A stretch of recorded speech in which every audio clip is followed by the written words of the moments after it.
Wireless technology. It can make so many things possible today, except when it can't. Upgrading to 802.11 AC Wave 1 products might seem like a good idea, but using wider channel sizes in a highly congested spectrum, especially in an unsynchronized network, will result in customer complaints that you and your team have to solve by browsing online forums. Instead, why not use something that fixes the problems of today and tomorrow? Cambium Network's ePMP 3000 offers true multi-user MIMO technology that enhances your wireless network performance with the same channel sizes and modulations. With compatibility mode, different generations of subscribers no longer require a dispatch to upgrade. You can now get that long-awaited boost to your network with GPS sync, downlink beamforming, and uplink beam steering, all the while giving you the option to use your existing Cambium and third-party subscribers. 4x4 multi-user MIMO will result in a 2 to 5 times performance increase and allow you to connect more clients per base station.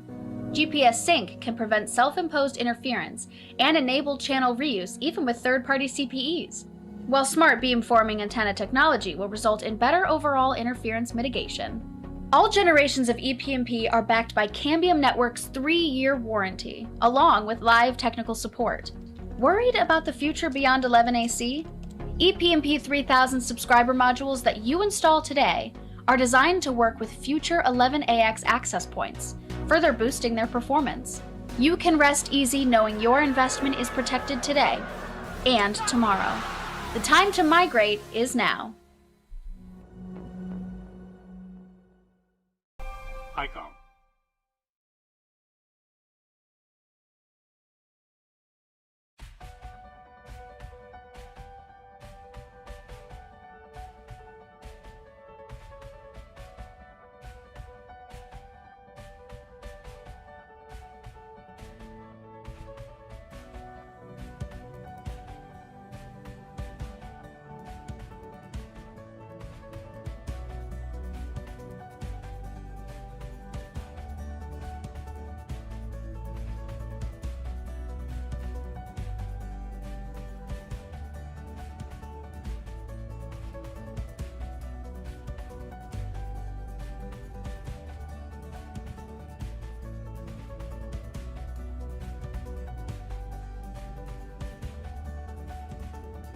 This is Yuya speaking from headquarters in Osaka. Can you hear me?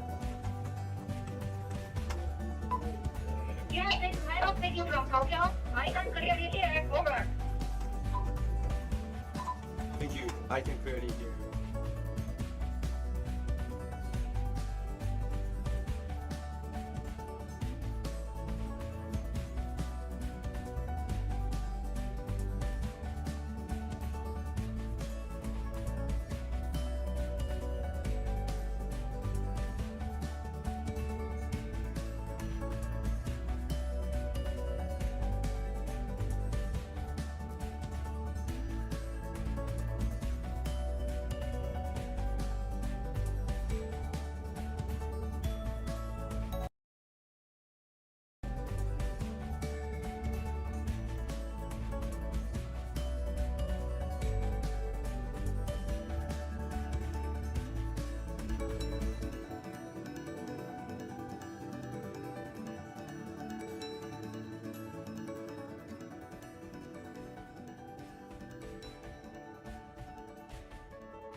This is Yuko speaking from headquarters in Osaka. Can you hear me? This is Yuya speaking. I can clearly hear you. I just arrived at Tokyo and all typhoon is gone, but still electricity is down. Okay, I will call you when I arrive at the Tokyo branch. Today we'll be talking about meme review, but we're not going to be talking about internet memes. What we'll be talking about today are the different techniques to make math exams a breeze. For short, math exams made easy. Meme review. To access this one, you push Shift 7 and on simultaneously, same time, and it will actually show you a diagnostic on the screen. And then Kasi kung gagamit natin sa X, when we try using the equal sign, pag magsasolve tayo or mag-shift solve tayo, niya. Elevated po siya by 10. So that's one. Nice. Dito po, no? This is no. which will be, okay, the same as base times height natin. Tapos, i-multiply lang natin siya. Small difference, okay? Because you're dealing with differentiate, now the integral is the answer with your constant c. So when I say integral, M2. Si M2 dapat equal siya sa negative reciprocal ng slope ni M1. But remember, pag sinabing perpendicular, negative reciprocal lang. Okay, and that is now how we so A and B, cut it into half. So C is A plus B over 2. Na-half na natin. Okay, and ito test. matrix A inverse, tapos sa determinant, depth, and then matrix A. So first, we have to make sure that the calculator is in the degrees. So don't go anywhere. I'll see you there, guys. And don't forget to never stop learning and exceed expectations.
阪メトロは現在9路線、133駅、総延長 137.8 キロ、1日平均約250万人のお客様にご利用いただいているところでございます。2018年4月に大阪メトロとしてスタートいたしましたが、安全確保につきましては鉄道事業者として絶対的使命であることには変わりありません。駅スタッフによる見守り業務を実施するにあたり、連携ツールといたしまして3カ年計画で、大阪メトロ133駅全駅に552台を配備いたしました。トランシーバーはホームのようにまっすぐで見通せる区間でありましたら有効活用できるんですが、我々地下空間という特殊な空間がネックとなりまして、すぐ近くにもかかわらず、上下の階層ですとかでしたらつながらないっていう状況がありました。IP 無線機は通常の携帯電話回線と同様に使用できるため、地下の駅構内でも通信エリアが格段に広がったと、あと、雑音なども入らずにクリアに聞けるということで効果が多分考えております。またIP 無線機による通信内容を複数の駅スタッフで共有できることから連絡ミスや、ヒューマンエラーの防止に効果があると考えられております。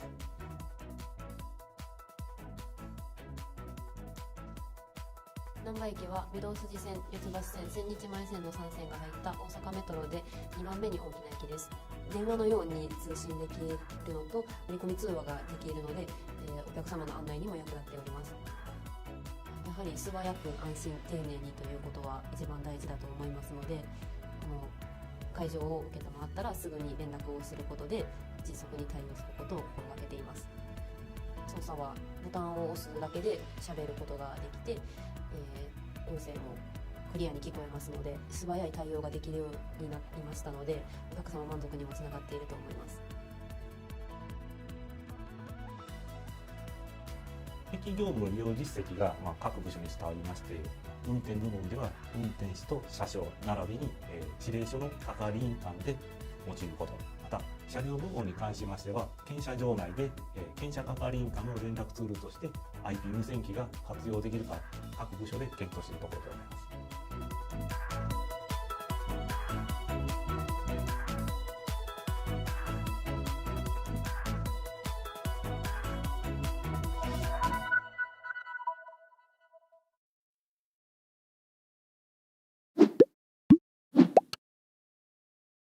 With great power comes great responsibility. Walking, running, and driving lift off rockets into space. To the brightest minds of the Renaissance, so, what are atoms and what do they look like? These things are made of lenses.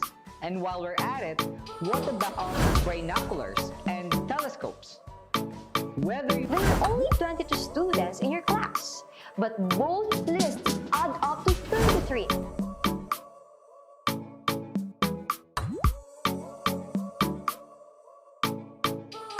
From your right shoulder to the tip of your outstretched left arm.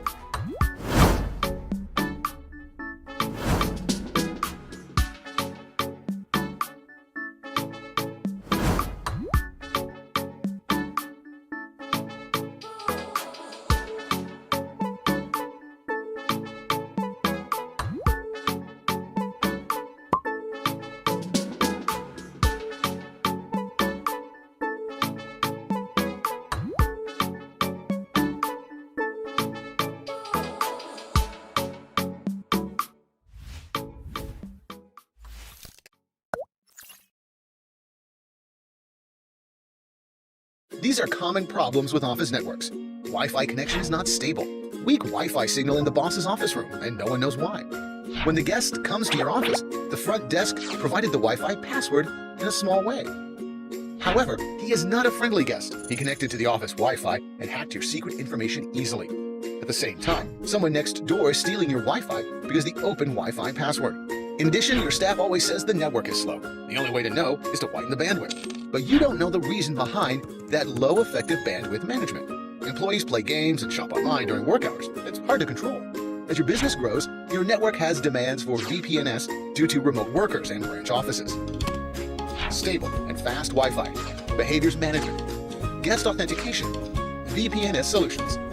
Enterprise features are expensive and require professional configuration and management. REE Small Office Network Solution.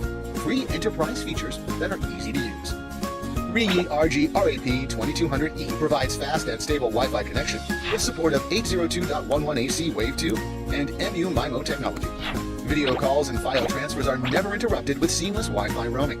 RG-RAP 1200F is deployed in the boss's office. The Wi-Fi experience is VIP level. Even the office is in the corner. One-click optimization of wireless network based on AI technology. When guests visit, they can log in to the guest Wi-Fi that is in isolation VLAN. No worry about hackers, no worry about stealing Wi-Fi. In just one click, and you will get this feature. Easy to get. The bandwidth management is handed over to the REE router. One click to set up smart flow control for customized policies. Time, IP address segments, applications, uplink speed, and downlink speed. Whatever you want to control, the important thing is it's free and an easy operation. All applications that are not related to work can be blocked simply. For business expansion, deploy REE router to build VPN services in branch offices easily. Centrally manage all devices in the cloud and monitor network status. Fast and stable office Wi-Fi. Secure guest Wi-Fi. Effective behavior management and bandwidth management.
So that also goes with antenna to your receiver, and that help us to give communications from both places, from different.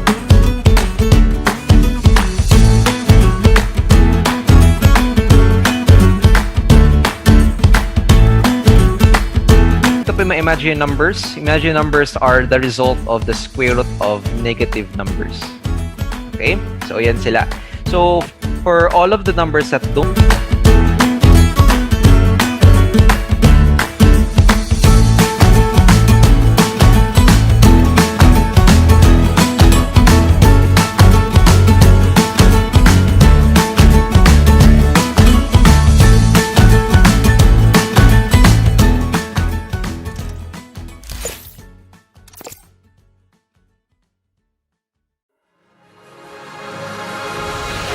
society is rapidly changing every day, with more artificial intelligence and IoT integration. Data utilization is also a key issue for the security industry. Panasonic's facial recognition system is achieving definitive results at locations like Japan's major gateway, Haneda International Airport. Also, by applying world-class facial recognition technology, we are able to target and acquire necessary data only. Converting acquired data into valuable information, we will help our customers improve business productivity. Striving to become your effective on-site total integrator. This is Panasonic's proposal for the new standard of security. The evolution of iPro Extreme. Business solutions created through analytics. Current security systems are meant to take high-quality images and to record video. A passive method, so to speak. To search recorded footage afterwards is certainly a lot of data to go through to find what you really need. In contrast, Panasonic proposes an active way of thinking. Panasonic's active sensing only targets the specific data required by applications, such as capturing facial images or identifying the color and shape of vehicles. Panasonic's Active Analytics provides highly efficient real-time data analytics by just analyzing the targeted data retrieved from active sensing. Active sensing combined with active analytics is Panasonic's new concept. This is founded upon the craftsmanship DNA cultivated throughout the 100-year history of Panasonic. From our diverse expertise, Panasonic has two major technologies which support our iPro Extreme series. Panasonic video capturing technology from consumer electronics like Lumix and professional AV devices, and Panasonic automotive sensing technology, which supports automatic driving assistance systems.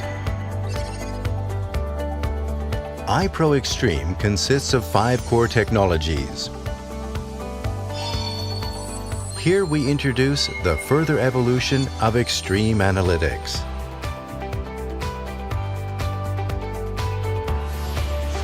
Deep Learning Facial Recognition System, New FacePro. There are 3 key features which set Panasonic apart from conventional systems. First is high precision. Under difficult scenes with poor lighting situations and motion blur, Intelligent Auto and Super Dynamic automatically optimizes the image within the camera before processing for further facial analytics. The ability to retrieve optimal images at the edge supports high precision for facial recognition processed at the back end of the system. It can recognize profiles and even analyze facial features wearing sunglasses or medical masks. This high-precision recognition engine is accepted as a world-class standard technology by NIST, the USA National Institute of Standards and Technology. Here is the second feature, cost benefits. With conventional systems, the server becomes strained due to the massive volume of video streams sent in for analytics. Now let's take a look at how Panasonic is different in this case. The Panasonic Intelligent Security Camera extracts the required facial area automatically for recognition. But there is more intelligence in the camera. Using the Best Shot function, the camera will automatically select only the best 2 to 3 facial shots of the same person most suitable for recognition. This would dramatically reduce server load and enable quick face matching. Furthermore, the camera can capture people even wearing sunglasses or medical masks and can be used for facial recognition. Such technology helps dramatically reduce server load. Conventional facial recognition systems need to pull the entire stream, which results in connecting only 4 cameras per server. But Panasonic's system can connect up to 20 cameras. Thanks to Panasonic's intelligent security camera conducting analytics on the edge device, processing load on the server is reduced dramatically. Through processing dispersal between camera and server, large-scale system deployment costs, server costs, and data transmission costs can all be reduced. The third feature is system expandability. Panasonic's current system allows up to 1,000 face registrations. But with the improved accuracy through deep learning technology, we have realized a significant increase in the maximum number, making up to 30,000 face registrations possible. Making registrations possible for such a large number of people can contribute to safe operations of large-scale facilities, such as at airports, railway stations, and complex facilities. Being able to operate facial recognition system features on the same monitor of your video surveillance system helps reduce workload and improve usability of the system operator. Panasonic's Face Pro with world-class precision, various cost benefits, and improved usability. State-of-the-art facial recognition solutions for any industry and application.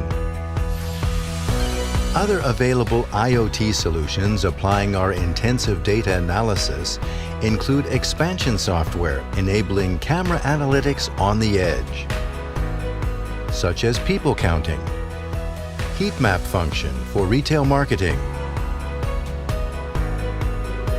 and intelligent VMD for detecting various movements of people or vehicles.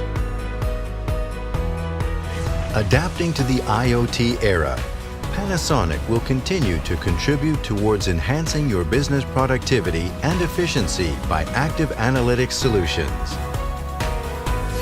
The evolution of iPro Extreme, business solutions created through analytics. Our mission is to bring success to your business and to help build a safer and more secure society.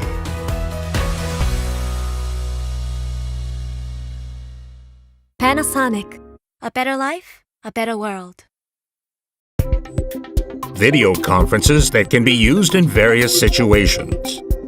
Introducing the HD Visual Communications System. The basic features of the HD Visual Communications are high-quality images with the full HD 1080 60p format, clear sound with full duplex audio, and a unique echo canceller, and easy operation. And there's much more. Multi-point connection, dual network connection, multi-device capability, triple monitor capability, compatibility with other manufacturers.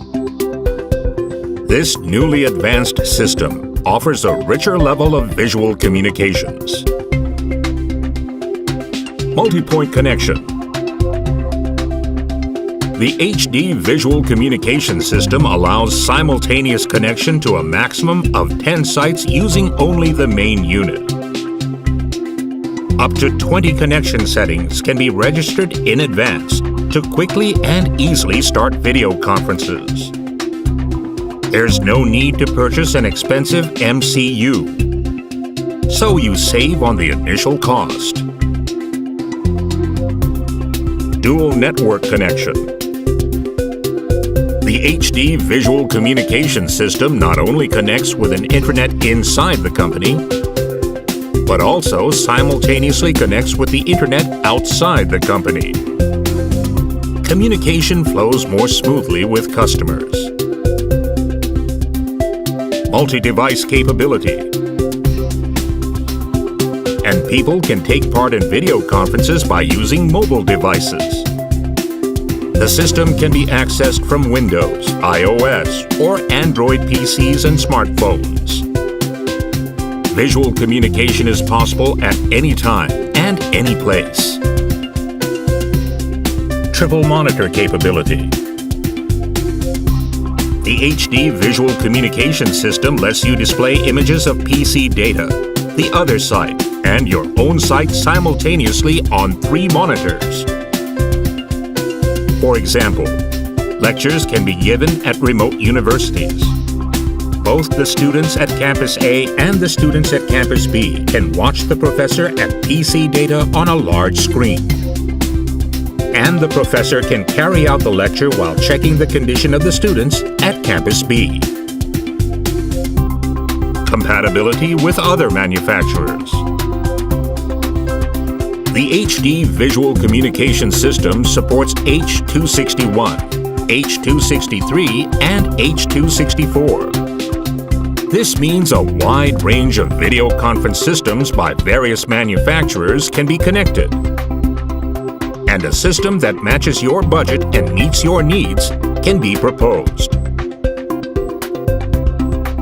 Multiple sites are linked into one, and video conferences can be used in various situations.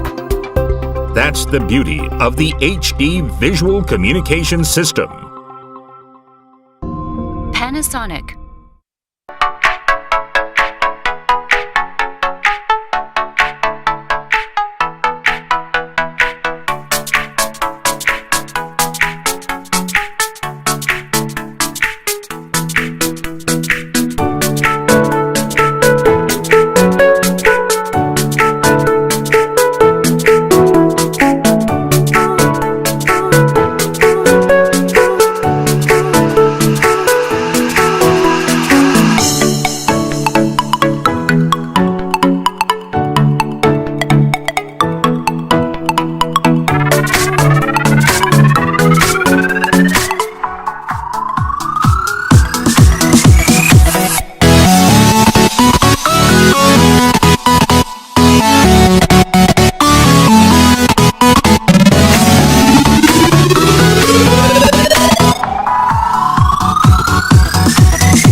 This is John.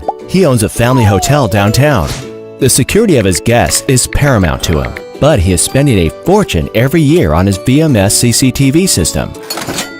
This is a huge headache for John. Just then, to his luck, Mr. P, a Panasonic representative, is staying at his hotel this summer vacation. John is delighted to learn that Panasonic's VMS has no annual license renewal fee compared to other VMS systems. He is only required to pay for the hardware and server license without additional charges on camera and annual renewal license. Panasonic's VMS system guarantees an enterprise-level reliability, as it was found in Texas, US in 2002 and acquired by Panasonic in 2015. Currently, there are more than 25,000 customers worldwide and growing rapidly. Panasonic's Video Insight supports more than 4,100 camera models. Its pure 64-bit architecture is extremely reliable, with the capability of linking up to 400 cameras per server. In addition, Video Insight supports failover recording function and enhanced data security by DigiCert. Panasonic's Video Insight provides one unified system, and it is capable to integrate additional functions such as Face Pro, license plate recognition, laser sensor, access control, as well as Panasonic Video Analytics integration. With Video Insight VMS system, John is able to get an optimized system for the security of his hotel. Well convinced by Mr. P, John installed the new system and is surprised at how simple and easy the GUI is. Ooh. Now he can relax while maintaining a good security system for his hotel. A few years down the road, Mr. P returns to John's hotel for a vacation and bumps into his old friend. He is glad to know that John is doing really well. John is now using Panasonic's VMS system, which is cost-effective, enterprise-level, and easy to use. What are you waiting for? Choose Panasonic's Video Insight now. Panasonic. A better life, a better world.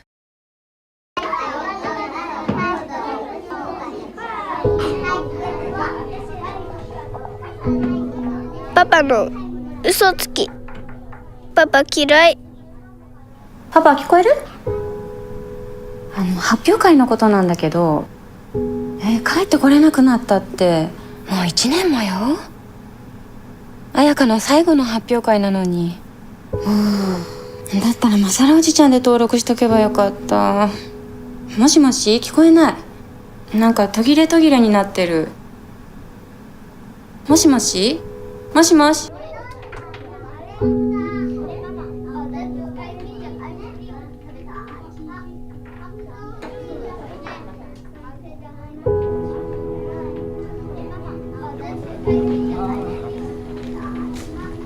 パパの嘘つき。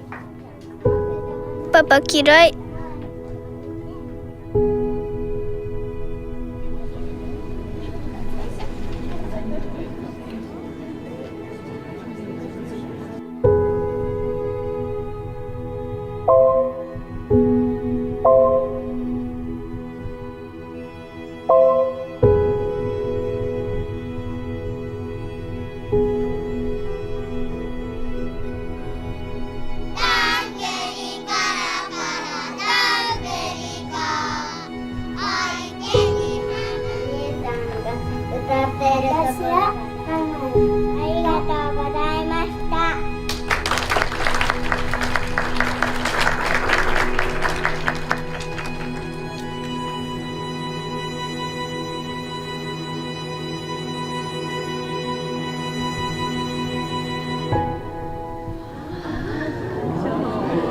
私のパパは遠い遠い国にいます。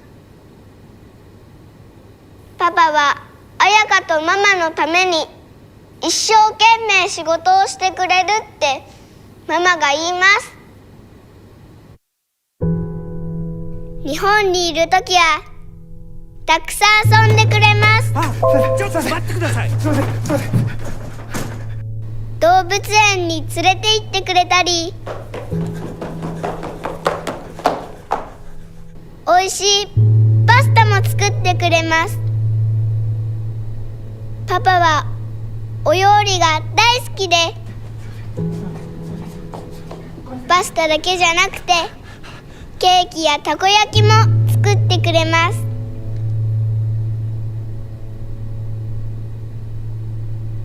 でもパパは嘘をつきます。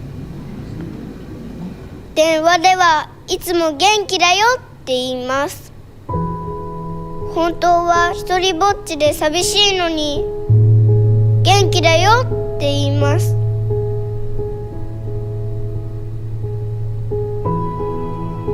彩香はパパの笑っている顔が大好きです。彩香と一緒にいっぱい笑うパパが大好きです。早く会いたいです。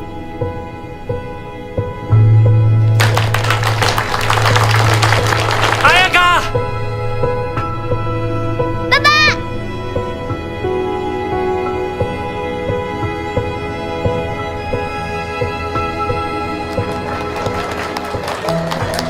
ひげ生えてる。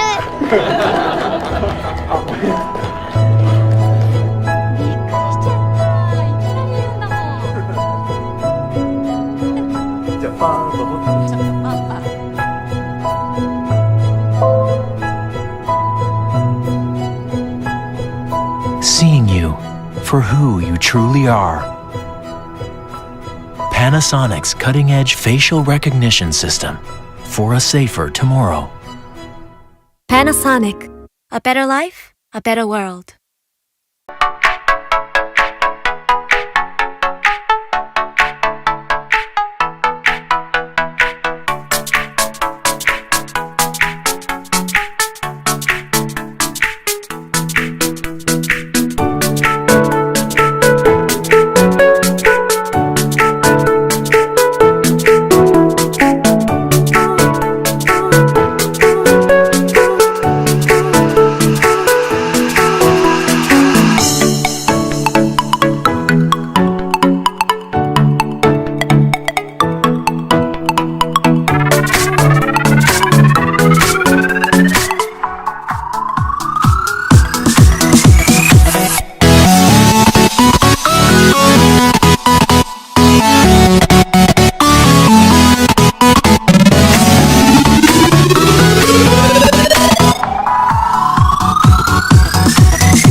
No, thank you.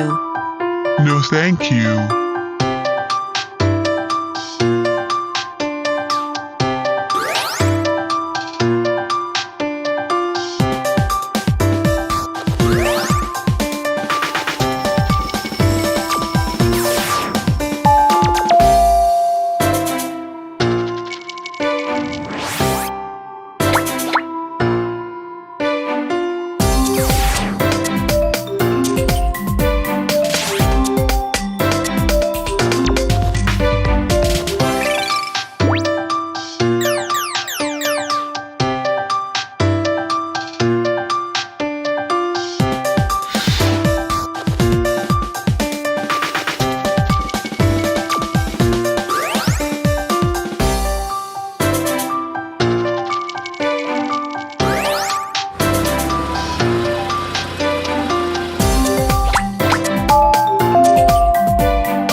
Panasonic. Today we'll be talking about meme review, but we're not going to be talking about internet memes. What we'll be talking about today are the different techniques to make math exams a breeze. For short, math exams made easy. Meme review. To access this one, you push Shift 7 and on simultaneously. Same time. And it will actually show you a diagnostic on the screen. And then, Kasi kung gagamit natin sa X, when we try using the equal sign, pag magsasolve tayo or mag-shift solve tayo, Yeah. Elevated po siya by 10. So that's one. Nice. Dito po, no? This is no. Which will be, okay, the same as base times height natin. Tapos, i-multiply lang natin siya. Small difference. Okay? Because you're dealing with differentiate. Now, the integral is the answer with your constant C. So, when I say integral, M2. Si M2 dapat, equal siya sa negative reciprocal ng slope ni M1. Remember, pag sinabing perpendicular, negative reciprocal lang. Okay, and that is now how we... So, A and B, cut it into half. So, C is A plus B over 2. Na-half na natin. Okay, and ito-test. matrix A inverse, tapos sa determinant, that, and then matrix A. So first, we have to make sure that the calculator is in the degrees. So don't go anywhere. I'll see you there, guys. And don't forget to never stop learning and exceed expectations.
Wireless technology.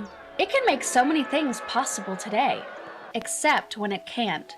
Upgrading to 802.11 AC Wave 1 products might seem like a good idea, but using wider channel sizes in a highly congested spectrum, especially in an unsynchronized network, will result in customer complaints that you and your team have to solve by browsing online forums.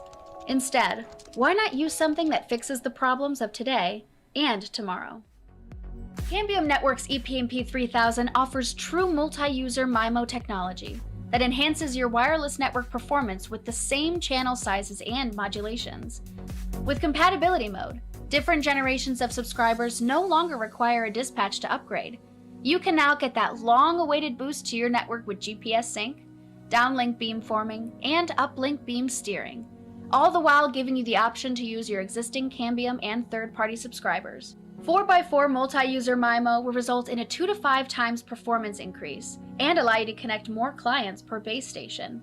GPS sync can prevent self-imposed interference and enable channel reuse even with third-party CPEs, while smart beamforming antenna technology will result in better overall interference mitigation. All generations of ePMP are backed by Cambium Network's 3-year warranty, along with live technical support. Worried about the future beyond 11AC? ePMP 3000 subscriber modules that you install today are designed to work with future 11AX access points, further boosting their performance. You can rest easy knowing your investment is protected today and tomorrow. The time to migrate is now. ICOM.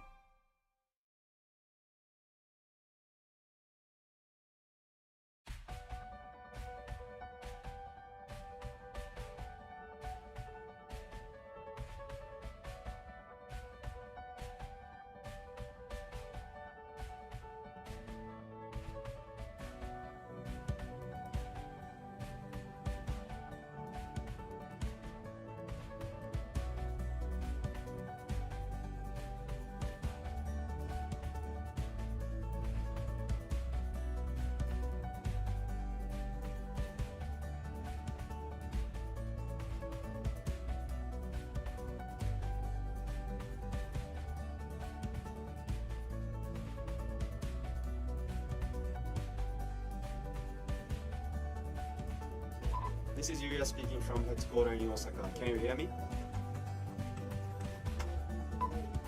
Yes, it's Metal speaking from Tokyo. I can clearly hear. Over. Thank you. I can clearly hear you.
This is Yuko speaking from headquarters in Osaka. Can you hear me? This is US speaking. I can clearly hear you. I just arrived at Tokyo and all typhoon is gone, but still electricity is down. Okay, I will call you when I arrive at the Tokyo branch. Today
وقال ربكم ادعوني استجب لكم آمين يا الله يا رب العالمين بسم الله الرحمن الرحيم الحمد لله رب العالمين الرحمن الرحيم مالك يوم الدين إياك نعبد وإياك نستعين اهدنا الصراط المستقيم صراط الذين أنعمت عليهم غير المغضوب عليهم ولا الضالين آمين.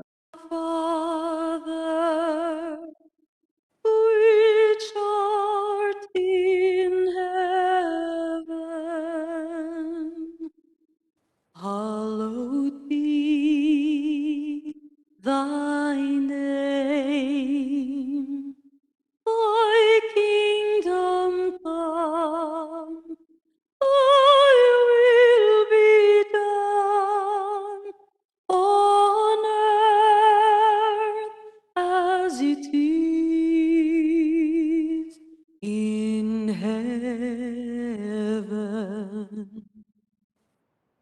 Give us this day our daily bread, and forgive us our debts as we forgive our debtors.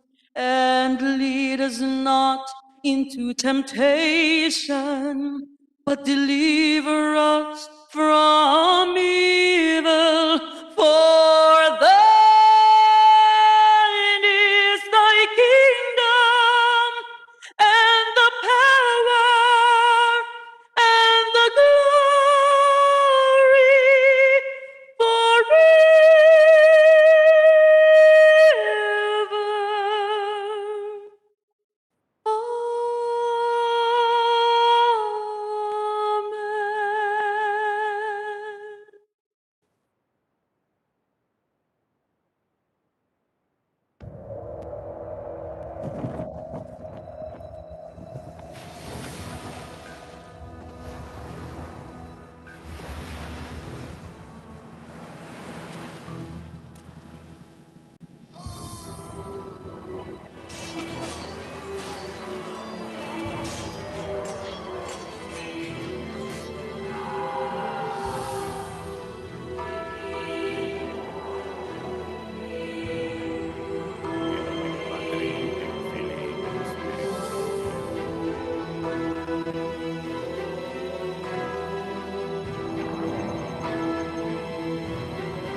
Mga kababayan, ang pambansang awit ng Pilipinas.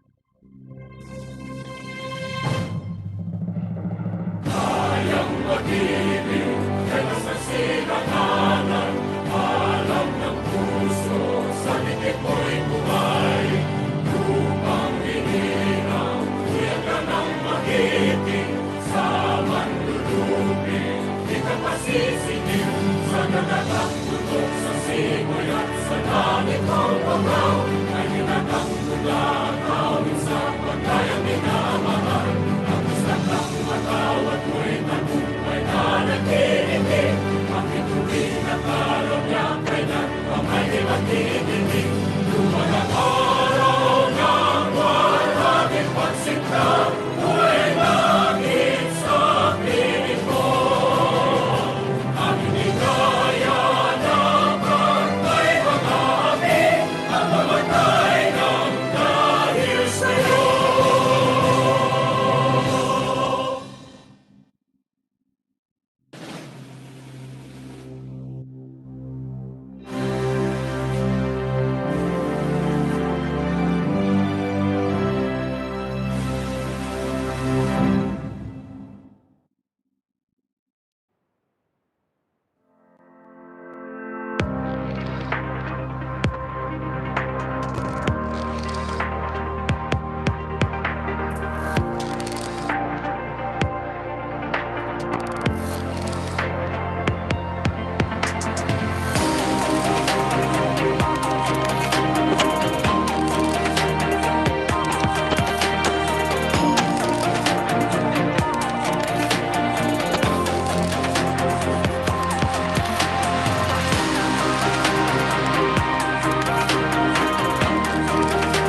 Mabuhay! Good day, global participants. We are glad to have you again virtually. We apologize for the disparity on our WebEx link. This is the result of internal concern with Cisco, the company itself. Again, we apologize for the disparity on our WebEx link. This is the result of internal concern with Cisco company. Rest assured, we will still guarantee you to give the best MIDCON experience. Alright, konting support naman dyan. Show us some love and use the thumbs up emoticons. I can hear many thumbs up now. Thank you very much. Indeed, we are here. One, just spread the good vibes and let the good things come. Alright? Welcome to the continuation of the IECEP 71st National Mid-Year Convention, the IECEP MIDCON 2021, embracing digital transformation in the time of new normal. Let me have a quick recap of what happened yesterday. It was indeed a magnanimous opening ceremony ignited by the IECEP MIDCON 2021 Convention Chairman, Engineer Adonis Q. Talabo. Then our burning passions spread like wildfire after reiterating us the organization's core purpose, focus, and aims by the ICEP National Secretary General, Dr. Lori Liza B. Bulayog. We had also a quick view of the ICEP Cares. Natandaan nyo ang video na yun? So inspiring. It is indeed a corporate activities and relevant engagements to society. That's the ICEP Cares. By the different chapters of ICEP, hashtag one ICEP.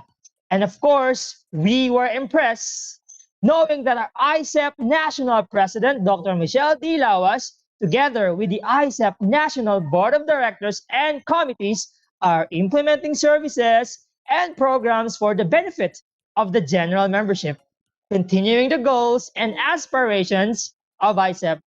Finally, on the opening ceremony, we are forever indebted for the words of encouragement from our keynote speaker who has served our nation exemplary, inspiring ICEP that in the time of digital transformation, we and other fields of discipline should always work in collaboration to look for inclusive and sustainable solutions for rebuilding and revitalizing this country as we face this pandemic era through digital transformation.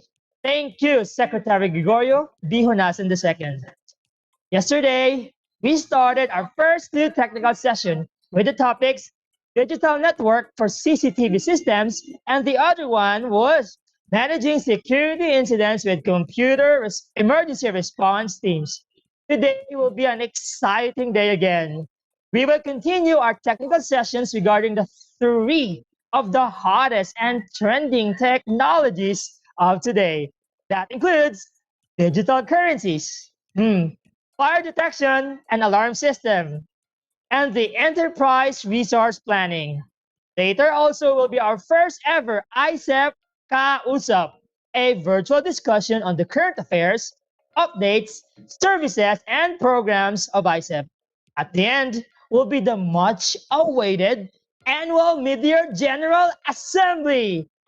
I am still your host for this lovely day. Thank you very much for still being with us.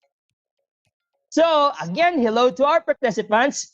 Greetings all the way from the South. Isang magandang Jensen sa inyong lahat. And we want to inform everyone that this session is being recorded. By joining this webinar, you are consenting to be recorded. We are also privately streaming live in our ICEP National official YouTube channel. If you wish to have access to our private YouTube live streaming, please message your YouTube email account to AAA YouTube participant. He is one of our participants right now, so please kindly email your YouTube email account to AAA YouTube here in WebEx so that we can invite you.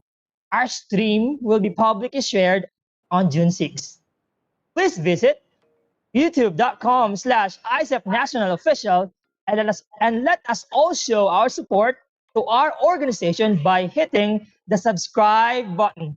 Do not forget to visit and like our official page, facebook.com ICEP National Official. We will be dropping our announcement there. Relating to social media, let us trend our ICEP MIDCON 2021. Let us trend this online and show the world our love for ICEP by posting to your social media using our official hashtags, which are hashtag ICEP MidCon 2021, hashtag ICEP, hashtag One ICEP, and hashtag Mabuhay ICEP. We want to grab this opportunity by thanking our sponsors and our partner companies for supporting this event. We have the Panasonic Business, Global Artifacts Technologies Incorporated, Wireless Link Technologies Incorporated, and Excel Review Center. At this juncture, to kick off our Day 2 program, we will be hearing a message from one of the youngest members in our current administration's cabinet. He served as the representative of Las Piñas in the Philippine House of Representatives. As a member of the 15th and 16th Congress, he authored several bills on education, health, and livelihood. Ladies and gentlemen, global participants, gracing us with his virtual presence, help me welcome our guest speaker, the Secretary of Public Works and Highways, Honorable Mark Villar. Magandang araw po sa inyong lahat. First of all, I would like to show appreciation to the Institute of Electronic Engineers of the Philippines for allowing me to be a part of the 71st National Mid-Year Convention. It is always a great pleasure to be alongside one of our country's most valuable professionals, celebrating yet another fruitful year for their organization. I would say that the theme for IECEP's MidCon 2021, which is embracing digital transformation in the time of new normal, it's very close to home.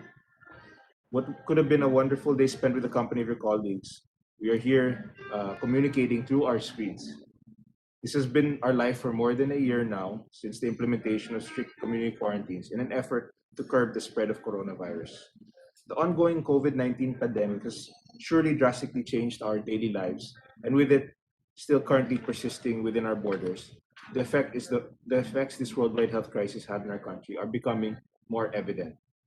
Even us, on the Department of Public Works and Highways, had our fair share of challenges brought upon by the pandemic. Implementing projects, most especially those under the current administration flagship Build program, was for the time being made extremely challenging with the threat of a virus possibly spreading through our workforce. For instance, one aspect of project implementation that was heavily affected by health restriction is our department's procurement procedures. But to make sure that the delivery of public service will persist, we have put in place some measures to address issues highlighted by the pandemic. DPWH has been allowing contractors in the procurement of civil works contracts to conduct submissions and receipts of proposed bids online. This move has proved beneficial since its inception, as it streamlines the process while at the same time ensuring safety, health, and welfare of both our personnel and the contractors doing business with the DPWH. To improve online processes on our procurement even more, the DPWH has also put in place yet another initiative to further harness the power of the digital media. We are now bringing bidding activities to social media via online streaming for the public to witness. The DPWH has also pivoted to turn other practices from previous years electronically as part of its adapting to the new normal. Last year, most of our department's internal audit was done in an electronic fashion. Even our yearly research symposium was held since 2014 has made the jump to the virtual world as its sixth reiteration last June 2020 was conducted online. Our country's electronic engineers have also encountered trials in their careers amidst the pandemic. Still, you admirably managed to continue to go through the crisis together, stronger than ever. This event is just one of the many testaments of the IECEP enduring in these trying times. I may have sounded disheartened earlier, but I am truly appreciative of the fact that you are still able to have this two-day conference packed with technical sessions, product presentations, and plenary sessions on significant topics with interactive discussions, albeit virtually. I recognize your field's significance in our country's pursuit of development and nation building, and most importantly, I am in awe of your commitment in this goal. to the school. Thank you very much and mabuhay tayong lahat.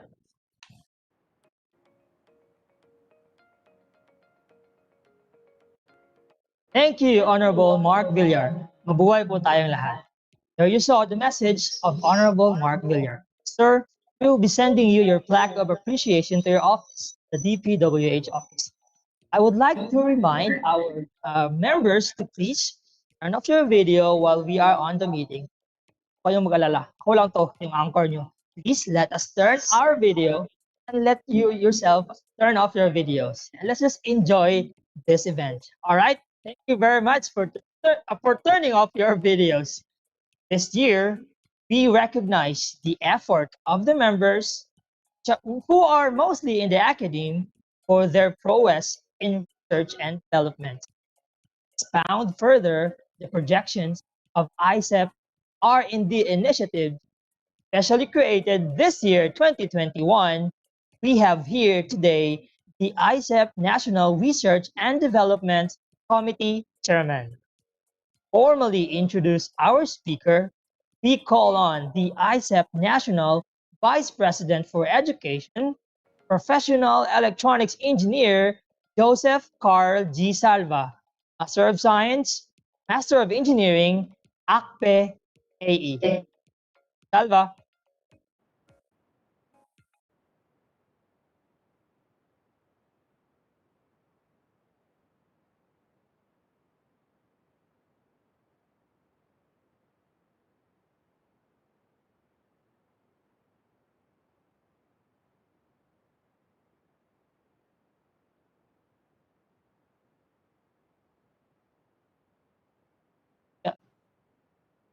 Excuse me, sir.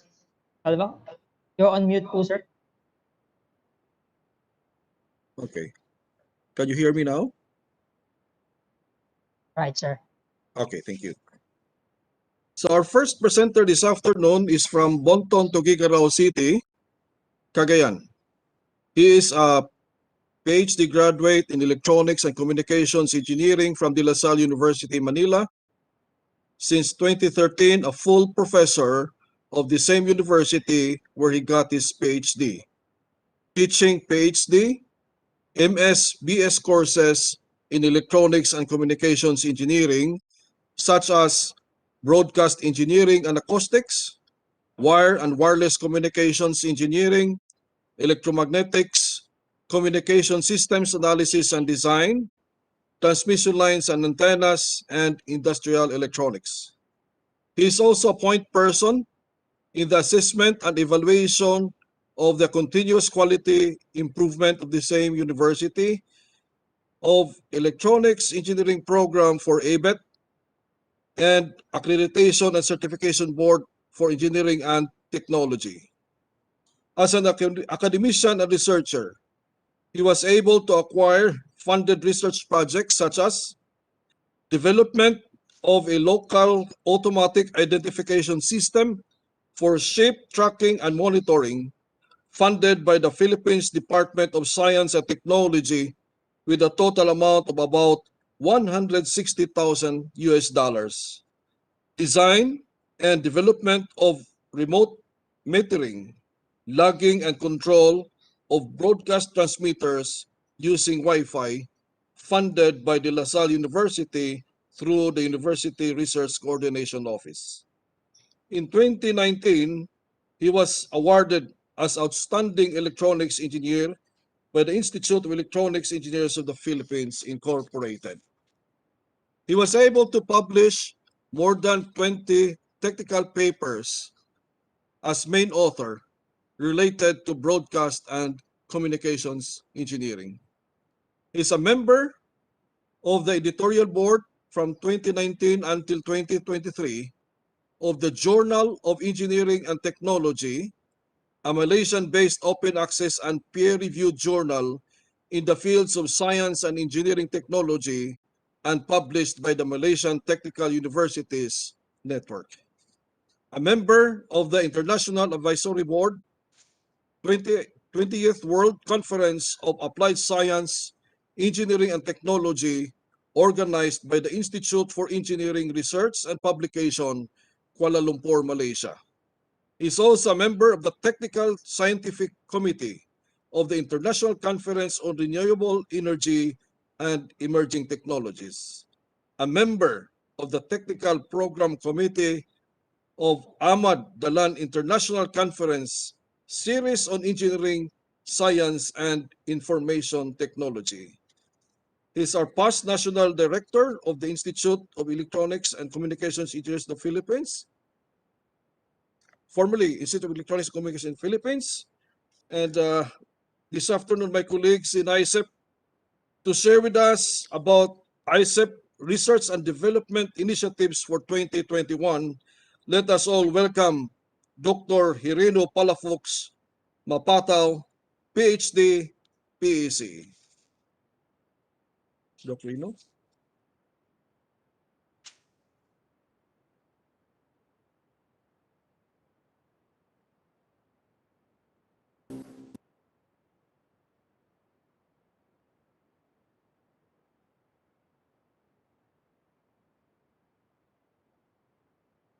Okay.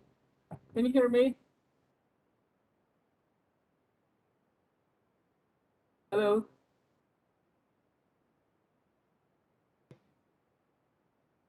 Yes, sir. Yes, sir. We can hear you loud and clear. Thank you very much. Carl, thank you very much for the introduction. My introduction pala, although my presentation is very short. Well, I'm here in Tuguegarao right now. I may be facing technical problems, but anyway, I just would like to say good afternoon and warm wishes to everyone from one of the hottest cities here in the country, Tuguegarao City. And I'm here to present the programs, the initiatives of ICEP National for the promotion of research and technology. I mean, research and development of development activities for our members.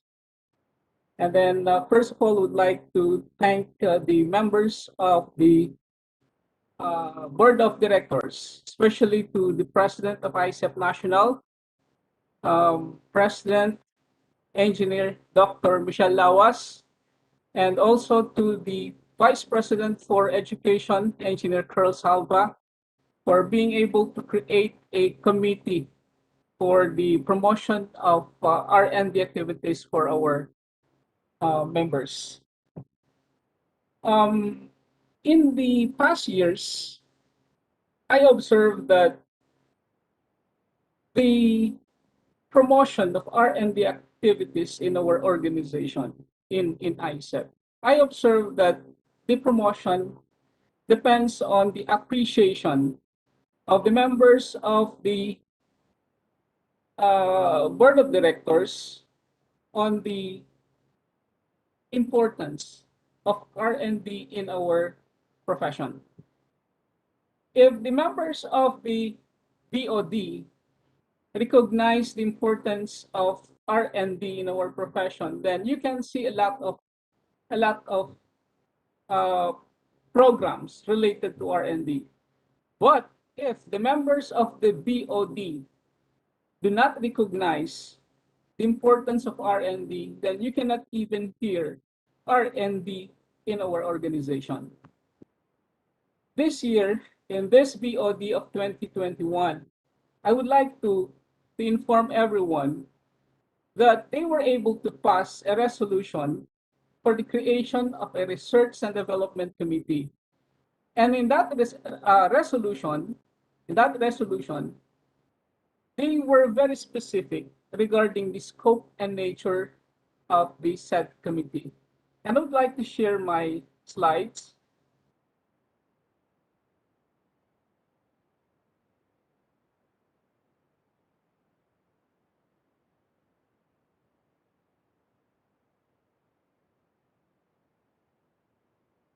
Okay.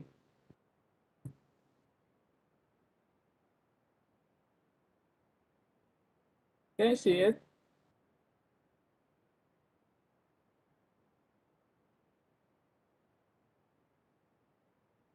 All right. So there you go.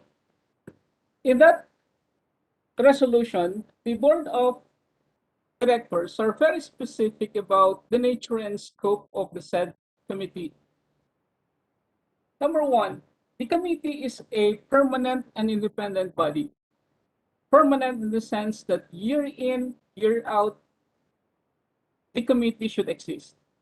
Independent in the sense that irrespective on the members or who will be in the board of directors, the body or the committee should function and then to execute activities related to research and development. Also, the body will be tasked to schedule a call for paper. Well, we've been doing this in the past, and it is quite easy. But we lack continuity. And then we fail in sustaining it. There was even a time we called for papers. Papers were submitted, but not a single paper was published. Imagine mo ang hirap magsulat ng paper, and then with a promise, you are going to submit, it will be published if accepted. Kaya lang, walang nangyari. Siguro at this point, this I can promise you, so long as I am the chairman of this committee, that will not happen. And every paper that will be submitted will be given proper importance. Third, do a preliminary review and administer peer review process of all submitted papers. In this aspect, I think we are already done in adopting a systematic and working peer review process. And that will be discussed later when we go to peer review process under IECEP journal. Next, coordinate with the VP Education in the scheduling of the presentation of the accepted papers. Now, at the moment for 2021, we are looking for one conference that will be happening during the AGM towards the end of this year. But then, hopefully, for succeeding years, 2022 and beyond, we'll be able to have conferences, paper presentations at least twice a year. Probably one during the MIDCON and then another one during the AGM. Next, manage the publication of all accepted papers. Okay. At this item, we are looking at least two platforms for the publication of all accepted papers. One will be, of course, the IECEP journal, and then the other one will be as part of like conference proceedings that will also be published. The last one is the body or the committee shall be composed of a pool of experts who come from the academe and industry who have the track record in research. And then the BOD was also very specific on this. They were able to specify some qualifications.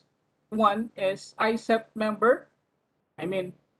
Each member of the committee must be an IECEP member with good standing and then has been into research and development for at least 5 years. And the third one with at least a master's degree in ECE or in related fields. And then number 4, willing to volunteer his time and expertise. So we need the dedicated individuals to fill in this committee. And at the moment, we have the following members of the committee. Yours truly being the chair, and then Dr. Andulay, one of the members. Dr. Andulay is an associate professor of electronics engineering, De La Salle University. Dr. Reggie Gustillo, member and a full professor of electronics engineering from also from De La Salle University. Dr. Jean Palencia, a very young professor from the University of San Carlos, Cebu. And then engineer and soon to be a Dr. Lolit Villanueva of Xavier University. And then when it comes to technical matters, so we have the very reliable engineer Alex Mauriel, also being a member. And then engineer Alex is affiliated with the University of Science and Technology of Southern Philippines. So what are the things that we need to do this year, 2021 and beyond? Hopefully, we will be still existing to the resolutions na, and then with, of course, with the approval of the members. First is we are going to revive the IECEP journal. There will be major revisions and revitalization as far as the journal is concerned to be more responsive to our members. Next is conduct regular research conferences, as mentioned a while ago. For this year, siguro we'll be able to manage only one conference during the AGM. And then succeeding years, we'll be having at least two. And then initiate and liaise collaboration between entities and among members.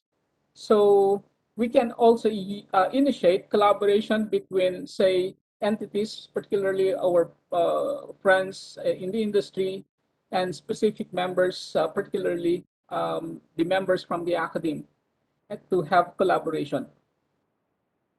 As far as the IECEP journal is concerned, we all know that the IECEP journal is a research publication of IECEP Inc. It will become part of the revitalization of the journal. We will be having the journal as an open access journal online, and then we're going to follow a double-blind peer review process. Double-blind in the sense that the authors will never have any information about who will be reviewing their papers, and then also the reviewers will have any idea, the reviewers do not have any idea about the authors. And then this part one, the next one, online registration submission, we've been doing this for the past months, able to establish a platform on online registration for our would-be authors, and then online submission of your papers. And later on, we will be discussing how you can possibly submit your papers online.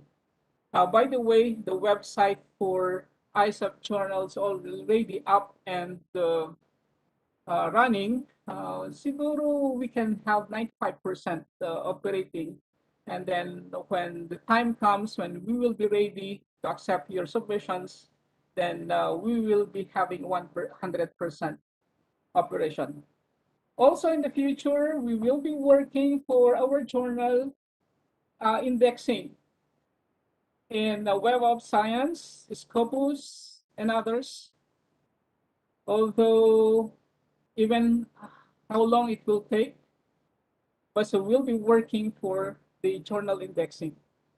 Although I know of the journals that were able to have Scopus indexing in a span of 2 years, but I think on the average it will take about 4 to 5 years to be indexed in Scopus. Also, we'll be working on the accreditation of our journal for it to be accredited under CHED, accredited research journal.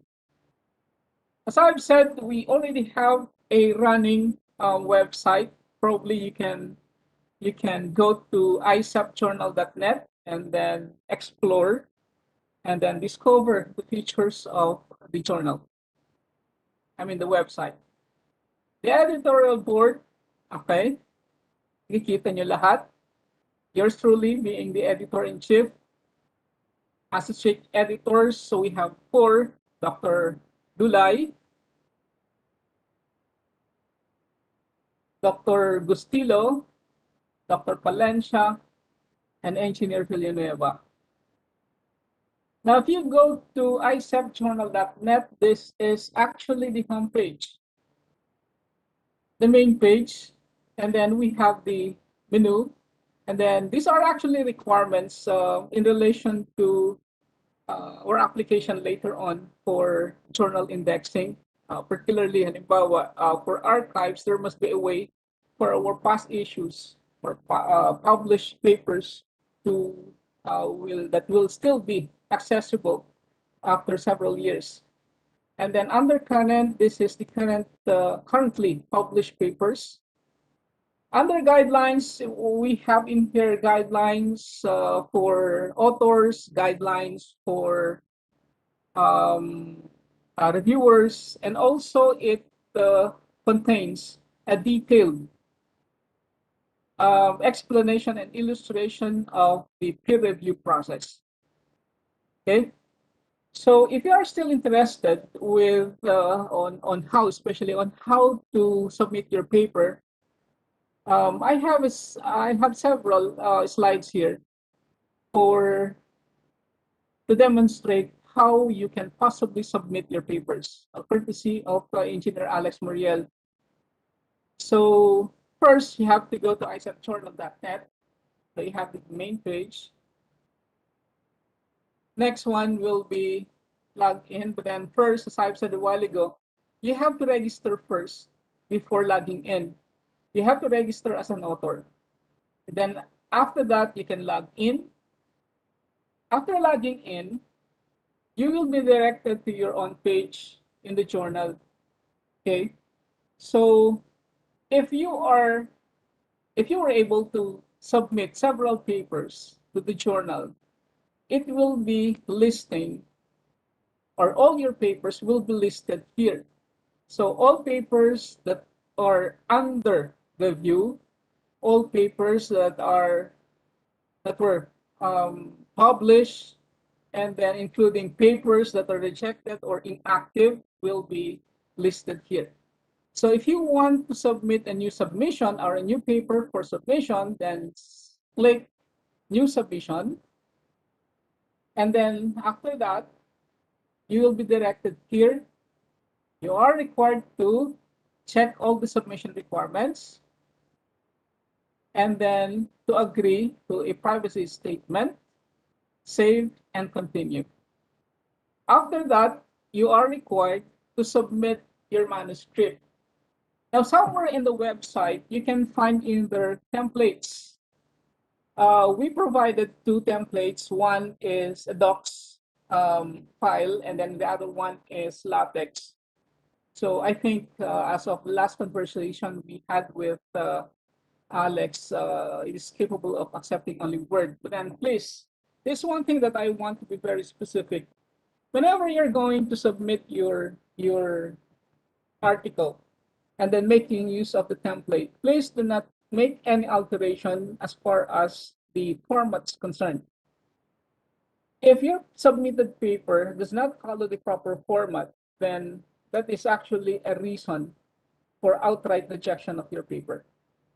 That will be discussed later on together with another ground for outright rejection. So you're going to upload your paper in two formats, or at least one format, one of two, and then submit. And then after submitting, uploading your document, then you're going to enter the metadata of your journal. So that includes your title, abstract, and some keywords. And this is actually a requirement also for journal indexing for our journal. Okay. So after that, then you're going to submit. Finish submission, and your paper will be reaching the editor-in-chief. The editor-in-chief, together with his assigns, whoever will that be, will check on the format of your document. Together, they will be determining whether the topic discussed in your paper is within the scope of the journal. These are actually the two factors that may reject, or the cause of rejection for your papers. One, that is the outright rejection. One will be not following the proper format, and then the other one will be the topic discussed in your paper is not within the scope of the journal. Now, if your paper is within the scope of the journal and in proper format, then what will be the next process? It will go through the peer review process. In the the peer review process, I would like to be very specific again on this, because it is not actually enough for us to have just stated in the website the procedure or the process for the peer review, but there must be evidences for us to show na meron talagang nangyaring peer review process. And that is a requirement actually in the journal indexing. So after your paper accepted and approved by the editor-in-chief, the editor-in-chief will appoint one of the members of the editorial board, okay, one of the members, and that includes the editor-in-chief, to be the conducting editor. So as far as the review process of your paper is concerned, then the member of the editorial board will become the conducting editor, because he will be the one conducting the review process. So after acceptance, the conducting editor will look for reviewers. As a rule of thumb, we will be having 3 reviewers for your paper. And for it to be accepted for possible publication, then out of 3, you will be needing at least 2 reviewers accepting your paper. There is also, if the conducting editor deem it necessary to add some more reviewers, then that is also possible. It could be 5, it could be even more than 5. And then after that, the conducting editor will collect the result of the review from the reviewers. And then he will collate and then determine the decision. In the decision, there can be 3 possible kinds. 1 will be accepted without any revision. Second will be rejected. And then the third one will be accepted with revisions. So in the first one, accepted without any revision, by the way, the conducting editor, whatever will be the decision, it will be forwarded up to the editor-in-chief. And then whatever will be the decision, the editor-in-chief will notify one of the authors. Usually, the author that will be notified is the corresponding author. Isa lang, para hindi magulo. And then, for example, for a decision that is accepted without any revision, the author will be notified, and then the paper will go to further editing prior to publication. If the decision is rejected, still the author will be notified. If, for example, the decision is accepted with revision, then again, the editor-in-chief will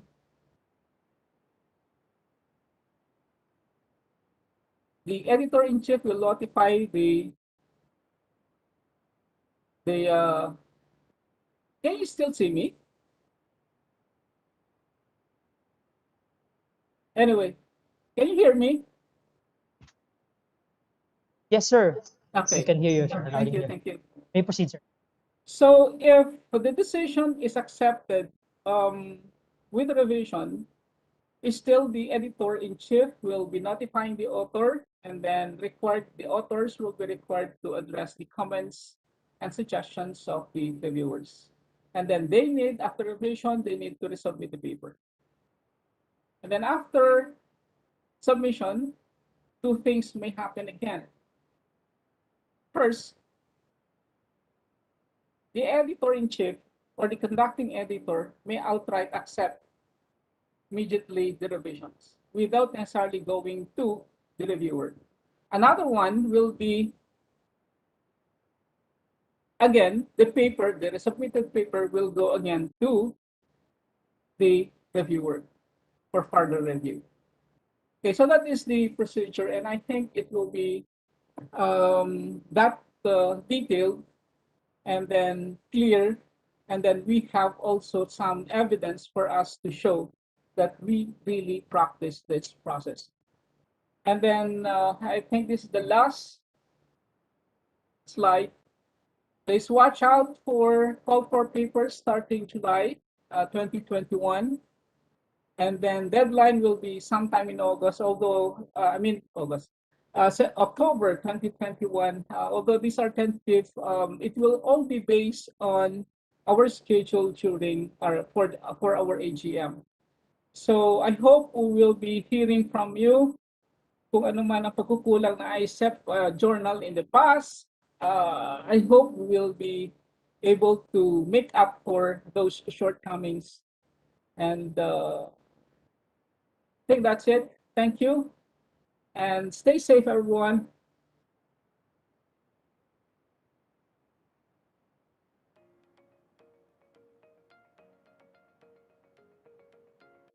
Thank you very much, sir. Sir, our participants are very attentive and very interested in the R&D initiatives of ICEP. Actually, sir, that are now on stage. We have here questions from in the interest of time. May we ask you two of these? Okay. Pasensya na, medyo nahihirapan ako. All right, sir. I know you can. Okay. I hope you can read it also in the screen, sir, and let me read it for you, sir. Goes. By Okay. ISSN po ba yung ICEP journal? Yes. Mga institution na nakapa. Yes, sir. You may proceed, sir. Go ahead. Yes, we already have an ISS, and if I can remember it right, before we stopped the publication, we were able to publish 4 volumes. Up to volume 4 yun, and then we were able to have, I think volume 4 was published sometime in 2014. And then meron tayong ISSN nun. Now, since we are having our journal to be online, the requirement there is at least we must have at least one issue for us to apply for an EISSN.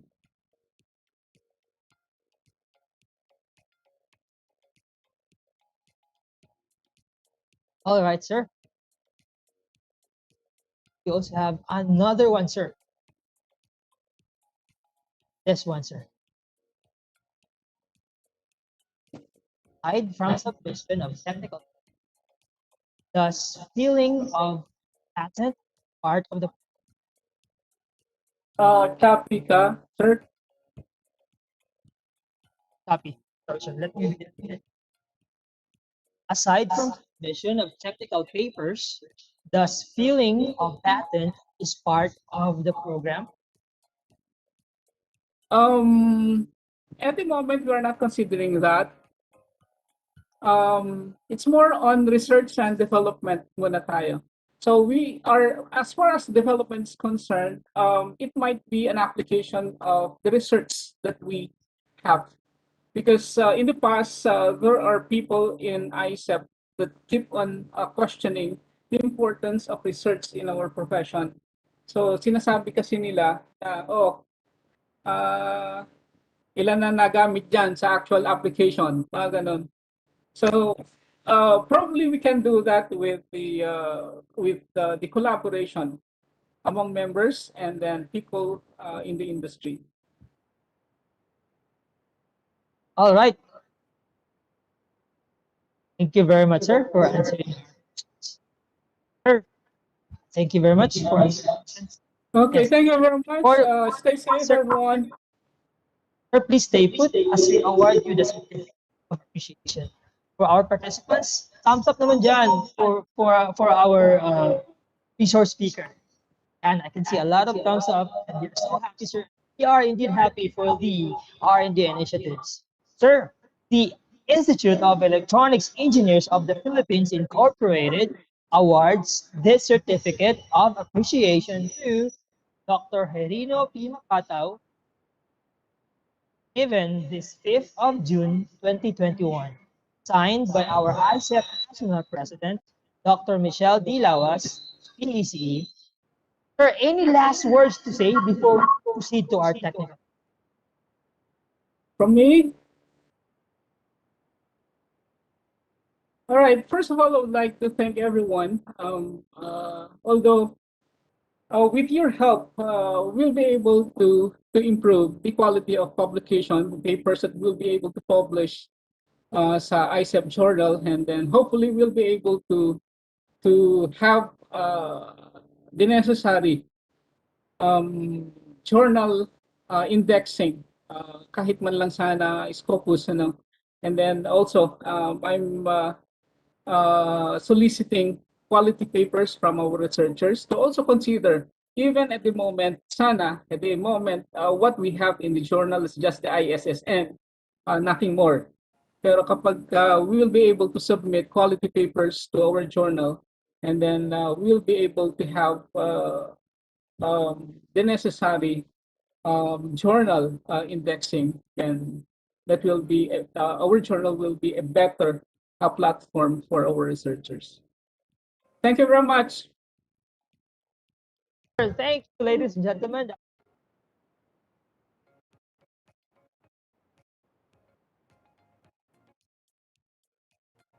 And our participants are really excited for our next.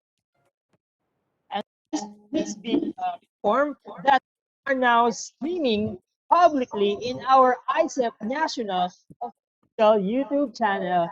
And don't worry, you have and you also hear you. We acknowledge you. You can then type hashtag one ICEP to keep our event going and spread the good vibes. All right. So please don't worry if you're not able to log into WebEx. We have we are streaming live publicly via our ICEP National official YouTube channel. So don't you worry, just vibes coming. All right. Thank you very much, Dr. Patao. And we are so excited for the R&D and to our next technical sessions. I know it will be another lovely day. Lovely ng ating remote correspondent, brainy and witty engineer Janai Sabay and Tito. What do we have next? Yes, hello Engineer Earl. Ikaw talagang nagbibigay ng buhay sa ating MIDCON event. Hello to our participants. Isang magandang hapon sa mga kalahok dito sa Pilipinas, and good morning to our Middle East participants. Hello everyone! So we will have our third technical session in this MIDCON 2021 entitled Digital Currencies, Blockchain, and the Future of Money. I believe this is one of the latest and hot topics not only in our profession but globally as well. Ganyan tayo sa ISAP, palaging nasa trend. But before we will dive in to our third technical session, I just want to mention that this 2-day-long celebration, our ISAP MidCon 2021, signifies a milestone in our organization as we embrace the new normal in providing technical seminars. So despite this crisis, our organization, our beloved ISAP, delivered its commitment to us, the members, to give you the best webinars like this third technical session for our continuous learning development. So moving on, let me just give you a small background about our topic. Since the creation of Bitcoin in 2008 by an enigmatic figure known by the pseudonym Satoshi Nakamoto, digital currencies and cryptocurrencies have flourished. Recently, interest in digital currencies has increased significantly as governments and central banks are considering how digital currency could be rolled out alongside or even replace our fiat currency. This webinar will look at what digital currencies are and examine whether they could be the future of money. So before we proceed to our technical session, let us first orient ourselves with the house rules to ensure that we engaging webinar. So please watch this video clip. Please be mindful of the following house rules. Turn off your microphone and your webcam. Log in to WebEx using registered email address and your full registered name by using this name format. chapter in all caps, dash, first name, middle initial, surname in all caps.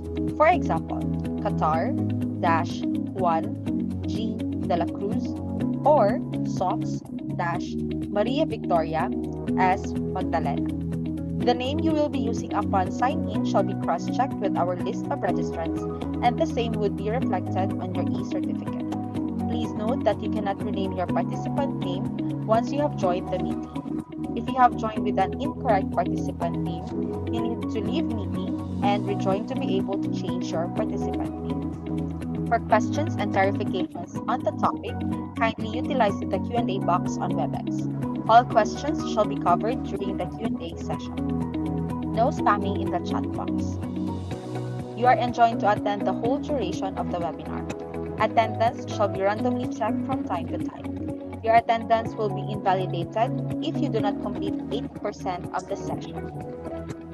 An evaluation test shall be provided to gauge the learning gained in this webinar. A passing score of 50% on the evaluation test will get you awarded the webinar certificate of participation. Please take your time and carefully review your answers, as you can only take the test once.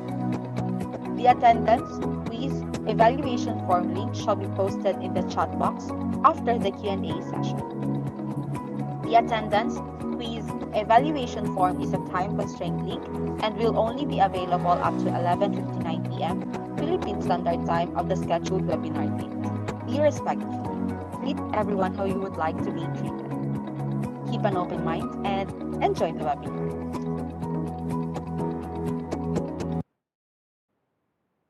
All right, now that we are oriented with the household, just a reminder, no need to remain, just stay as is here in our WebEx. And if you have trouble connecting in the WebEx, do not fret, do not worry. We are streaming live in our YouTube page. So you can also stream there in our YouTube page. So I know everyone is excited and thrilled about our third technical session. Our speaker was also invited during our IECEP EAGM 2020, and many of our participants enjoyed his talking session. So without further much ado, to introduce our resource speaker for today, help me welcome our IECEP National Vice President for Education, Engineer Joseph Carl G. Salva. A virtual of applause, please.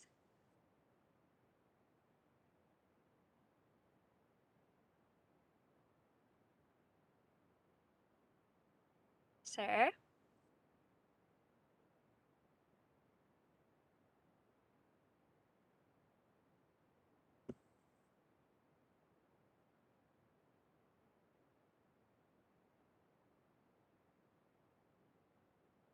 Engineer Salva. So I think, Okay, hello, yeah, sir. Ah, yes. yes. Okay, we Thank can you, thank hear you. you now, sir. Okay. So again, good afternoon to all participants. Our second presenter this afternoon is from Bonifacio Global City, Taguig, a graduate of the Philippine Science High School in 2009, acquired his Bachelor of Science in Computer Science and Engineering with minor in Economics from Massachusetts Institute of Technology, USA in 2013. His fields of expertise are the following: software engineering, human-controlled interaction, and entrepreneurship. The following are his work experiences. From June 2019 to present, is the Chief Executive Officer of PayMongo Philippines Incorporated. From January 2017 to 2018 of November, Chief Technology Officer, Olelo Technologies Incorporated. From March 2016 to December 2016, Software Engineer, Impraise BV, the Netherlands. June 2015 to February 2016, Strategy Consultant of Smart Communications and PLDT. From November 2014 to June 2015, Consultant of Globe Telecom. And from September 2013 to September 2014, Software Engineer of Oracle Corporation, USA. Colleagues in IECEP, to share with us about digital currencies, blockchain, and the future of money. Let us all welcome the CEO and founder of PayMongo Philippines, Engineer Francis Plaza. Engineer Francis? Hello, everyone. Thank you. Thank you so much. And thanks, sir, for that very, very kind introduction. I'm very happy to be here. It's my second time to attend one of your events, everyone. So, pretty excited to share one of the most interesting topics, I would say, not just for me, but also I think for this digital age. No, so let me go ahead actually and start sharing my screen. Let me just do that first. Let's see.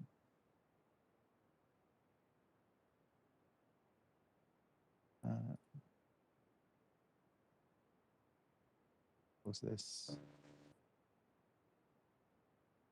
There you go. Can you guys see it? Yes, sir. We can see your screen now. Awesome. All right. So today's topic really will revolve around what I think is the future of money, and I'm sure to an extent many of you probably have explored, the new trends when it comes to money, when it comes to transactions, when it comes to payments. And the quite interesting thing about money really is, sabi nga nila, we work hard to make money, but in many ways, we actually take money for granted. It's like, it's that thing that we use to buy things, to spend on our day to day. We work to earn for it. We try to make a living.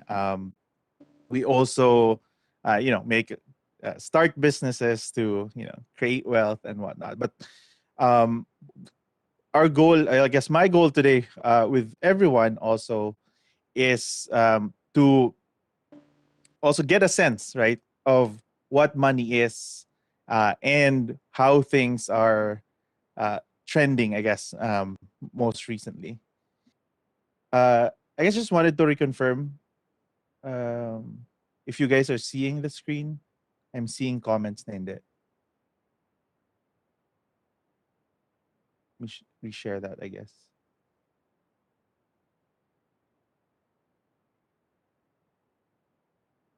Technology is improving, but I guess sharing screen has not really improved a lot. Let's do this one more time.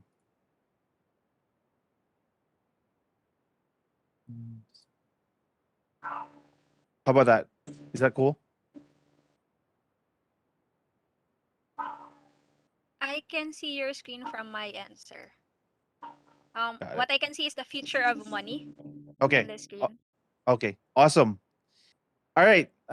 Cool. So first off, before I get to, I guess the nitty gritty of the topic. So my name is Francis. Just to give you a background on myself, I'm currently the co-founder and CEO of PayMongo. We are a payments company in the Philippines that started in 2019, in early 2019. Um, we do process payments online. So we are in that processing layer.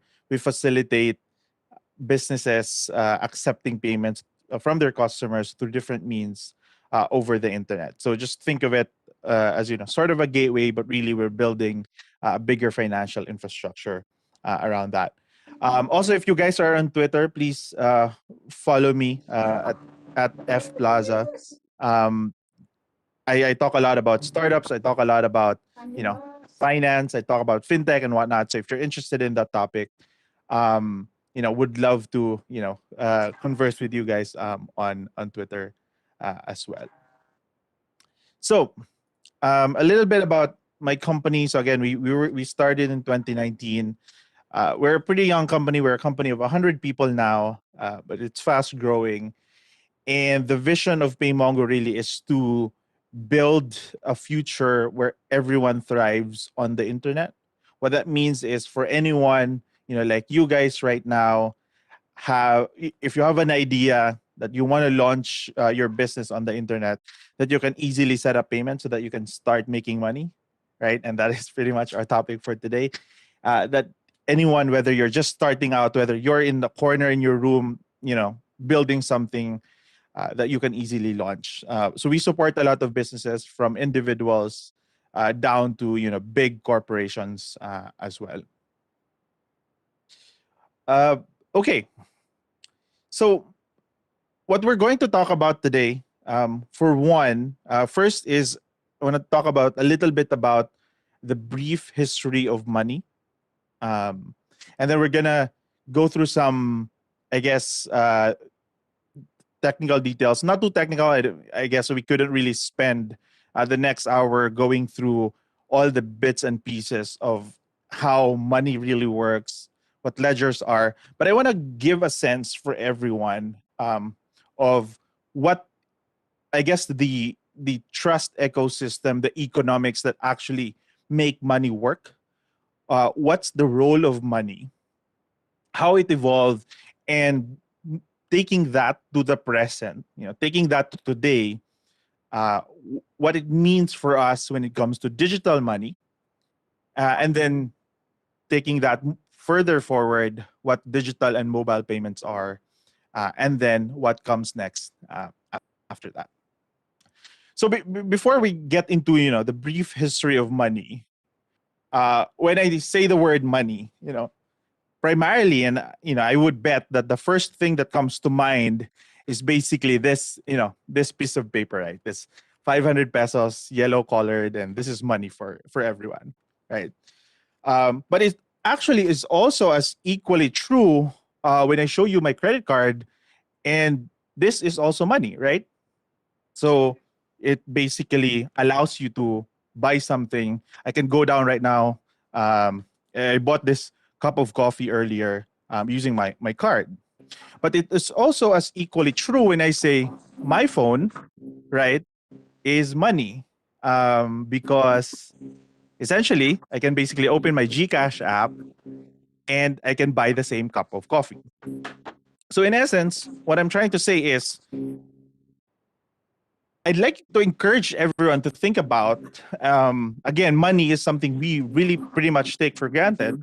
But I want you guys to think about what really money is conceptually, but also in practice, right? Is it really about this thing, or is it about the ability of this thing to, either purchase, create transactions, or basically make the entire economy revolve?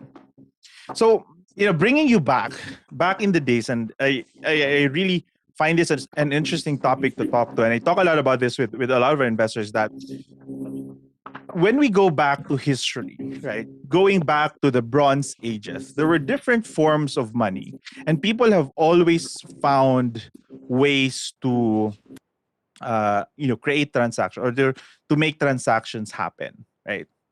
So, back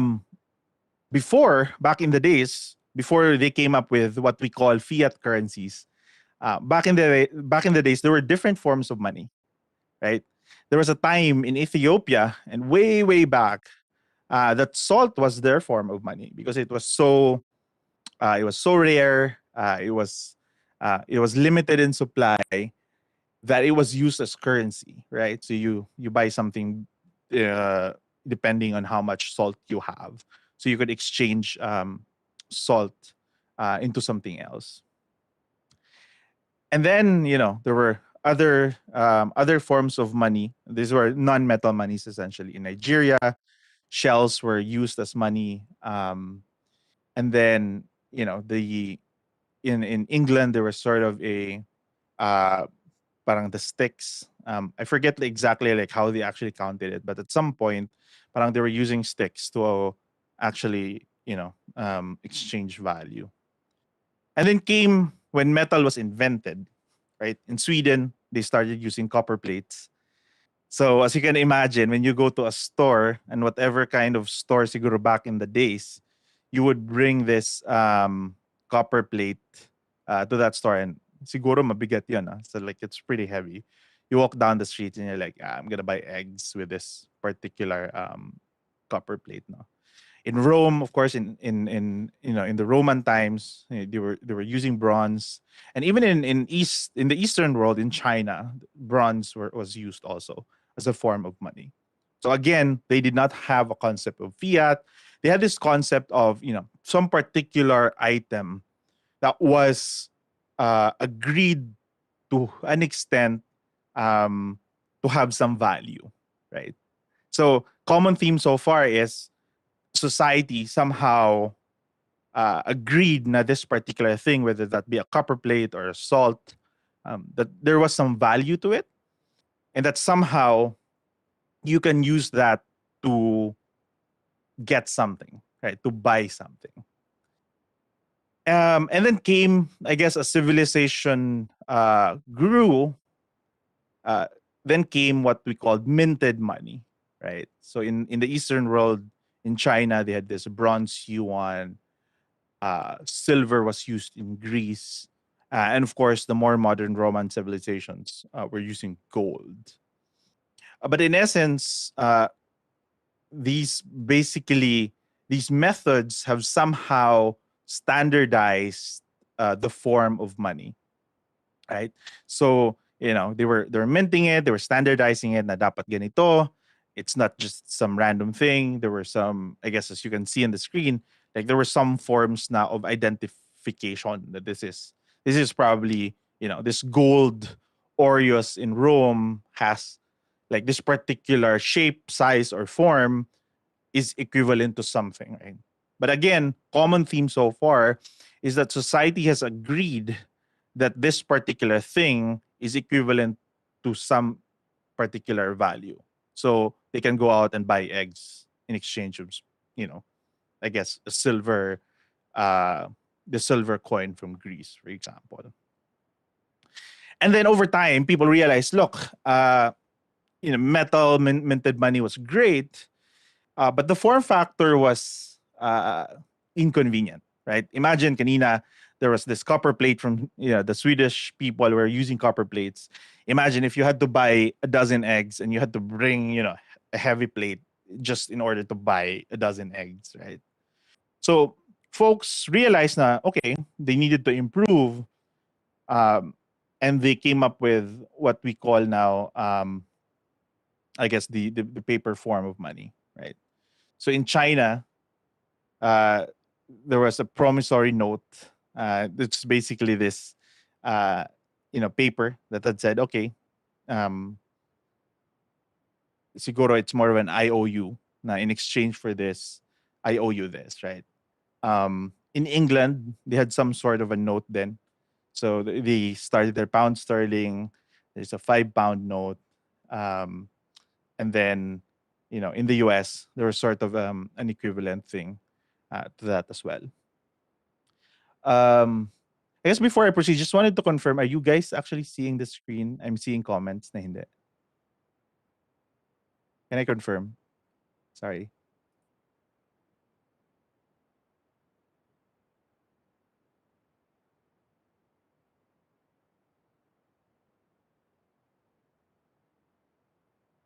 Uh,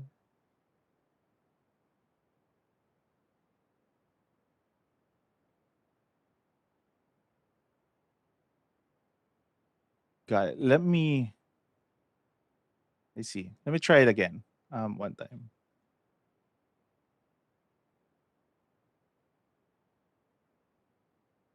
Uh,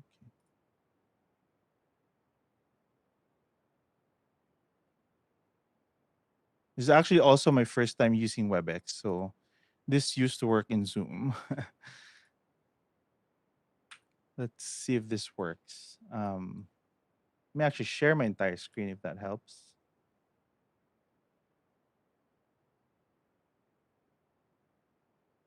Can you guys see it moving? Yes, sir. It's working well. Yes. Okay. Ayan. Okay. I guess I'll run through quickly some of the things that we went through earlier. But in essence, there were different forms of money from different form factors. There were non-metal ones, There were metal ones, civilizations improved, from salt now to copper. And then as civilizations also became better, governments put together this, what they call minted money. So they standardized it. And then at some point, again, as I was speaking most recently, countries have found that the form factor of metal and minted money were inconvenient, so they came up with what they call now paper money, right? Still not close to what we know today, but but to an extent, that was sort of the beginning of uh, what paper money would eventually become, right? So in China, it was a promissory note. In Europe, in England in particular, you have this note that says na this particular note is equivalent to £5, whatever that £5 was at that time. And in the US, they're the concept of the dollar, and it's pegged to something, right? So it's a note saying that it's equivalent to a $55 gold, for example. So you didn't necessarily have to bring the gold with you; you just had to bring the note. And then, as banking systems uh, started, then came about what we call the private banknotes. I'm not entirely sure if the Philippines actually went through this phase, but in countries like the U.S., Canada, and Australia, there was a point where governments actually did not print money. It was your bank. So when you go to a bank and sort of like make a deposit, let's say your gold, the bank gives you a note saying that this particular note is equivalent to a particular value of whatever was stored in the bank. So think of it like parang ano lang, assurance. And each of the banks were issuing notes independently. So if you're, and I'll use modern banking examples na lang, no? If you are a client of BPI, BPI would give you a BPI money, a BPI banknote. If you're a client of BDO, BDO would also give you a BDO banknote. So imagine there were sort of different forms of notes depending on which bank you work with.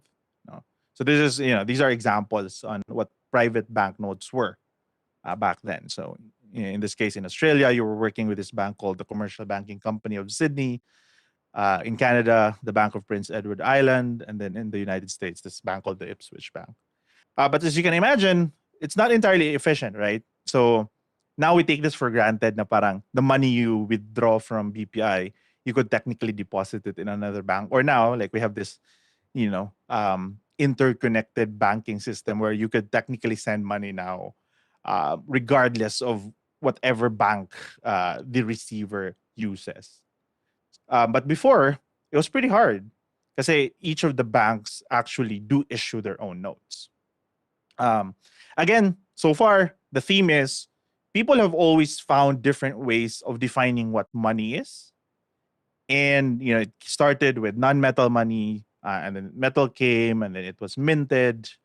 There were promissory notes, and then there were private banknotes. And then eventually, right? So before going to ledgers, so eventually all of that evolution, right, regardless of whatever form factor uh, they ended up having. One the underlying first principle really here is that people need to trust something, right? Whether that's a metal thing, whether that's a salt, whether that's a promissory note. At the end of the day, you need to trust something in order to store value.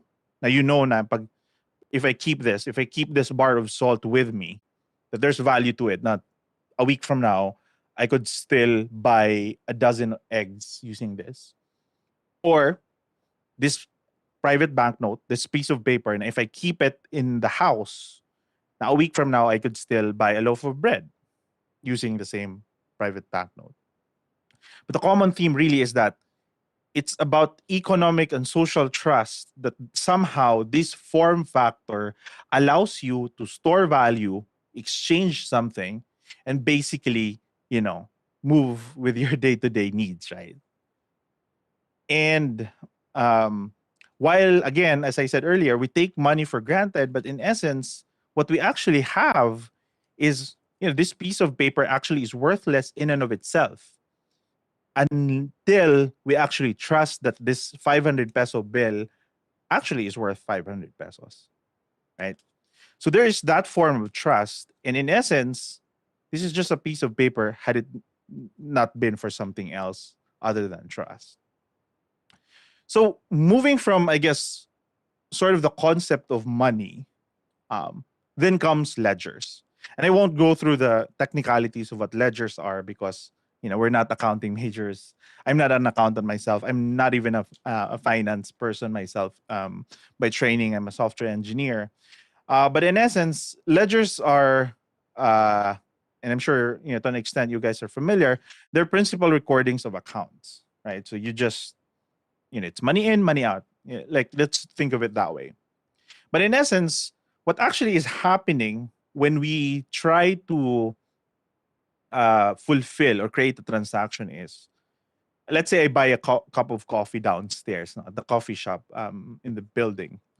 I go there, I bring them my money, whether that's this cash, or my phone, or my card. At the end of the day, what I'm trying to do here is there's some value from here, right? Let's say it's 100 peso coffee.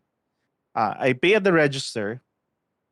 What's actually happening is that 100 pesos is debited from my account, right? Or taken away from this paper money.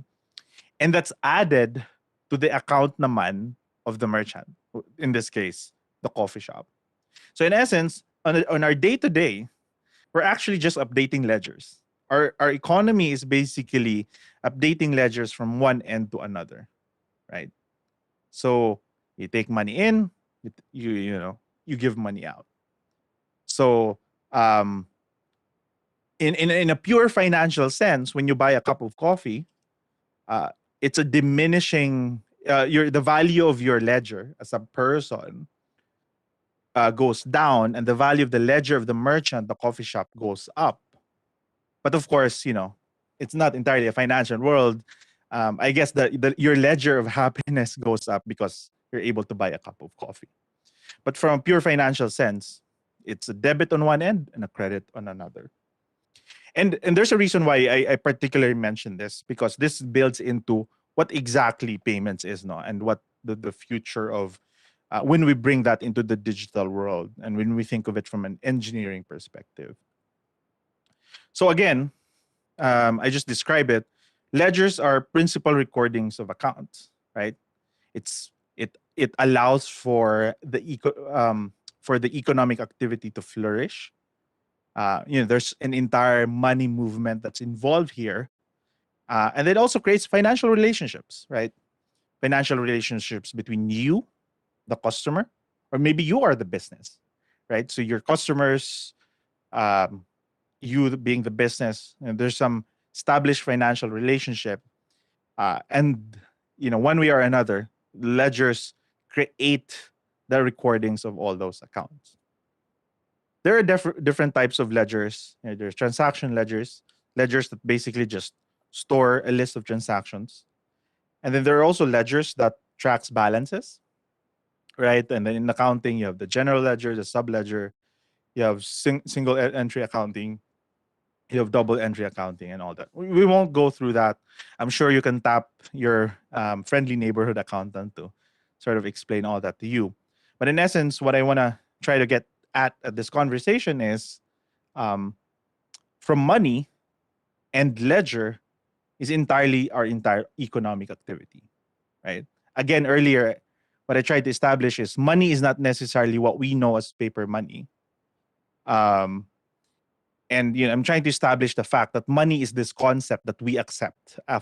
We accept a fact, we accept trust, we accept some value, whether that's in a paper form, in a card form, or a digital form. And then in the other end, there's ledger, which basically allows us to use this money form to have economic activity and financial relationships among each other, right? So I just want to, I guess, go through some of the characteristics of a good ledger. and why we trust the system. Again, this is something we really take for granted in a day to day, but somehow it's an inherent trust that we have in this entire system. And entirely the reason that we do trust that I can go to my coffee shop, that I can buy this cup of coffee, and that even when I pay my card with my card, that the merchant actually believes that at the end of the day, makukuha nila yung pera. All of that is all about trusting the system, no? And because the entire economic activity, depending on a good ledger, one, it's immutable. So what does it mean to be immutable? That the system basically does not just all of a sudden, if I pay 100 pesos for this coffee, na later naging 90 na lang siya, all of a sudden. That wouldn't create trust, right? So the merchant has to trust na 5 days from now, that 100 pesos will appear in his or her bank. Right? So it's immutable because the accounting is consistent. It's also timestamp. So I'm sure you probably have opened your banking statements or your credit card statements. Somehow it's a form of a ledger, I would say, and that you can track the movement of your transactions. No, it's like, yeah, I did this at this time. During my payday. Um, you got sucked into the 11/11 sale, yung mga ganon. And that's part of this economic activity, and that's time stamped into your ledger. And there's ownership also, right? You know who owns the ledger, your own ledger, which is your accounts, your money, or the merchant's ledger, or your bank's ledger. You also trust that the bank owns their ledger, and you know that when your money is in the bank, there's particular ownership to that, right? And one, of course, tied to what I said earlier on immutability, it's also accurate, right? Again, when you bring your money to the bank, you don't wanna all of a sudden get surprised na nagbago yung amount, right? Whether it's up or down. I guess you'll be more happy if your balance goes up all of a sudden. But there was an incident, I think with BPI a few years ago, when all of a sudden their accounting or their ledger systems got messy. People were seeing millions of pesos in their bank accounts. But again, whether it goes up or down, it destroys the trust that you have in this entire system. And of course, comprehensive and having the description of transaction allows us to trust where the money goes and how it actually moves from one point to another. So all of that, so as kanina, I talked about money in its different forms. I sort of built the foundation of what the ledger is and why it works. Then all of this really brings into this entire concept of payment systems, right? Again, payment systems, it's a method to amend and record changes in ledgers for money. Money, ledger, all of that combined creates this entire payment infrastructure, right? If you notice, I didn't talk about anything in particular like payment methods, mobile wallets, cash, credit cards. Like all of those are form factors. But the foundational, the first principles is that all of that plays in this entire payment infrastructure, entire payment systems.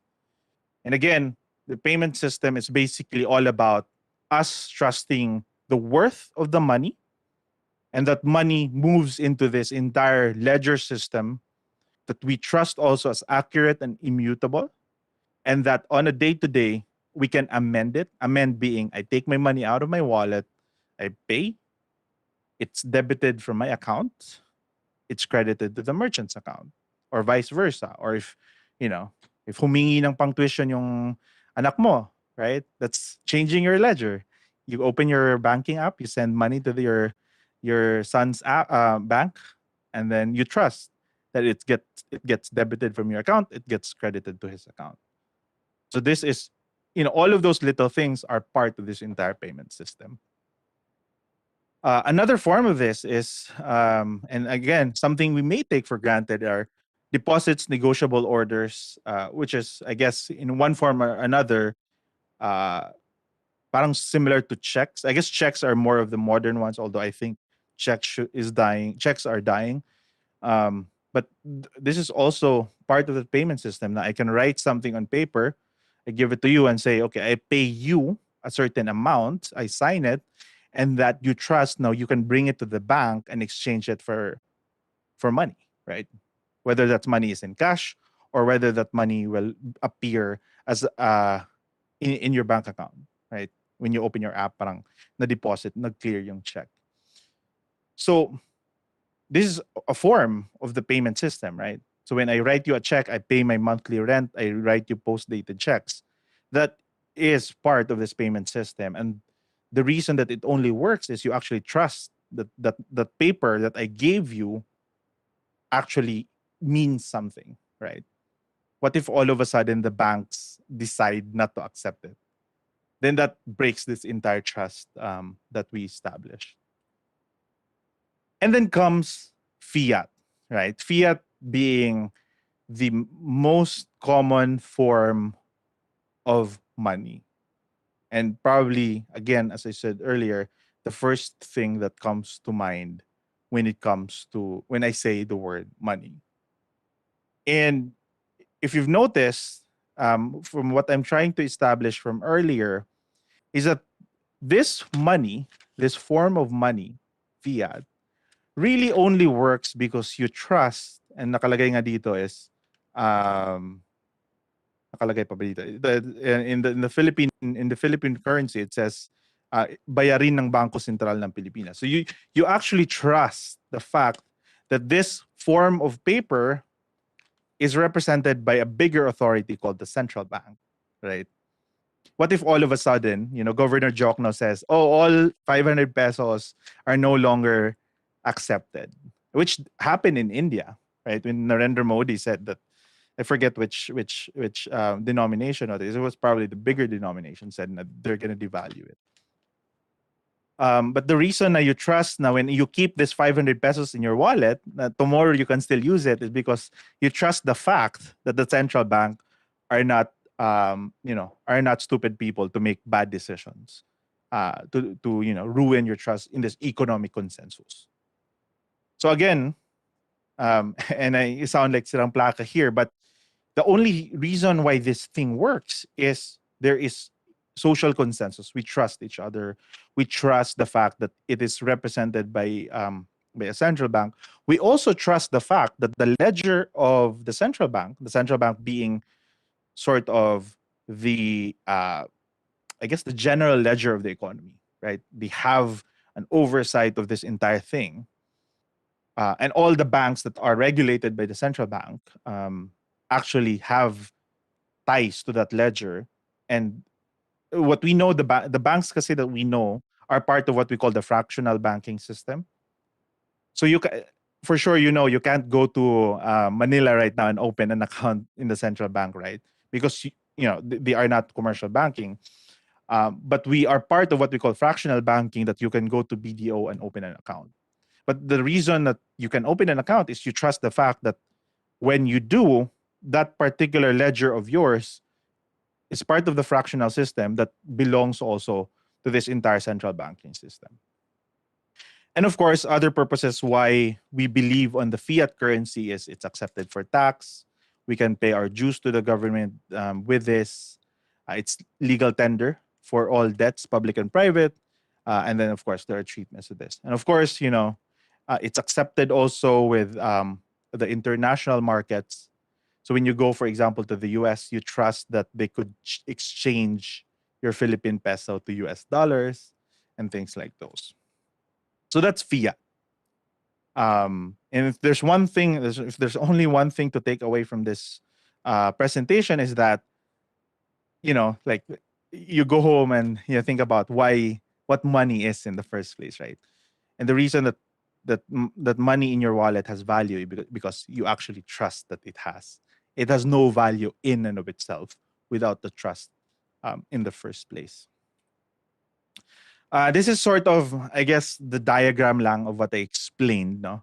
In the central banking systems, which is practically almost every country in the world except some few, there are a couple of countries without central banks. For example, like Hong Kong. Well, it's not really a country, but territory like Hong Kong does not have a central bank.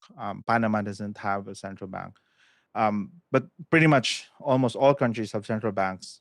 And the central banks like the Bank of England, the Banco Central, the European Central Bank, the Federal Reserve, like all of those operates the monetary system of a country, and all the banks under it, central bank, and then you, as the person, the customer, the client, interacts with the commercial banks, and through that, then you become part of this entire banking ecosystem, monetary ecosystem, or the payments ecosystem. And then, comes with it are the tools. So comes with it are the tools like PesoNet and InstaPay, which is what we call the automated clearing houses that you can move money. Also, the tools like PayMongo were regulated by the central bank. The fact that you could go to one of our merchants and then pay using GCash, your card, and what have you, right? So that's in order for you to participate in that, then you first have to belong to this entire banking system created by the central bank. This is sort of, I mean, forget the details, but this is sort of how it works in a central bank. So this is the Federal Reserve, basically just accounting for its assets, liabilities, and capital. And sort of this is the ledger, right? Parang movements from one end to another. So that's pretty much like it's a simple thing. Well, not really simple. Like central bankers are sort of one of the most sophisticated people in the world, but in essence, it's basically just adding and subtracting things from one ledger to another. And if you haven't known it yet, also, central banks have so much power in deciding the supply of money also in a country. So tomorrow, the governor of Banco Central could basically just wake up and say, look, can we print $1 billion more or $1 trillion more? They technically could. So that's yet another thing that we trust, that central bankers don't just decide to change the monetary supply as well as the monetary system. And then also, I guess before I get more into the modern side of things, credit cards, and I'm sure fairly good amount of you have credit cards in your wallet.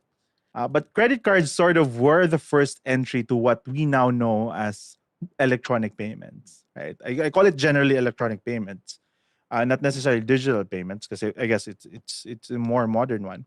But credit cards sort of started this evolution also of going into electronic payments.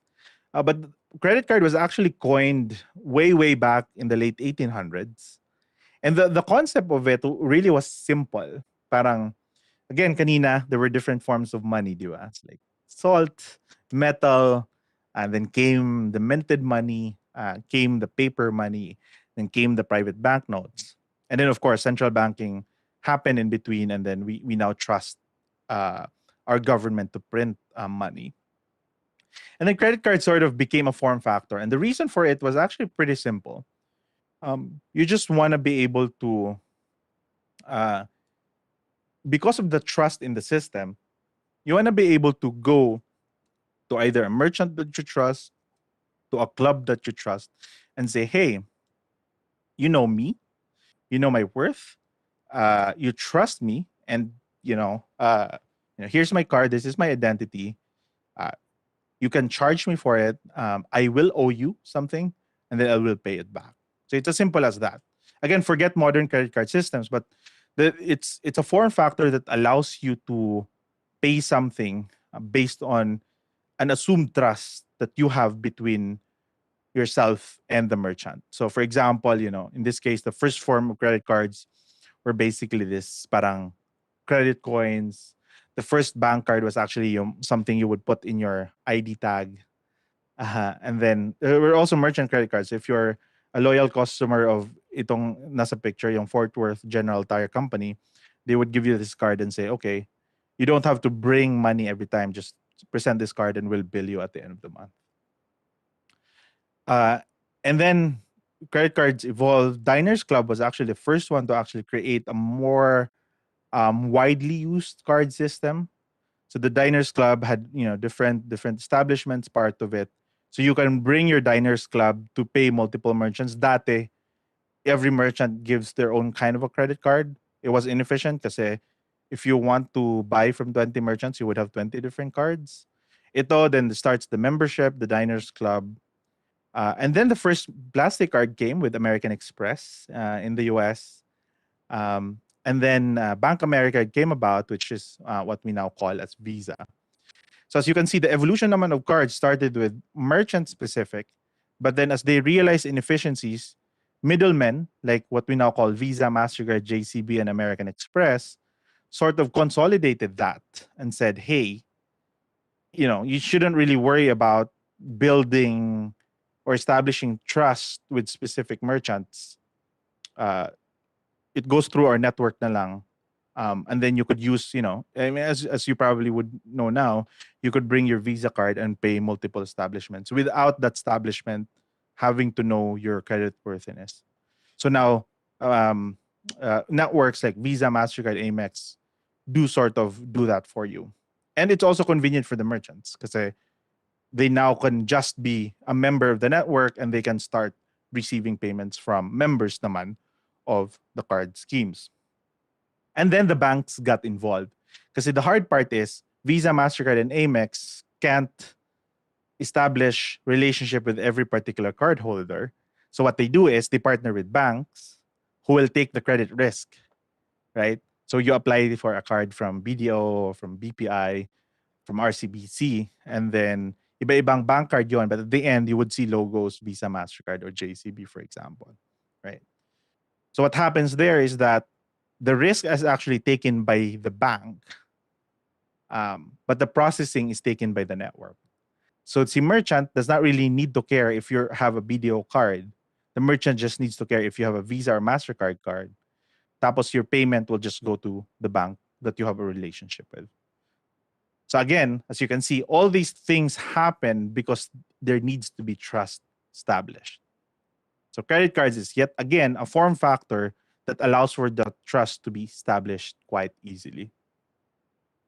And then of course, credit card processing sort of evolved. We now have from the imprinters to what we now call payment terminals, and of course, online form factors like PayMongo exists also. So now you no longer need to have the physical card. You just need to enter your 16-digit card number, and then we can charge you. Yung ganon. So again, it's all about building trust piece by piece. So what is the role of money in the end, right? So if you haven't noticed yet, it's all about medium of exchange, meaning the ability for me to exchange goods, to store that value, and then the unit of account, the movements of that. So just quickly, as we get into the digital form naman. So money, regardless of whether that's a card, that's paper, or that's your digital form, it has to be, portable, durable, fungible. Fungible meaning if I give you a 500 peso bill, it doesn't matter if it's the same bill. I just need to get the 500 pesos back, right? So it's fungible. It's stable. Stable meaning bukas, I believe that 500 pesos could still buy me the same thing as it was yesterday. Almost, right? There's inflation, but of course, you wouldn't want to be surprised na if the price of eggs today are like, sabihin natin, I don't know the price of eggs, like 10 pesos, then tomorrow naging 20. That's not stable. So you will lose trust in the system. So, there are different designs of money, but one of which really now, and I'll go to digital currencies quickly, no? So all of that put together came the idea of digital currencies. And it wasn't too recent actually that people thought of digital currencies. And back in the late 90s, or late 80s and early 90s, towards even the late 90s, before the dot-com bust, there were different forms of digital currencies. None of them actually survived. All of them failed. And the reason for that, and then, they had, even before the advent of PayPal, they had DigiCash, eGold, Hashcash, B-Money, and all that. Banks started it, people started it, different folks started it. But the reason that it failed is because it actually did not get the adoption. The technology wasn't ready. People, one, did not trust it. It was so hard to adapt because there was no form factors like smartphones were actually great inventions because it allowed for us to adopt digital money quite quickly and easily.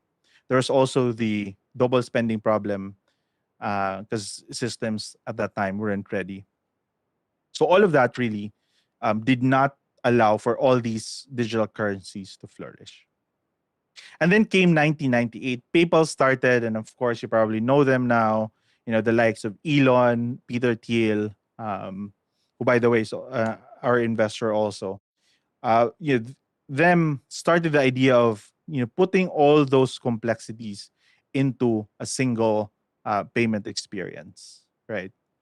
Telecoms came also with their own form. Like, for example, even GCash and Paymaya that we know today started out as telecoms money, although now they're independent. But in other countries, like M-Pesa came about from Safaricom, Telenor also had their own. And in China, of course, Alipay and WeChat Pay, right? Sort of put that digital money concept quite perfectly. And even Starbucks is actually digital money. I don't know if you guys have that Starbucks card, but you're actually lending Starbucks money or you're giving them money, right? You're giving them to store your money in exchange for Starbucks cup of coffee. And that's a form of money. So all of these put together, right? And because the form factor was ready, phones were more advanced. We are a more connected world. We have better internet, better mobile connectivity. Then it gave rise to the ability for us to forget about cash and move that all in the digital form. But the riddle really remains, right? All of that, right, going back here, really brings back to this idea na it's all centralized pa rin right? Again, kanina I said central banks decide fiat currencies. But isn't this another form of central banking where WeChat Pay, Alipay, or even Starbucks decide sort of how the form of that money also works now? So the riddle remains: how do we move value peer to peer without any intermediary, right? Meaning that there's an absolute trust in the system and that we could create this entire economic activity and financial relationships without having the need to trust a central authority. And you might say, okay, why do we need to go there? Well, my answer is why not, right? The fact that we need to trust a central bank really puts a lot of trust to this single entity that all of a sudden tomorrow could potentially go awry and decide something that could basically lose our entire financial credibility. So how can we move that in a peer-to-peer fashion? So when you actually look at technology, right, and the advent of internet, Ethernet was invented in 74. The protocols like TCP/IP, which you guys probably know, hypertext transfer protocol, 1990, and then of course, all the other protocols were built after that. And all of this is all about decentralized information, naman. But once you think of it, is money is actually information in just a different form, but it is information. It's information that there's value. It is information that I want that particular cup of coffee in exchange for 100 pesos. It's information that I want to send tuition to my kids, or it's information that I want to send and remit money back to my family in the Philippines, right? So I'm gonna switch now back to an engineering hat and say money is actually an engineering problem. It's transfer of information, transfer of value, transfer of risk. How do we now think about it from an engineering perspective naman? And then of course, Satoshi Nakamoto wrote this white paper back in 2008, thinking about decentralized currency in a form of blockchain, which of course his version of the currency is called Bitcoin, right? But it actually built from the ideas of decentralized information, right? What can we learn from the technologies that allowed us to have the internet in order to enable financial transactions in the same manner? So basically, programmable transactions. So that's where, and I won't go through the details now of blockchain. It's not the goal of the conversation here, but I wanted to sort of give you guys an overview of what blockchain is anyway, and why that could potentially, and I say potentially, right? Because history is written by the victors. and we don't know yet. But why could potentially change how we think about finance, how we think about money, how we think about financial transactions. So blockchain, in essence, and I'll say it in the most layman term possible, without going through the technical details of it, is that blockchain, from the word itself, it's basically a chain of blocks. So it's a chain of blocks of information. So meaning that it's immutable. Remember, kanina, ledgers should be immutable for you to trust it. So it's a series of transactions that are added, not mutated. No changes are happening. It's basically just a series of transactions added on top of each other.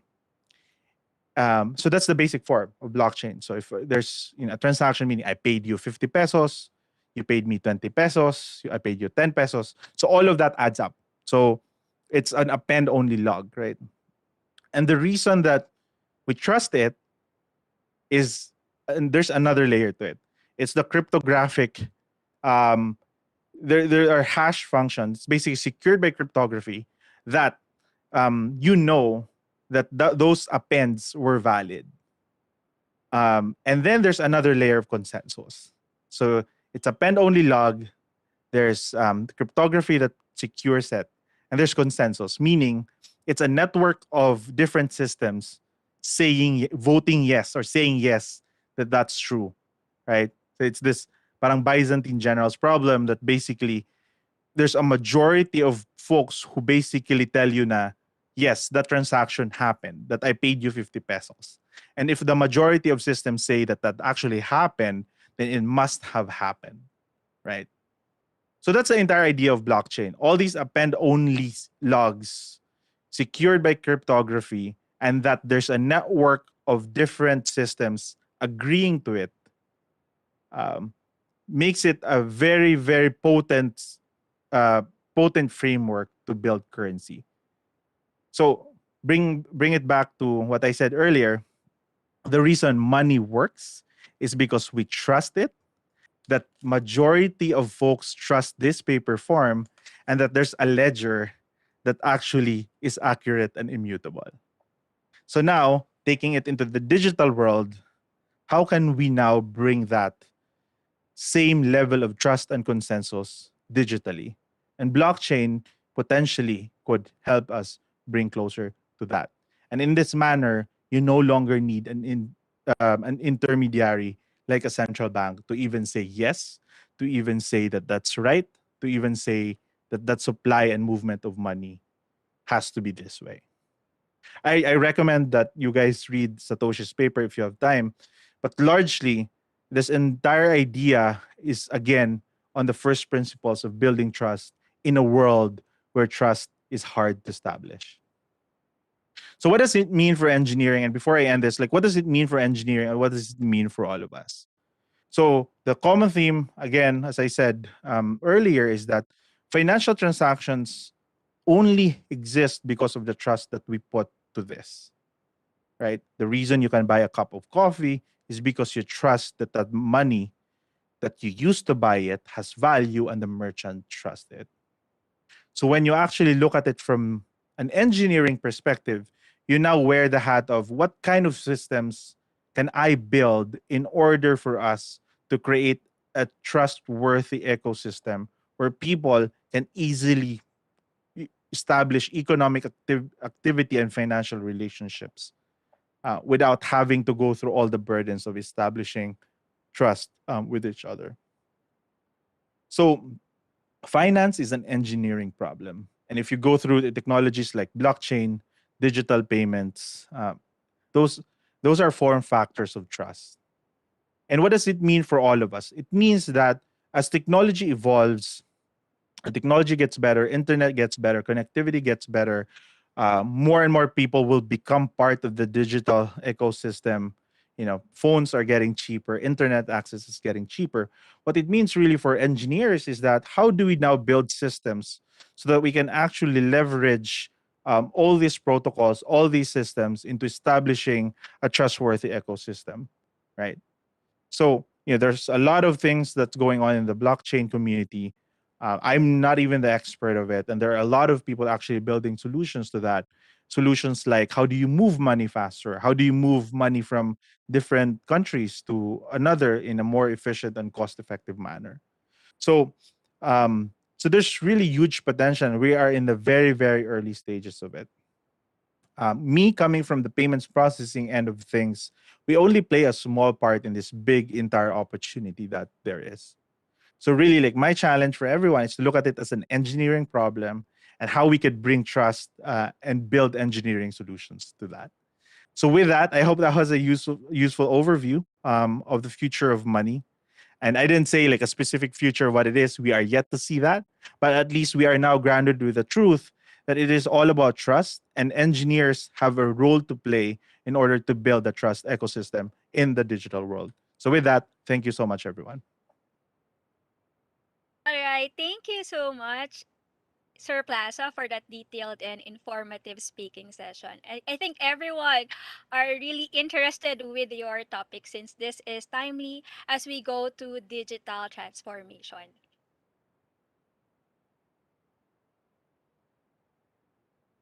Okay. So, due to time constraints, sir, we will be asking you 2 to 3 questions. So those unanswered questions, we will hand it over to you so you can answer it offline, and we will send the responses to our participants together with your presentation after our MidCon event. All right. So our first question, sir, is wait for a while.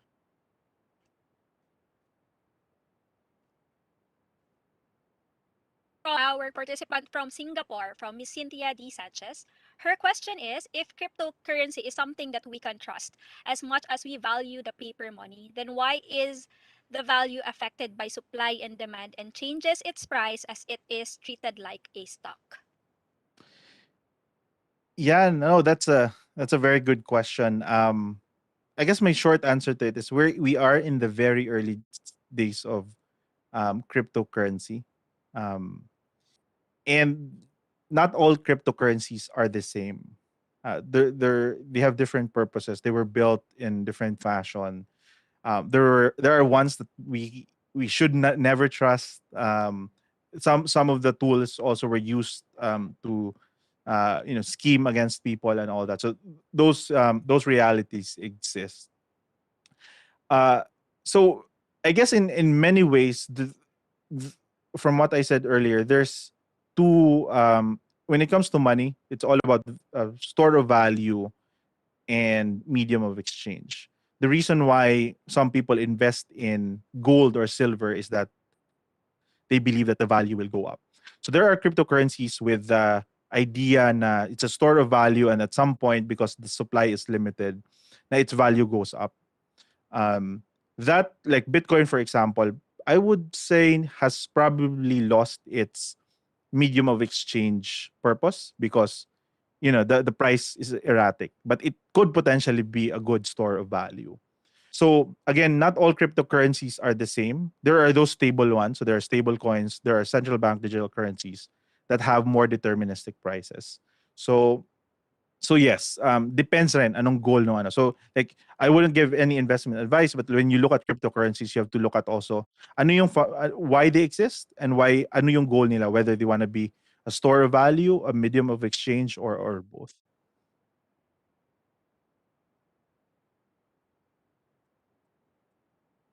Okay, okay. Thank you so much, sir.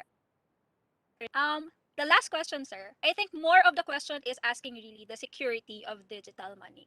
So the question is from KSA, from Razel Torres. The question is, how secure is digital money nowadays? Yeah, no, it's a very good question also, and I don't think that there's like a fundamental answer, like largely that cuts across the board of digital money. No, kasi of course there are companies and folks starting their own version of digital money.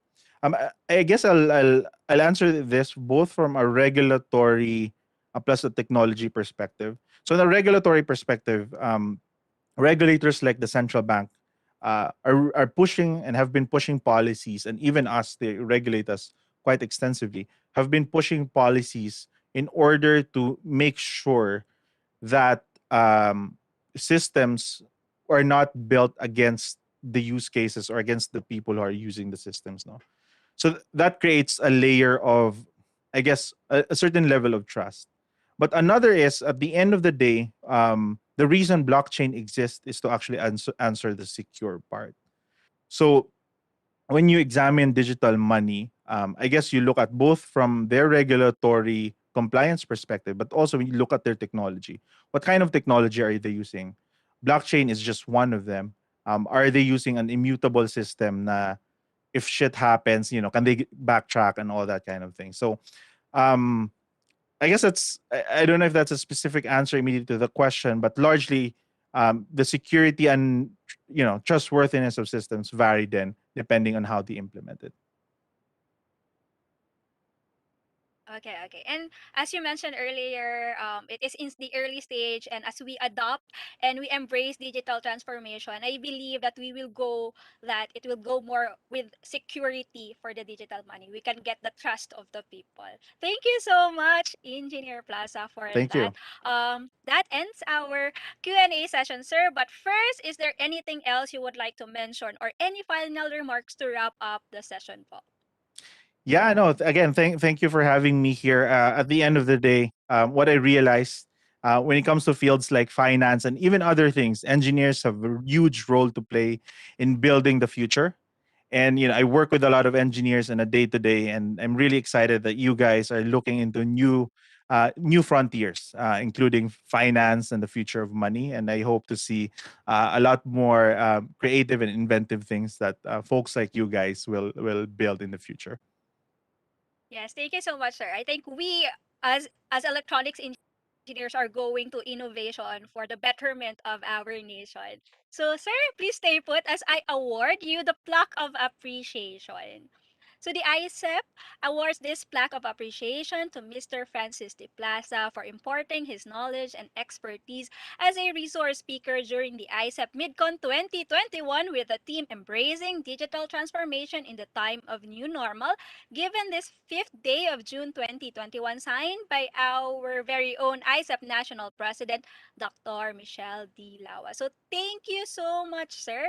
Really, thank you so much for gracing your present for this event. Our participants are really interested with the topic and for giving us insights about the future of money. Thank you so much, Sir Plaza. Thank you so much. So we want so we want to grab this opportunity by thanking our generous sponsors and our partner companies for supporting this event. We have Panasonic Business, Global Artifacts Technologies Incorporated, Wireless Link Technologies Incorporated, and Excel Review Center. So to our participants, we will be now sending the link or pasting our attendance quiz evaluation form in our chat box here in WebEx and in YouTube. I know that everyone is asking if your attendance is valid if you tune via YouTube. The answer is yes. So just ensure that you will comment your chapter name plus your full name in our YouTube chat box so that our attendance team can check that you are really tuned in our YouTube live. So if since you are in our YouTube live, do not forget to hit the subscribe button and hit like to our YouTube live streaming. So please do not forget to fill out our form as this is one of the requirements to qualify for the e-certificates and earn CPD units.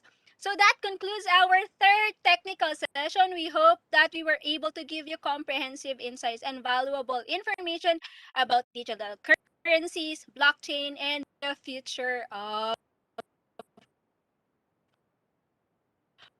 money. So we will for a short break, and after that we will have a technology presentation from one of our sponsors. We will be right back.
So I think we are having some technical difficulties right now. Kindly ano po, stay put for a while as we are checking from our end so that you can hear the audio in our commercial video po.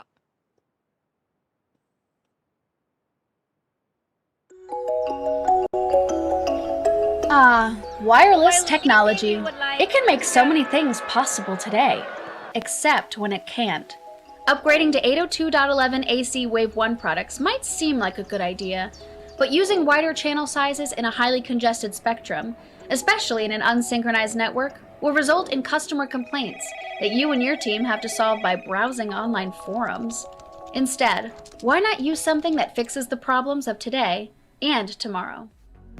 Cambium Network's ePMP 3000 offers true multi-user MIMO technology that enhances your wireless network performance with the same channel sizes and modulations. With compatibility mode, different generations of subscribers no longer require a dispatch to upgrade. You can now get that long-awaited boost to your network with GPS sync, downlink beamforming, and uplink beam steering, all the while giving you the option to use your existing Cambium and third-party subscribers. 4x4 multi-user MIMO will result in a 2 to 5 times performance increase and allow you to connect more clients per base station. GPS sync can prevent self-imposed interference and enable channel reuse even with third-party CPEs, while smart beamforming antenna technology will result in better overall interference mitigation. All generations of ePMP are backed by Cambium Network's 3-year warranty, along with live technical support. Worried about the future beyond 11AC? ePMP 3000 subscriber modules that you install today are designed to work with future 11AX access points, further boosting their performance. You can rest easy knowing your investment is protected today and tomorrow. The time to migrate is now. ICOM.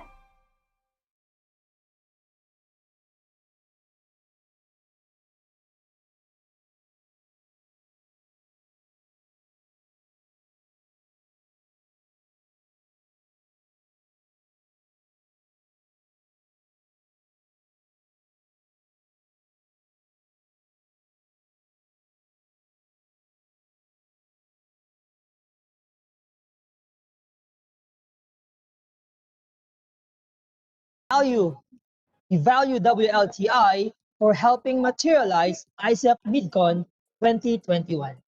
The Wireless Link Technologies Incorporated is a premier information and communications technology provider and systems integrator in the Philippines, specializing in the field of security, surveillance, wireless communications, GPS vehicle tracking and fleet management, VoIP telephony, solar power and networking solutions. Global participants, all ears, all eyes, to the Wireless Link Technologies Incorporated pre-sales engineer, Mr. Junar B. Hongkong. Mr. Junar.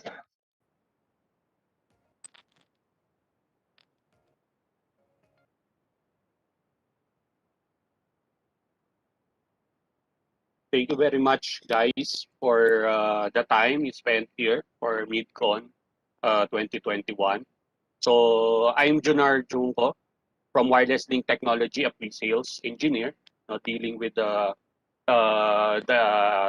company's product as well the solutions and technologies. Okay, so I would like to share my presentation now.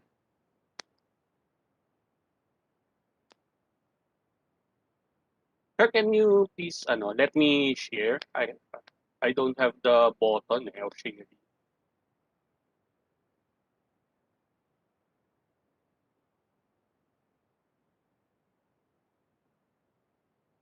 Yeah, thank you.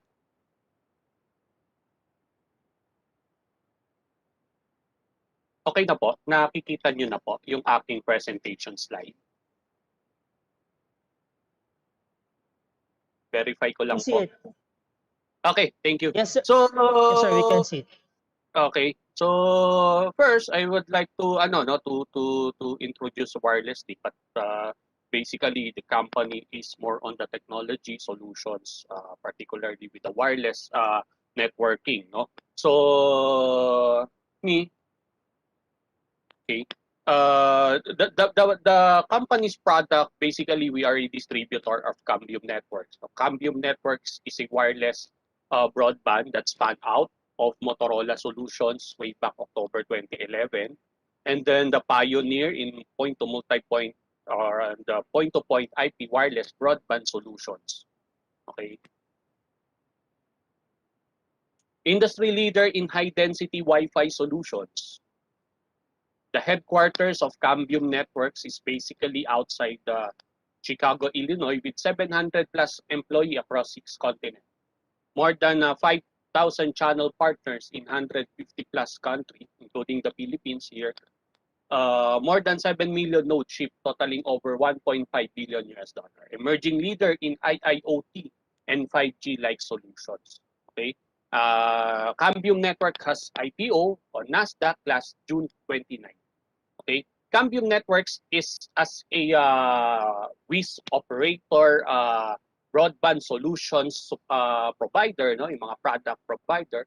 So Cambium Networks has a lot of awards, recognition on some other association in America, like the Wireless ISP Association.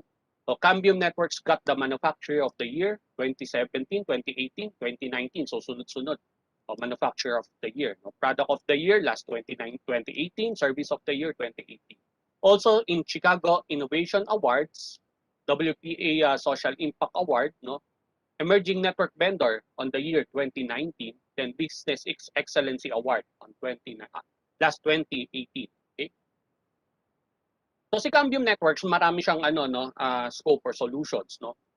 First, yung edge access, okay? 5G, offload, small cell backhaul, broadband access, backhauling or yung mga point-to-point, industrial IoT, video surveillance, and cloud management solutions. Okay? The wireless broadband solutions, basically, dito umiikot yung wireless broadband technology of Cambium Networks na pinapresent sa inyo ni Wireless Link Technology. First of all, yung ating digital e-government infrastructure solutions or yung digital and e-gov infrastructure solutions. As you can see, no, on my my presentation slide,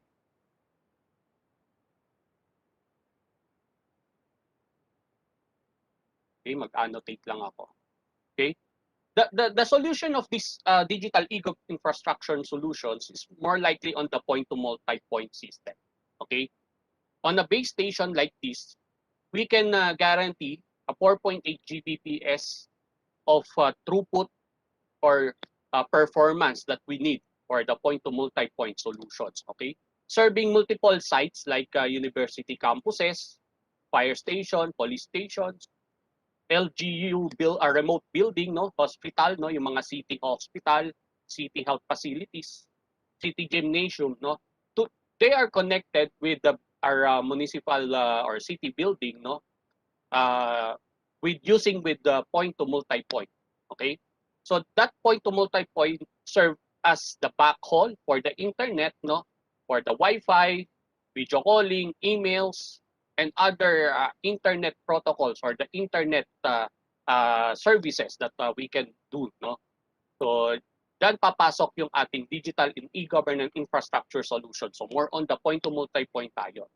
So magkakaroon ng link there, wireless connected link, okay, for different sites. Okay.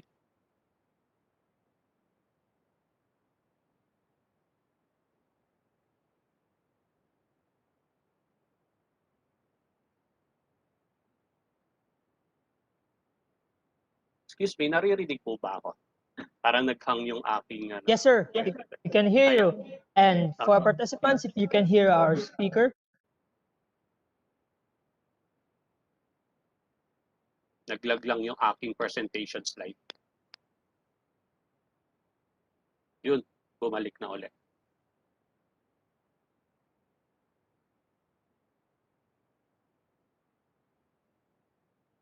Okay, next is the high capacity WISP solutions. Okay, so the high capacity WISP solution is a solution where the WISP operator need to share the internet, okay, from the sa iba't ibang enterprise user, no, sa iba't ibang household.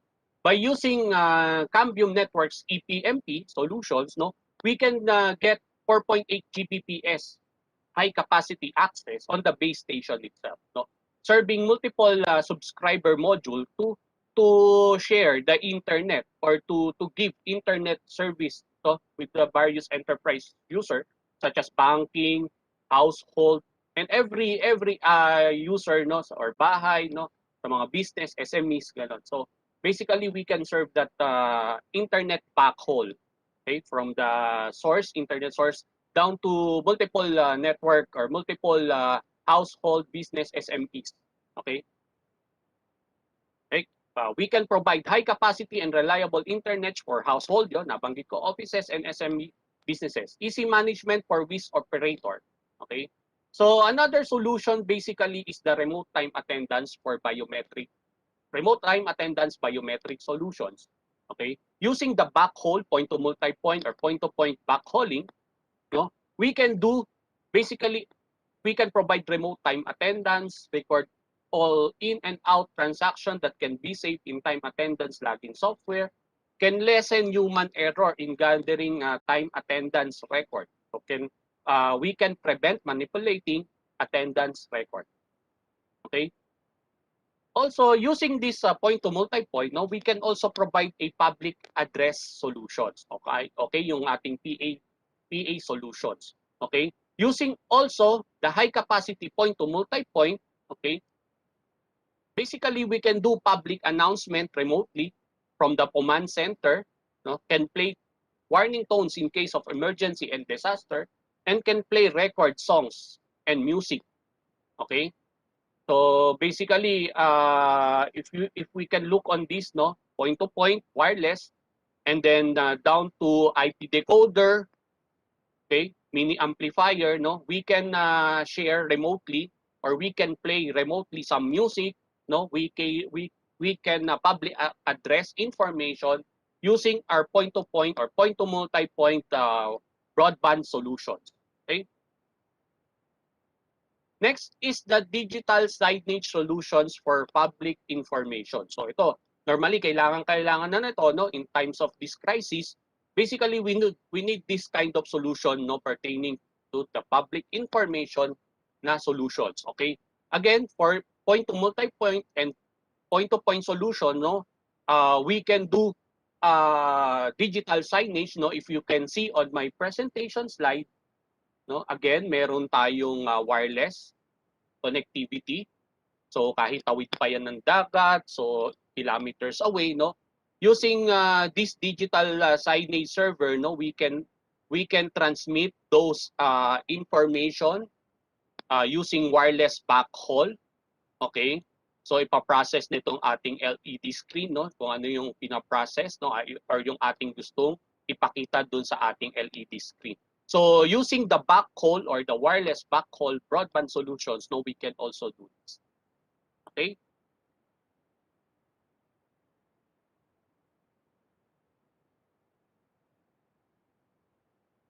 Yeah. We can display public announcement in information, can display tourism information. We can also display viewing of government special events or other enterprise special events, no, using this kind of solutions. Okay. Next is the industrial telemetry and control solutions. Okay. So sa industry natin na to, no, dun sa industrial telemetry and control solutions, we can also do what we call this remote control, no, remote monitoring ng ating industrial stuff or industrial machinery. Okay. For this example, no, meron tayong again a kilometer, more than 10 kilometer, 20 kilometer. Okay.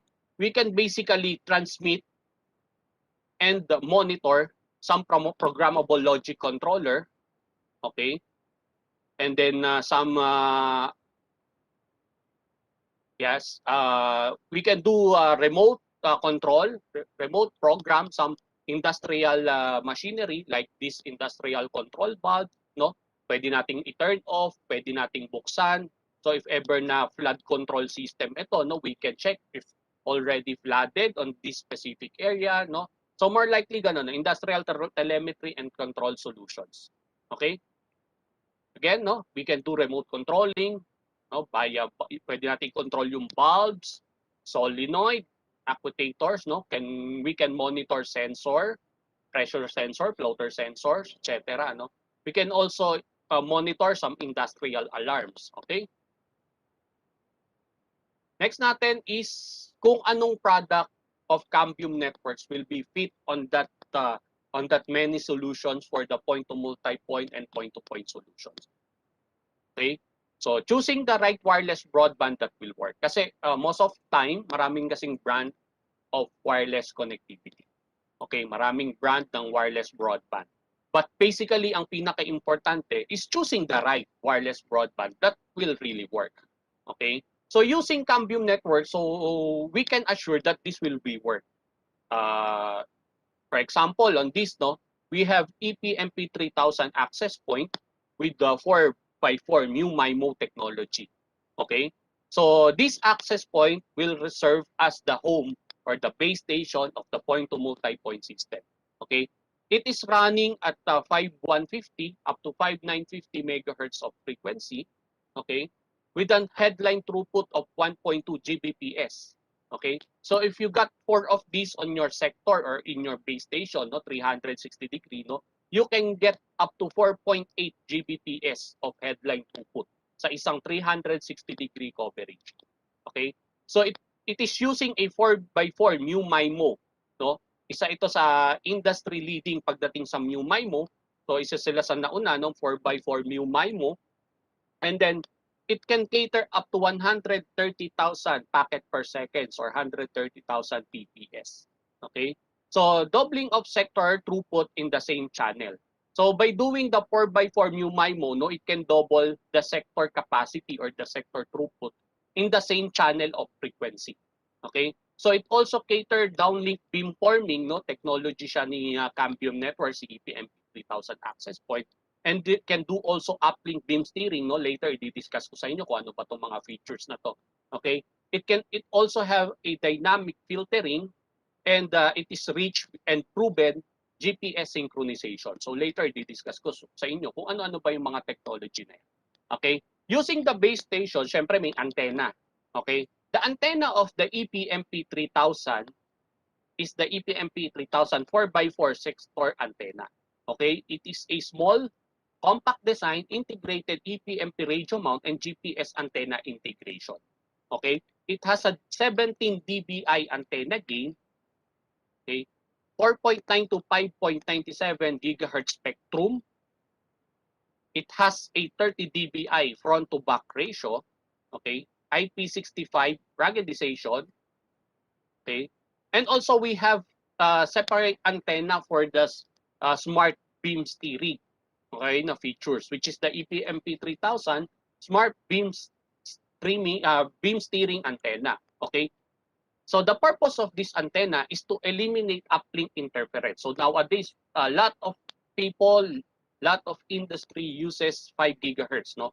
So to mitigate those interference, especially for the uplink, so we have a beam steering technology, and it can be provided using this beam steering antenna. Okay, so it can eliminate uplink interference. So basically, gamit na gamit ito, no, pag sa wireless video surveillance solutions. Okay, so from city point, no, tatransmit natin yung video, i-uplink natin yung video coming from the base station or coming from the monitoring station. So we can assure that the signal that we are throwing, no, it is being non-interfered because of this beam steering antenna. Okay, later i-discuss ko sa inyo yung thoroughly yung ating beam steering technology. Okay, consistent in performance in high interference, okay, by mitigating significant sources of interference. So packet loss and retransmission are kept to a minimum. Okay, so hindi naman mawawala yung retransmission and packet loss. But basically, by using this technology, yung ating beam steering, so malelesen natin yung mga to, no, yung packet loss, transmission, okay? And then it can improve in uplink and downlink performance. So next natin is this, done na tayo dun sa base. Okay, we have already the access point, the antenna, the smart beamforming antenna. Let's go to the EPMP Force 300 series or the high capacity subscriber module. So basically, ito yung pina-partner natin dun sa ating access point, no, to create a point-to-point or point-to-multipoint link or point-to-point connectivity or point-to-multipoint connectivity wireless. Okay.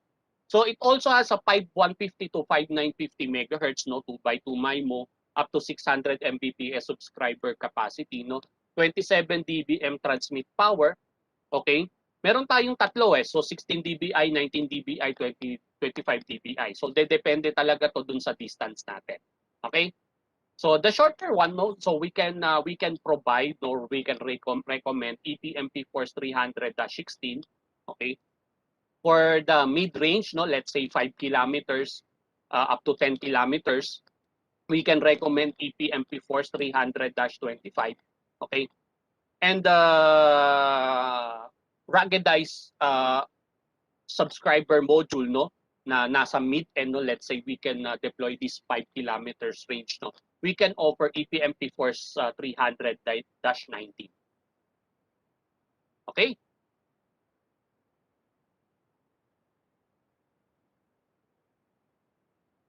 So let's say let's start on the features na wala sa iba, no, ng mga products and common wireless broadband solutions na nasa market today. So first of all, I would like to start with the multi-user MIMO or MU-MIMO. So multiple user or multi-user MIMO or yung MU-MIMO na tinatawag, no? This is a simulation or simultaneously transmit to 2 subscriber module in downlink and thus doubling the throughput in the downlink. So normally kasi ngayon yung mga wireless, so one at a time siya, one subscriber module at a time or one station at a time. Okay? Using this multi-user MU-MIMO, so we can guarantee na 2 subscriber module at a time yung communication niya or yung wireless communication niya. So in this case, we can assure na mado-double up yung link, no, from 600 Mbps up to 600 Mbps aggregate throughput ng one link, no, we can assure of 1.2 Gbps of aggregate throughput sa base. Okay. The technology also uses 802.11 AC wave 2, no. We have a channel size of 80 megahertz and maximum modulation of 256 QAM. Okay. So based on the testing on the laboratory, Cambium Networks already proven that it can get up to 1.2 Gbps of throughput per sector or per AP. Okay? Next natin is the reliability. So under ko to sa reliability, itong features ni Cambium Networks, EPMP 3000 access point, EPMP Force 300. Okay? Yung ating uplink beam steering. Okay? In normal case, no, there is 90 degrees antenna. So ganyan siya yung sa diagram natin if you can see, no, sa slide natin. So if you can see, meron tayong noise dito. Okay? So if ever nawala tayong beam steering, uplink beam steering, nakakaapekto itong noise na to. This noise or this interference came from other wireless device or wireless radio, no? So if wala yung ating uplink beam steering, no, makaka-interfere to, makaka-degrade ito ng ating performance ng ating link. Okay? By using the beam steering, no, if you can see on my presentation, the beam steering is actually a logical instruction from the access point na mag-send ng signal on a specific beam width lang, no, yung mas manipis na beam width lang, no, to mitigate the interference. If you can see on my presentation slide, no, multiple household transmitting on the access point, no, maliliit na beam width lang of transmission. In this case, nakaka-lessen siya ng interference coming from other source of wireless radio. Okay? So that is the beam steering technology or the uplink beam steering technology of Cambium Networks EPMP 3000 access point. Another reliability features of the EPMP 3000 access point is the filtering. Okay, the filtering of the interference. Okay, So as of now, no, yung ibang brand, ibang wireless product, they are using traditional fixed filtering. Okay? It is only have a static filtering. No? If you can see on my presentation slide, okay, they are only static filter, no, yung outside the spectrum or outside the 5 gigahertz spectrum that the access point is using. Okay? But still, there is a leak or there is an interference from neighboring channel. So, no, nakaka-epekto pa rin siya, no? Kasi minsan tumatapon yung ating signal. So, nakaka-apekto pa rin siya dun sa radio. But now, no, using the EPMT 3000 dynamic intelligent filtering, no, it can reduce the impact of the off-channel interference. No? If you can see on my presentation slide, there is an animation. For example, that selected channel, the dynamic filter will filter out this unused channel, no? Yung hindi ginagamit na channel ng radio. And as the radio changes the frequency channel, yung dynamic filter natin is sumasabay of changing. Okay? To maintain or to block or to mitigate the unwanted interference coming from the off channel. Okay? So that is the dynamic intelligent filtering of the EPMP 3000 access point. So we can assure the reliable connectivity, okay, reliable connection from access point to base or access point to subscriber module and vice versa, no? From subscriber module linking to the base. So we can assure that there's less or mitigated interference. Okay. Another thing of Cambium Networks features or excellent features is the GPS synchronization. Okay, the GPS synchronization is the access point and subscriber module communication is synchronized. All APs and SM have controlled alternating communication, reducing self-interference. Basically, in layman's term, no, pag nag-transmit, we have a multiple access point on a base station. We have multiple radios on the base station. Once na nag-transmit ito ng signal, okay, the GPS synchronization function will securely or will assure na lahat ng ating access point is transmitting sabay-sabay. Okay, walang late, no? Wala yung isang access point nagre-receive. Because may tendency na magkaroon ng interference pag gano'n eh. For example, for this 6-sector APs, if one of the access point is receiving, yung tinatransmit ng mga katabi na access point, no, na information or na RF signal, merong tendency na ma-receive nung nagre-receive if ever na hindi sila sabay-sabay. So ganun ka-importante yung GPS synchronization. So we can assure na pag-transmit niya, transmit lahat ng access point, transmit lahat siya. Pag receiving yung access point, receiving lahat yung access point natin on a co-located tower or co-located area. No? So ganun siya. No? To lessen or to mitigate the interference. Okay? Yan. All SM within a network also synchronized. Okay? All AP within the cluster. All APs on a tower or multiple cluster. Pag meron tayong multiple tower, multiple base station. So pag synchronize yung ating radios, no, ating EPMP, synchronize lahat siya. Okay? And then of course, using the synchronization, we can enable the channel reuse functionality. Okay? Channel reuse meaning, if you can see on my presentation slide, okay? So there's a ABCD, okay? There is an ABC channel. So we can we can reuse the frequency. Okay? So for the 6-sector base station, okay, we can instead of 6 yung channel na gagamitin natin by use of the GPS synchronization, malilesen na lang natin siya into 3. So very tipid ito sa channel frequency. Okay? Kasi alam naman natin sa panahon ngayon yung ating 5 GHz sobrang limited lang kasi sobrang taas na ng interference sa field. So by doing this GPS synchronization, so mas may chance tayo na makapag-provide ng good signal because lesser lang yung ating gagamitin na channel. So instead of 6, no, pag sa 6 sectoral, no, we can use 3 na lang. So if meron tayong 4 sector, no, sa isang tower o isang base station, no, we can lessen into 2. So laging na half. Okay? Yan.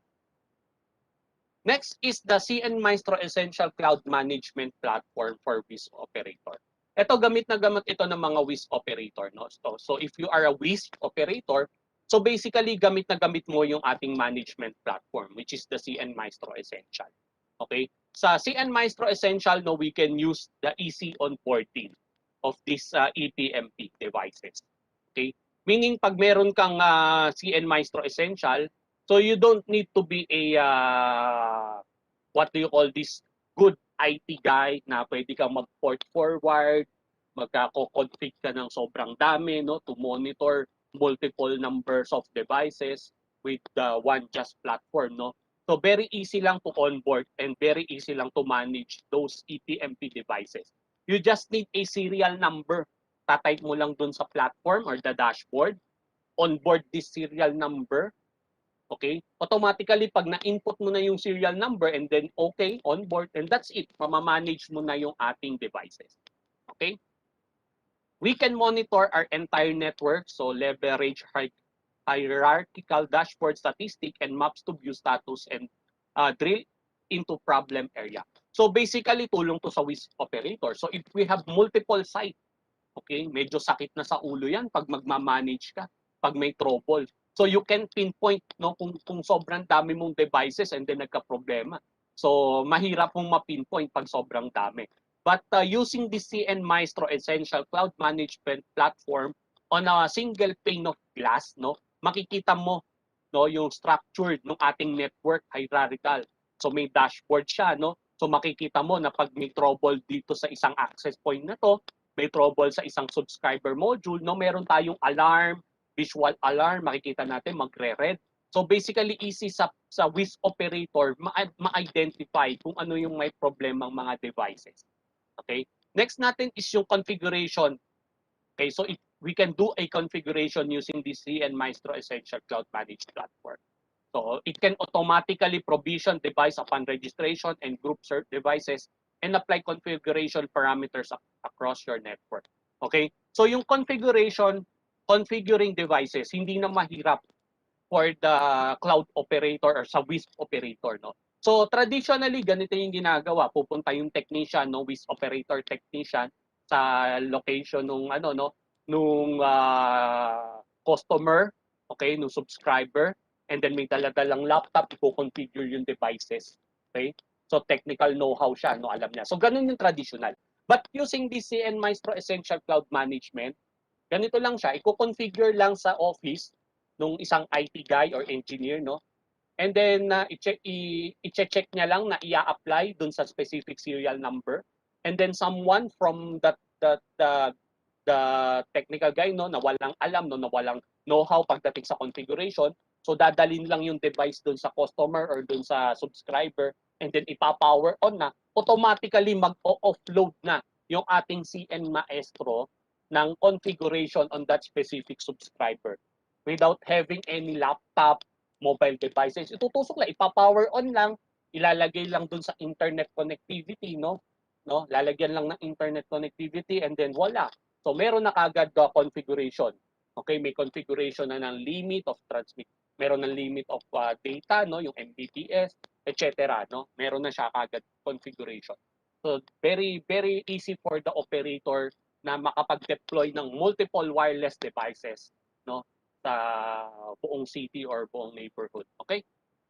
Next natin yung intuitive end-to-end troubleshooting visualization, no?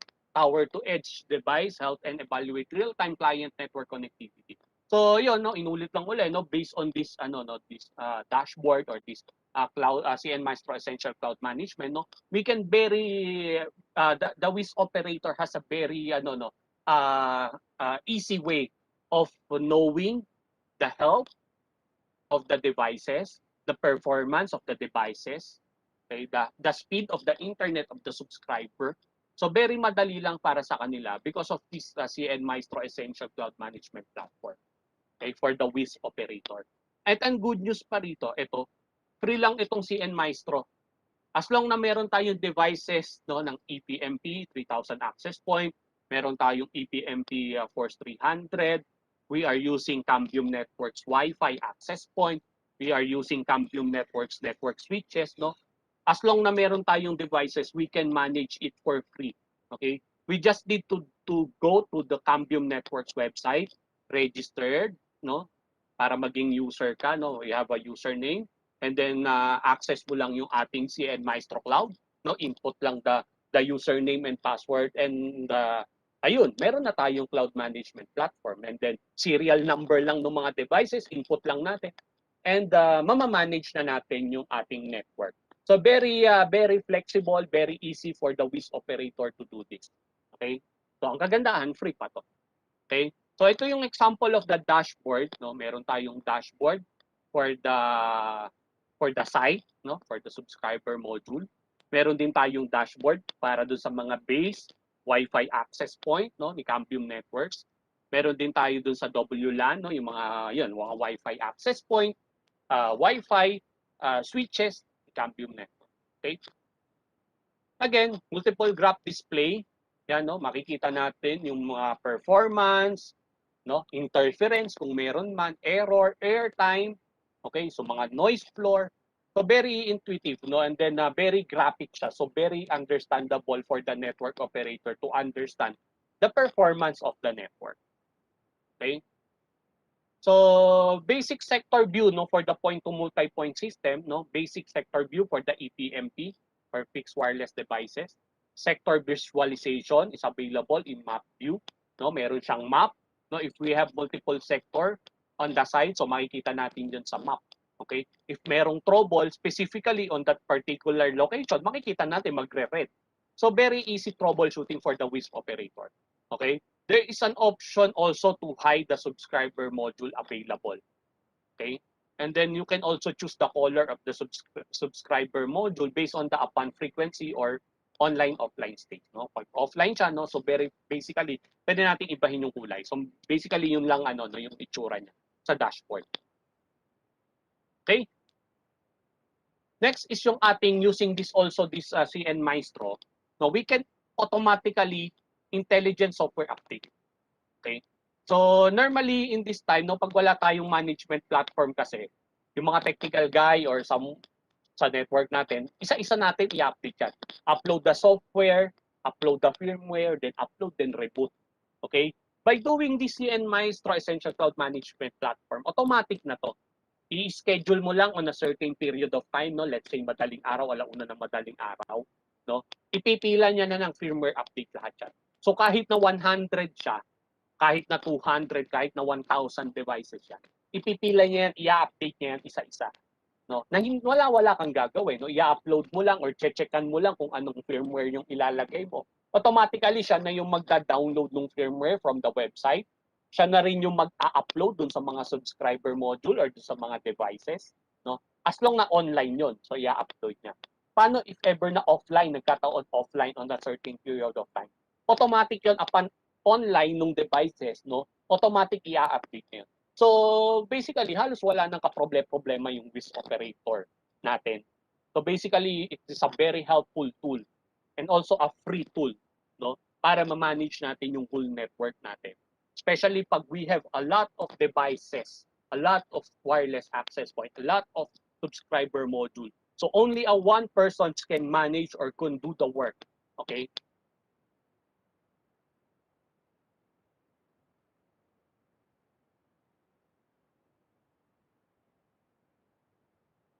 Next natin is yung ating CN Maestro Essential Cloud Management Platform, RESTful API for monitoring. Okay? So, syempre, itong CN Maestro natin, meron din tong functions of integration using RESTful API. Okay? So, the configuration of API, nasa dashboard din niya, no? It can secure method for application to communicate with CN Maestro. Then, meron tayong webhook API. So, it can stream CN Maestro alarm and notification to third-party application. For example, meron tayong third-party application, so we can integrate it using webhook API.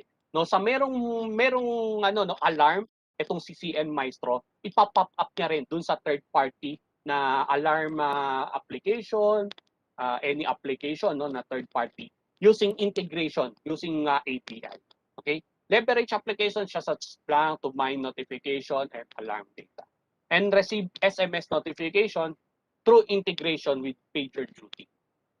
Okay? So yeah, so very basically meron tayong integration. Okay? So that's for all of my presentation. If you have any questions, so feel free to chat on the questions box. So hopefully makuha ng ating host for the day para masagot natin yung mga question. By the way, I am Junar Junko again from Wireless Link Technology, pre-sales engineer, solutions engineer. No, if you have any requirements or any na tinitingnan natin solution, no, we can discuss it separately. No, kung meron tayong gustong i-clear. No, our office is located at Santa Cruz, Manila. No, these are our contact information so na nakikita nyo sa screen. So if you are interested, no, you can contact us so pwede natin papag-usapan. Okay? Ma'am, thank you for the time so I can give you Yes. the mic now. Thank you so much, Sir Jungkoff. Yes, for your technology presentation. So, sir, due to time constraint, I will be asking you two questions, and the rest of the questions we will hand it over to you offline. Or since you are still here in our WebEx, you can answer it through our Q&A chat box, sir. So, I'll proceed with our first question, sir. Okay. Okay, sir. This is from KSA. The question, sir, is in regard to the frequency, does your equipment requires government license to operate, or is this unlicensed frequency, and what is the maximum reach of the signal? Actually, as a memo of our NTC, even though it is a 5 gigahertz and this is a free band, here in the Philippines, so we need to apply it or we need to register it with NTC. Okay? Regarding dun sa so parang licensing din yun or registration. So nasa memo yun ng NTC. Hindi ko lang kabisado yung memo number but basically naandun yun. Okay? So the maximum reach of the signal, basically kung nakita nyo yung aking presentation, depende dun sa antenna gain niya. Okay? The higher the antenna gain, the farther it can reach the signal. Okay? So me as a technical, I already have experience no using point to point. So 96 kilometer of point to point. Okay? Hindi na ganun kaganda yung performance o yung throughput, but basically mababa na yung throughput, but good thing is reliable siya. If the use is for only yung mga industrial like RTU, PLC na hindi masyadong gumagamit ng high capacity, o magwo-work pa rin at mas okay pa rin. So in terms of the performance, in terms of reliable talaga yung ino-offer ng wireless link technology, especially yung brand na Cambium Network. Pagdating sa point-to-point, point-to-multipoint broadband solutions. Okay? Okay. So, to summarize, I think the use of wireless technology in the Philippines must be also compliant with Republic Act 3846 as amended, and also it depends on the antenna gain as you mentioned earlier, sir. So thank you, Yes. sir. So then last question, sir, is this is from our YouTube participant. What is the ideal distance between 2 points to maximize the bandwidth? Is it the same the one you mentioned earlier, the 96 kilometer? Actually, if you need the maximum bandwidth, for example, you need 4.8 Mbps of throughput. No, the ideal distance is around 3 to 5 kilometers of distance. No, we can serve up to 600.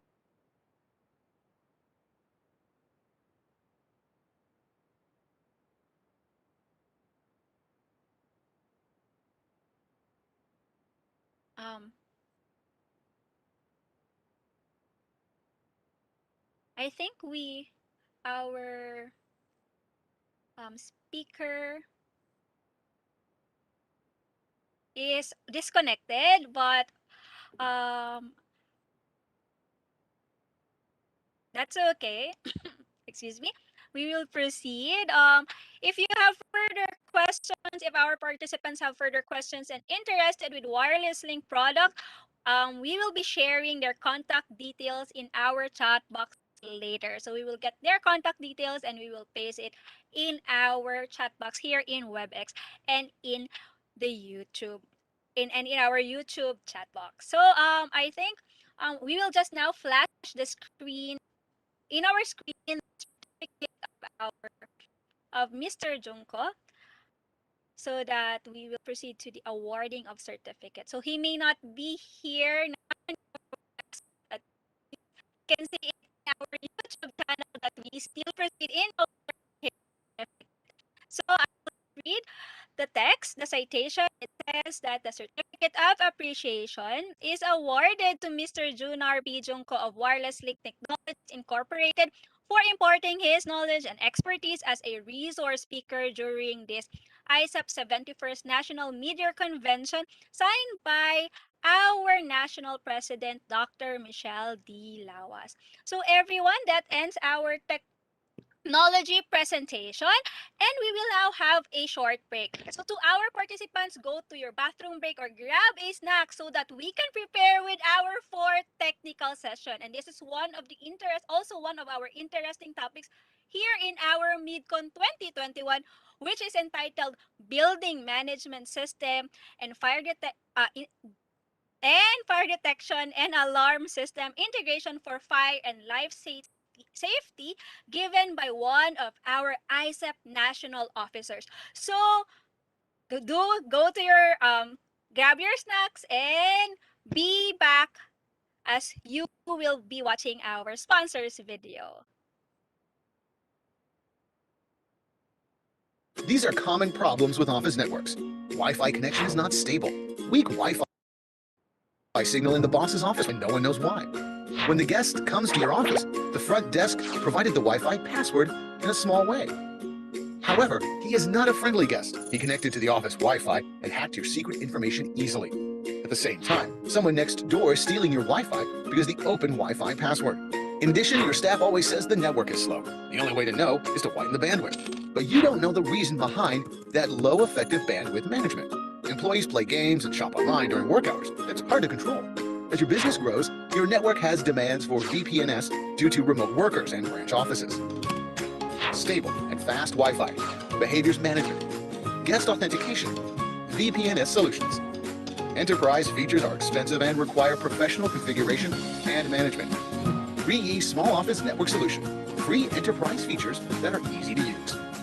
REE RG-RAP 2200E provides fast and stable Wi-Fi connection with support of 802.11ac Wave 2 and MU MIMO technology.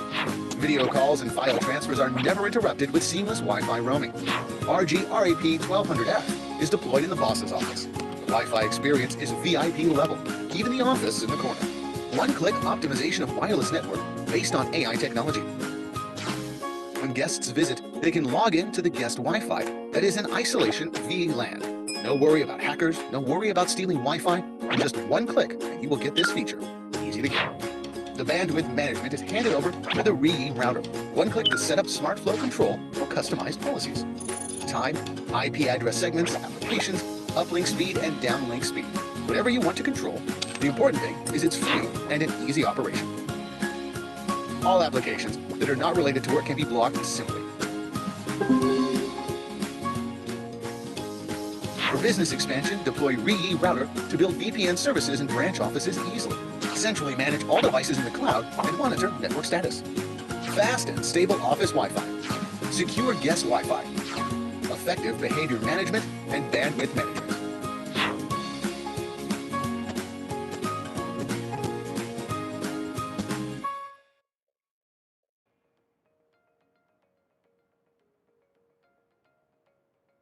Thank you, Wireless Link Technologies Incorporated, for sponsoring the ICEP MidCon 2021.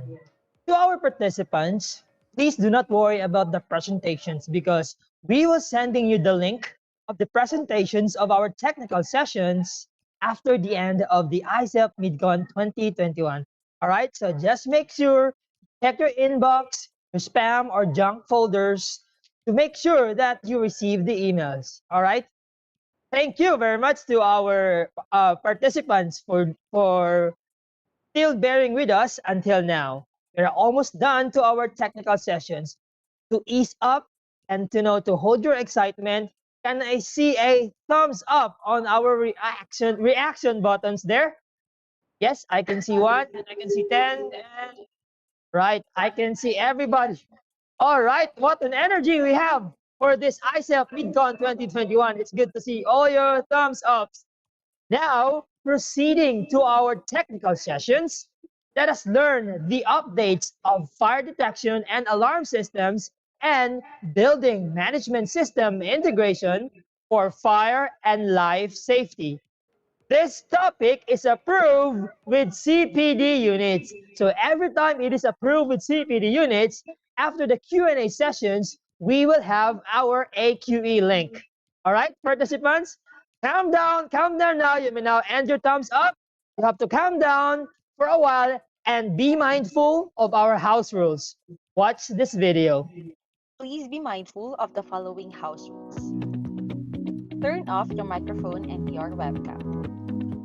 Log in to WebEx using your registered email address and your full registered name by using this name format. Chapter in all caps, dash, first name, middle initial, surname in all caps. For example, Qatar, dash, 1, G, De La Cruz, or SOX, dash, Maria Victoria, S, Magdalena. The name you will be using upon sign-in shall be cross-checked with our list of registrants, and the same would be reflected on your e-certificate. Please note that you cannot rename your participant name once you have joined the meeting. If you have joined with an incorrect participant name, you need to leave meeting and rejoin to be able to change your participant name. For questions and clarifications on the topic, kindly utilize the Q&A box on WebEx. All questions shall be covered during the Q&A session. No spamming in the chat box. You are enjoined to attend the whole duration of the webinar. Attendance shall be randomly checked from time to time. Your attendance will be invalidated if you do not complete 80% of the session. An evaluation test shall be provided to gauge the learning gained in this webinar. A passing score of 50% on the evaluation test will get you awarded the webinar certificate of participation. Please take your time and carefully review your answers, as you can only take the test once. The attendance, quiz, evaluation form link shall be posted in the chat box after the Q&A session. The attendance, quiz, evaluation form is a time-constrained link and will only be available up to 11:59 p.m. Philippine Standard Time of the scheduled webinar date. Be respectful. Treat everyone how you would like to be treated. Keep an open mind and enjoy the webinar.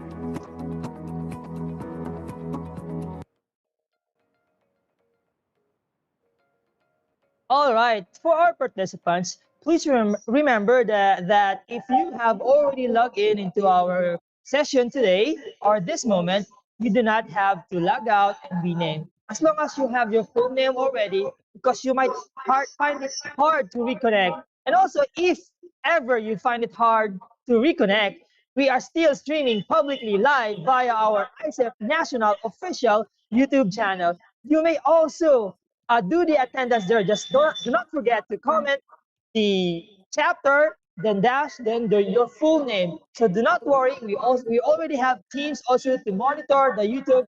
Still also the same monitoring we have in the WebEx. So are you guys ready for our next technical sessions? If you are, can I see a thumbs up again in our reaction button? Ayan, they are all ready. And also, if you're ready, ang ating resource speaker is also ready. And to formally introduce our resource speaker, we call on the ICEP National Director, Engineer Lyle Anthony Joel G. Villas, PECE, ACME. Director Lyle.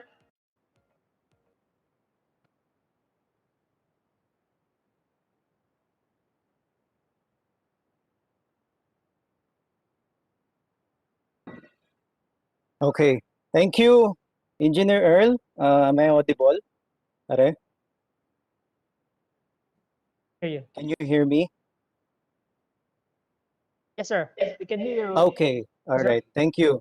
So before I start, again, a pleasant good afternoon to each and every one of you here, to the National Board of Directors, past presidents, former officers, chapter governors, chapter officers, and my distinguished colleagues in the electronics engineering profession. Magandang hapon po sa inyong lahat. It is a pleasure, my pleasure to introduce one of the most knowledgeable in this field of expertise na i-discuss po niya this afternoon. He is a proud technologian, a product of Cebu Institute of Technology University with a degree of Bachelor of Science in Electronics and Communications Engineering. He is a licensed professional electronics engineer with 15 years extensive combined experience in instrumentation and control systems, detailed engineering design, project commissioning, operation and maintenance in oil, gas, petrochemical, and pharmaceutical. He also has experiences in engineering design, construction, operation, and maintenance of building auxiliary systems and building automations, and also experiences in multidiscipline project engineering designs and construction. In his field, he previously worked as an instrumentation engineer at the Arabian Consulting Engineering Center in Alcobar, KSA. He also served as an instrument engineer at Worley Parsons Engineering Consultancies Corporation, also at Alcobar, Kingdom of Saudi Arabia. He also worked as a control system and automation manager at GMR Megawide Cebu Airport Corporation at Mactan Cebu Airport. Present, he is the owner and general manager of AM Laid Engineering Services. In his professional affiliations, he is a former founding member and officer of IECEP KSA Eastern Region Chapter,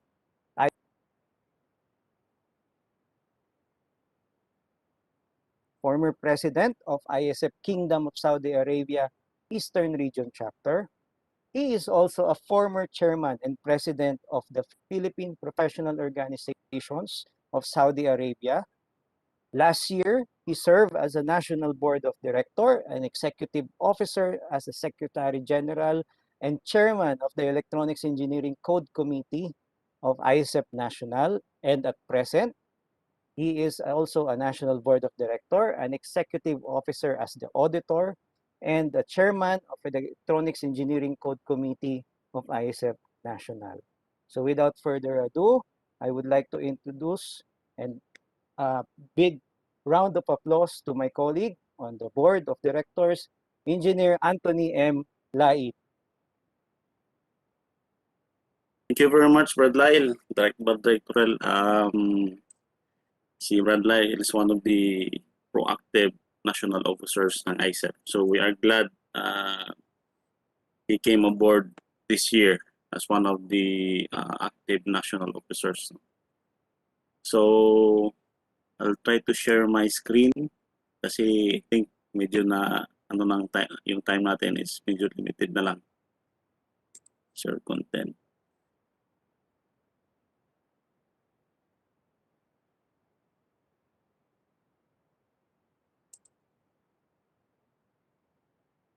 For a while.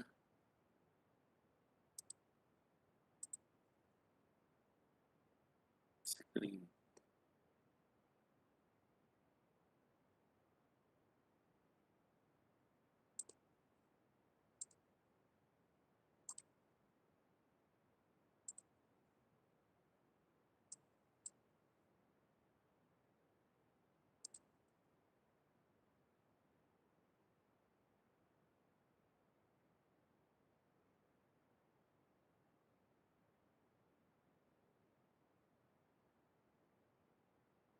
May I know if I'm being heard loud and clear? At saka nakikita na yung screen?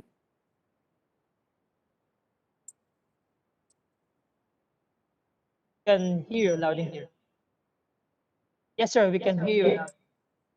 Participants, if you can hear our speaker, just react the thumbs up button. Okay. How about the presentation slide? Yes, sir, we can see. Okay. First, I think most of you already since some of my presentation in the past, no, and then just recently I presented this particular topic sa group ng PSME when I was invited as one of the resource speaker, no, for fire and life safety. When National President Michelle Lawas asked me to present in detail this particular topic, so I decided to oblige and then responded to her accordingly, since I wanted to share this particular topic to all our members, no, because I believe sharing is caring. Natutunan ko yan sa baby ko, no, sa kakapanood ng YouTube. Okay, so I think most of us, siguro ilan lang, or some of you are already familiar with BMS, and then maybe some of you think na since most of the BMS project, majority is under mechanical, no, it's being the forefront of this particular system is being used in mechanical system. So some of us might think na pang mechanical yung BMS, but just to correct you, we as ECE have role in the building management system. We have an important role, no, as an electronics engineer. So I hope with this particular presentation, though limited time lang, but I tried to research para at least madaling maintindihan ng lahat, no. Hopefully you'll enjoy this particular topic and then you'll learn afterwards. Okay. So our course outline will be definition of terms. We'll be focusing more on the BMS, no, since most of our topics past focuses on the FDAS. Okay. So BMS components, BMS user interface, BMS application, BMS typical communication protocols, FDAS sequence of operation, FDAS emergency control function, and then hopefully we still have time for an open discussion. I'll try to make it quick para meron pa tayong enough time for Q&A later on. It will be quick, but it would be a lot of there will be a lot of things that you will learn, no, sa particular discussion natin for this particular topic. Just to inform you, last year, I being the Code Committee Chairman of the National ECE Code Committee of IECEP, already initiated and gathered subject matter expert in this particular field here and abroad to form our own draft for the building management system. No? It could be published as a code once approved by the PRCB ECE later on. Hopefully this year we'll be able to endorse it to the Board of ECE. Or if not, we'll have it our own recommended practice manual or book within IECEP. Okay. So fire and life safety system. Okay. So building fire and life safety systems ensure employee safety and the overall welfare of a business. Up-to-date alarm system guard against invisible hazards such as carbon monoxide or even the natural gases, no, in the surrounding, then or within the building, both of which can pose a serious threat to life and property. No, yun yung pinaka-meaning ng fire and life safety system. I would like to present the video to all of you for us to be refreshed about how important to be alert and what are the things to do when it comes to fire emergency. In the event na doon sa building na tinutuloyan ninyo, kung mid-rise or high-rise building, you'll have the right mindset when it comes to fire emergency.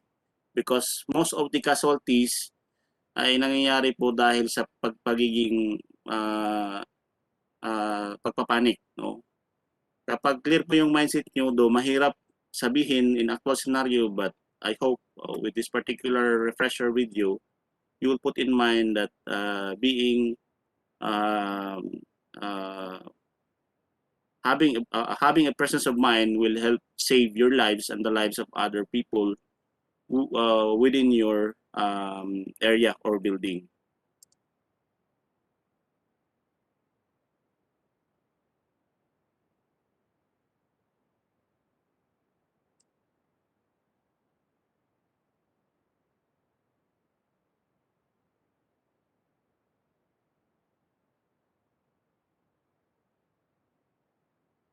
No audio, saglit lang ah.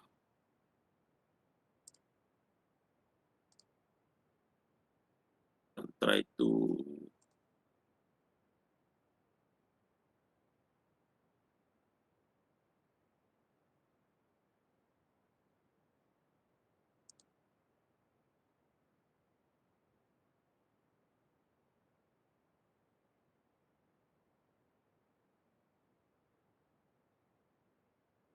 share computer.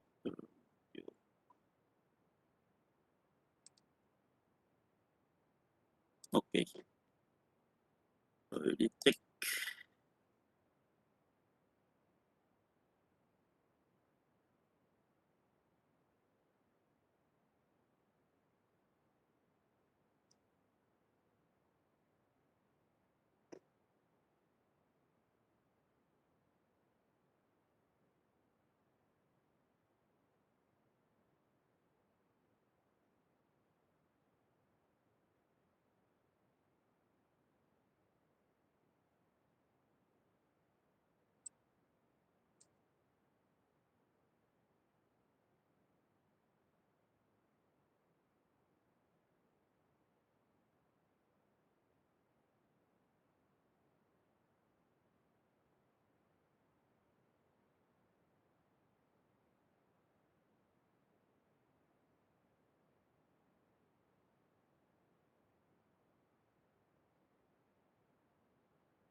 Wala pa rin bang audio? Saglit lang.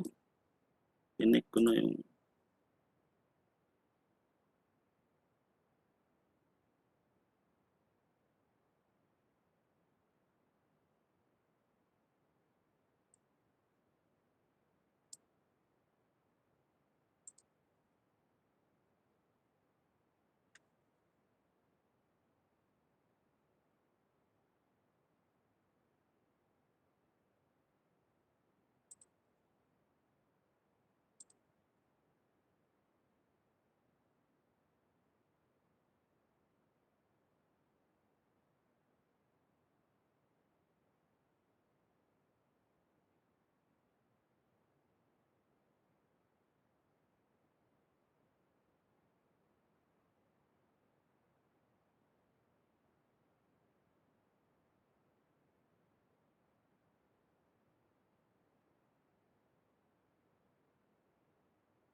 Excuse me, Sir Anthony. We cannot still hear the audio po, sir, of your presentation. actually sa music music lang yung background niya. But I already chinek ko na yung share audio sa content. Ayaw mag-share pa rin. Share your computer audio. So ano na lang sir, they will just read the caption na lang of the Caption na lang, sige. Anyway, try ko ulit. Siguro next video siguro. Baka pag na-relaunch yung DLC. Okay. So to our participants, Questions are can clear you just naman, sir. read the caption of the video?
Okay. I hope later pag na-relaunch natin yung media player, meron ng sound because I already selected share computer audio. Okay. If you notice, the presentation earlier is more on refresher when it comes to safety procedures on how to evacuate safely from the building in the event of fire. No? And then kanina, it was shown that the tenant or the occupants manually recall the elevator. I think hindi pa na-introduce sa kanila yung automatic elevator recall interface coming from the fire alarm system. No? So that's what you get if you are not having a fully integrated system within your building. Manual ang gagawin, which is mahirap na tandaan in the event of emergency. Okay? Design of all fire protection and life safety systems, including but not limited to fire detection and alarm system, water-based fire protection or extinguishing system, smoke control system, or stir pressurization system. Okay?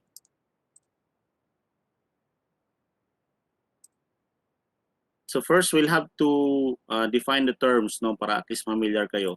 Who knows, mamaya yung exam natin dyan din lalabas yung mga tanong. Analog input-output or I/O is part of the BMS hardware pertaining to a control device for measuring or positioning. Okay. The controller processes the data that is input from the sensor, applies the logic of control, and causes an output action to be generated. This signal may be sent directly to the control device or to other logical control functions and ultimately to the control device. The controller's function is to compare its input from the sensor with a set of instructions such as set point, tracking range, and action, then produce an appropriate output signal. This is the logic of control. It usually consists of control response along with other logical decisions that are unique to the specific control applications. How the controller functions is referred to as the control response. Control responses are typically one of the following: to position, floating, proportional or P only, proportional plus PI, which is integral, okay? And the recent one is the PID, which is the proportional plus integral plus derivative, okay?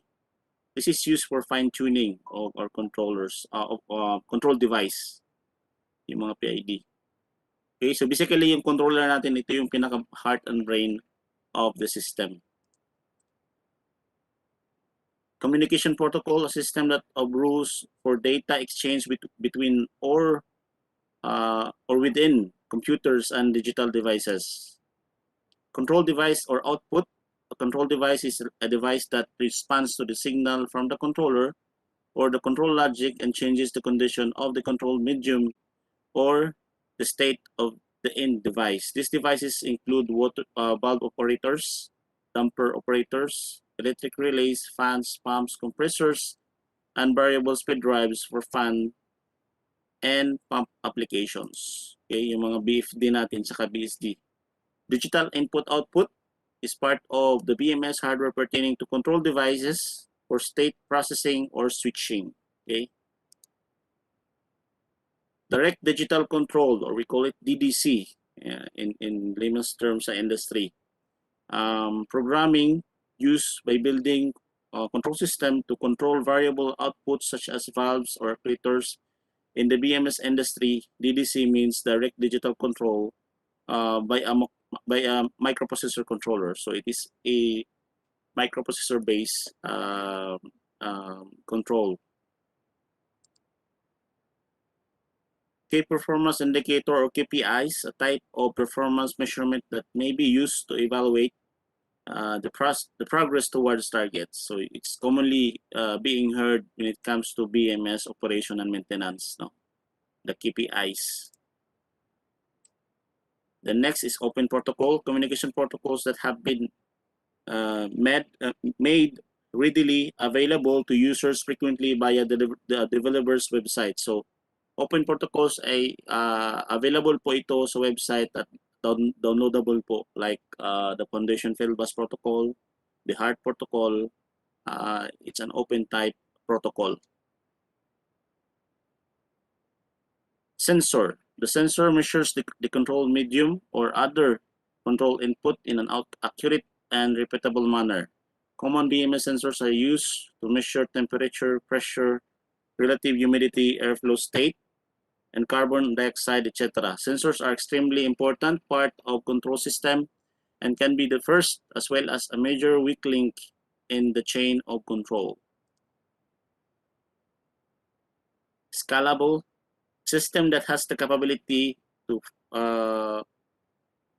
operate from just one device to 1,000 of devices. Okay.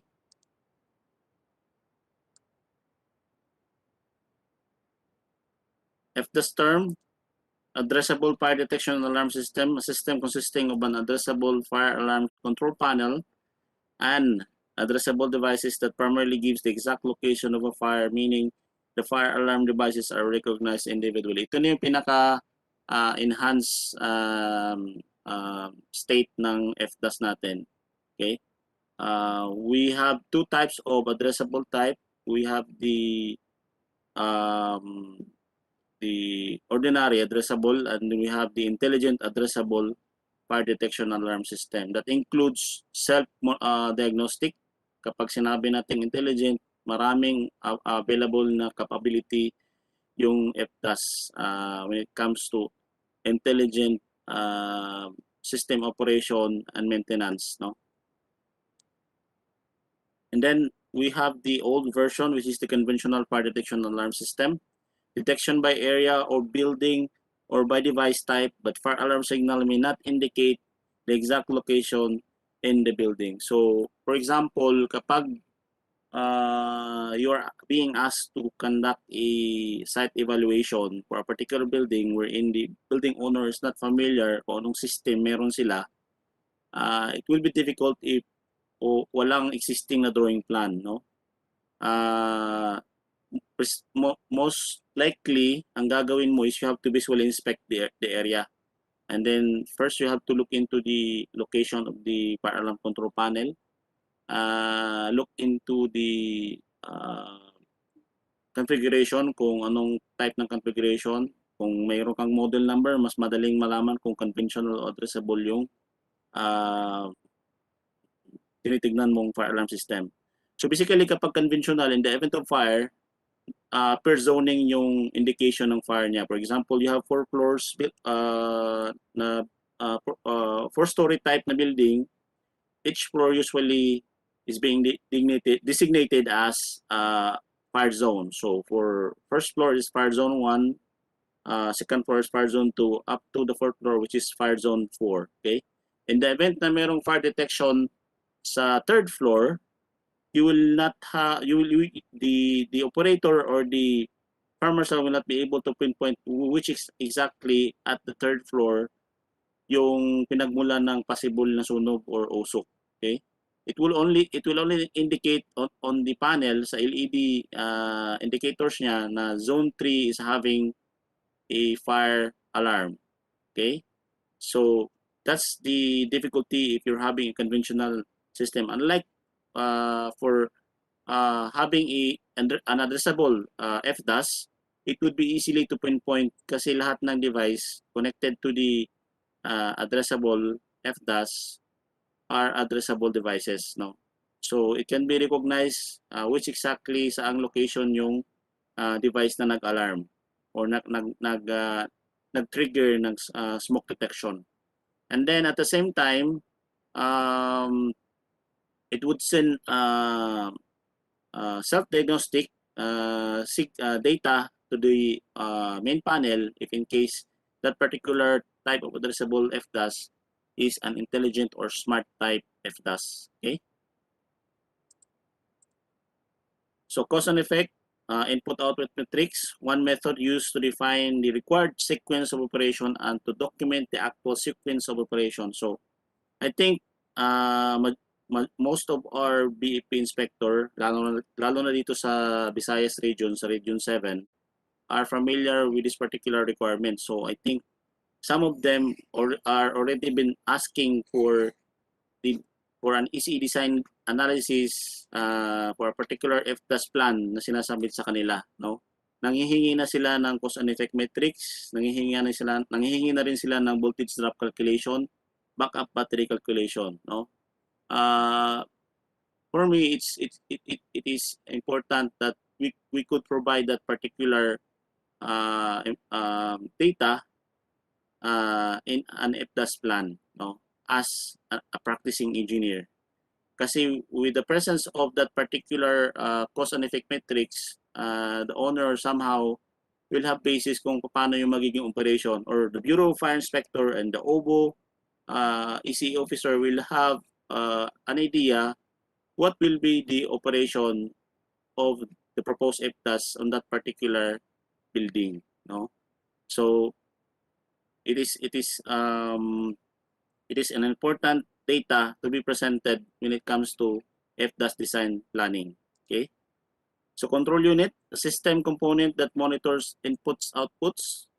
through various type of circuits. Ito yung control panel natin, yung pinaka-heart and brain of an FDAS system, the fire alarm control panel. Okay? Then, positive alarm sequence, an automatic sequence that results in an alarm signal even when manually delayed for investigation unless the system is reset. Systems that have positive alarm features complying with NEP 72 sections 23.8.1.2 shall be permitted with if approved by the authority having jurisdiction, which is here in the Philippines, our AHG is the Bureau of Fire Protection. Okay?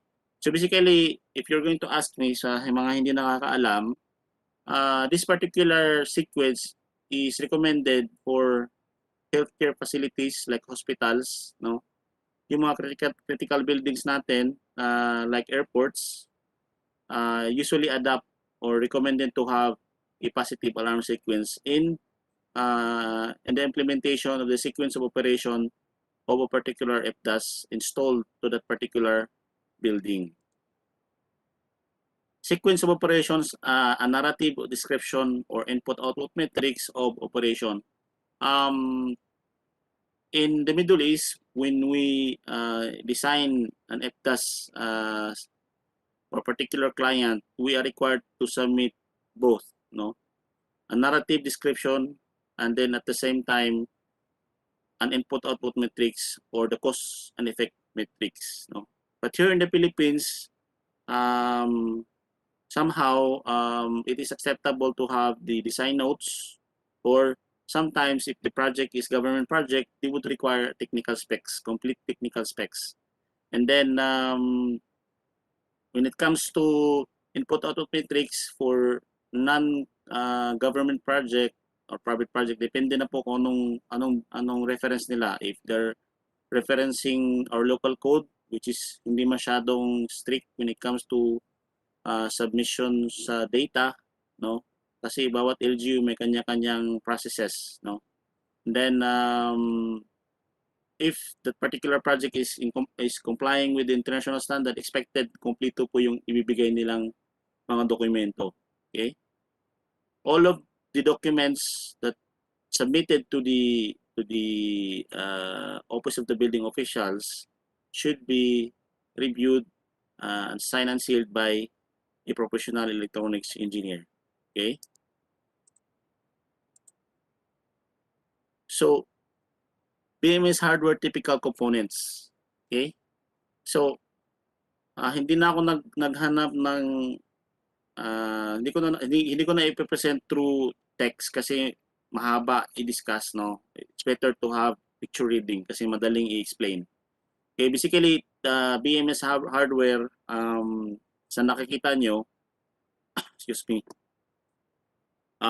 We have the operator workstation used for monitoring, remote monitoring and control.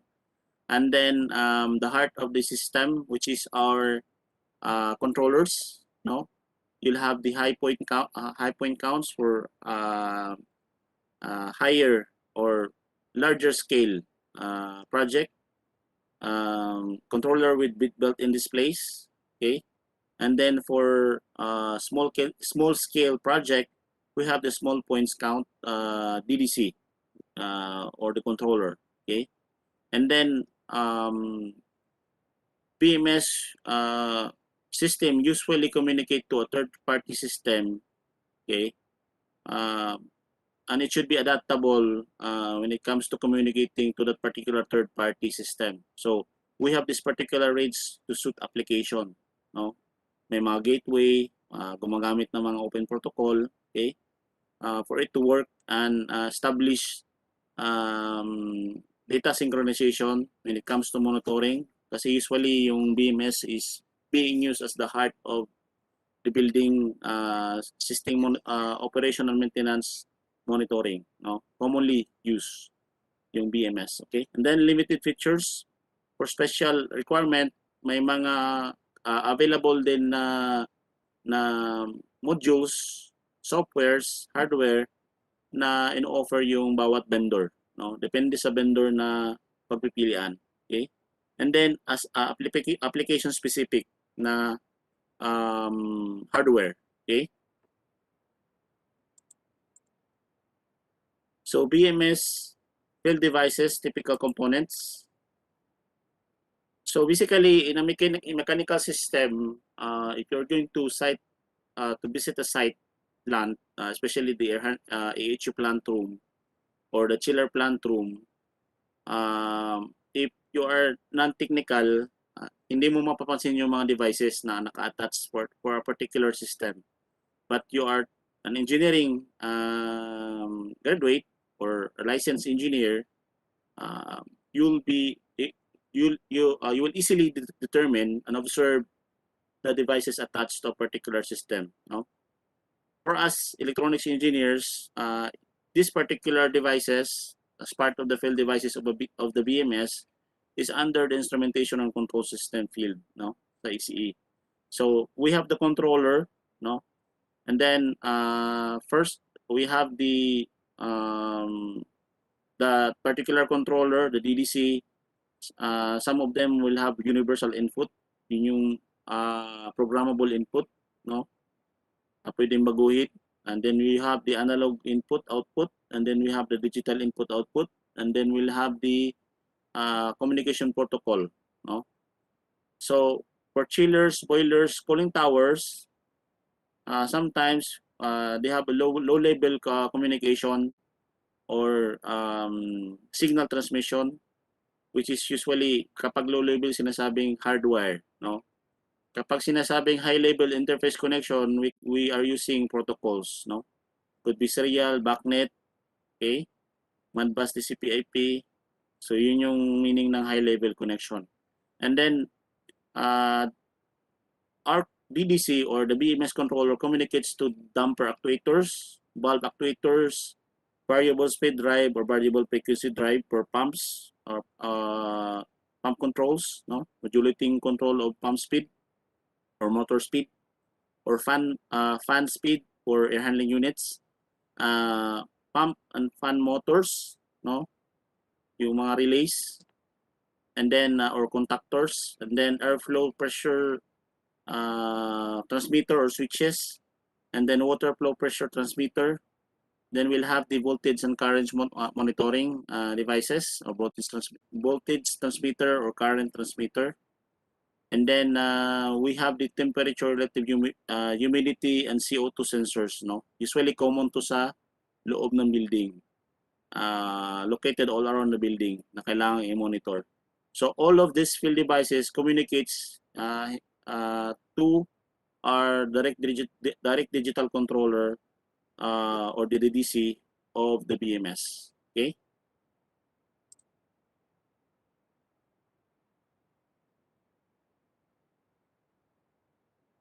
Next.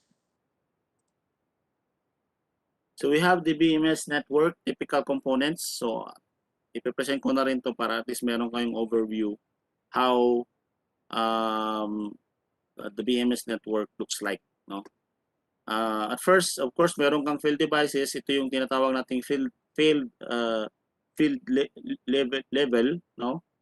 And then yung sensors, you have the sensors, controls, chillers, sensor, actuator, fan coils, BAB box or variable air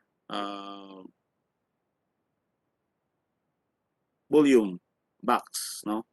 And then the room controls, you have the field controllers, and then the loan controllers, no, so lumang communication, and then you have the loan to backnet router, which is itong level na to is the automation level. You have the main network automation engine, okay, in NAE. Usually nag-handle ng communication to all field controllers installed within the building. And then the higher level of the network is we call it management level. You have the server, web browser, you have the workstation, multiple workstation kung ilan yung kailangan ng client, okay? And then the network communicates through LAN using Ethernet cable, no? And then if it's a multiple building na kailangan i-monitor, sometimes they would require fiber optic interface, no? Lalo na kapag malalayo. Okay?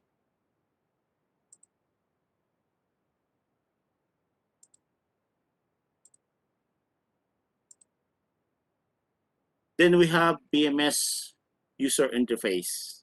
Okay? Graphic interface recommendation. Okay? The graphic user interface can be a basic LCD display through the full graphic operator workstation. Kung walang workstation, laptop ang ginagamit. Okay? And then must be intuitive to use and not require an engineering degree to interpret. Okay? Madaling intindihin. Okay? Must provide sufficient level of detail to enable the operator to determine what is happening and what is going to happen next. Okay? Then graphic needs to provide access to parameters for tuning, and seasonal information needs to be built into the system. Okay?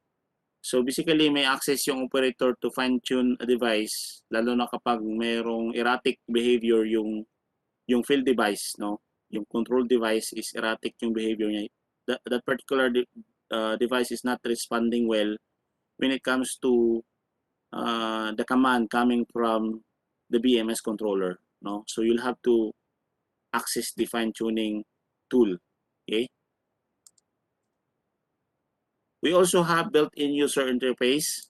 Kasi BMS, pwede pa rin naman siyang tawagin kung walang naka-installed na server or na workstation, pwede pa rin siyang matawag na standalone BMS. Wala nga lang siyang software monitoring, no? That particular BMS setting relies on the built-in user interface, no? Usually yung mga controller in the industry, BMS controller in the industry, meron silang available na 3 to 4 layer or text layer na screen or HMI kagaya nito. Okay? Must have user-defined menus built into BMS controller or remote device. Okay? And then must be password protected. Of course, kailangan merong protection para at least hindi kung sino-sino lang yung pwedeng mag-access, no? It should be should have password protection. And then must be able to monitor and control field points, operating set points, time schedules, alarm management, event trend data. Okay? So yun yung kapag pinili ni client is hindi niya kayang bumili ng server, usually up to kapag stages yung project nila, for example, stage 1, standalone DDC lang muna ang bibili nila with built-in user interface, no? And then later on, kapag may budget na sila, full scale or full-blown na BMS na may kasama ng server and remote monitoring workstation. Okay? BMS web server user interface. Okay? Very common to sa I think available to lahat sa mga BMS brand in the market, no, in the industry. So web server interface recommendation, web server built into BMS network controller. Available na po yan sa mga controller ng BMS or DDC controller. Then must have user-defined menus and graphic pages. Then must be password protected with multiple access levels. Must be able to monitor and control field points, operating set points, time schedules, alarm management, and event trend data. No. When it comes to commissioning BMS, ito yung isa sa pinakamatrabahong ginagawa ng BMS engineer. Performing functional test and inspection to each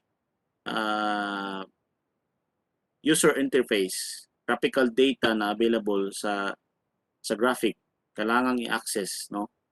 Kapag sinabing that particular data can be controlled or adjusted by the operator, it should be controllable, no?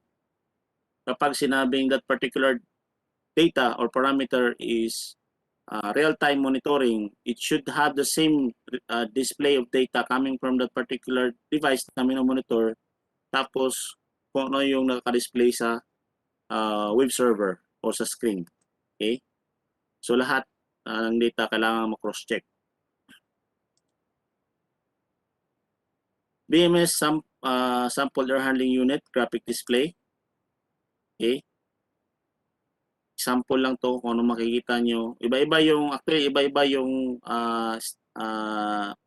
user interface display or graphic display ng bawat brand. And then magkaiba din yung setup depende sa demand ni client kung anong gusto niyang looks when it comes to controlling and monitoring a particular system like air handling units or EHU. Then we have sample chiller graphic display. Oh.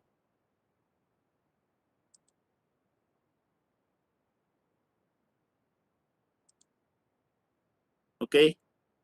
Building management system application. Just this one. BMS, otherwise known as Building Automation System.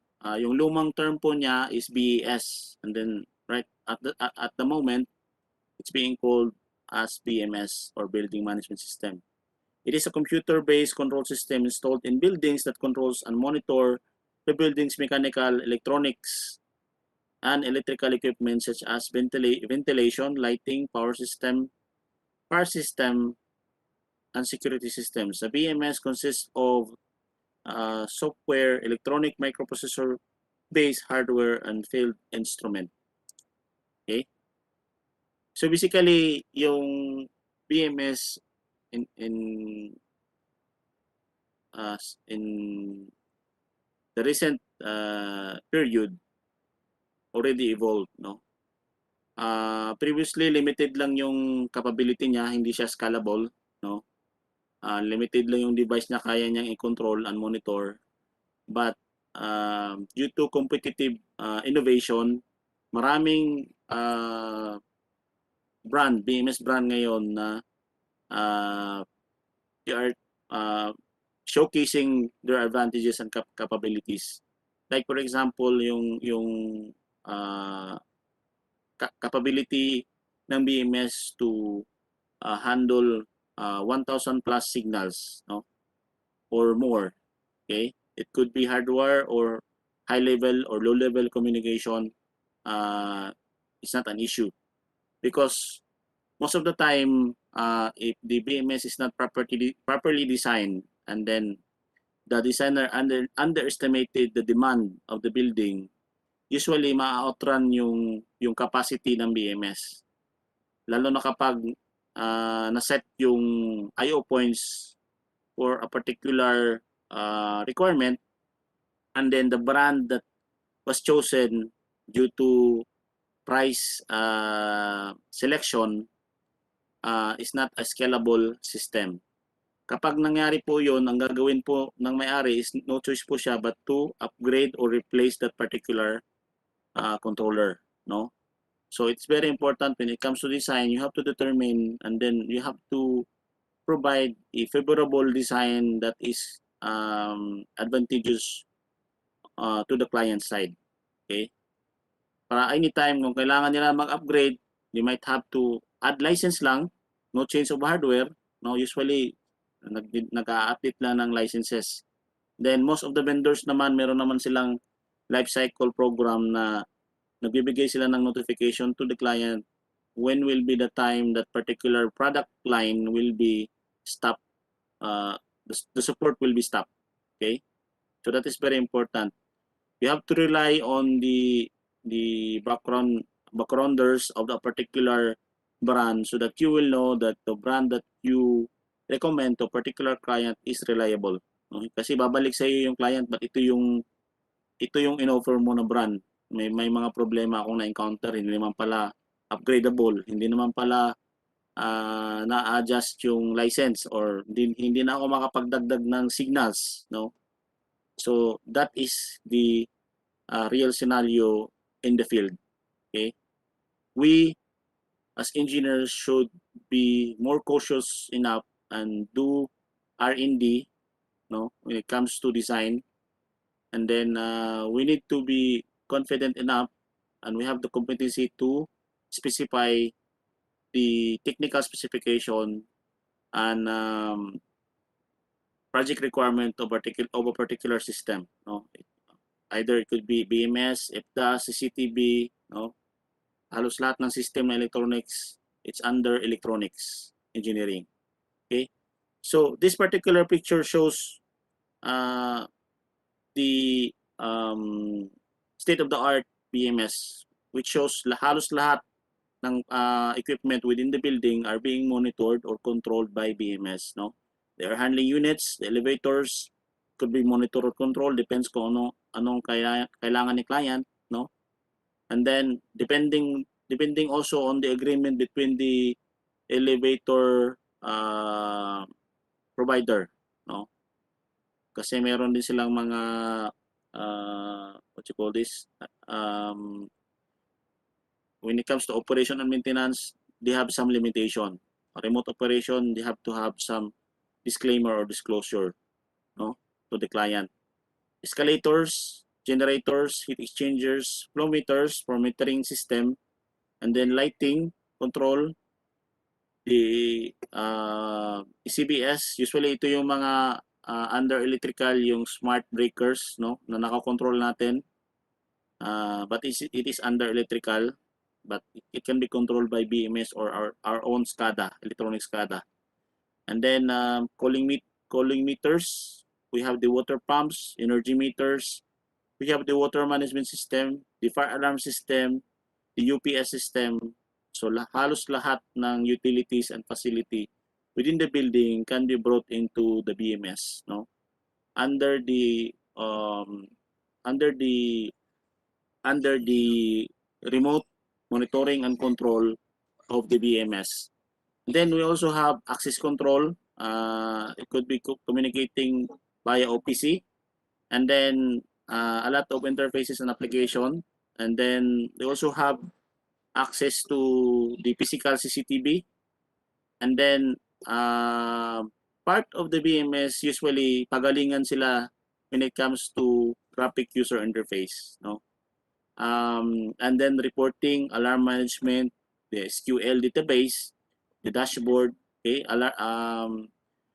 itong nasa taas, usually ito yung tinitignan ng mga top management, no. It is very important that this particular application is available for a particular BMS brand that you are specifying or recommending. Okay,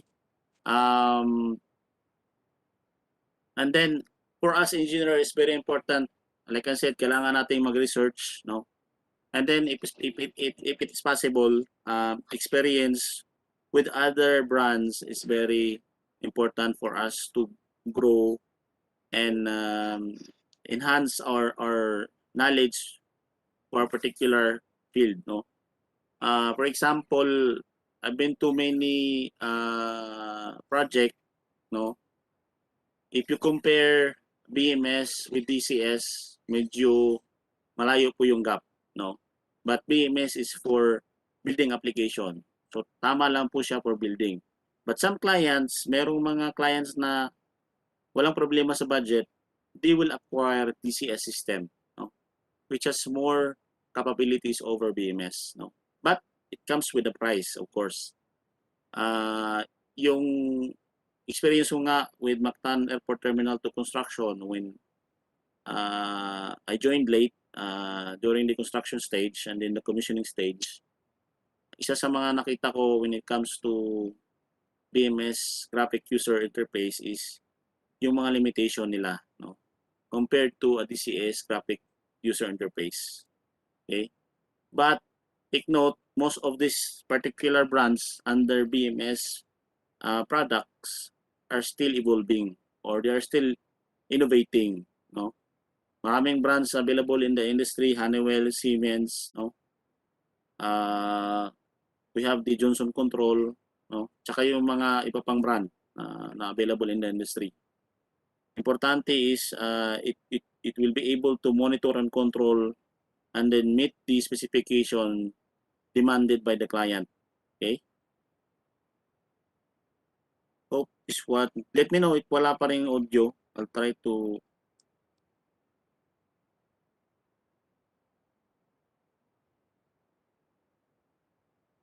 Meron na bang audio?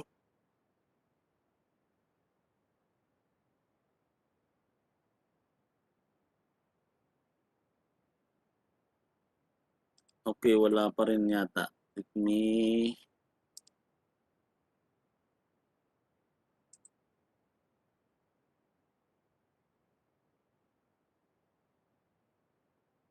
Share my meeting with you.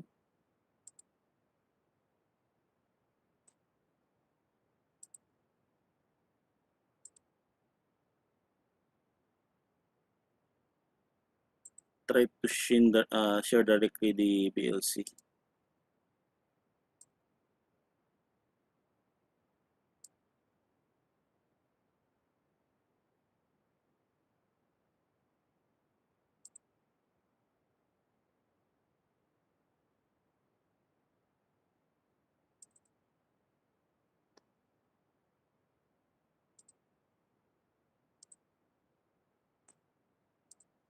Oops, it.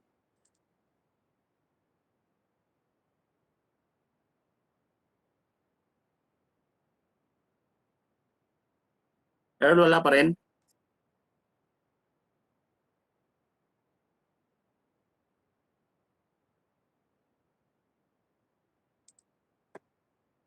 Bakit tayo niya mag-share ng audio?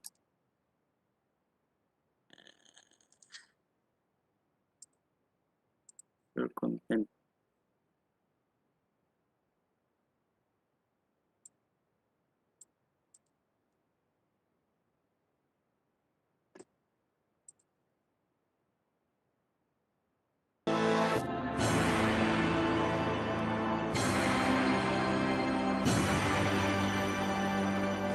Change. Okay, I just call it.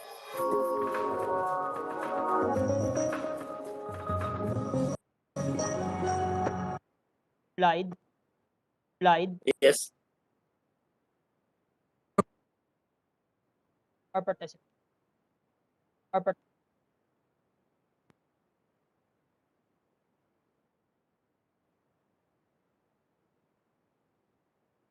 To our participants. As if hear the video, you can use thumbs up. Thumbs up. Our resource.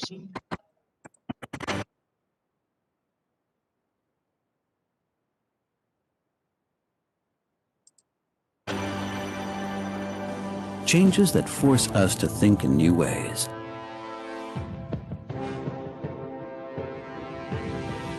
This also applies to buildings.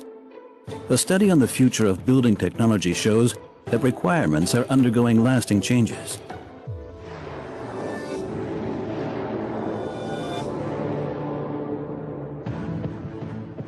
The need for security will play an even greater role in the future. Flexibility and dynamics will be basic requirements for system operation. Maximum efficiency will have top priority, and not only where energy is concerned.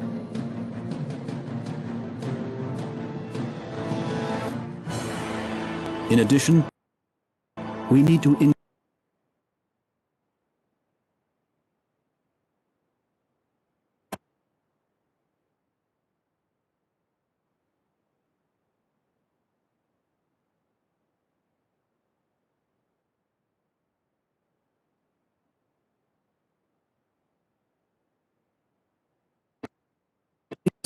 which create the greatest synergies between energy efficiency, comfort, and safety and security will be sustainable over the long term.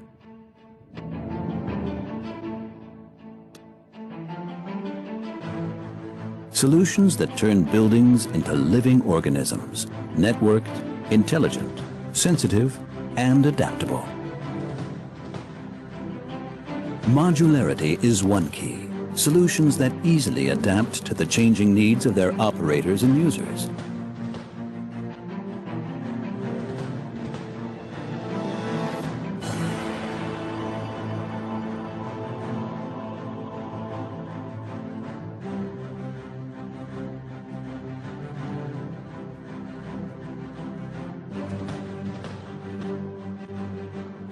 We achieve maximum compatibility using standardized interfaces. Plug and go.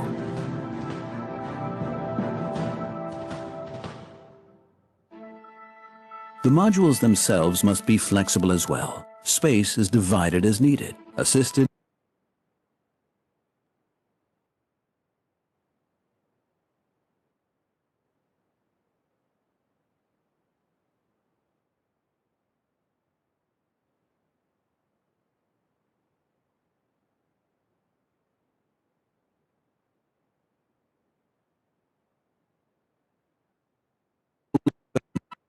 seamlessly into the logistics concept.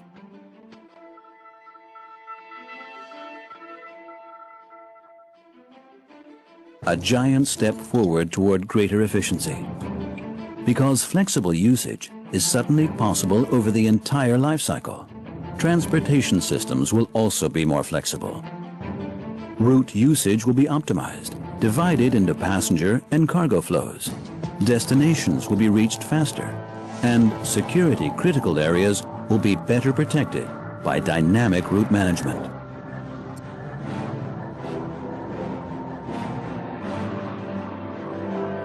Along the way to the future, we will network classic domains completely and intelligently, and we will create synergies that make new functions possible. Energy example. We will no longer focus just on energy distribution. An intelligent energy management system will control the interplay between internal consumers, producers, and the energy mix of public power grids. New types of storage concepts will make it possible to purchase excess energy from the grid at competitive prices. Energy that enables load peaks to be equalized safely and efficiently. Increasing water treatment requirements also offer potential in the truest sense of the word. Additional energy storage is possible through intelligent networking. Consumption optimization will, of course, also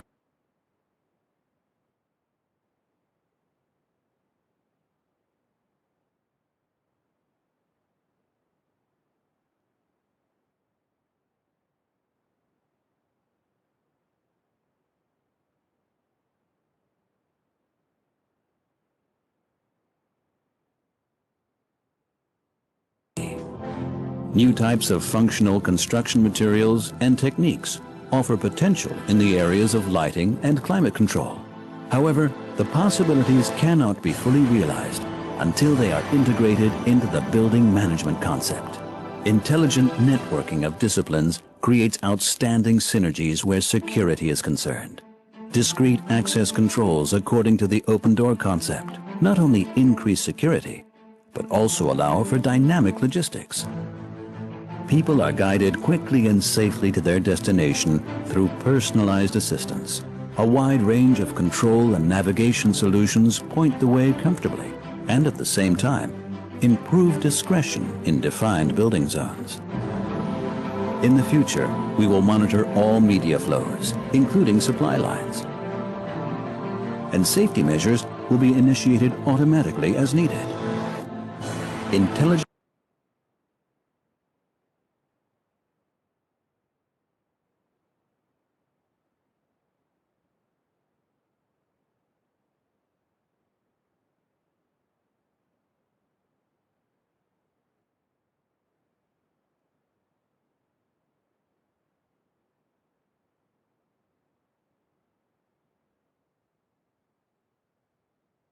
networking provides maximum security. Occupancy sensors in the lighting system do more than just turn the lights on and off. In an emergency, they also assist in organizing a fast, orderly, and thus safe evacuation. Escape routes are defined according to the situation. Lighting installations operate in emergency mode and point the way dynamically. Acoustic signals and voice prompts provide additional support. Subsystems support the evacuation scenario. Intelligent systems help detect flows of people and separate them when escape routes are about to become overloaded. Intelligent use of installations and networking with the surrounding area allow for information to be exchanged in real time. Only when all systems work together in a network can we meet the security requirements of the future adequately and efficiently? A networked, integrated, and intelligent building management system will be at the heart of the next generation of smart buildings. A building management system for greater efficiency, comfort, and security. On the way to sustainable cities, we are already using our expertise in building technology and the architecture of network systems to connect buildings into building clusters via an IT backbone. And we are achieving significant improvements in energy efficiency. Smart grids and smart consumption will shape the future. Networking city districts and even entire cities will also mean more security. Security that growing urbanization urgently needs. Intelligent, sustainable solutions will shape the future. And the future has already begun. Okay. Tapos din, naghahang yung ano natin. Anyway, for those who would like a copy of this video, share ko rin sa inyo to. Okay? You can just PM me sa Facebook or later siguro kung may time ako mag-browse sa chat box.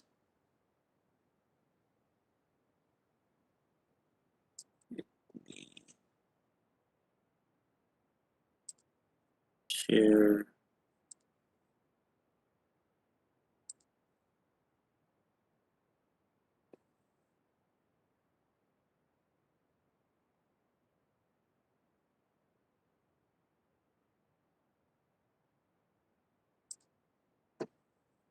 Okay, let's continue.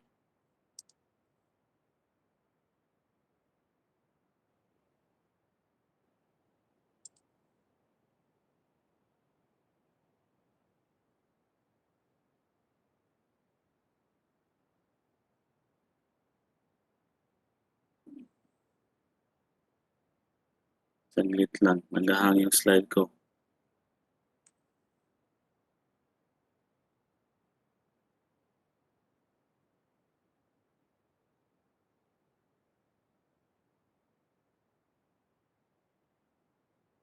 Kapag daming reaction, naghahang yung presentation.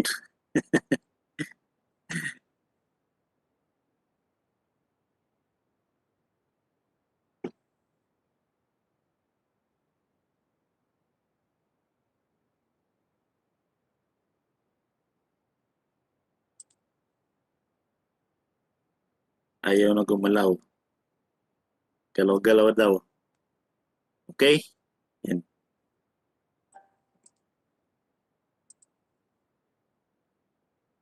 Okay, this is a sample picture of a chiller system. No? Sa mga hindi pa nakakita, in an actual chiller system, ganito po yung looks niya. No? This particular equipment, ito po yung nagpapalamig ng mga malls natin kung sakaling gumagamit sila ng chilled water system to cool the building. No? Gumagamit siya ng compressor, water, no, na may kasamang chemical o coolant, no, and then we have a chilled water flowing through the chiller na pinapalamig ng chiller equipment at meron tayong mga pump, no. I'll try to show, I'm not sure kung next picture is merong mga pump, but basically, kung sino yung nakapag-attend ng webinar ko about chiller plant control system, a chiller plant is composed of the chiller itself, the main equipment. Then you'll have the chilled water pump, you have the condenser pump, you have the cooling tower. No? I think yun yung pinaka-main equipment and then sub-equipment na kasama ni chiller. No? For it to operate and then cool the building. Okay? Kapag malalaki pong planta, like sa airport po ng Cebu, we have 3 chillers po na available handling the heat load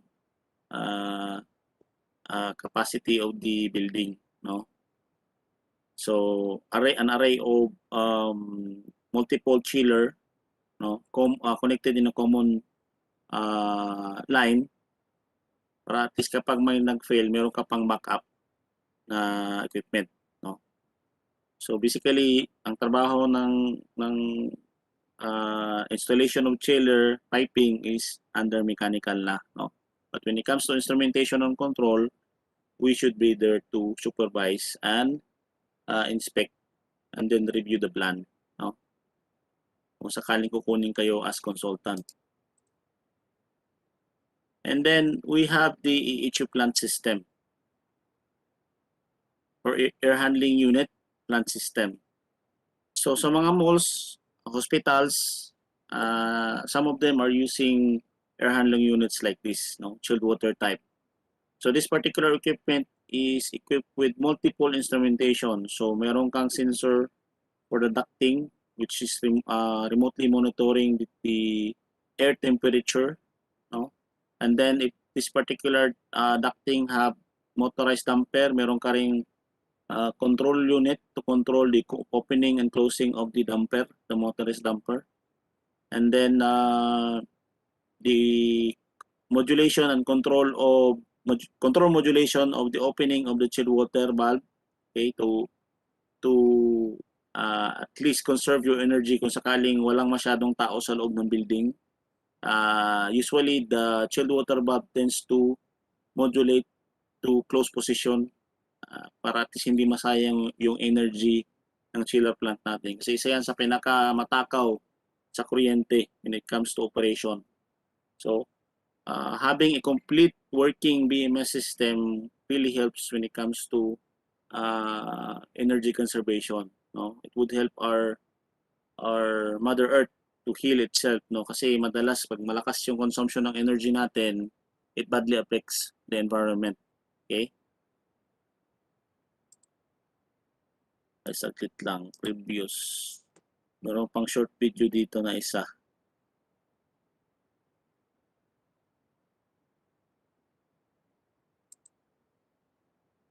Wait. I-post ko muna. You've kept Share.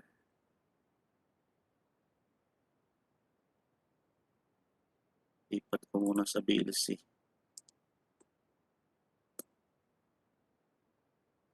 Parang may problema tong WebEx kapag nag-share ka direct sa screen with video. Okay, play. You've kept your people safe by asking them to work from home. Now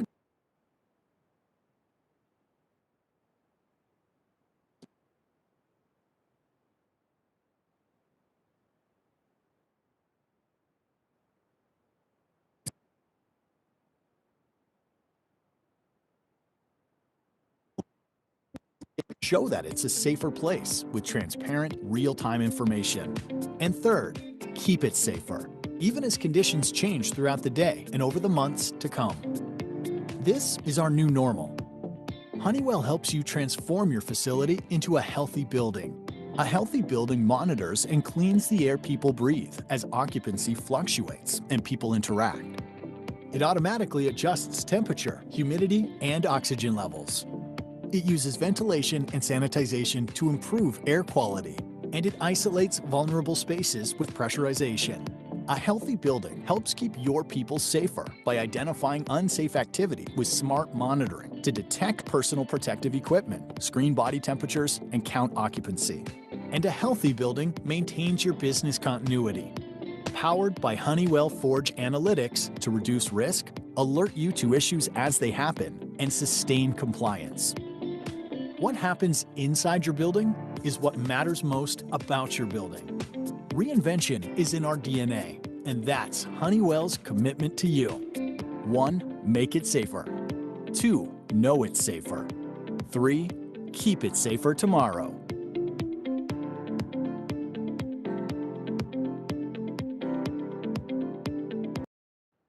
Okay. So basically, yung BMS natin, yung mga brand in the industry are trying to adapt as well. they're responsive to the current situation, yung pandemic natin. So they are updating their system, adjusting their capabilities to meet the demands, especially sa health and safety ng occupants within the building. Okay, so let's continue to share.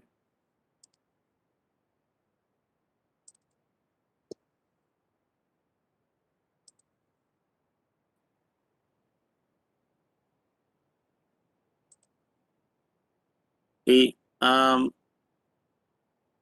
also sharing the typical communication protocol kasi madalas dito tayo nagkakaroon ng problema when it comes to third-party communication. No?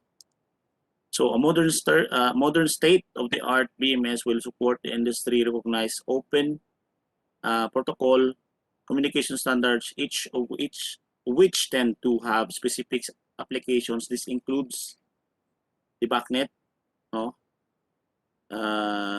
The Building Automation Control Network or BACnet, developed specifically for buildings focusing on HVAC, fire control panels, security, and access.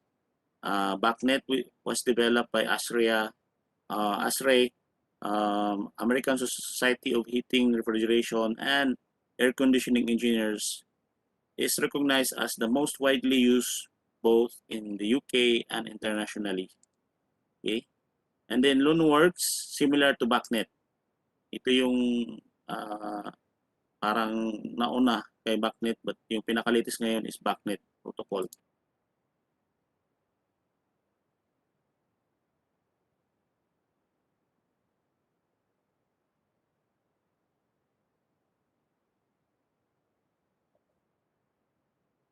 Okay. And then we have the MBus for meter bus developed specifically for remote reading of meters. And then we have MADBus used to enable communication between devices such as an automation station and chillers. MBus comes with serial communication, and the latest one which is using TCP/IP, gumagamit po na po tayo ng Ethernet cable. Okay.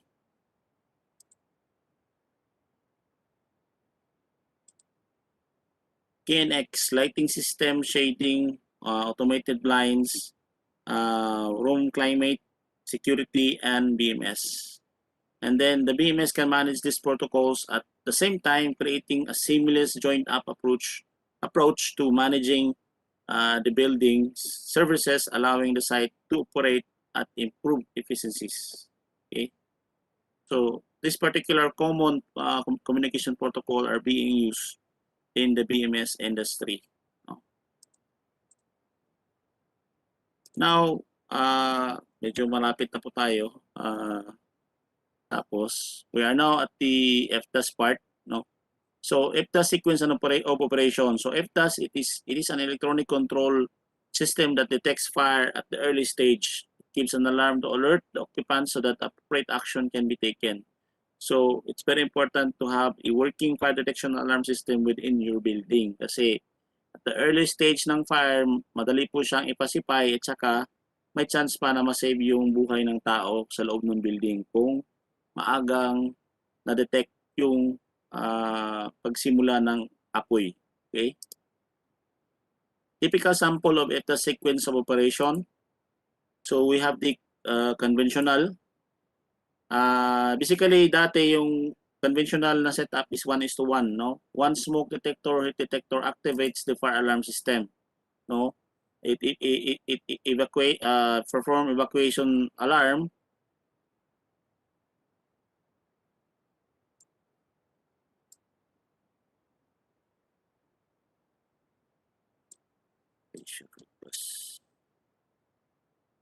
Wait.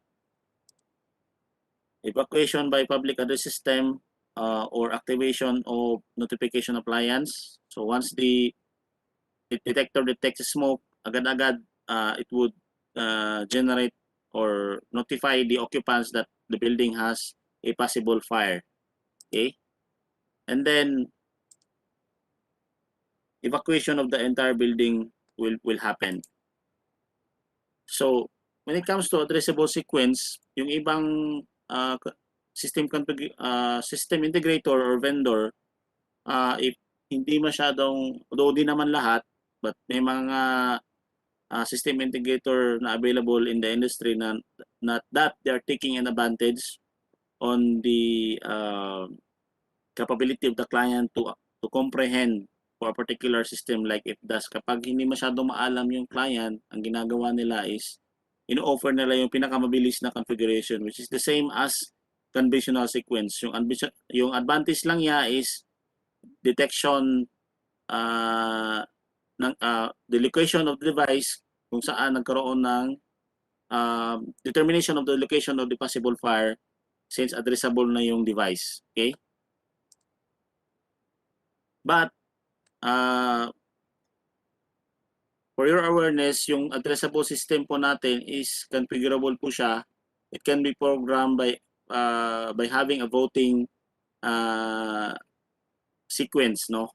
For example, one or more smoke detector for a particular room. For example, a hotel corridor, meron siyang 5 smoke detector. You can assign at least two smoke detector triggered, no? Will immediately indicate that there's a possible fire, no? Because most of the time, kapag 1:1, actual scenario, madalas false fire alarm po nangyayari kasi some of the buildings are not properly maintained, and then some of them are having inadequate installation setting. It's not appropriate for that particular area, exposed sa outside weather condition. And then at the same time, yung area na naka-install yung device are medyo dusty. No, some of the smoke detectors available in the industry are very sensitive to dust. No, as soon as it detects dust, it would assume that there's a smoke.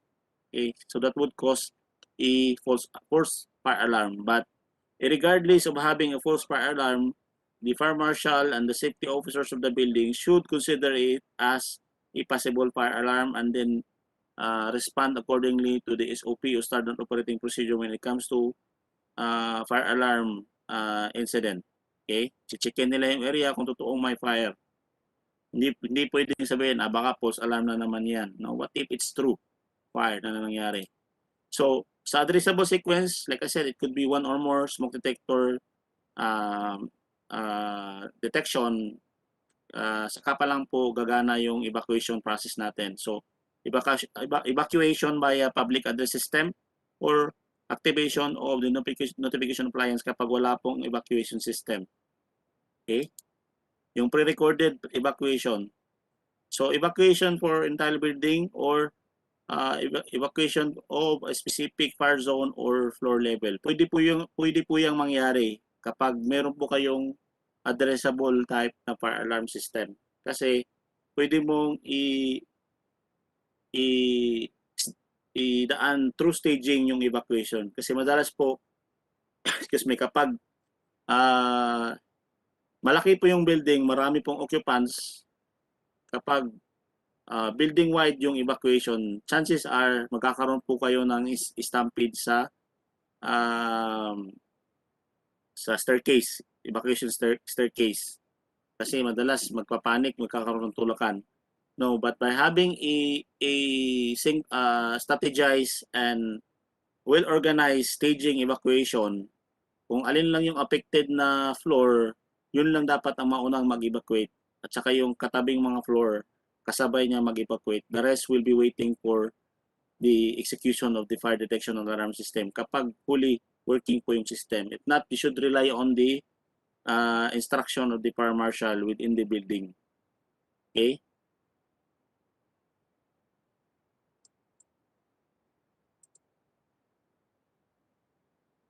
So, NFA 72 FDAS positive alarm sequence. So, it's another refresher for those who have taken my webinar in the past, no? So, basically, it's being used in the hospital, sa airport. Pina-implement po natin yan for the reason that it's difficult for the passengers. Tayo po, halos lahat po tayo ay bumabiyahe via airline, no? Maliban lang kung mahilig kayong maglakad, kung kaya niyong lakarin yung buong Luzon, or kaya niyong languyin, or kaya niyong maglakad from Davao to Surigao, no?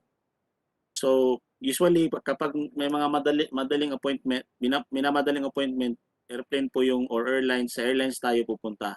No, we will use the airport.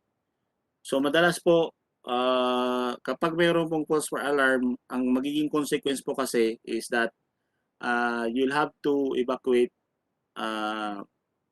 the building kapag nagkaroon ng fire alarm, and then at the same time yung mga nag-exit na sa building, kapag dineclare po na false fire alarm, all of them will go through the same security screening, no? Galing sa labas, pasok na naman sa loob ng building, dadaan ka na naman sa x-ray machine, dalawang x-ray machine. And then what would happen? It would lead to flight delay, or possible hindi ka makakasama sa biyahe. So who would burden the cost of hotel stay as well as damages to the airline? So it's very important for the building engineers and building consultant to consider of having this particular positive alarm sequence for particular critical building na hindi acceptable yung false fire alarm. Okay? So having this particular setup, by looking into the flowchart, madali po nating maintindihan, no? So no alarm, and then we'll have the alarm in. Kapag sinabing hindi sa positive alarm sequence configured na device, it would immediately send the alarm out. Okay? Immediately, fire alarm kaagad. But if that particular fire alarm panel, lalo na kapag nasa hospital po, kasi may mga tao po tayo, may mga pasyente po na nasa loob po ng operating room or nasa loob po ng ICU, no, na medyo critical po yung condition nila. So dapat po yung FDAS for a particular hospital should be in a positive alarm sequence configuration. Now, if that happens na pass po yung device or yung FDAS, then we go to next sequence, which is a timer. Within 15 seconds, the fire marshal or the fire operator or monitoring officer should acknowledge the alarm within 15 seconds, no? And then if ever na na-miss po niya yung 15 seconds na window to acknowledge, magkakaroon po kaagad ng alarm out. However, if the operator or the fire marshal is attentive to his job or her job, agad-agad ma-acknowledge mo yan within 15 seconds, no? And then it will go to the next timer. That particular timer will be within 180 seconds. So magkano yan? Ilang minutes yan? Around 3 minutes. So within 3 minutes, the fire marshal and the fire safety marshals or the security personnel should verify the area immediately para at least ma-confirm nila kung totoong sunog or false fire alarm lang. Now kapag false fire alarm, then the operator at the firearm control panel should reset the panel para hindi siya magkaroon ng fire evacuation, false fire evacuation. Okay? Now, if nireset ng fire safety officer or ng fire alarm control panel monitoring officer, yes, so no alarm, so balik po tayo sa original condition na normal condition. But kapag hindi po niya na-verify at na-confirm within 180 seconds, magkakaroon po tayo ng fire evacuation sequence. Now, if you're going to ask me, what if magkakaroon tayo ng another alarm at the same time?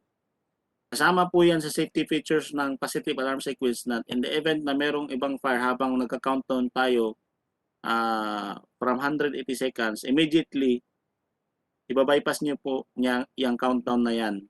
It will execute fire alarm for safety reason. No?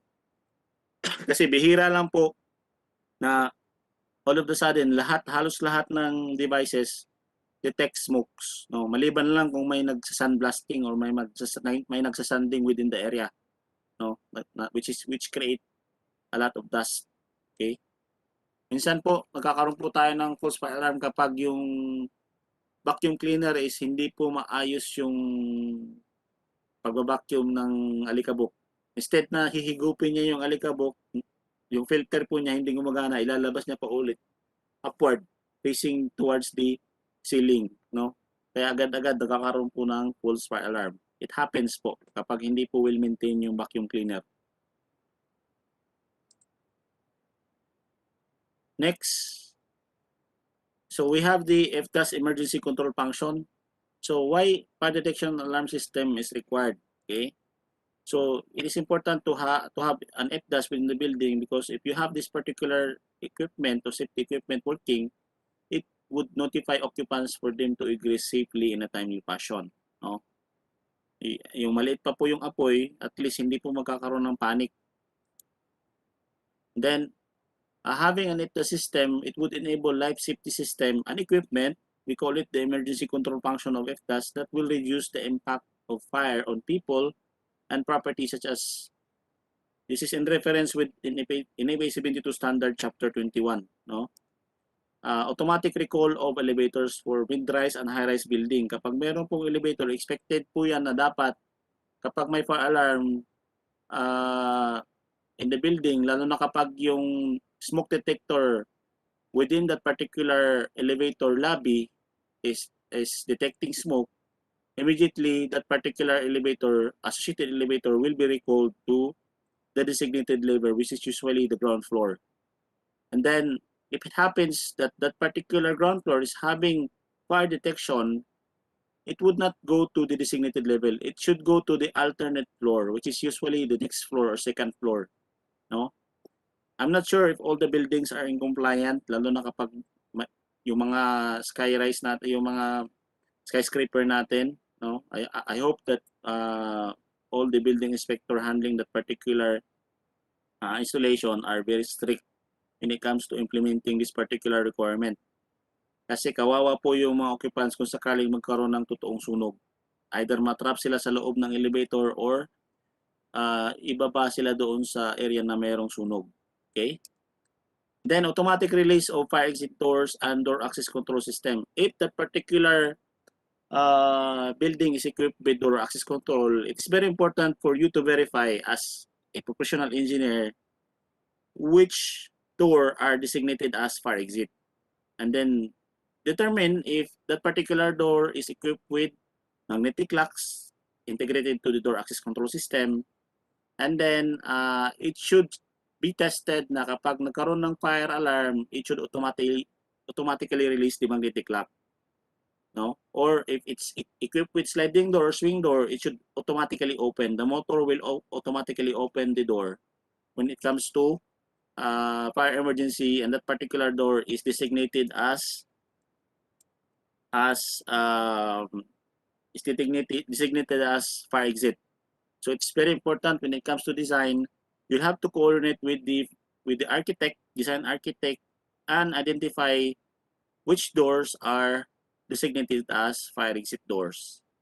Because if it's required for you to design a door access control system, including the FDAS, you should integrate those two systems together.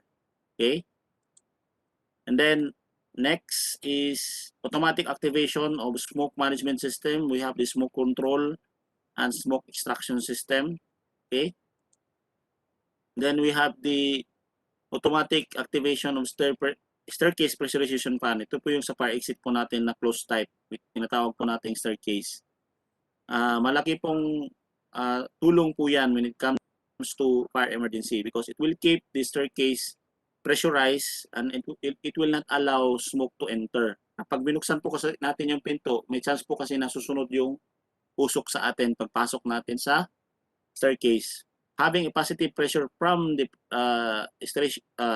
staircase, itutulak niya po palabas yung mga alikabok at usok. Okay? And then at the same time, having a smoke control system or smoke extraction system within the room or within the floor, meron pong safety extraction fan na automatically tatakbo kapag that particular floor is having a fire detection. Immediately ipapatakbuhin po ng fire detection alarm system yung associated na smoke extraction fan for that particular floor, para at least hindi masuffocate yung occupants within that particular floor. And then at the same time, the adjacent floors, yung sa baba at saka sa itaas, if they have a smoke control fan, it would activate that particular smoke control fan. For example, second floor yung nagkaroon ng second floor yung may fire. And then third floor and first floor, if equipped po sila ng smoke control fan, that particular smoke control fan will be activated to create another positive pressure, kasi hindi po maiiwasan yung flooring, may mga leakage po yan. May chance po na doon po dadaan yung usok tsaka yung apoy. Okay, having that safety system in place, it will be assured na safe po yung occupants natin when it comes to evacuation sequence. Kasi madalas po kapag wala pong safety system na available like that or configured within the building, chances are hindi pa po aabot sa staircase yung occupants, mamamatay na po sila dahil sa suffocation ng usok. Okay?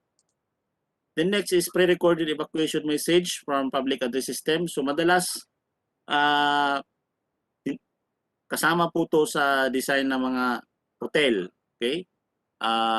Mid-rise to high-rise building. Okay? Skyscrapers natin. It should be integrated to our fire detection alarm system. Why? Because it would help alert the occupants if in case na yung iba is medyo busy, no? Tsaka hindi attentive doon sa audible and visual alarm coming from fire alarm system. And then yung iba naman, if yung building owner is medyo sensitive sa audible visual alarm, they would use the public address system as the means to announce an emergency evacuation. So madalas po pre-recorded po yung ginagawa when it comes to announcing fire evacuation for a particular building equipped with a public address system or background music system, okay, or BGM. Then automatic shutdown of mechanical ventilation and air conditioning. So it is very important na naka-integrate din po yung FDAS natin sa mechanical ventilation and air conditioning. So saan po madalas ito naka-configured? Under din po sa BMS. So meron pong relation ng BMS kapag equip po ng BMS yung mechanical system ng building. Okay? So in the event of fire, it is very important na i-automatically shut down yung air handling units na nag-cater for that particular floor para at least hindi niya i-scatter yung smoke to other rooms. Kasi madalas po multiple area yung sinaserve ng mga AHU kapag nagtitipid yung building owner. So may chance po na mag-spread po all throughout the floor kapag tumatakbo pa rin po yung mechanical ventilation and air conditioning in the event of fire alarm. And then we have other life safety systems like automatic gas suppression system. No? Kasama din po yan, saka iba pong mga safety system na i-require po ng building owner. Okay. BMS integration to FDAS. So we have this FDAS panel, and then we have the common communication network, and then we have the building management system, server, operator machine, and then we have the field devices, or BMS controllers. Okay. In the event of fire, it should shut down kasi yung mga building owners po natin ngayon, madalas po sa kanila is they're specifying the requirements to the designer. Minsan, kumukuha sila ng BMS para magiging parang overall control and monitoring for their equipments para madali po sa kanila. Meron pong ganyan. Meron din pong iba na limited lang yung function ng BMS. But common case po meron pong, wait,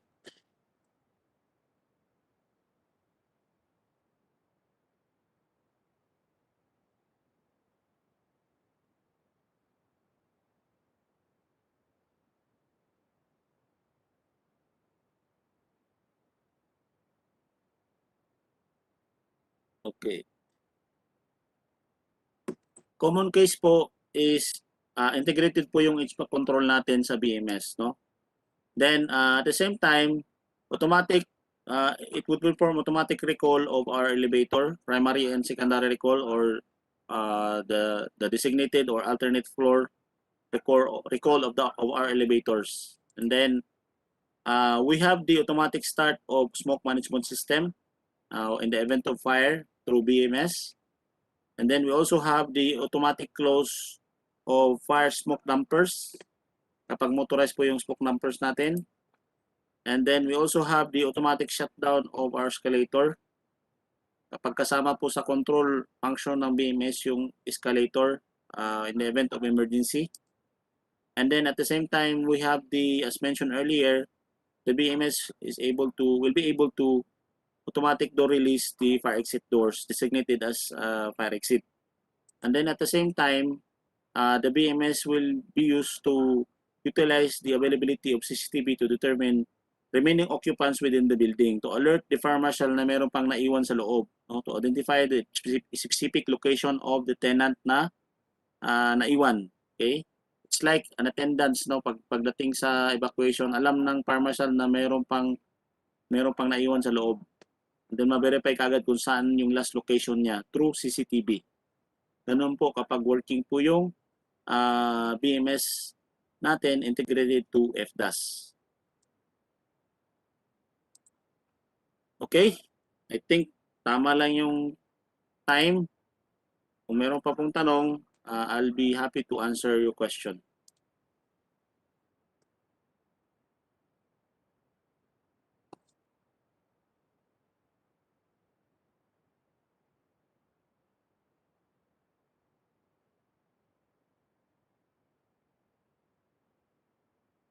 Earl?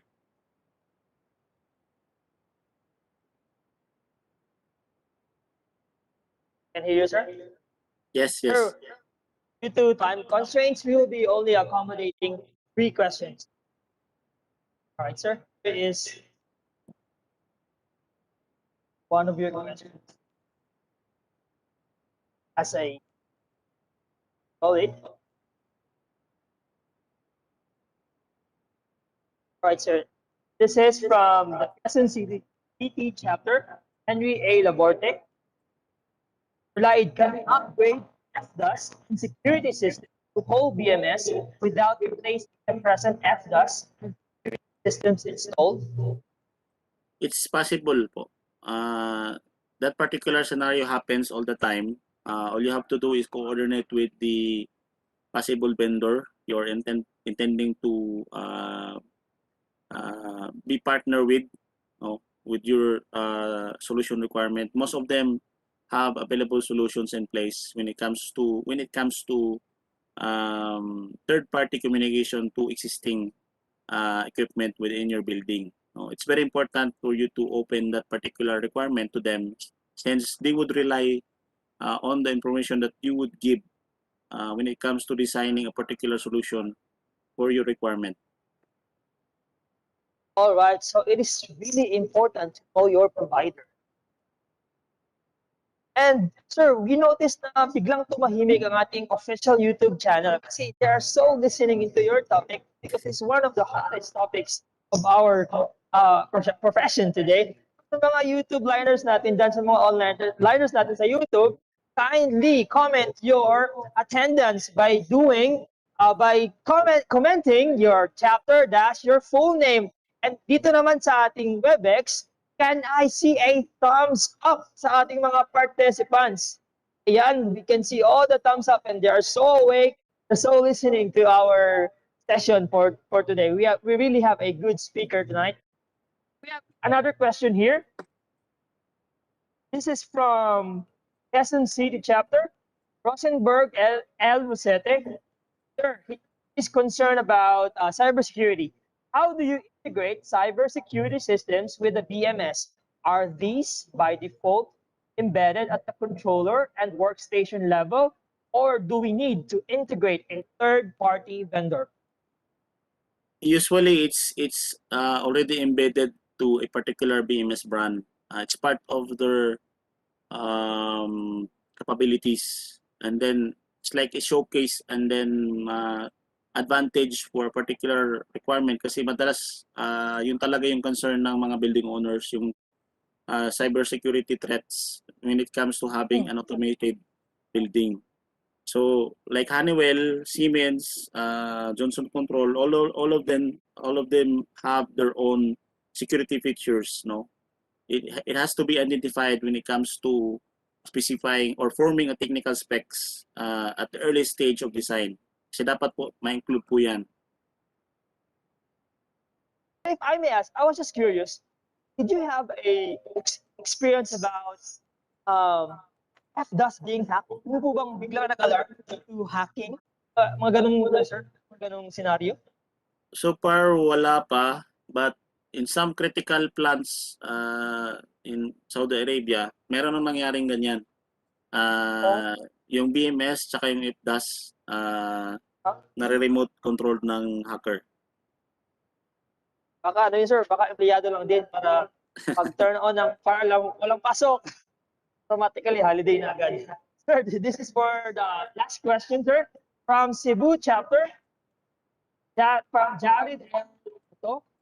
Sir, in usual setups sa BMS, yung interface po ng AHU about sa mga troubles and alarms from AHU, sino ba yung dapat mag-provide ng mga sensors? Si BMS contractor ba or si AHU contractor? This is kind of overlapping kasi, sir. Yes, actually happens. It actually happens in one of my projects here in the Philippines, no, yung sa airport. Sa airport, the situation is that the device was provided by the BMS system integrator, but not all. Yun yung problema. Supposed to be, ang dapat po niyan is under po ng BMS integrator yung mga field devices natin. Because we cannot avoid na if we have a different vendor involved, there will be a problem with the handshaking later on during commissioning. Doon po tayo nagkakaroon ng hiccups, nagkakaroon po ng project delay. So it is important po, I recommend kung sakaling may project procurement na one vendor lang dapat yung field device provider tsaka yung BMS provider. All right. To reiterate it, sir, should opt to have one vendor for the BMS provider and AHU. And just in case they have different provider, you are suggesting that we should prioritize the BMS, right, sir? Yes, yes. Yes, sir. And some of the questions, Sir Laid, you'll be answering later in our talk show, I believe, because it's kind of related to the professional electronics code, professional electronics engineering code, sir. Because we will see you again later. So, Thank you. And Thank all you, brother. these questions, yes, sir. Stay put for a while, sir, because we will be awarding you your plaque of appreciations. For those participants who still have the questions and are not being entertained, don't worry, we will collate all your questions. We will gather them and send them to our resource person so that he can answer it to you personally. And also, regarding his presentation, we will be sending you the link to the presentation of our resource speakers. So don't worry about it. We will take care of it by sending you the link after the MIDCON. Thank you very much, Sir Laid, for imparting your wonderful time with us. Sir, please stay put as I award you the plaque of appreciation. The Institute of Electronics Engineers of the Philippines Incorporated awards this plaque of appreciation to Anthony M. Laid, PECE, for imparting his knowledge and expertise as a resource speaker during the IECEP MIDCON 2021 with the theme Embracing Digital Transformation in the Time of New Normal, given this 5th of June 2021, signed by our IECEP National President, Dr. Michelle D. Lawas. PEC. Sir Laid, would you like to say your closing remarks, sir, before we proceed to our next technical session?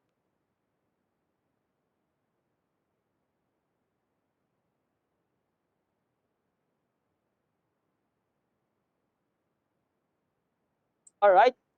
Okay. Thank you for that, sir. I just want to thank everyone, the members that are here today, joining our day 1 and day 2 MIDCON. No? I highly appreciate those who are here, not into yung hindi po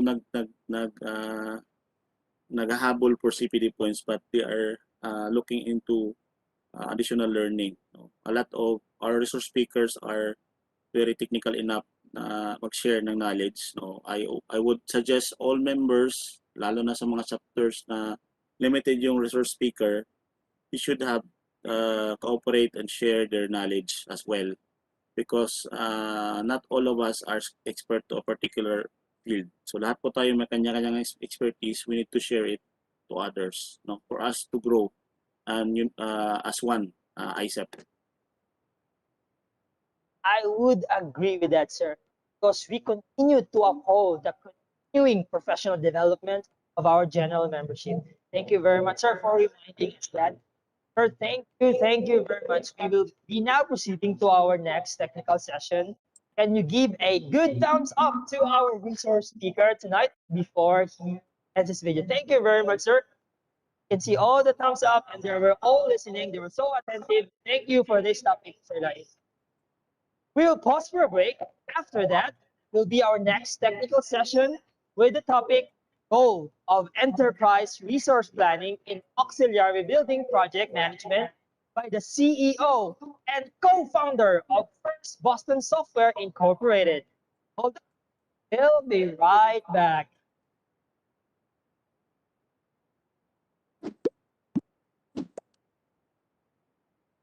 Great power comes great responsibility. Walking, running, and driving hot rockets into space. To the brightest minds of the Renaissance. So, what are atoms and what do they look like? Things are made of lenses. And while we're at it, what about binoculars and telescopes? Whether you have only 22 students in your class, but both lists add up to 33.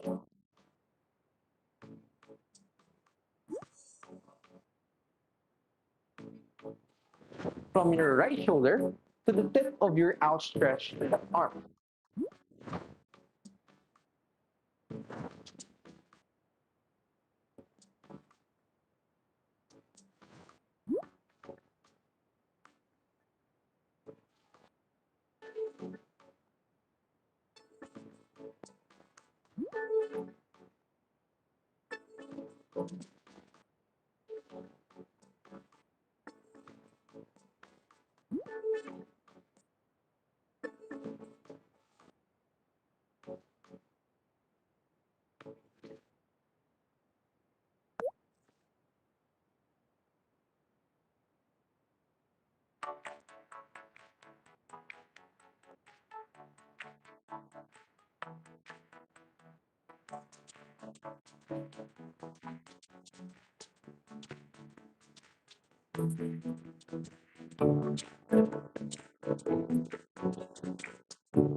This is John. He owns a family hotel downtown. The security of his guests is paramount to him, but he is spending a fortune every year on his VMS CCTV system. This is a huge headache for John. Just then, to his luck, Mr. P, a Panasonic representative, is staying at his hotel this summer vacation. John is delighted to learn that Panasonic's VMS has no annual license renewal fee compared to other VMS systems. He is only required to pay for the hardware and server license without additional charges on camera and annual renewal license. Panasonic's VMS system guarantees an enterprise-level reliability, as it was found in Texas, US in 2002 and acquired by Panasonic in 2015. Currently, there are more than 25,000 customers worldwide and growing rapidly. Panasonic's Video Insight supports more than 4,100 camera models. Its pure 64-bit architecture is extremely reliable, with the capability of linking up to 400 cameras per server. In addition, Video Insight supports failover recording function and enhanced data security by DigiCert. Panasonic's Video Insight provides one unified system, and it is capable to integrate additional functions, such as Face Pro, license plate recognition, laser sensor, access control, as well as Panasonic Video Analytics integration. With Video Insight VMS system, John is able to get an optimized system for the security of his hotel. Well convinced by Mr. P, John installed the new system and is surprised at how simple and easy the GUI is. Ooh. Now he can relax while maintaining a good security system for his hotel. A few years down the road, Mr. P returns to John's hotel for a vacation and bumps into his old friend. He is glad to know that John is doing really well. John is now using Panasonic's VMS system, which is cost-effective, enterprise-level, and easy to use. What are you waiting for? Choose Panasonic's Video Insight now. Panasonic. A better life, a better world.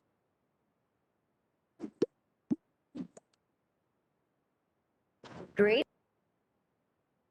Hello, everyone. You are still tuned in our day to the final day of our IECEP MIDCON 2021. But before we will proceed to our fifth and last technical session for today, let us first greet USEC Honorable Alan Silor a happy birthday from your ISAP family, sir.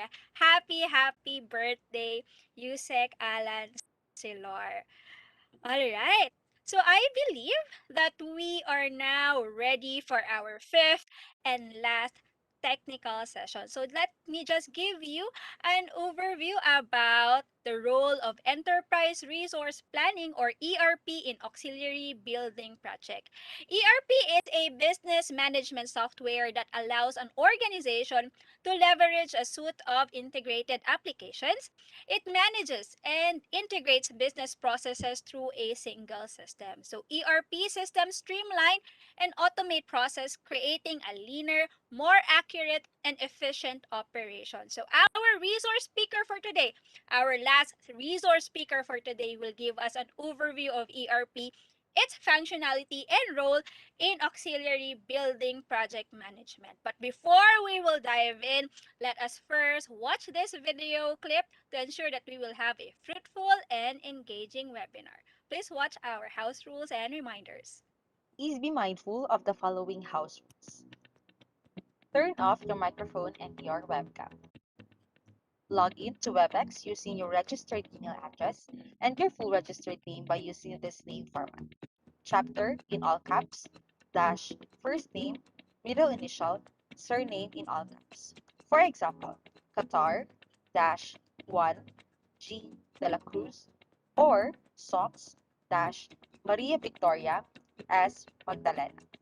The name you will be using upon sign-in shall be cross-checked with our list of registrants, and the same would be reflected on your e-certificate. Please note that you cannot rename your participant name once you have joined the meeting. If you have joined with an incorrect participant name, you need to leave meeting and rejoin to be able to change your participant name. For questions and clarifications on the topic, kindly utilize the Q&A box on WebEx. All questions shall be covered during the Q&A session. No spamming in the chat box. You are enjoined to attend the whole duration of the webinar. Attendance shall be randomly checked from time to time. Your attendance will be invalidated if you do not complete 80% of the session. An evaluation test shall be provided to gauge the learning gained in this webinar. A passing score of 50% on the evaluation test will get you awarded the webinar certificate of participation. Please take your time and carefully review your answers, as you can only take the test once. The attendance, quiz, evaluation form link shall be posted in the chat box after the Q&A session. The attendance, quiz, evaluation form is a time-constrained link and will only be available up to 11:59 p.m. Philippine Standard Time of the scheduled webinar date. Be respectful. Treat everyone how you would like to be treated. Keep an open mind and enjoy the webinar.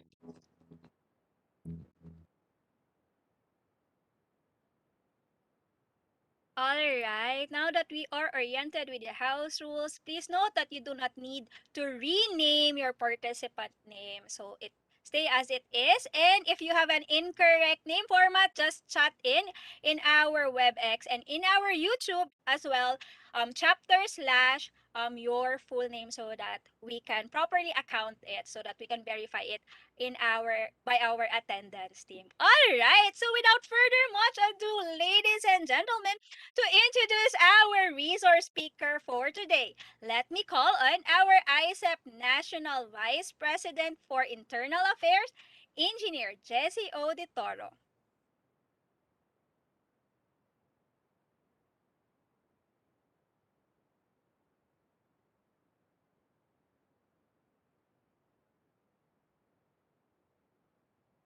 Oh, yeah. Maririnig na ako? Yes po, sir. We can hear you now po. Okay. Good day, global engineers. Our resource speaker earned his bachelor's degree in engineering, major in electronics at the University of San Carlos, and had his master's degree in business studies, administration, management at the Ateneo Graduate School of Business.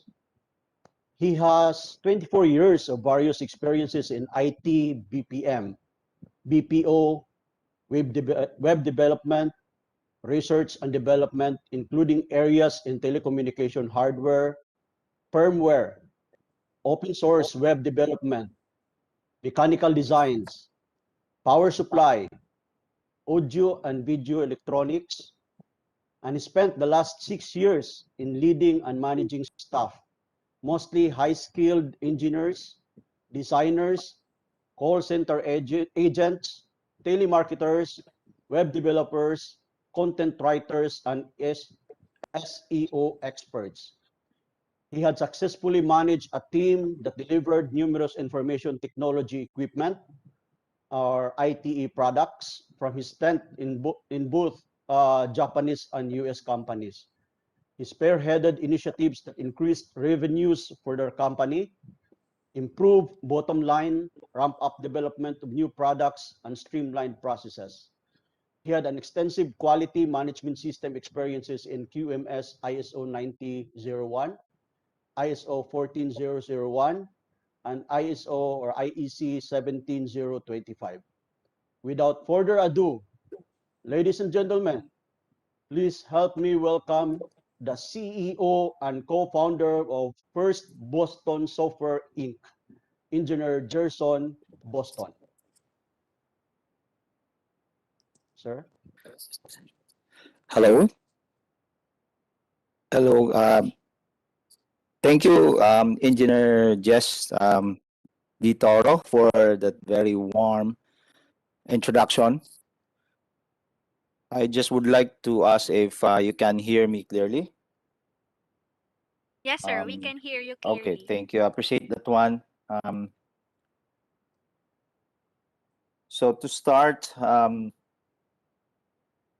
to Dr. Michelle Lawas, our National President, to our energetic and very dedicated leader, Engineer Adonis Talabo, our MIDCON 2021 Chairman, to our distinguished guests, all the professors who are with us right now, fellow speakers, colleagues in this profession, good evening or good morning to other side of the world. I want to share my screen. Hopefully it would work. I just would like to have a confirmation if you can view my screen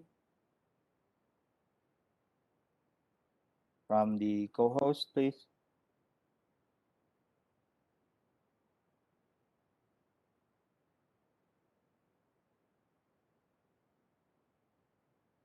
Hello.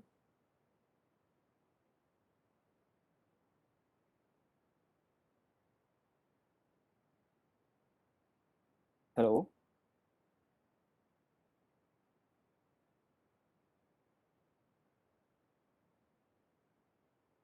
Wait, sir. We are now Okay. You're working on it. coordinating with our Okay. technical team to give Good. you the ano po, to do Nice. the share So screen. it's my first So, time, so that's kind of scared of null, but it's fine. can you please check, sir, if you can ano po, Hold on. share screen, share your content? Oh, okay. There you go. Hold on.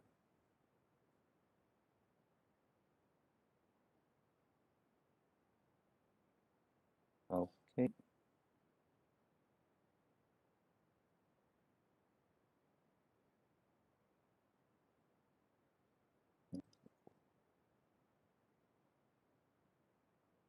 Okay, perfect. Can you see it now, ma'am?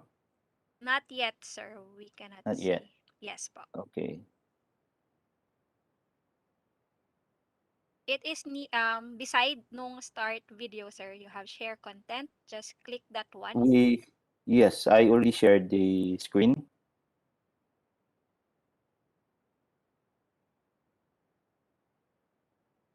Okay, hold on.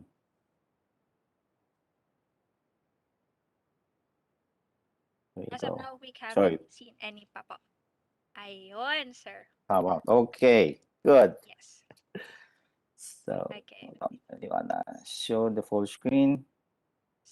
So to our participants, you can just remove the pin button so that you can see the whole screen or drag the slide po para you can see it fully. So thank you so much, sir. We are giving back the virtual stage to you. Okay. So, um, again, good evening. I just want to give a little bit of background of myself.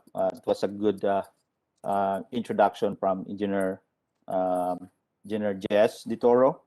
So again, the topic for today is about the role of ERP in building auxiliary systems.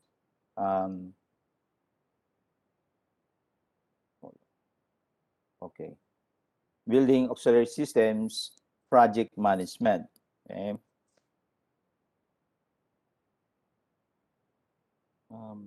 Remove this.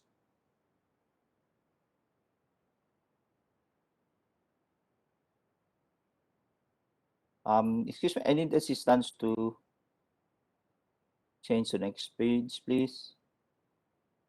You're the one na maka-change po, sir. Cannot change po. Hold on. It's not working with the Webex.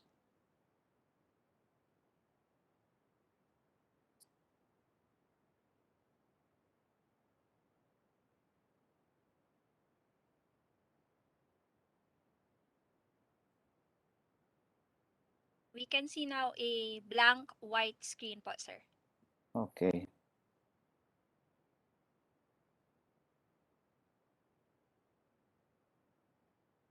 Tama po ba, sir, na yun yung makita po dapat namin now? You can try to reshare na lang po, sir. Hold on. How about that? And now, sir, we see the Zoom meeting. Yeah. Okay. How about that one? Okay. There you go.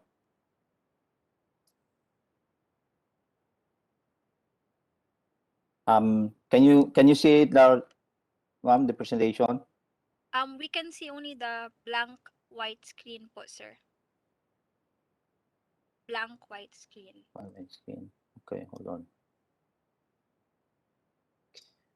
Sorry about that one. Maybe try to reshare po, sir.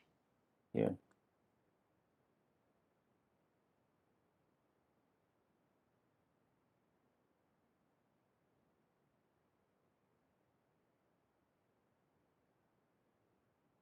Okay. Now we can see, sir, yung ano, slide with your name. Okay. Po.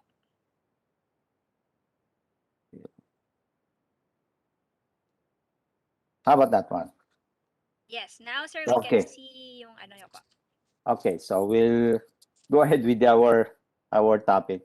So ERP, okay, the role of ERP in building automation, building auxiliary systems, project management, and um, over the past few years, even before the pandemic, there have been a lot of um, traction on adapting to the cloud-based applications. And one of the things that have been identified is the ERP. And for the most part, ERP has been in the industry for quite some time. It can be traced back 4 decades ago, back in 1960s. It was used in the manufacturing. So what is really an ERP? So it's an acronym for Enterprise Resource Planning. In a nutshell, it's software application that automates business processes and provides insights and internal controls. So it's right now with our theme, digital transformation for the new normal. Well, it's very timely because we need to create a way in order to automate our processes, even if we are far from each other, or even if our uh, projects or even a business are from each other. So the ERP, Enterprise Resource Planning, allows that in order for the stakeholders like project engineers and managers to monitor resources, the cost of the project, which is a very important factor, and schedule of the projects real time. Okay, so um, ERP is the blood that runs in the business as far as the automation is concerned. Okay, we cannot get away ERP without the business. So if you are working on some projects right now, most likely you have handled project management tasks, maybe in the site, if you are assigned to a certain building, or you're creating you're installing systems wherever you are. Most likely you will be encountering some spreadsheets on how to properly monitor your projects. Okay, so the old way, the conventional way, is creating a spreadsheet and creating those schedules in order for you to achieve or to complete the task.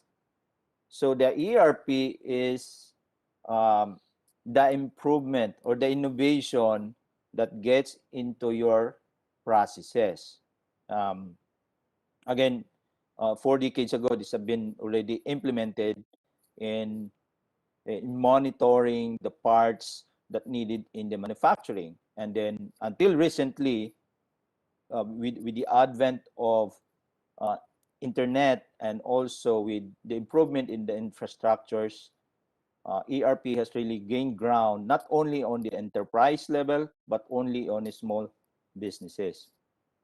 To share you a story, I was in the U.S. 4 years ago, and during that time, digital transformation was already peaked at their country, and during that time as well, some of the regulations for the 5G was already enacted, and obviously, what comes with the infrastructure is an improvement also on the things that we need on a day-to-day basis. Like, for example, you can you can book a taxi using the Grab because you have your own internet connectivity already.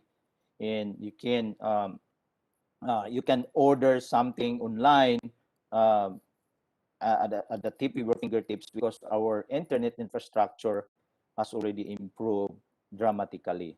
Now, so what comes along with it, the progress with the infrastructure also improves the the the business operations of the company. Okay, so the goal of ERP is to automate all the processes. So may it be building auxiliary management. Okay, when you are uh, directly involved in system integration or on a particular project, the ERP can help you on managing that particular project. I will talk a little bit of that aspect as we move on with our presentation. So when you look at the business cycle, okay, once you close the project, those people who are with the system integration industry can relate in this one. So once you close the project, you have your PO received from your client. So out of that PO, it goes to your purchasing, your supply chain. So from your supply chain, they're gonna procure all those needed materials in order for you to carry your own projects. So from the supply chain, it goes to the operations, and then from the operation, it goes to the QC and so on and so forth.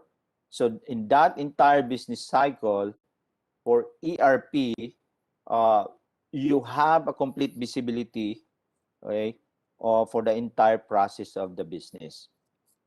But for this discussion, we will focus on the project management aspect. Okay, so for big businesses, they are already using ERP. Okay, there are big names in the market right now like Oracle or SAP. I'm sure a lot of you have also familiar with this or have used these applications. So regardless of the industry, they are already adopting this one in order to maintain a competitive edge. The challenge, however, is the ERP is very cost prohibitive. It's very expensive piece of software. So the adoption, even for our country, for the Philippines, it's very slow, right?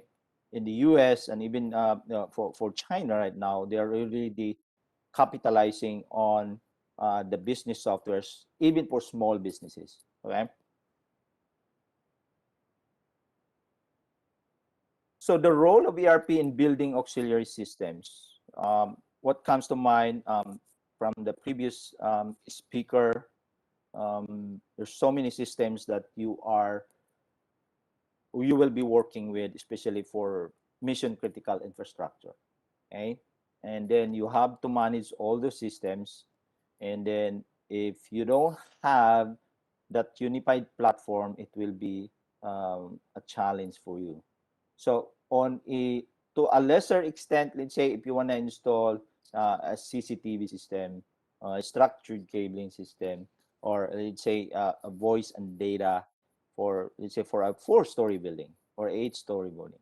So there are four elements, prime 4 elements as a project engineer or as a project manager that you will be aware of. Okay, it should be resources, time, money, and the scope. Okay? So you need to track your resources, and that's the key thing if you are um, an engineer, okay, an electronics engineer assigned on site, or you are the ones creating the system, or even you're the ones managing the project. So you need to track those resources. Now the ERP could help you manage and monitor these resources real time. Okay, so we'll talk about that one. How are you going to do that? Monitor those resources. Manage time. So for project management and even for any other project management, not only building auxiliary systems, time is of a factor. Okay? So there are some things that you can control, but there are some things that you can control. But somehow you need to have those time managed well. When is the start date? When is the end date? When is the commissioning date? When is the testing date? So those are the kind of things that you need to manage. Okay? And when time is a concern, okay, there's also concern on the money. Let's say, for example, you delivered a certain a key turnkey equipment, okay? You deliver a core switch or something like that, or a UPS at the site, industrial type. Then all of a sudden you found out that there's no provision for the AC mains, okay? So if there's no provision for the AC mains, how can you power up your systems, okay? So that creates a challenge for you. So you need to make sure that you manage it well, because it will translate into losses in the company. So your machine is sitting idly, okay, at the site, but it's not powered up, okay? And the next element, which is also a very important one, is the scope. You need to monitor the scope. So it depends on the specific industry, but for our industry, most likely you need to have a kick-off meeting, okay? May it be internal or external. So in our company, so we have our own workflow. So we adapt to the ISO quality management system. So we set all the scope of work at the beginning of the project. So you as an engineer, electronics engineer, should get hold of the scope at the very beginning. And the ERP will have you identify all the scope of that particular project, okay? What are the dependencies? So those are the things that you need to be aware of.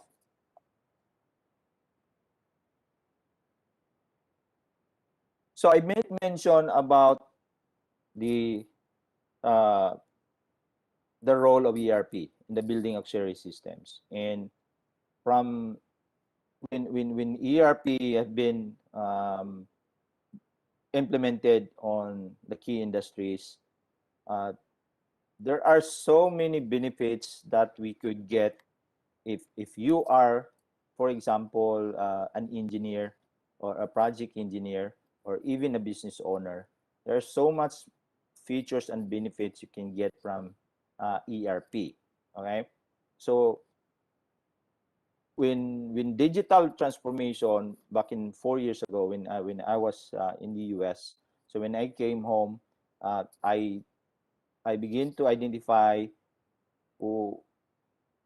what were my pain points in running the company. Okay, so we had projects, system integration projects, and then we miss out on some of the deliveries of the supplies, some of the materials, and even our labor force.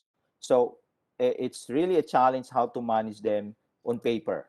Okay, you know what I mean. So if back in the old days, you need to monitor in with paper, but right now in our company, so we develop our own software, our ERP, so we can now manage our deliverables real time. So in that ERP, so let's say if you are assigned for a certain task, you can create your schedule, right? So you can create your schedule, and you can identify, or you can set when is your start and end date for a particular project. So that's very important for project management. Should be able to identify when are you going to finish a particular project. So right here, for example, let's say for the first task, you need to have a kickoff on the building electronics, the auxiliaries, or the fire alarm system. So you need to have a kickoff. It could be an internal, or it could be an external kickoff. Okay, and along with that, you should be able to come up with the general requirements. What are the requirements of the client? What are the, do they need a band or a performance band or a general band or something like that? So all those things, you can set the start and the end date. Now, for the ERP, just like what you've been doing with your spreadsheet, you can adjust on the fly. What does it mean is that you can change the start and the end date using the software, because there are some things that you can control along the way. Okay, so there are tasks that they can create subtasks also using the ERP. So whatever those tasks will be at the very beginning of the project, you should be able to identify those. Okay, so that's one of the features of the ERP. Okay, the next would be planning the workload, the man hour. This is trivial but really very important, because when we plan a workload or workload, you should be able to quantify how many hours you need to spend for that particular project, particular task. In the current practice we have, okay, let's say you go to the site, okay, and then you estimate how many manpowers do you need, okay?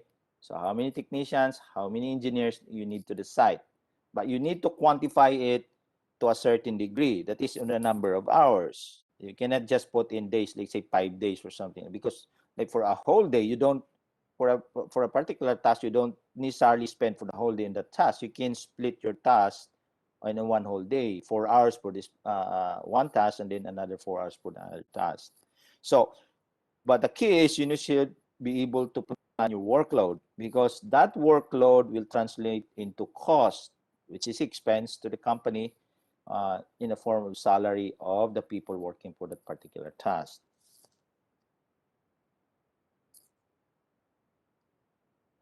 Okay, the next would be you need to quantify. So one of the features of the ERP, you can quantify the time spent in hours. So just like planning how many hours that you can allocate for that particular task, in ERP, you can also set the time spent.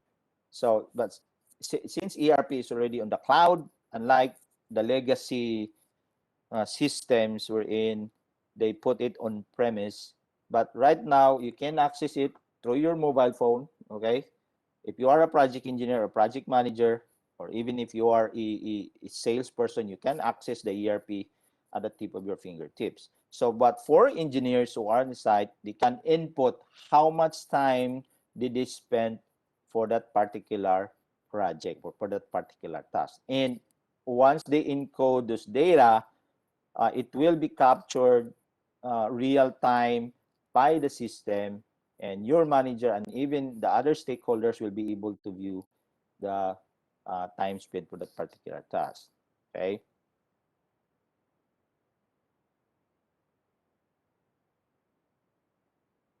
So for another feature of the ERP, especially if you do progress billing, in our industry, I'm sure a lot of you could relate.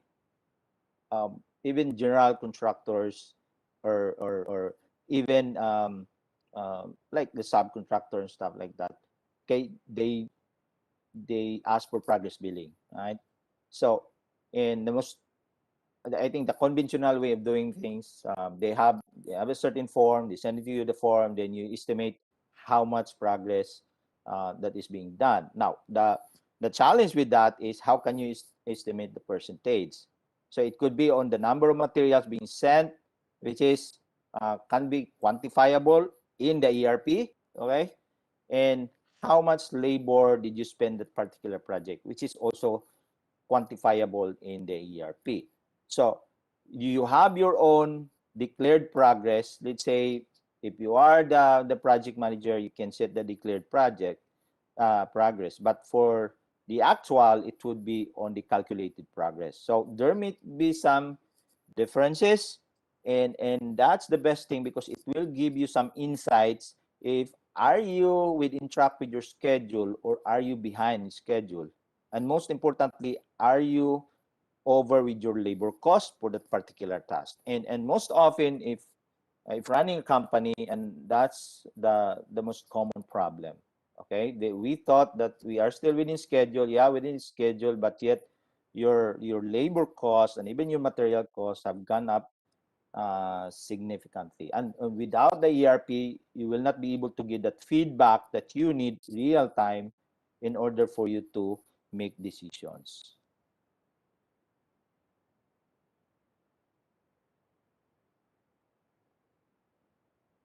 So another benefit or the feature of the ERP, I know there are a lot of tools and softwares out there that can generate Gantt chart. Okay, that's fine, that's good.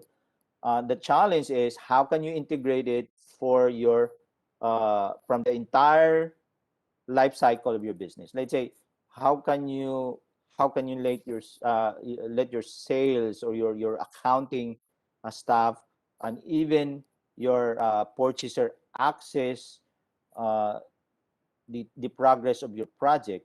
So with ERP, you will have this capability where you can generate the Gantt chart and use the Gantt chart as a report to your end user or to your client, or a report to your superior or to the owner of the company. So using the Gantt chart, should be able to see real time how much percentage or where you are right now in terms of percentage, excuse me, for that particular project. Okay, so it's okay, you can use other tools, but for the ERP, you can integrate this one based on the delivery of the materials, and for obvious reason, the labor cost or the progress of that particular task. So that's the benefit of ERP. Wow. So still have hour. Okay, so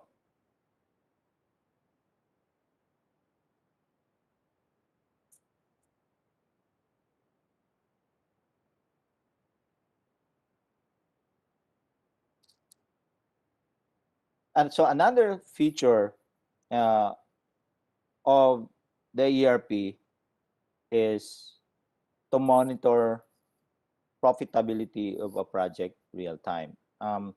Unlike with much more mature economies like the US and to some extent China, uh, the labor cost in those countries are very high, and even in the Gulf countries, right? So they need to monitor the labor cost um, very uh, I mean closely, and some I've heard like they have 2 or 3 jobs on an entire week, but those jobs they can quantify it based on the number of hours that they work on. Okay, so so that's why in those countries they monitor those profitability based on the hours spent by those people. And I've seen firsthand there were some system integrators in the US who would require the services on a per daily basis on the task particular task on that day. So they get those workers on a daily basis. So they need to make sure that the uh, profitability of the company is also being considered. Now, how can we maximize our labor force? So it's a complex, and it's a very complex question, but I really believe with the technology in place, infrastructure. I mean, you've heard in the news, we're laying down the 5G and access to the internet all over the country, hopefully.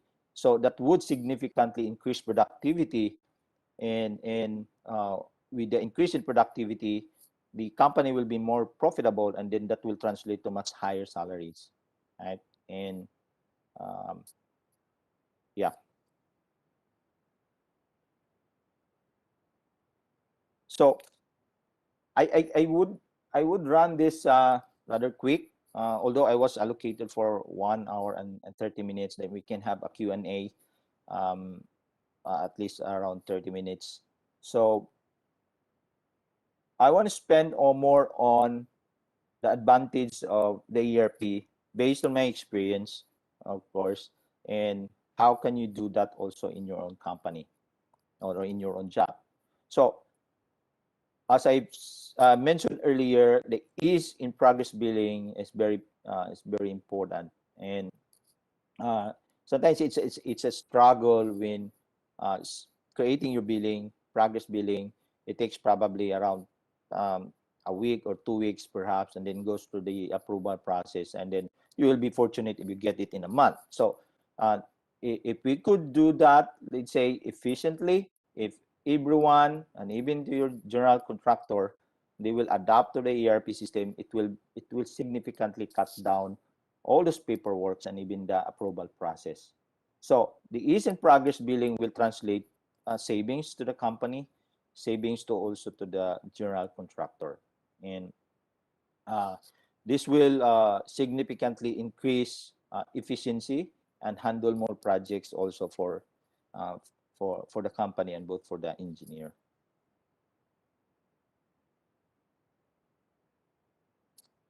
So again, I mentioned on the pain point that the pain points that I encountered 4 years ago when I started in the business of system integration. And one of the challenges was how can I track the profit and loss? So am I profitable, or is the particular project is on the losing end? So, but the tracking mechanism is the one missing, because either you have to hire a dedicated person to keep to track all the expenses, encoded manually using spreadsheet or whatever tools that were available. Obviously, you want it free, so the better the free software or the free tools would be a much better alternative. So we need to avoid those lengthy and laborious and sometimes erroneous process. So when you do it manually, and as we all aware, if you do it manually, it's prone for errors. And prone for errors, there's some if there are human intervention, so that will create inefficiencies in the company. Okay?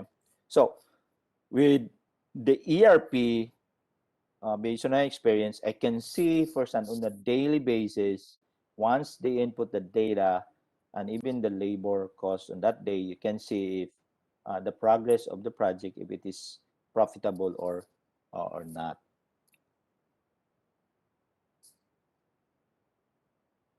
Okay. Another advantage of ERP in your building auxiliary system. So like the FDAS, CCTV, let's say you have structured cabling and you have your own, or you create your own data center for that particular project.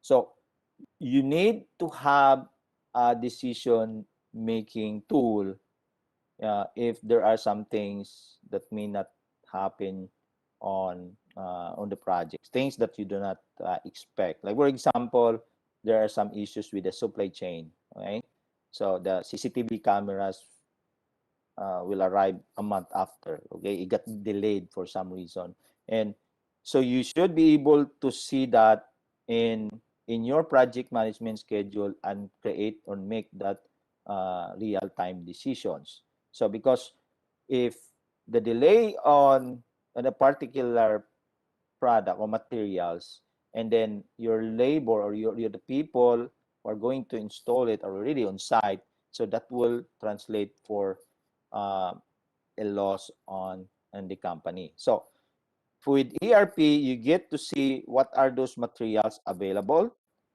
how many or how much of those materials are in your inventory, how much of those materials are in transit, what are the long lead time materials, because some of those materials probably will have to be purchased outside of the country. So you have to consider the shipment of that particular materials. So you can have a real-time decision making based on that ERP.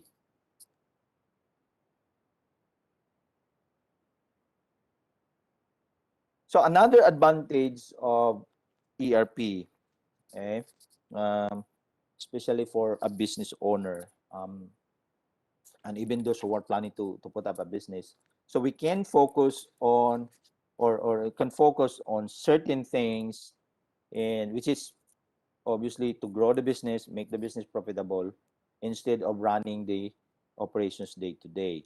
So once you have the ERP system in place, from the creation of the quotation, from your sales, from the pipelines, from the CRM, and even to your supply chain, okay? So you don't need to go through all those processes. Although you get to hire managers, but you are making yourself uh, uh, available to some profitable tasks or some tasks that are really needed for the business.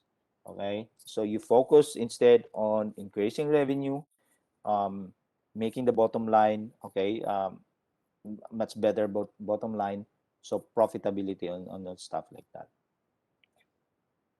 So I hope you are learning on on the things that I have shared.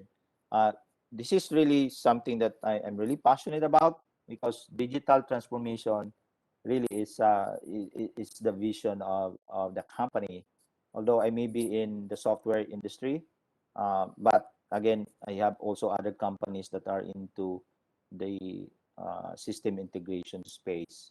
So along with that ERP, okay, so again, the pain points that I experienced, the exposure I had on my travels abroad, so I created my own solution to those pain points. So my company, First Boston Software Inc., we created one of our products, which is the ERP-based cloud, which we are using also internally right now. So it's a cloud enterprise resource planning cloud-based software. So if you're familiar with SAP or Oracle, yeah. So, but that's a much cheaper alternative. So it's ERP-based cloud is BSI's cloud-based end-to-end business management and operations platform used by small and medium-scale business owners. So it includes accountants, sales analysts, project managers, and corporate HR. So if you are, let's say, if you are in the field, if you are a project engineer, or you are even an accountant, you can access the ERP. So it has analytics, data analytics, and then with comprehensive ERP management, HRIS, CRN, and project management tool on a single unified platform. Again, the goal is to automate. So simply put, ERP-based cloud is a business software that runs into your business. So at its very heart, it's a decision-making software that allows businesses to monitor and keep track of daily activities with ease while they focus on something more important, that is to grow the company. So whether you need to check your inventory, monitor projects, product margins, or simply generate attendance and payslip, you can do that in the ERP. So since right now we are in the midst of pandemic, let's say if you have your staff in like, for example, I am in Cebu, so I have staff in Negros and staff in Davao. So all they need to do is access the platform, clock in their attendance, and then you can generate the payslip real time. So in digital transformation, since that's our theme for this year, it is more important than ever to have the right information available real time. Okay, so more information, the better we are. Okay, it's easier for us to make decisions, and some of the inroads, a lot of inroads right now with AI, artificial intelligence. The bedrock for AI is data. So the more data you have, okay, the AI works. Okay, so for decision makers, this provides a common language across the life cycle of the business process. So you don't need to use multiple softwares at the same time. Like, for example, you have spreadsheet for your quotations, and then all of a sudden you have your own inventory software, and then you have your own another project management software, and then you have another software for your operation. So it's it's not unified, so that creates inefficiencies in the company. Okay, so ERP will be able to solve that. But I understand that each company is different, but with our platform, we can customize it. It's an open source. But then again, we have to identify what are those things that are your pain points right now in the company. Okay.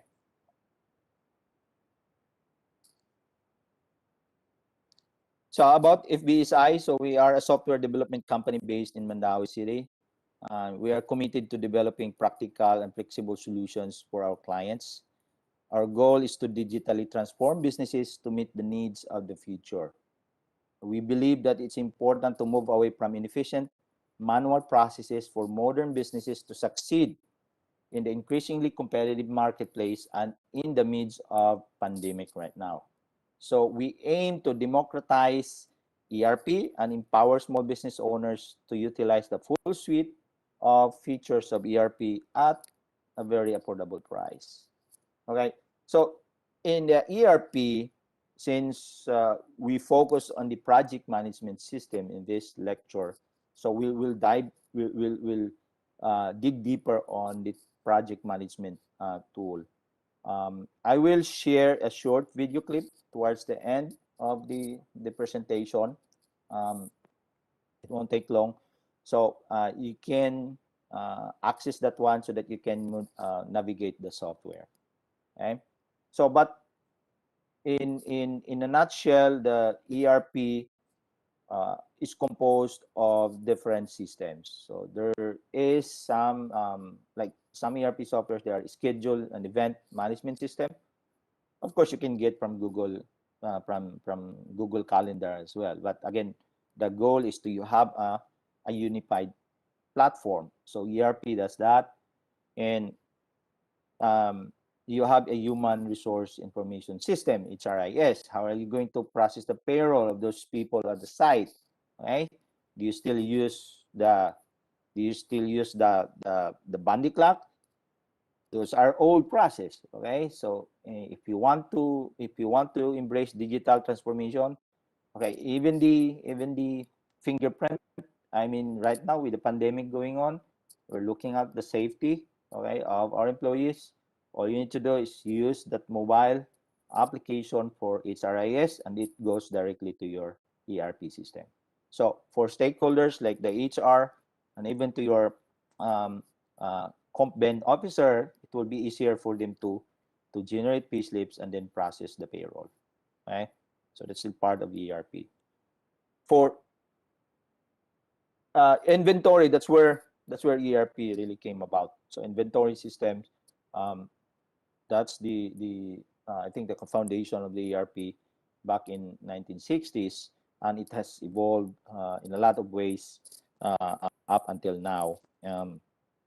Again, the legacy systems using these expensive servers are slowly transitioning to the cloud base, although it may take some time for the enterprise to really adapt to the cloud-based infrastructure because of the cybersecurity concerns, okay, and stuff like that. But again, there are a lot of things that the cloud-based or the cloud-based infrastructure can bring benefits to your company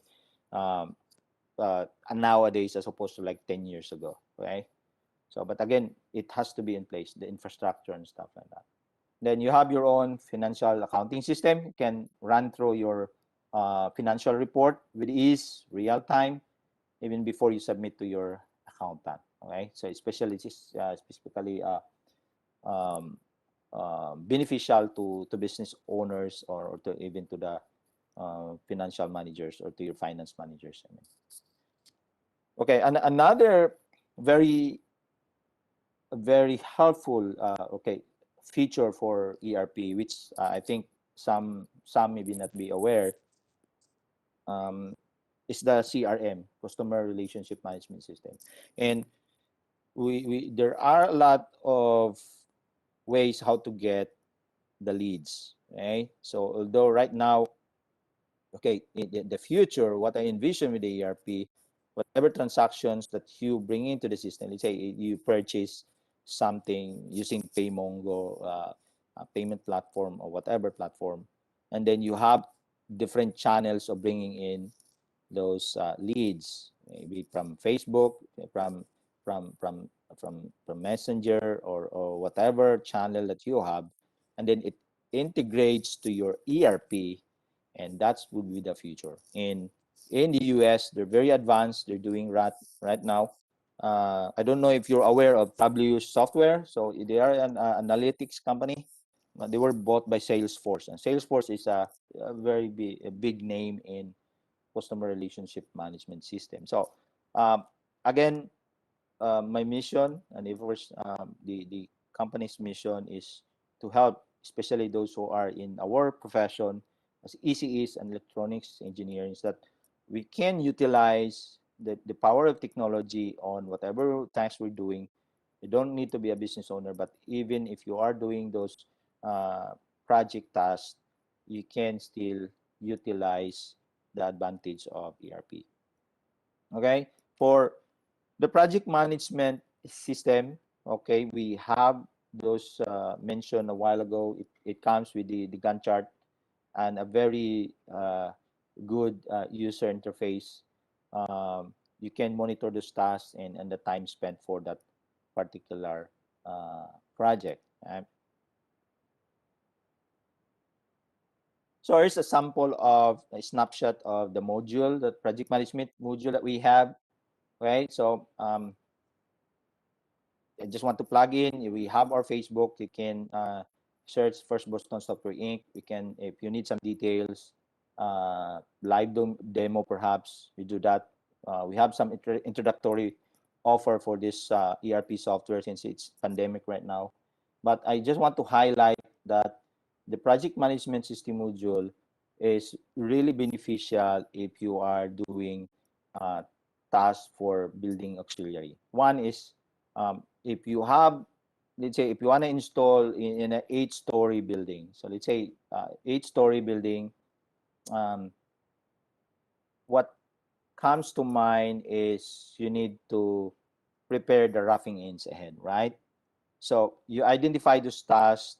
What are the things that you need to do? So from the project management standpoint, you are fully aware that you need to put in the roughing ends. But for an 8-story building, perhaps you're not going to do them at all at the same time, right? So it could be 4-story for the first team, perhaps, and another 4-story for the second team. So you should be able to come up with that kind of granularity on your scheduling, okay, in order for you to meet the desired schedule of your client. And most importantly, you need to identify, okay, if you are a business owner, you need to identify that in complex projects and big projects, cash flow matters. So they will not, obviously they will not pay for some of the projects we have, big projects, they will not pay 50%, right? So 50% down payment. Most often, okay, they give 20%. Okay, you'll be fortunate if they give you 30% and then you do some progress billing, right? So you have to bear in mind that the roughing ends and stuff, you can identify which are much more expensive to implement. I'd say not all roughing ends for CCTV perhaps would need a ladder, okay, cable ladder. No, it doesn't have to be. So it could be a PVC pipe. So you can create your project management module along with your salesperson to offer the progress billing on the roughing ends, okay? So let's say for your roughing ends, you create a separate quotations for, let's say, for 30% and then the progress billing. because you don't need to deliver the active devices at the start of the project. You put in the active devices once everything is ready. Okay, so we had a project before that. Okay, we bought all the active devices, core switches, Cisco and stuff like that, 10 gigabit using optical, and then all of a sudden the AC mains are not in place yet. Right? They're using temporary power. So how will that impact your cash flow as the business owner and even your project? So we don't want that to happen. So you go on with the roughing ends first, and then you create a separate quotation for your active devices. But the active devices you would have to require for a 50% or much higher, the better you are. Because you put in the active devices towards the end of the project, and then you don't need to have a progress billing, because all you need to do is just power on those devices, right? So with this module, you can show all the current and upcoming projects. The best part is you can assign a certain project to a certain engineer. I'm sure a lot of you are handling multiple projects at the same time.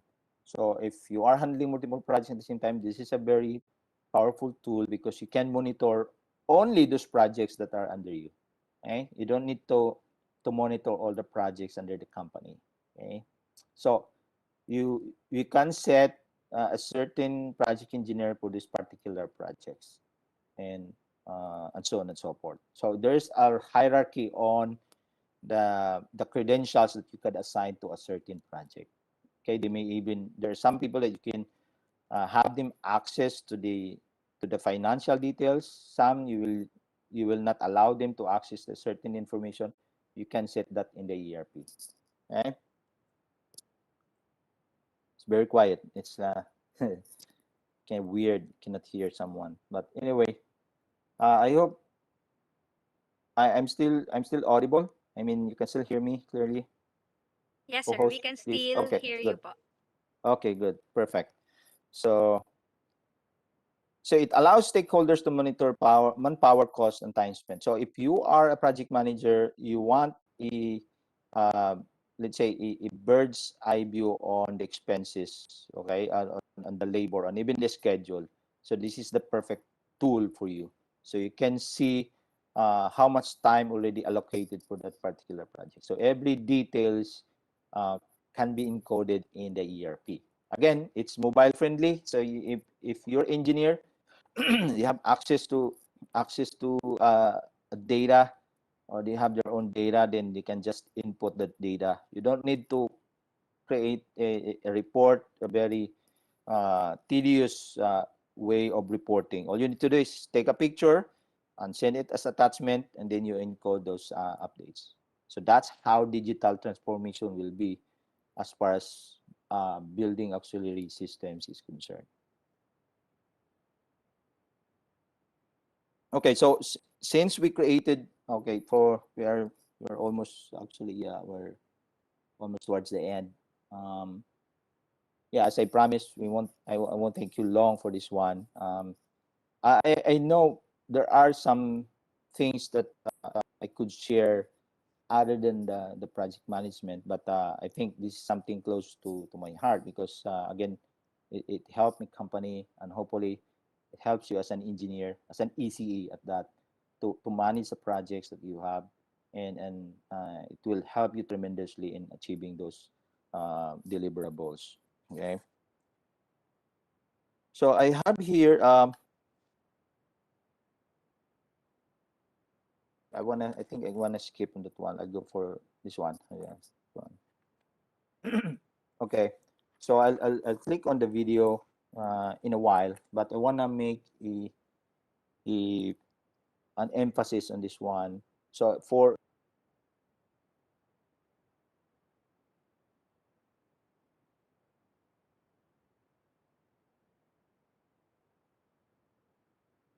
right? So like, for example, you still have a great idea, okay, whatever business it will be, it may not be related to electronics engineering, but you have an idea and you want to get it started. So the best way to start is implement the ERP. Um, there- for a different platforms, you have done e-commerce, whatever online that you are going to offer. So if you could capture this data and make use of this data all the way to the end of your full business cycle, so that's still an ERP. So the key is you should be able to see from the start, from the closing of the deals up until the delivery of your project. Okay. So if you're the other scenario is if your business is operating, okay, but you want control, but you don't know your numbers well enough. And based on my experience, it happened to me because we handled like on a daily basis. We handled multiple projects, and how can you manage those? How will you be able to monitor all the materials spent, the purchase order, the supplier invoices, okay, the payables that you have, the deliverables, and all those general items that you need in the company, which you thought are not expense, but in fact is an expense. Then all of a sudden you're faced with a dilemma that, hey, you are very busy, you're working so hard, and then all of a sudden you're not earning enough. So it's time for you to do ERP. Okay, we can lead you through. We can talk with you, and then we can give you some insights on how you're going to do that. So you need to uh, be able to monitor these numbers on a daily basis. Okay. Another scenario would be if things are running fine or running great, but now you want to ramp up or upgrade or grow the company. Okay. So if you are thinking of multiple branches, okay, if you are thinking of expanding to other geography, so you need to have an ERP in order to manage those inventories or manage those deliverables you have. So, like for example, if you want to have uh, a multiple offices in a certain geography, okay, but in order for you to achieve economies of scale, you don't need to add more laborer or people, right? So, how are you going to do that? So you leverage on the ERP wherein you can put in your inventory in one location and then use that as your uh, supply for multiple branches that you have. So in that way, you could monitor only one location, saves you on cost on your inventory system. Okay, another scenario. Um, yeah, we'll be wrapping up in 10 or 15 minutes or so.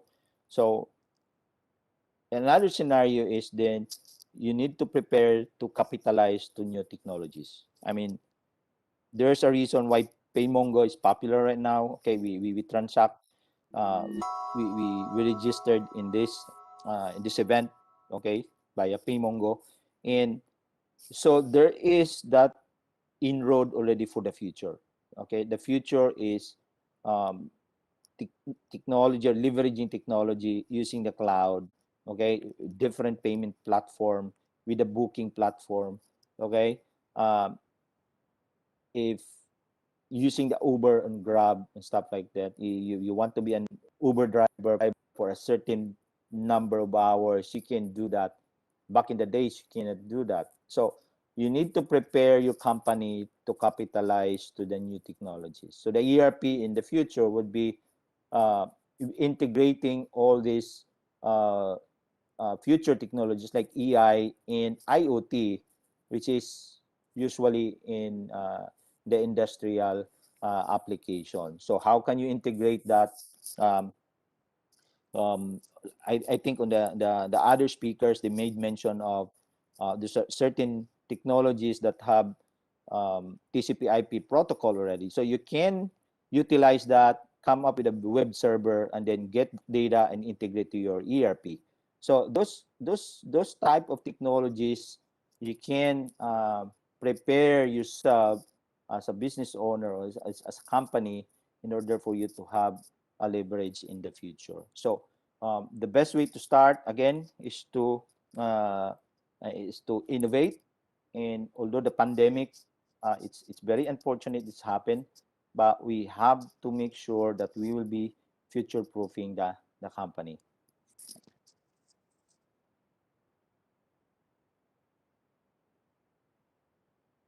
So I wanna skip on this one. I wanna show you a short video clip that's about 3 minutes to guide you through. This will be accessible via YouTube under my own account, so you can go back that one after the session. Um, but I will show you to navigate using the ERPB's cloud on some basic functions. Let's say how to create a task, how are you how are you going to input the time spent, and how are you going to view the different projects on your module. Okay, hopefully this will work.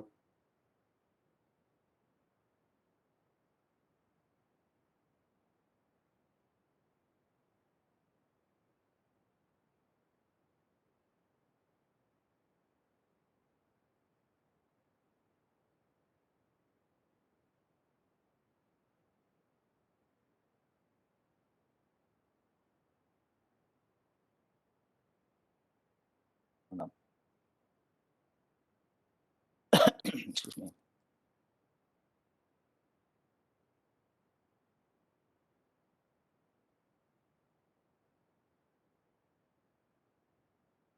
So I don't know if you can see it clearly, kind of blurred, but anyway, so that's the user interface, or that's the interface for the login. So you can Currently, sir, we cannot see any video, only white screen po. Blank white okay, screen. good. So I think it's buffering right now. So I guess I could buy some time, like few seconds perhaps, to make it work. It's a YouTube. Okay. So Okay. So while while we it's are still while it's loading, so I think I'll go for my final slide. Okay. okay, sir. I'll send the link of that one as well on after the session if ever. So Okay, okay.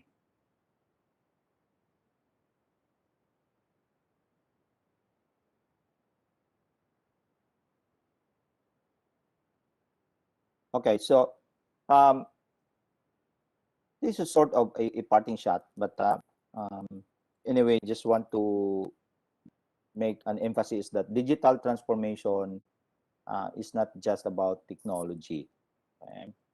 So, but it's also about changing our mindset, okay? Changing mindset.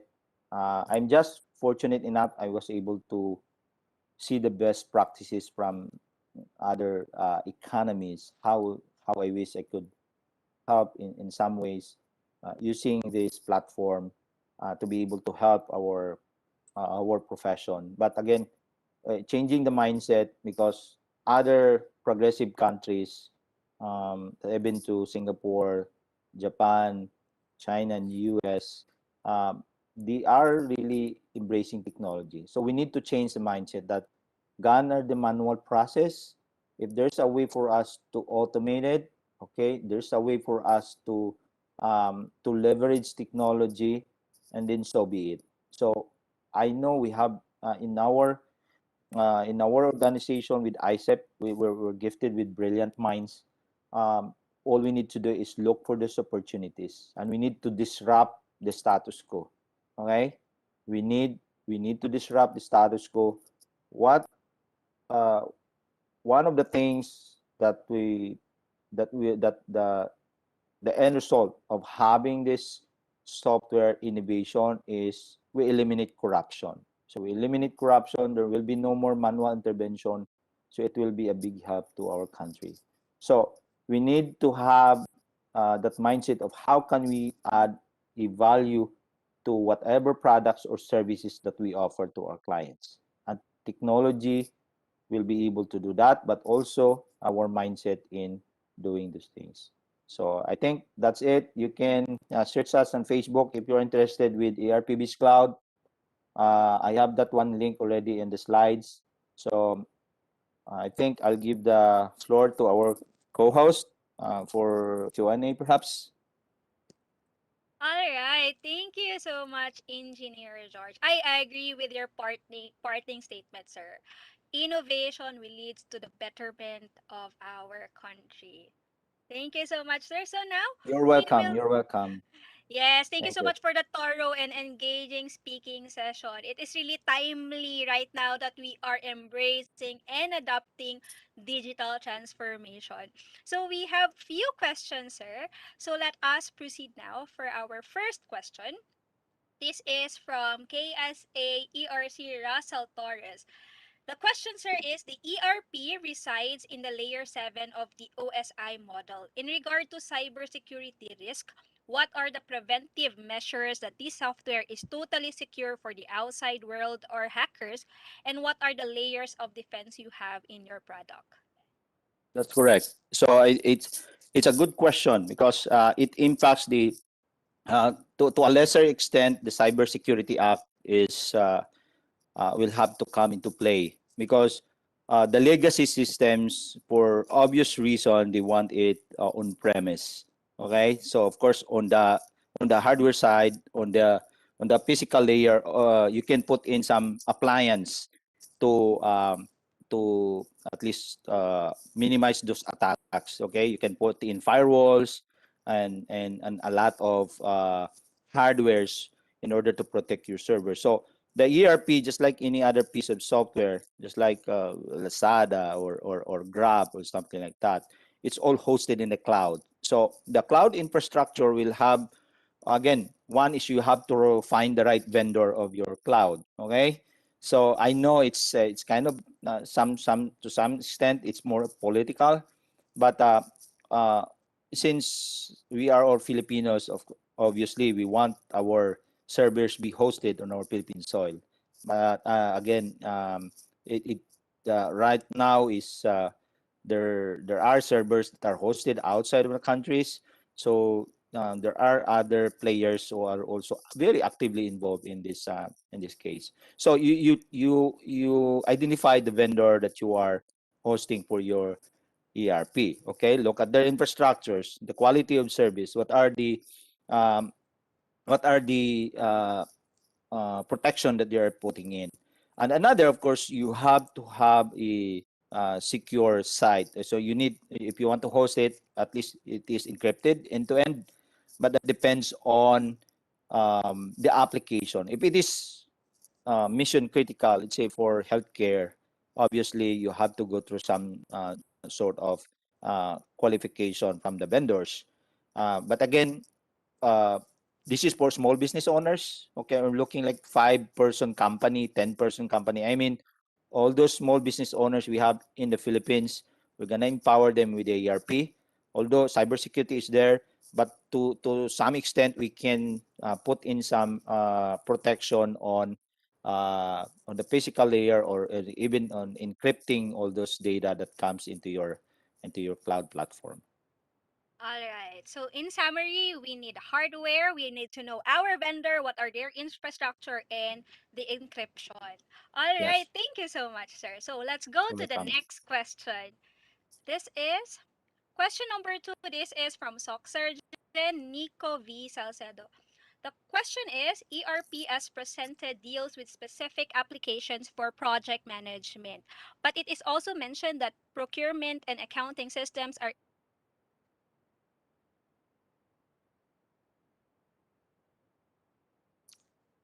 Hello, sorry, I lost you. So, equally hello, hello. involved. Do you suggest that for a convenience, can you hear me, Sir Okay, Sir right now Josh? I can hear you now. So sorry, I didn't get the second Okay. question. You have to go back again, please. Thank you.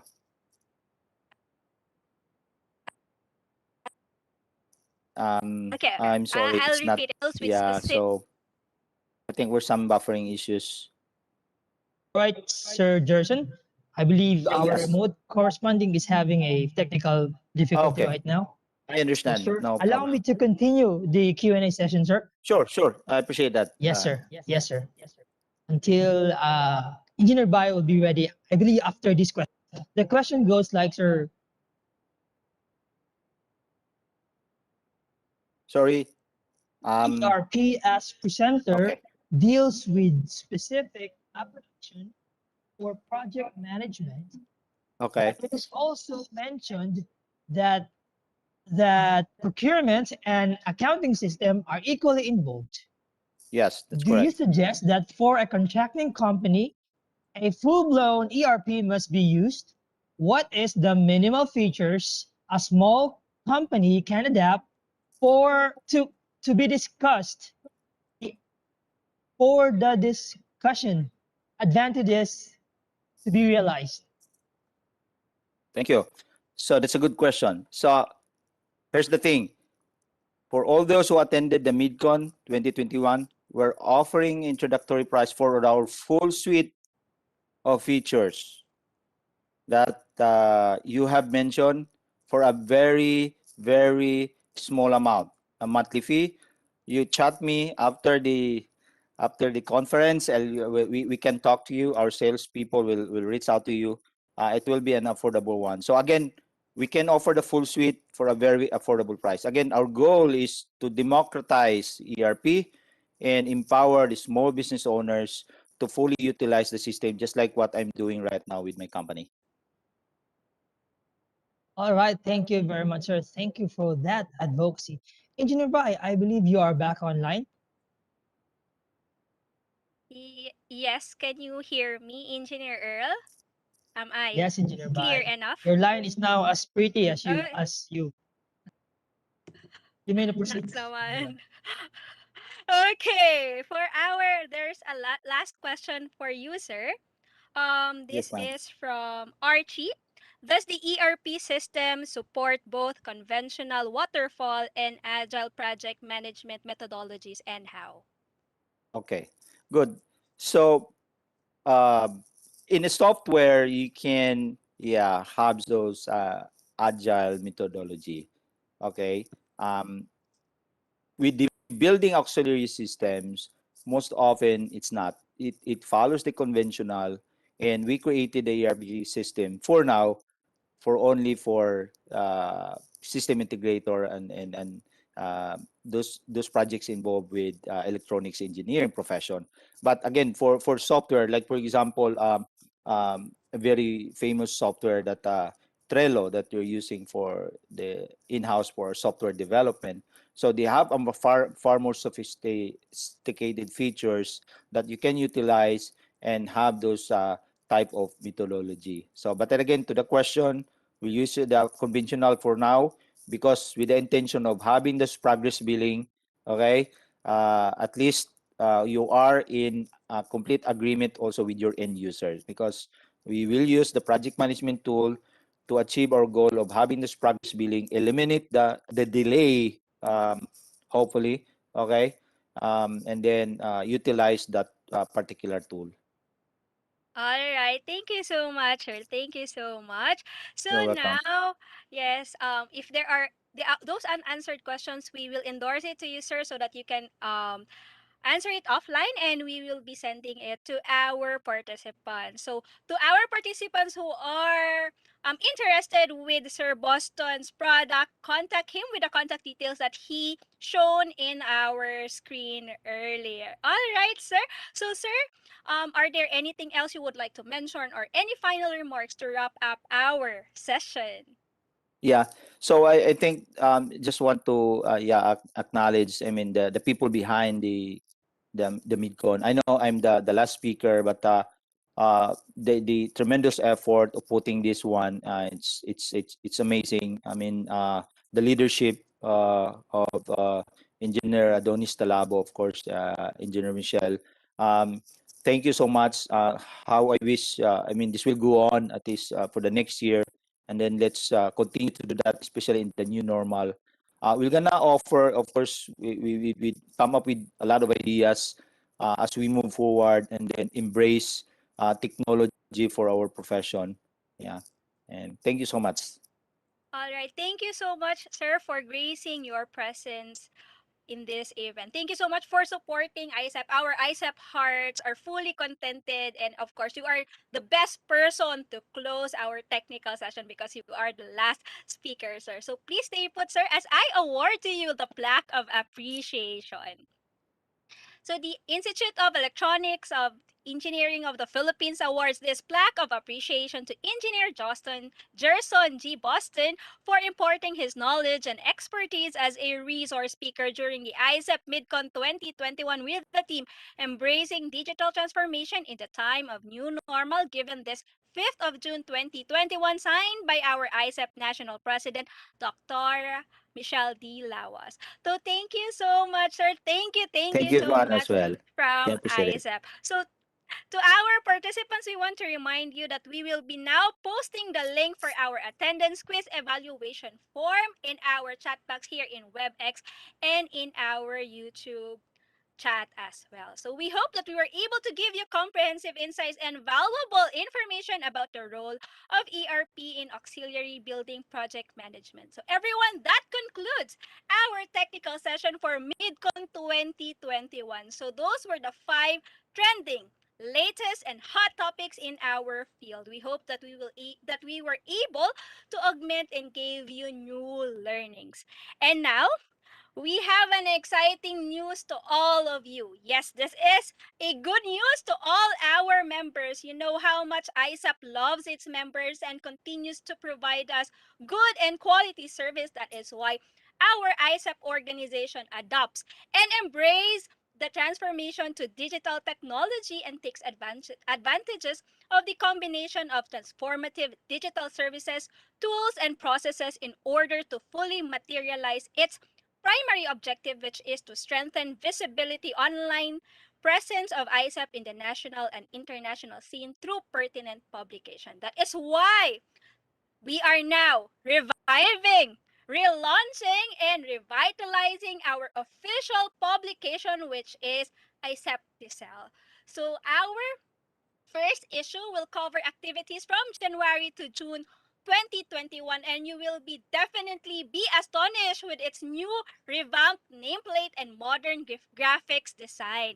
So the succeeding issue shall be released at a monthly basis, and which will be open for contributions from our members and chapter officers as well. So if you are interested to be part of our prestigious ISAPTICEL, drop message to our official Facebook page and let us support our organization and let us show that we ECE are not only solving problems but we are also writing articles. So now we will now officially launch our first issue about ISAPTICEL. Please watch this video clip.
All right, all right. We are reviving the ICEP, the official newsletter of ICEP.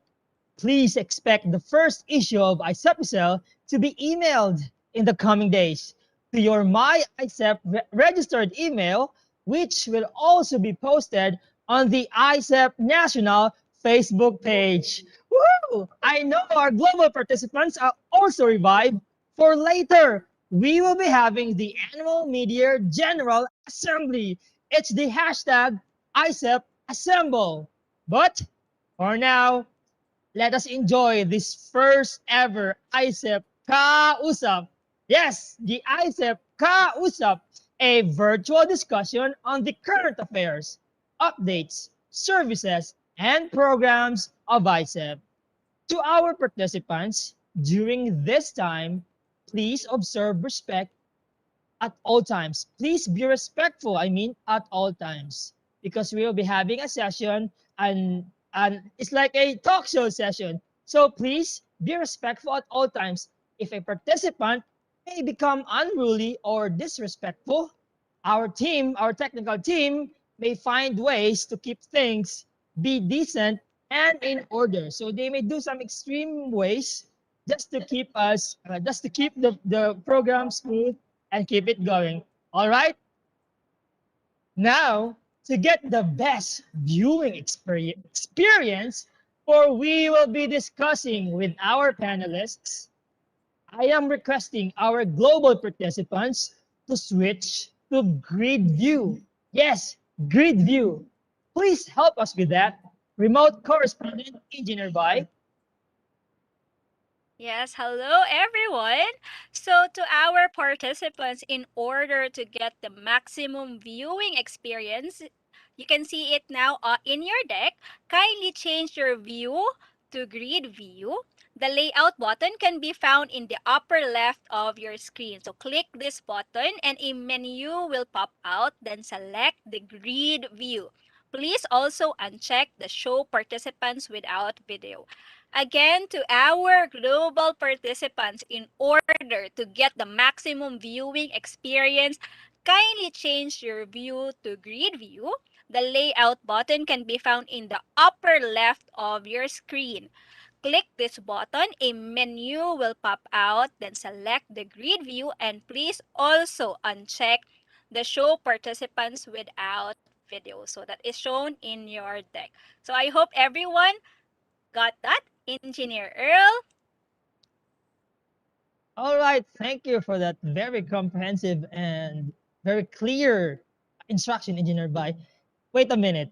Did you get that instruction? If you got that instructions clear, can I see a thumbs up from our participants? You should be able to see our panelists now. And also, as I, as we, I mean, as we call our panelists, kindly, please, we are requesting our panelists to make a wave or let yourself be recognized as we mention your names.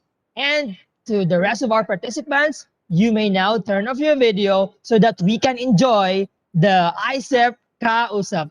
Yes, it's the virtual discussion on the current affairs, updates, services, and programs of ICEP. Oh, remote correspondent, Engineer Bai. Sino-sino ba ang mga kausap natin tonight? Yes, Engineer Earl, we will have 11 panelists joining us in our ISEP Kausap. During this session, we will be discussing 9 salient points. But maybe before we will introduce our Kausap panelists, Engineer Earl, maybe and points to our during our Kausap.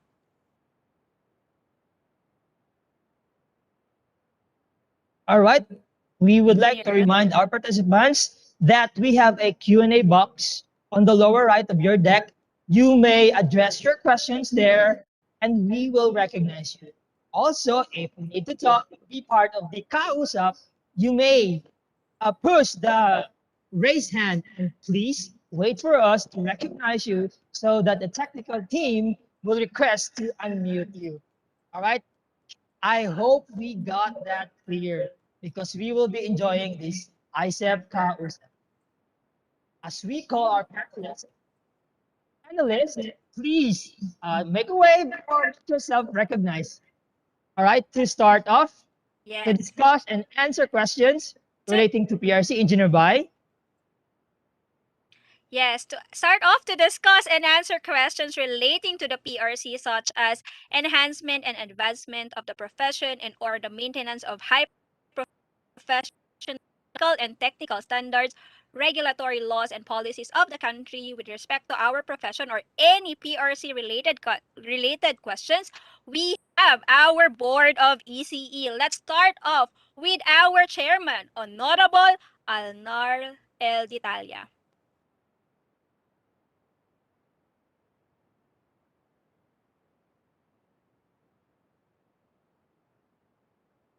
All right, so for currently, si Sir Alnar po ay habol lang, Engineer Bai. Yes. Thank Now, you, thank you very yes, much. Sir Al is Yeah. here. So to All right, our sir, you are Okay. participants, you're there, sir. Sorry. Thank, thank you. Yeah, thank you for inviting us. Actually, I have some technical problems. This time. I'm having interaction, but I think my I but lately I'm with you in this particular usapan. yes, sir. I think because some of our participants are turning on their video, so we are again requesting to our participants to please turn off the video. Only the panelists of the Kausap will be turning on their videos. Again, we are requesting to our dear participants to please turn off your video because now we are experiencing glitches right now because many of you are turning on your video. So we are again requesting that please turn off. Only the panelists in our Kausap will be turning on their videos. I hope you got it. So we are just requesting our dear participants. All right. So now, moving on, let us call the member of the Board of ECE. We have Honorable Herminio J. Orbe.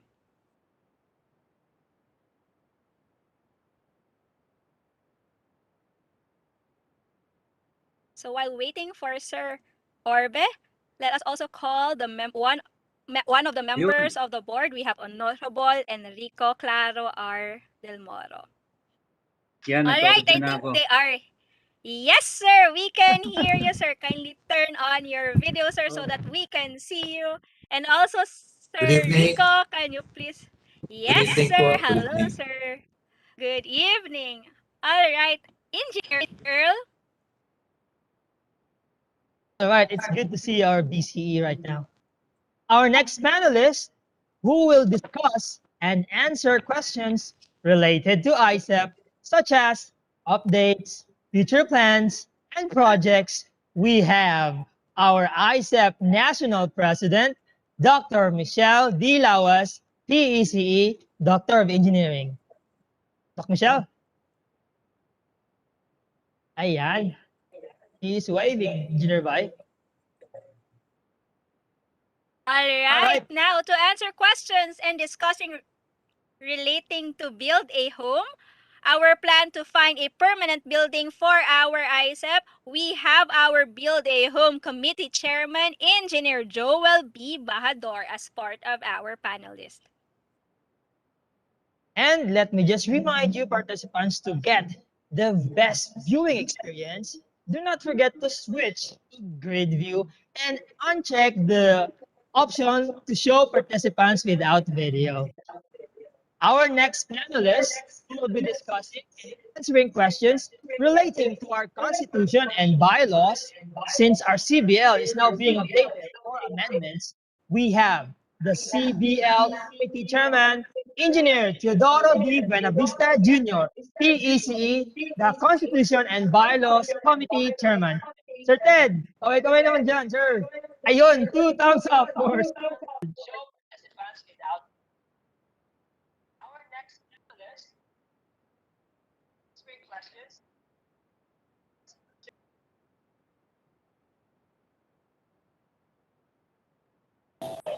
relating to our engineering code for the crafting, the guidelines, and standard, every code.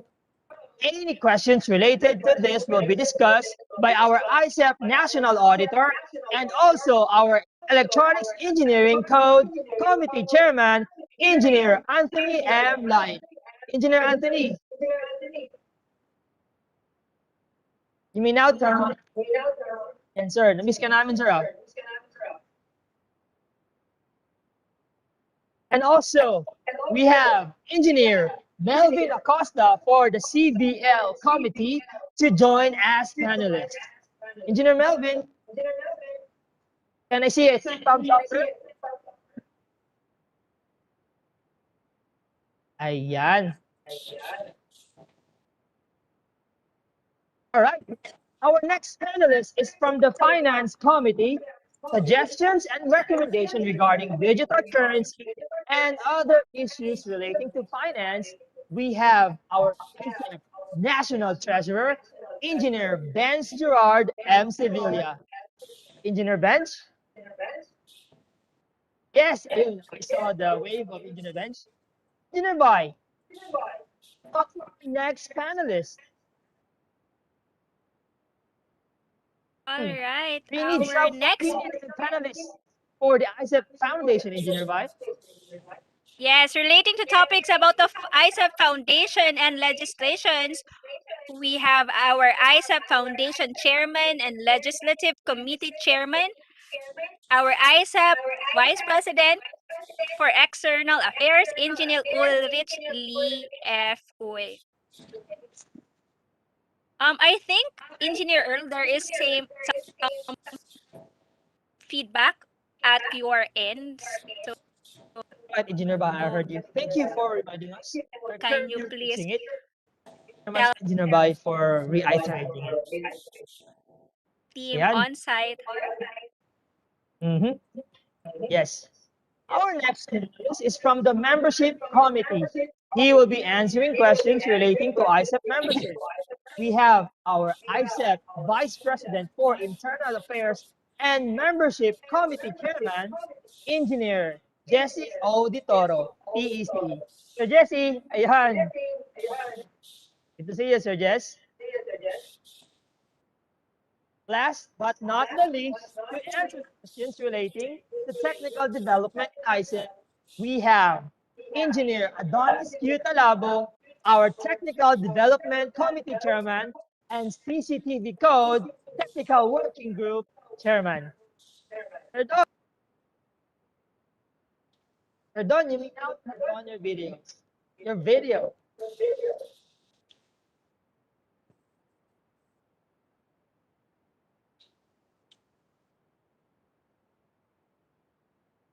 Right, I saw the salute of Sir Don. Ayan, this year. It's so exciting. Welcome to IECEP, dear panelists. So, as we now tracking our Q&A box for questions relating to topics that we have just mentioned earlier, we will be addressing these questions to people who should be answering the questions. All right, we have this first question. And I know it was mentioned earlier in this technical session. I believe it's for our Electronics Engineering Code Committee Chairman, Sir Anthony Lyde. Are you around? Are you still around, sir?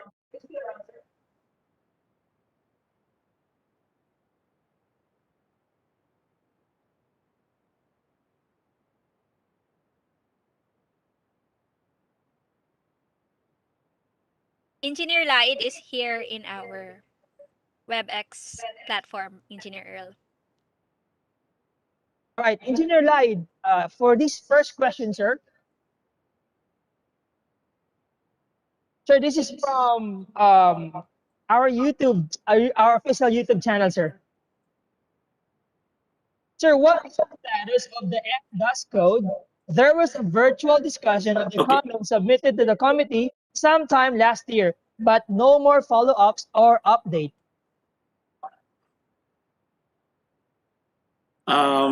In the background, it's being work coordination in progress between the technical committee members. It's a joint committee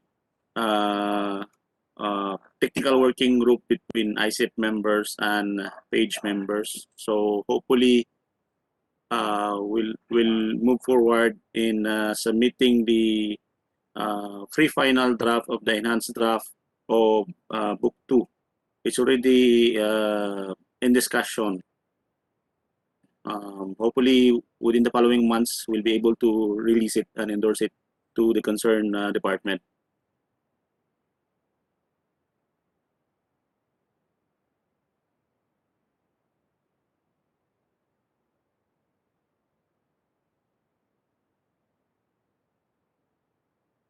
All right, Sir Laid. I think someone kicked you, sir. Just joking, sir. Sir, I think he was disconnected. Can I add? Yes, President Michelle. So much, Earl, for that recognition. Okay, with regards to the question regarding to the enhanced fire detection and alarm system book, that's for the, actually it's about to come out.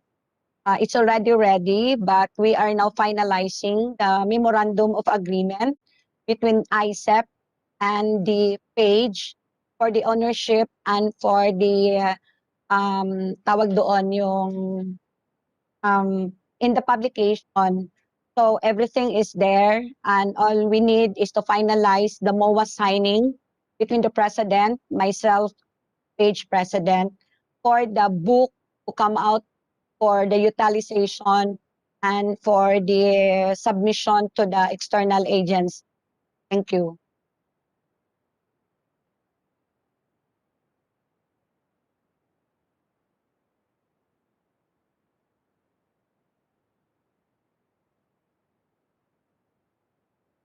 All right, All ma'am. right, thank you so much, Dr. Ma'am Michelle and Sir Engineer Anthony Lait for answering the question. So now we have a question for the membership committee. So this is for you, Sir Jess. What is the update of those ICEP members without local membership affiliation? Are there still existing members with this kind of status?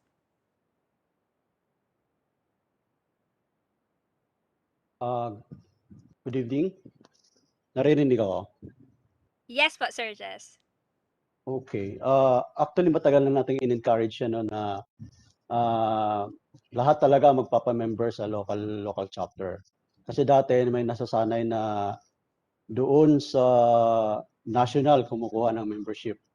So, lagi nating ini-encourage lahat ng members na magpunta kayo doon sa local chapter nyo at doon po tayo magtra-transact.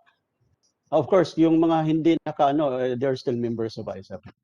But yun, ini-encourage natin sila. I hope na sagot ko yung tanong. All right. Yes, ma'am. Okay, with regards to the question regarding the membership, no, yung parang nasa center ata ng office na. Okay, so we are thinking to come up with a board resolution that the central headquarters is not allowing anymore to accommodate such member to renew their license or even get their certificate of good standing in the national headquarters. Okay, that's the only way that we can empower that administrative order from the national that all of the members should go back to the local chapters. Thank you. All right, thank you for that, Dr. Michelle. We have a question here from Dennis Elba. Sir, there is a proposal regarding the certificate of competencies from the Bureau of Fire Protection for the sign and seal of FDAS plans and documents. What is your comment on this?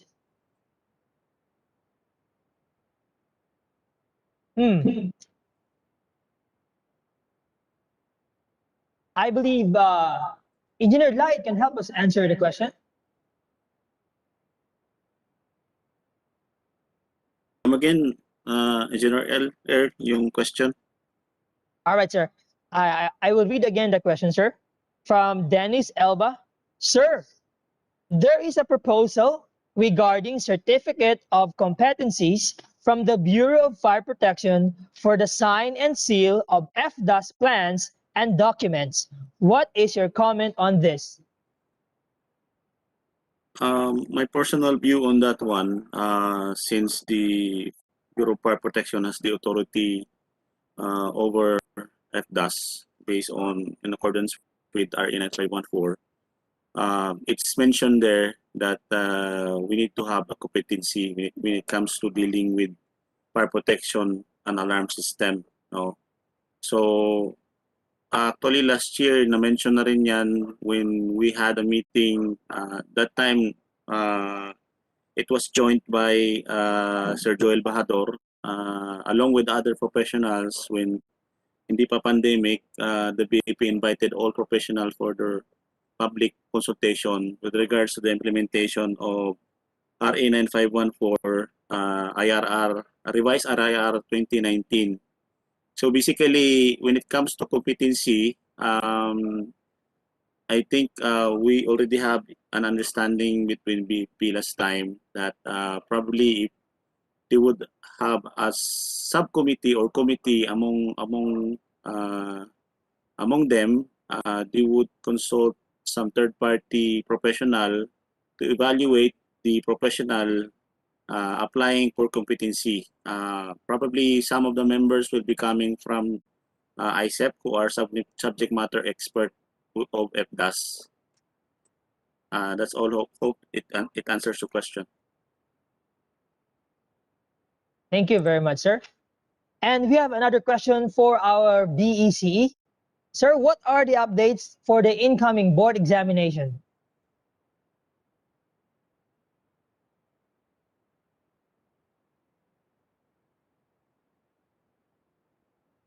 All right, wait. May we ask Dr. Al if for this question, sir, what are the updates for the incoming electronics engineering board examination, sir? Yeah, okay. So let me check first my audio. How's my audio? Sir, you're so clear, sir. Okay, Yeah. yeah. But hopefully my connection will sustain. I'm just using my alternate connection. We are having a power interruption as of this time.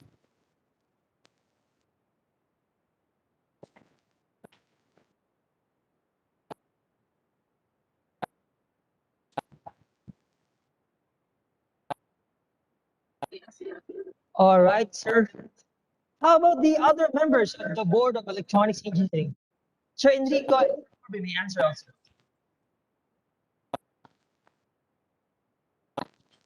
Okay, so for the board examinations, the one in scheduled last April was canceled, and currently there are no other cancellations for this year. So if everything is okay, then the October 2021 board examinations will push through.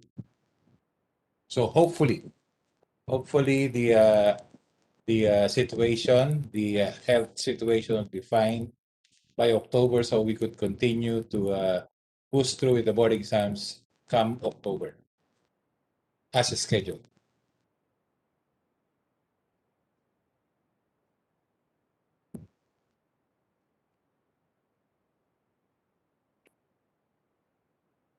In case that I will be cut, no, I'd like to request siguro two other members of the board.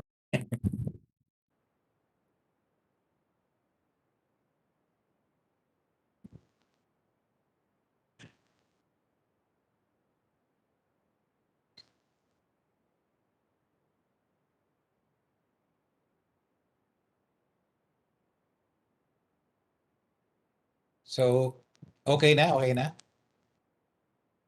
The October board examinations will push through, hopefully. The health situation would be okay by then it will continue. Yes, sir. Thank you very much for that, sir. Sir, we have someone here Excuse who me. raised. Yes, sir. Pwede ako mag-add kahit hindi ako taga PRC.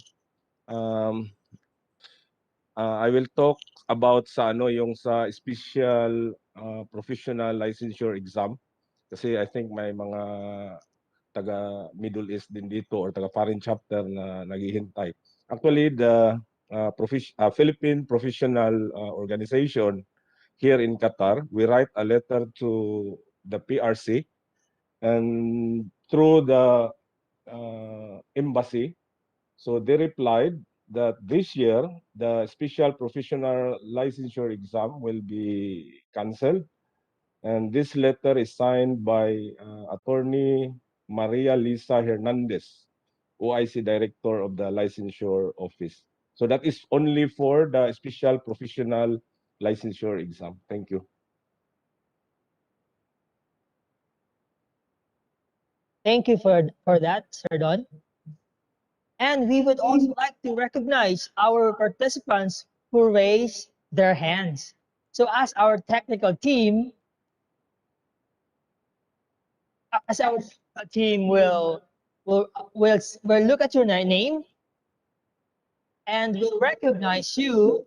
Please cite your chapter, then your full name. All right. So we'll find one who is raising his or her hand. Engineer Boy.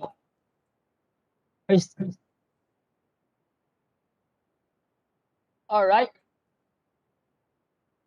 Somebody raise his hand. Yes, yes, engineer. Somebody raise his hand. It's Bulacan chapter, Carl Anthony C. Garcia. As our technical team is unmuting you, you are recognized, sir. You may address your question, but please cite your chapter and then your full name before you address your question.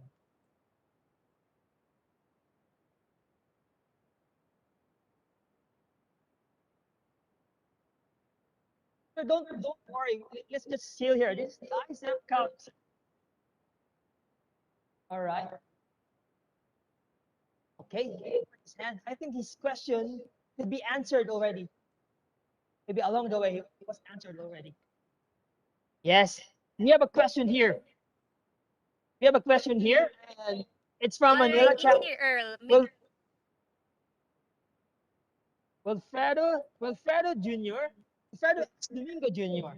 His question goes like, may I ask if IT certifications such as ITIL and CCNA are accepted as CPD points?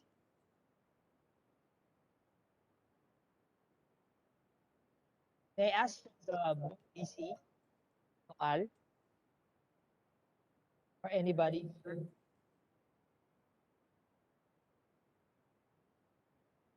Or Sir Orbe, as a in the CPD Council. Sir Orbe. And the question goes like, technical team is unmuting you. The question is from Manila chapter, Wilfredo Domingo Jr. The question goes like, may I ask if IT certifications such as ITIL and CCNA are accepted as CPD points?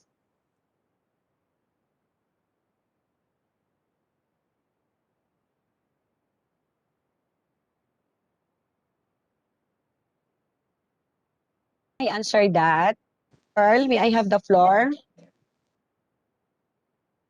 Okay, so with regards to the accreditation of the self-directed learning from our membership, I want to inform everybody that during the roadshow of PRC, that was 2016, it was discussed in there that all technical seminars, all seminars adhering to the Republic Act 9292. It's not all about technical seminars, the RA 9292. But in fact, we are also encouraging our members to have this other training aside from the technical seminar given by IECEP. It could be another accreditation body. So I believe that the certificate in the CCNA and the IITM or any other certificates pertaining to the self-development and the personal development of a person is considered as self-directed, or you can apply that, or you can convert that into points for your CPD requirement. Thank you.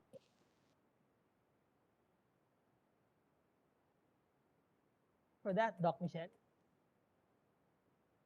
We have here from Engineer Joseph R.G. Salva, when will be the schedule for the PECE review?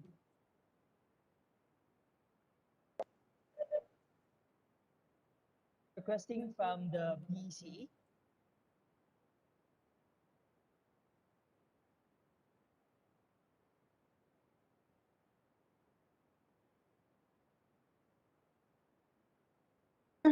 Sorry. Yes, I think Dr. Ditalia is not connected with us anymore. So I just want to inform everybody that as a national president, I already forwarded my query. The national board made a query to the chairman of the BECE pertaining to the request of the online schedule for the PECE interview. So it was also answered back by BECE chair, and until this time, the level of the communication for the approval to the PRC, to the higher level of the BECE, is still under on process. So I will just answer on behalf of Sir Al, no, na yung sagot doon is based on the respond also of the PRC for the conduct to ensure the integrity of the online examination. But I guess this coming June or July, I will have to make another follow-up to the BECE with regards to the schedule, because I believe that we cannot afford any more further schedule or further delay of schedule pertaining to that request, because we are requesting online. And I guess with our digital transformation as being the front line, I believe it will be delivered and it can be accomplished as soon as possible. Thank you. Yeah, added to that, Dr. Michelle, we are preparing a resolution to that effect. And in fact, we have just reviewed the resolutions that we made, and it will go through the several divisions in PRC before it will be signed by the commission. So it's on process. The draft has been made, and it's being routed now to the different division in PRC. Thank you.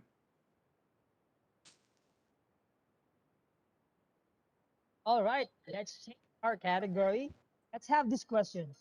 Any update about why IECEP a home? That's the build up. Near Bador, sir. Yes, good evening everyone. Naririnig ako? Sir, loud and clear. Okay, the question is coming from whom?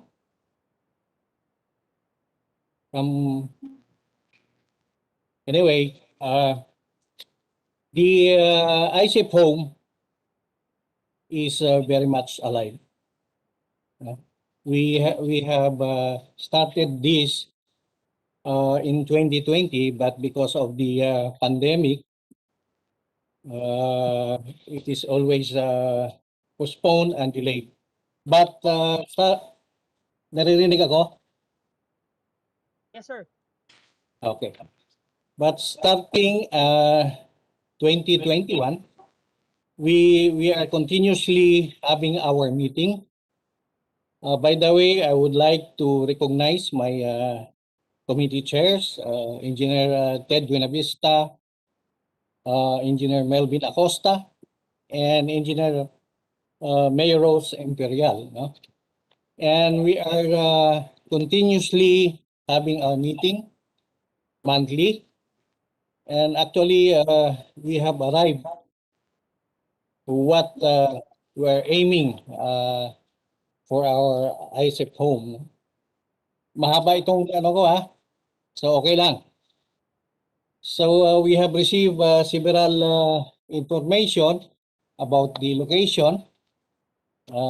We received some location with buildings, some lots, and it is coming from our members and friends.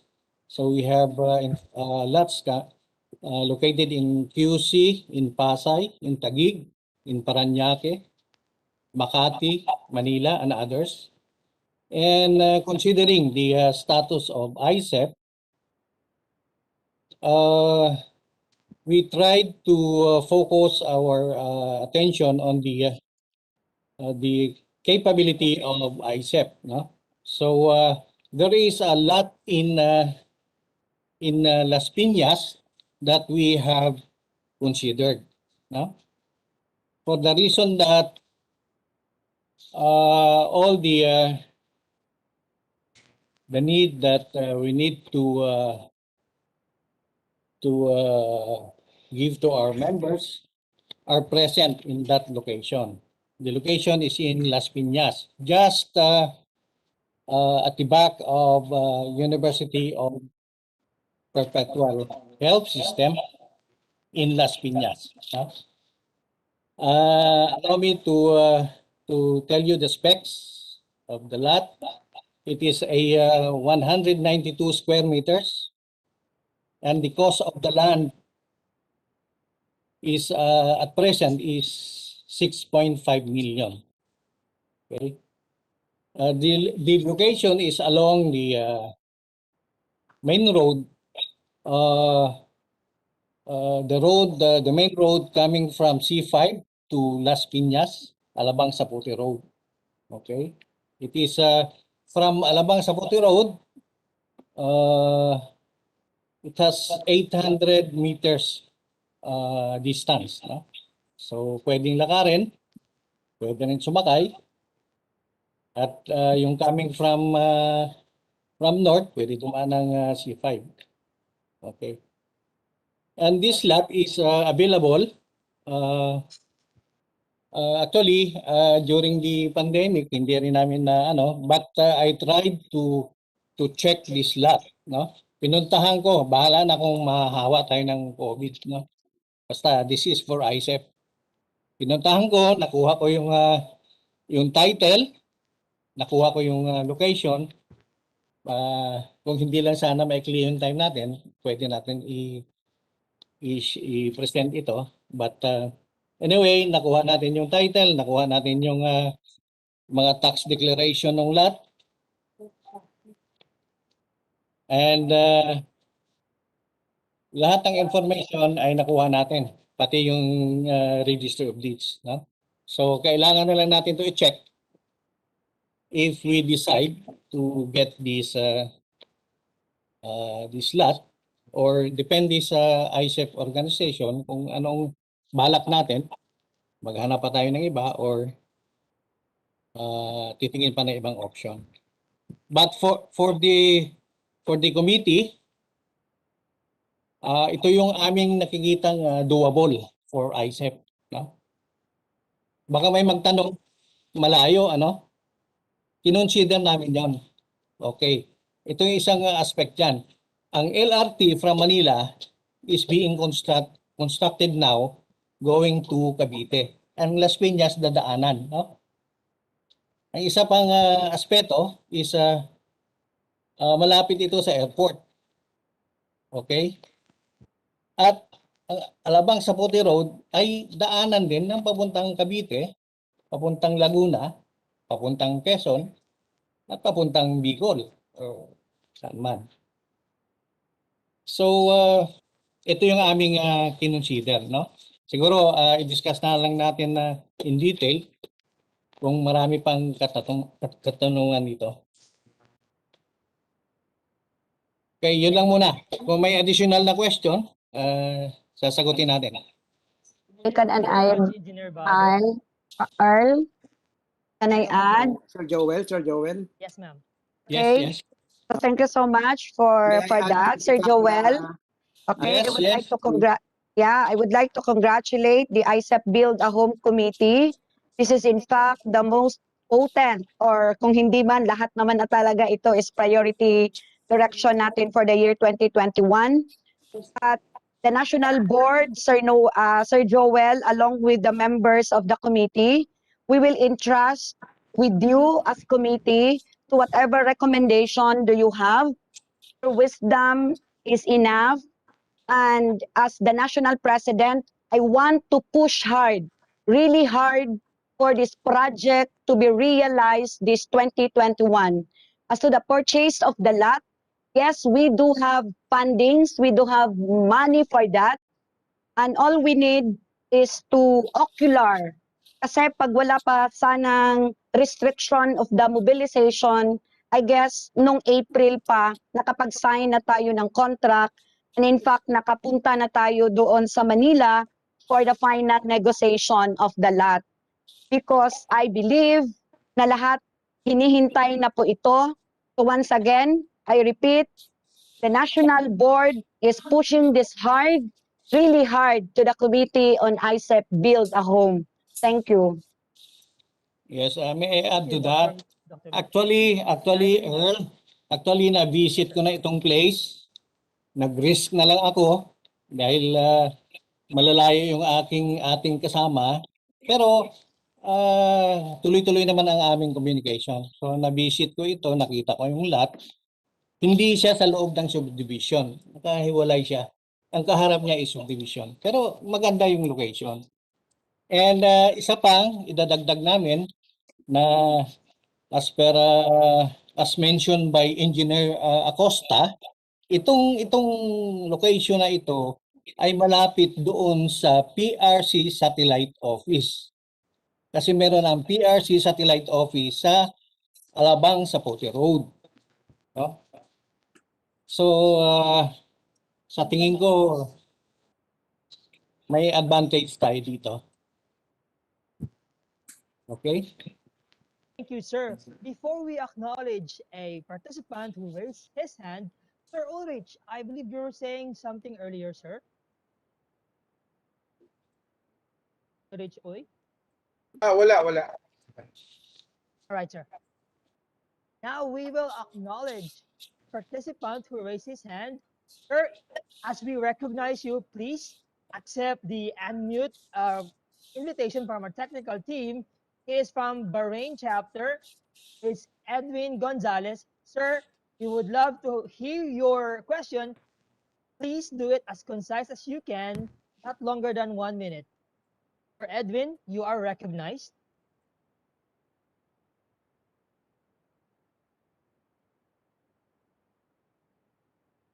You may cite your chapter and then your full name.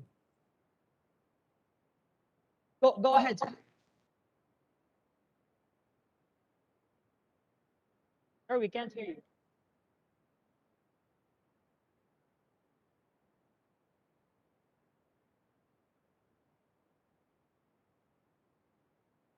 Sir Edwin, are you still there? Please accept our request to unmute, and you may now address your question, and let's try to make it not longer than 1 minute. Sir Edwin?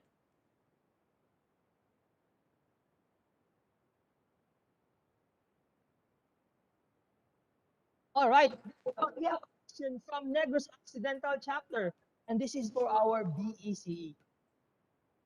Can us provide a guidelines as to how we can apply our self-directed seminar certificate to be converted to CPD points? If the guidelines are already given beforehand, where can we possibly find it? It's from Negros Occidental chapter, Leonil Paul Sibilia.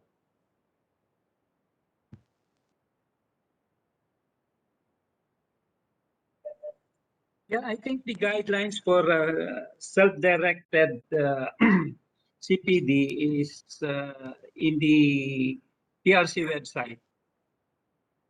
Paki-check na lang sa PRC website. Nandun lahat yung guidelines. And then there is a question here. Nakita ko about CPD also. Anyway, samantalahin ko na. Although we are so many in the panel, yung iba baka hindi na matanong. It's about this self-directed, self-directed CPD. Matagal, sabi matagal, at saka hindi alam ang points. Tama ka, you have to pay it. Medyo matagal in the process, dadaan pa kasi sa regional office yan. And then from regional office, pupunta dito sa head office. That's the time we will be advised to evaluate your SDL. Sa evaluation, normally, it took us 15 days or sometimes 30 days depending on the cutoff. Kung na-tsempuhan na within the cutoff kayo, and then maybe in 15 days, meron na kayong points. So, yung points, kami nag-evaluate nung, kami nagbibigay. So, yun lang, just to answer yung tanong kanina na daanan ko. Thank you. And sir, while you're there, Sir Orbe, we have a question from our official YouTube channel from Nico Salcedo. Sir Orbe, any updates in the adoption of the Philippine qualification framework and its implication to our profession? Sir Orbe, any updates in the adoption of the Philippines qualification framework and its implications to our profession? Yeah, it's on the process. In fact, there is already a World Bank study that the professional, shall we say, the professional portion in the PQF is assigned to PRC, meaning the professional level or the professional track is under PRC. So meaning only PRC can give the level for that professional track. Either it's level 7 or level 8. So maybe by June or before the end of the year, we will have the approval from the Philippine Qualification Framework on the leveling. In fact, the electronics, mechanical, and electrical has been approved already for level 7. We have gone to the 12 phases. The most tedious one is the approval from the Civil Service Commission. So we got already the approval from the Civil Service Commission and the three profession, electronics, mechanical, and electrical, will have this qualification level 7, Philippine qualification level 7. We will be working on qualification PQF level 8 with the help of our CPSP members. We have the CPSP members appointed by IECEP. We have Dr. Imperial, Dr. Arsol, Engineer Vicente, Engineer Lai, me, and also Dr. Al as part of the CPSP committee. So thank you very much. Thank you for that, sir. Thank you for answering the question. We acknowledge the presence of Engineer Romulo Agatep, the Constitution and Bylaw Committee. Sir, we ask you to please turn on your video and join our panelists. Join our IECEP Kausap, sir, as our technical team is fighting you to turn on your video and unmute you. We can see you now, sir. And we have one interesting question here. Dr. Michelle may answer it, or anyone from the National Board of Directors.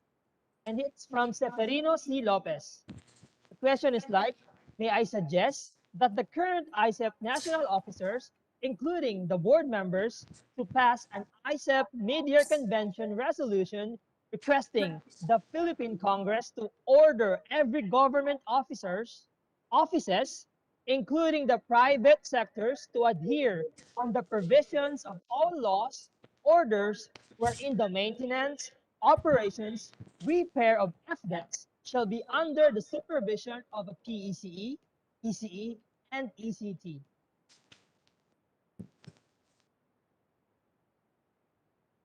This is a very interesting question, and it could be one of our... Hey! Oh, ako ba yung tinawag mo, Earl? Yes, ma'am. Okay, so may I have the floor?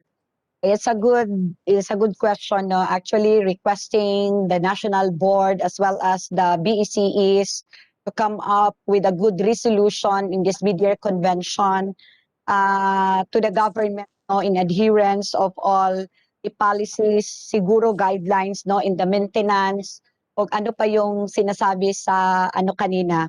My point, my personal take on this, yes, this is a good suggestion, but it entails a lot of preparation on the level of the national board through the resolution, and we need people, we need connection in the Congress or even in the plenary to take all our resolution and our request for us to really materialize all these things.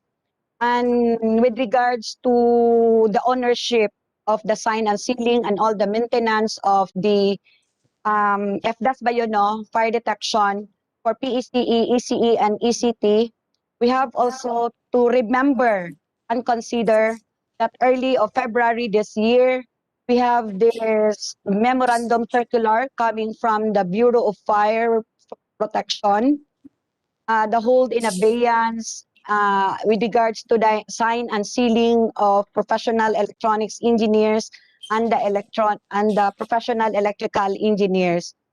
So perhaps masyado pang bata para pag-usapan, but I want this plenary, this body, that the national board already submitted our position letter with regards to the held in abeyance, and we cited all the provisions in the Republic Act 92292, and we also topped our top caliber ECE attorney in the matter with regards to this legal, because usapang legal na po kasi ito. So this is a good suggestion and this is well taken, and we will consider this one in the roadmap of the Legislative Committee to include this suggestion to really connect to the government and all private sector, with regards to the implementation and with regards to the maintenance with about FDAS. Thank you. Yeah, Thank you, Doc Michelle. Sir Earl, if I may, if I may be recognized, I would like to add to that statement of the president. Yes, Sir Ulrich. Sir. Yeah. Okay. Good evening, one and all. Good evening to our dear panelists.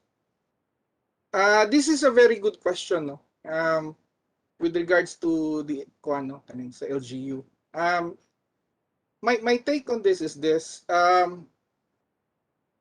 Let us be reminded that we already have the Republic Act 9292, and in fact, in addition to that, we have the Memorandum Circular of the Department of the Interior and Local Government. This is Memorandum Circular number 2013-01. It says, I would like to read, it directed all provincial governor, city mayor, and municipal mayor to ensure that number one, ensure that professional electronics engineers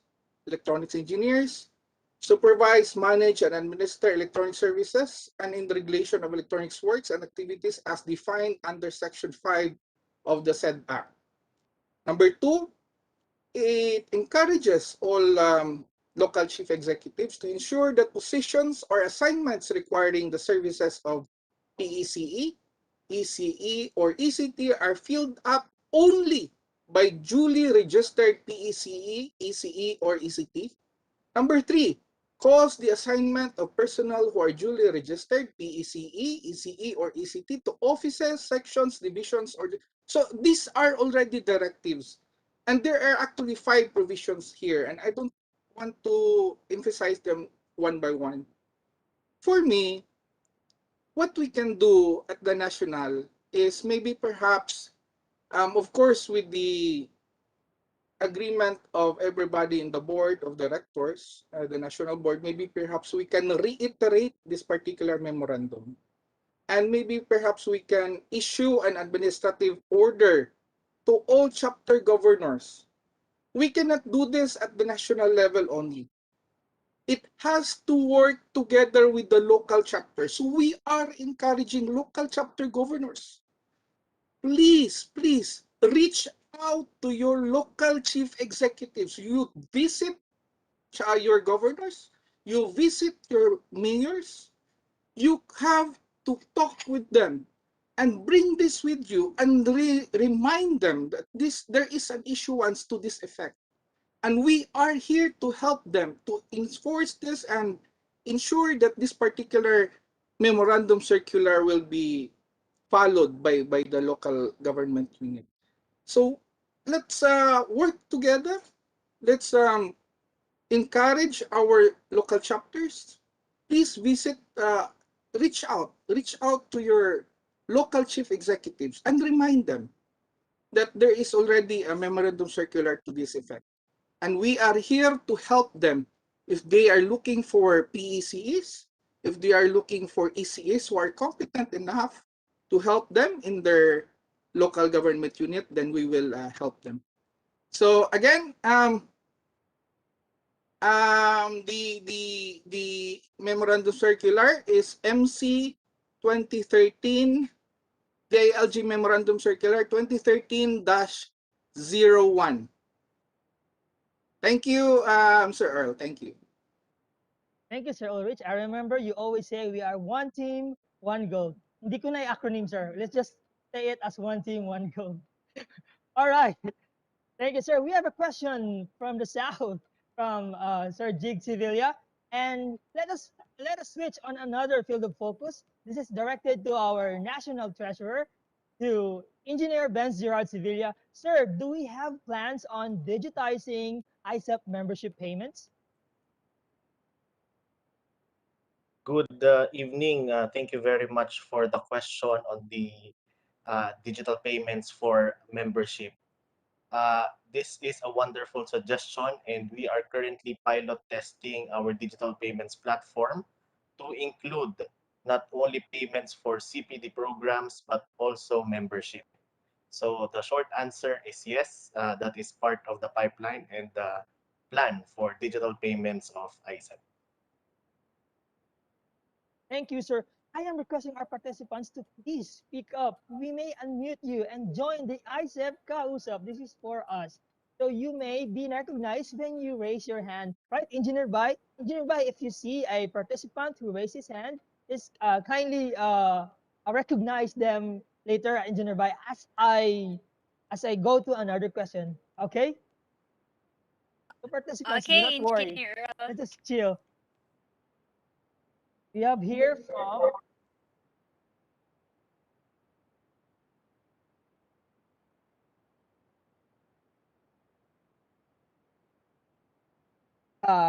from Henry QC, from the Quezon City chapter, Henry Laborte. Sir, ma'am, how the Institute helps our ECTs to practice their profession and get job in the government? It's a very good question. Again, I would like to ask this question from Quezon City chapter, from Sir Henry Laborte. Sir, ma'am, how is the Institute helping in our ECTs to practice their profession and get job in the government?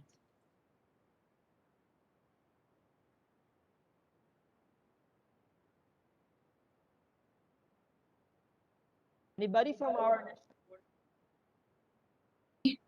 Repeat the question, Earl. All right, let me repeat that question for you. Question is from the Quezon City chapter. It's from Henry Labote.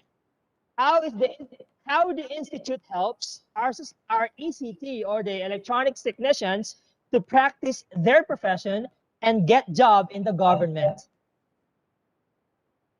Okay, thank you for this. So how the Institute assists? Okay, actually, one of the direction of this year's for 2021 is to revitalize membership. And in fact, we are doing activities pertaining or in line with the expertise of the different tracks or specialization of ACE. So how the Institute assists the ACE and get the job in the government?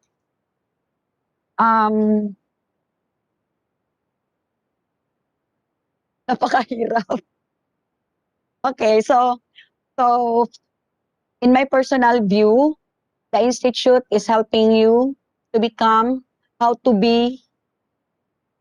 equip yourself to become a good ECT, what is expected from you being an electronics technician, and what is the skills, because when we see technician, skill set kasi yung kailangan natin dito. So actually, we can rally to the LGU, to the Office of the Building Official as well, with regards to the positioning. So this is also part of the Republic Act 9292, no, to really lobby the importance of our profession in every LGU, kasi it will open opportunities for our local engineers and ECT kung saan man yung chapter nyo na belong. So as of now, how the institute can help you, I will challenge you to please equip yourselves so that you can have a good market, and not only in the government, but as well as to other agency or to any private sector with you could package yourselves as an ECT.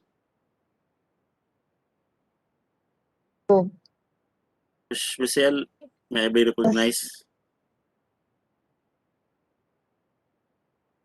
Yes, sir. Yes, Sir, just to add on that, my point of view regarding the concern about the how the organization can help the members, di lang ECT. For me, personally, we have to push for the amendment or a resolution to add the money requirements of ECT, ECE, and PECE for establishment handling electronic system. Kasi other organizations have this particular statement under their own Republic Act. So isa yan sa item na kailangan nating specify.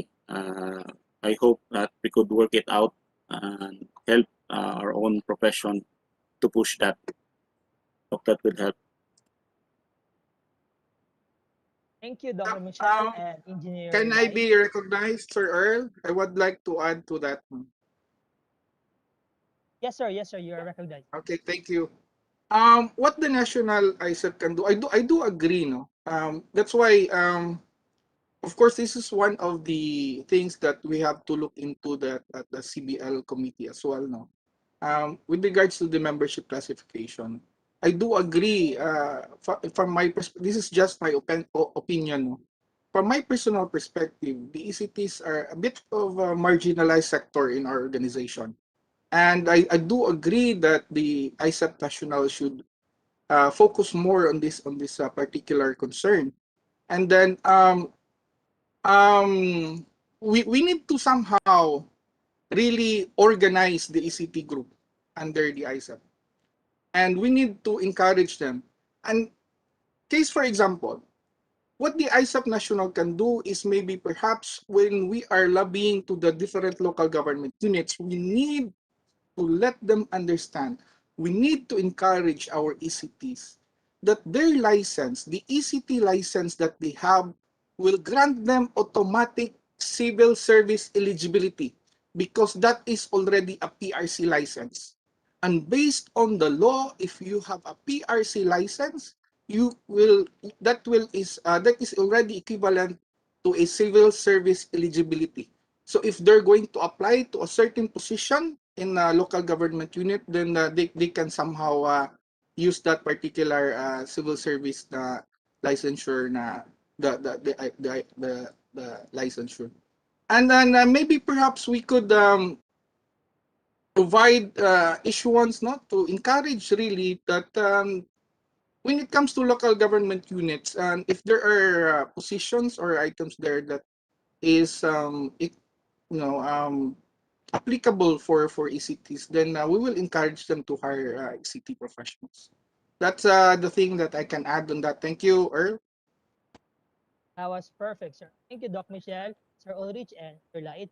Sir Enrico Claro Ardel Mora, I believe, sir, you are raising your hand. You are recognized.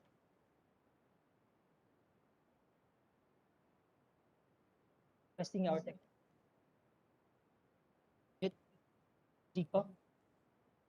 Pala muna. Sorry, nakamute pala ako. No? So I'd like to make a clarification on the statement of Engineer Uy regarding the civil service qualification for ECT. No? So it is true, the ECTs, once they pass the board exam, have civil service qualification, but they are equivalent to the ano ba tawag doon? Sub-pro. Ano yung parang sub-pro? Yun lang po yun. Ano? So, yung ECE license, sila yung professional. No? Sila yung equivalent ng professional. Kaya dapat wag pong sasama yung loob ng mga ECT. No? Na hindi sila ka-level ng ECE. No? Nasa sub-pro sila. And sometimes the agencies will require a professional license. So dapat ang gusto nila yung professional na civil service na qualification. So yun yung isang problema, no? But nevertheless, siguro with the development of the Philippine Qualification Framework, meron kasi tayong dalawang track. So meron tayong yung mention kanina ni Engineer Orbe, meron tayong professional track na handled ng PRC and will require licenses. At meron tayong academic track na handled naman ng Commission on Higher Education. No? So sa CHED, once you graduate with a BS in engineering degree, you are given a PQF level 6 academic track. Sa PRC, kinakailangan pumasa ka muna ng board exam para makakuha ka ng professional track na PQF 6. No? Tapos, as mentioned by Engineer Orbe kanina, na-approve na yung sa EE, ME, and ECE. Pag professional ECE ka, professional electrical engineer, professional mechanical engineer, malalagay sa PQF level 7. Sa academic track, babalik tayo, makakuha ka ng PQF 7 pag meron kang master's degree. And level 8 kung meron kang doctoral degree. No? So, ganun po yon. Yung sa professional track, wino-work out pa yung level 8. No? So, ito po yung situation. And kasama dun sa approval ang civil service. So, they are looking at the civil service. Tinitignan nila yung PQF and probably in the near future, ile-level up din ng civil service yung kanilang qualification system, no? Na kinakailangan mag-align sila dun sa PQF. So hopefully in the future, yun yung magiging situation. But currently, pag trignan kasi natin ang requirement ng ECT based sa 9292, ang minimum requirement niya for you to take the ECT board exams, kinakailangan makatapos ka lang ng minimum of a 2-year electronics technology or vocational degree course. No? Yun ang minimum requirement. And the minimum requirement will dictate kung saang level ka. Yun po yung bitter pill to swallow. So kung BS engineering graduate ka tapos you pass the ECT license, pag sa CHED ka, level 6 ka, pero pag nandun ka sa PRC, you are below level 6. So yun po yung current situation ngayon. Engineer Del Moro. And at El, last, can we have I be an recognized, El? attendee. El, can I be recognized? Yes, sir. Yes, sir. Go ahead, sir. Yeah, in relation to PQF, merong presentation na ginawa si Doc Al for the information ng membership.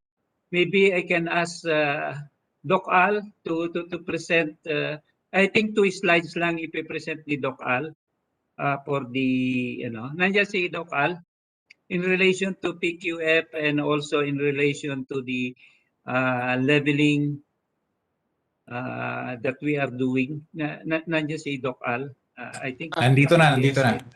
Yes, I prepare slides, but I don't think kakayanin sa connection ko.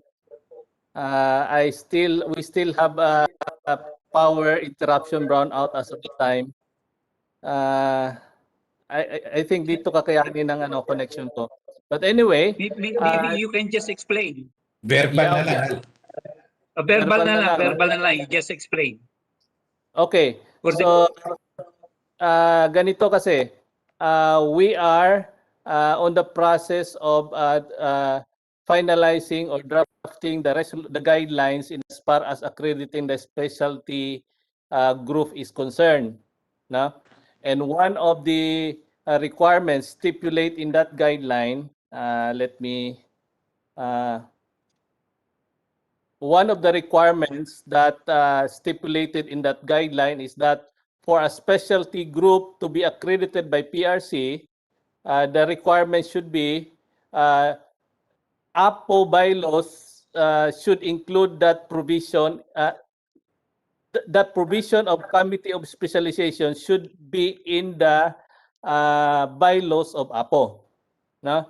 So in that context, we encourage IECEP to incorporate this provision in your amendments of the bylaws so that hindi tayo mamumblema in as far as accrediting the specialized group organized by IECEP. Itong model resolution for the accreditation of specialized group, ipapalabas na to siguro in a span of 1 month, papalabas na to.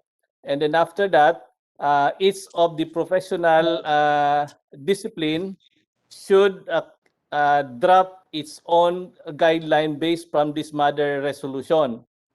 But the thing is, we cannot do about it if that will be stipulated in the model resolution that the qualification for the specialized group to be accredited is that dapat yung bylaws ng IPO should include a provision that the specialized committee is a provision in that particular bylaws. No? So yun yung pakiusap namin with the APO. No? In your amendment, please include this provision in your bylaws. And it should be, this cannot be, hindi to siya pwedeng resolution lang by the officers. No?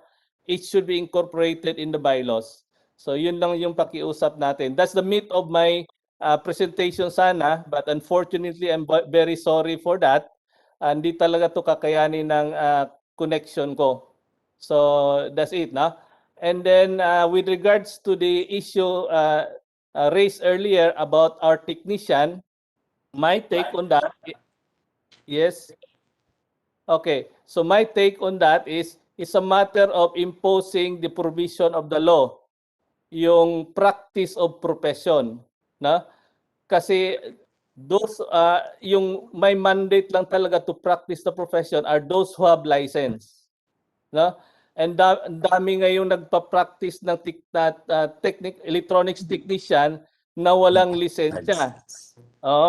So it's a matter of pushing this LGUs or this particular companies that mali yung ginawa nila. And there is a big role si IECEP dyan. No? Let's try to push the provision of the law that those who can practice this scope are those licensed technicians and professional. So yun yung maging rule natin, no? I-inform natin, i-educate natin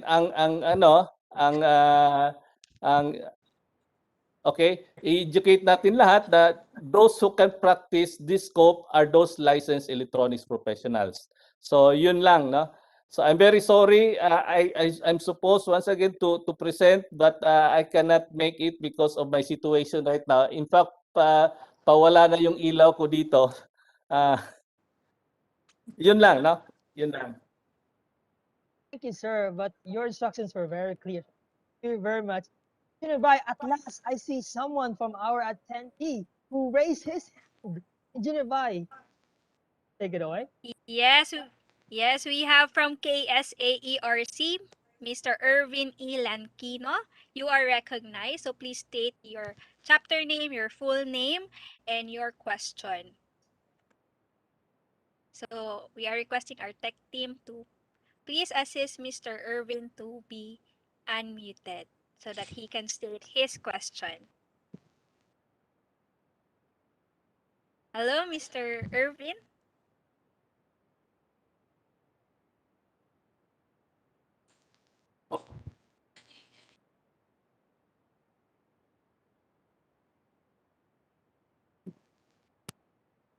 Irvin, you may now speak, sir. Being recognized.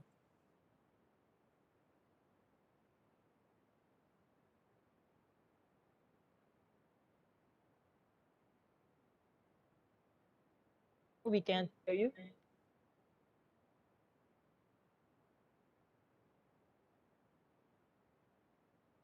Sir, how about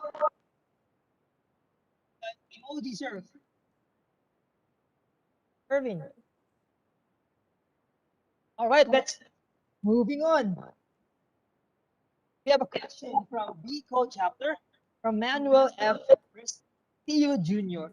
Question goes like, how can we address those late issuances of ICEP IDs? I saw a number of queries in ICEP FB pages with regard to this. I assume the ID is still coming from ICEP headquarters. My request is 2019 is still not available. I believe this question is for our membership committee, Engineer Di Toro, our secretariat, or anybody from the membership committee. Pakiulit nga yung question.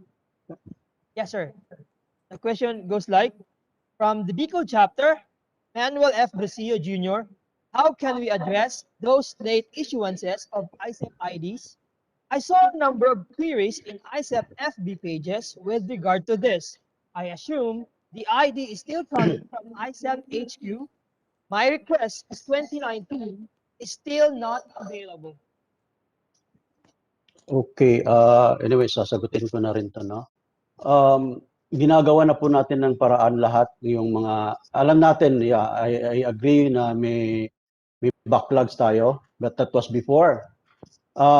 Ginawa na po ng paraan, and sa pagkakaalam ko po, tuloy-tuloy yung pagpapadala natin ng mga IDs na including yung backlogs nung 2019, 2020, and I think based on what the Secretariat had said, wala nang backlogs sa ngayon.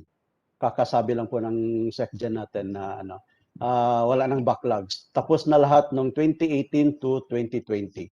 So nagawa na po ng paraan ng national yung problema natin sa ID po. So I hope magtuloy-tuloy na to, and yeah, on time na lahat ang submission ng IDs, ang printing ng IDs. I don't know if Madam Michelle would like to add on that one. Thank you, Jess.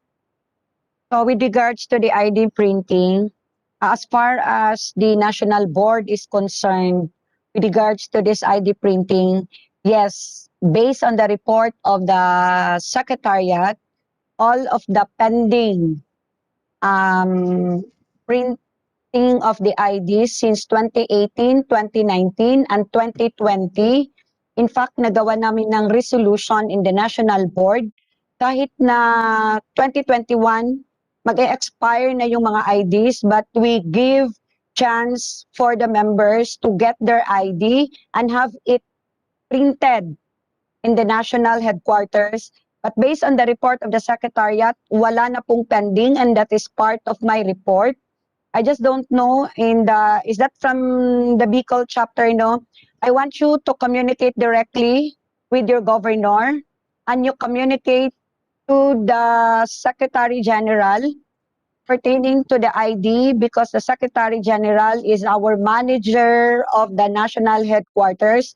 And in fact, all of the works and accomplishment of the national headquarters was reported to us by the Secretary General.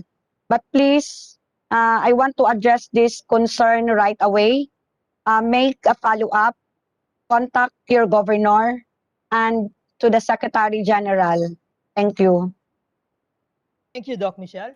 I will switch to another field of focus to our CBL committee, Engineer Ted Buenavista, or anyone from our committee, Engineer Agatep and Engineer Acosta. The question goes like, what is now the status on the possible amendment of our bylaws?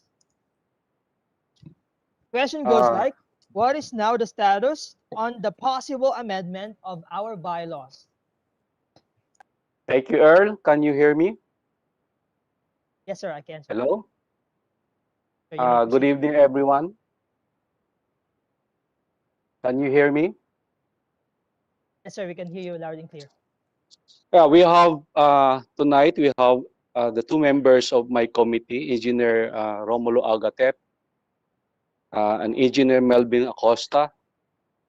We also have with us the Vice Chairman, Attorney Cortez Ray of Cebu, and of course, Ulrich Uy, Engineer Ulrich Uy. We already submitted to our national president as to the framework on how to deal with the amendment of our constitution and bylaws. But it should be very clear to everyone that we cannot start in amending our bylaws if there is no actual motion or a motion, a proper motion that will be during the plenary of the mid-year, a motion that will be accepted by the body and duly seconded. And once we have that motion, then the committee will start by sending a matrix. This is a pre-developed matrix, and of course, it should be approved by the board of IECEP. This matrix will provide a better picture for the committee on what is supposed to be amended if there are proposals, and what type of organization are we looking into the moment we have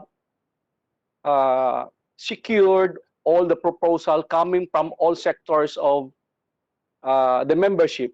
So meaning to say, everybody will be given a chance because this is a building of our future. So everybody should be given a chance to be heard. So, and we are trying to be transparent enough because we are not going to have a bylaws that is being established by few. It should be a collective sentiments of all the members because this is about us. This is not about the committee. This is not about the national officers and members of the board. This is about us. This is our aspiration.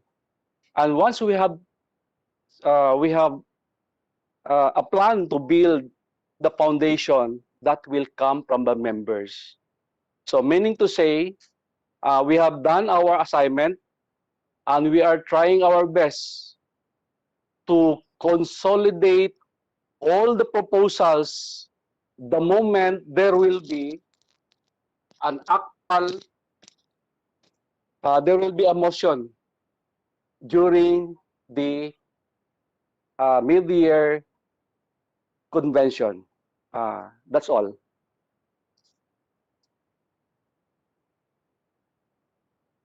Thank you very much, sir. Question is for our BE. Any update? ACPE application. Is ACPE will be done oral interview? If yes, what are the guidelines or setup? In addition, what are things to be prepared for the applicant? Okay, can I answer that question? Yes, Doc. Yeah, probably Engineer Romy Agatip can also add that. Am I being heard?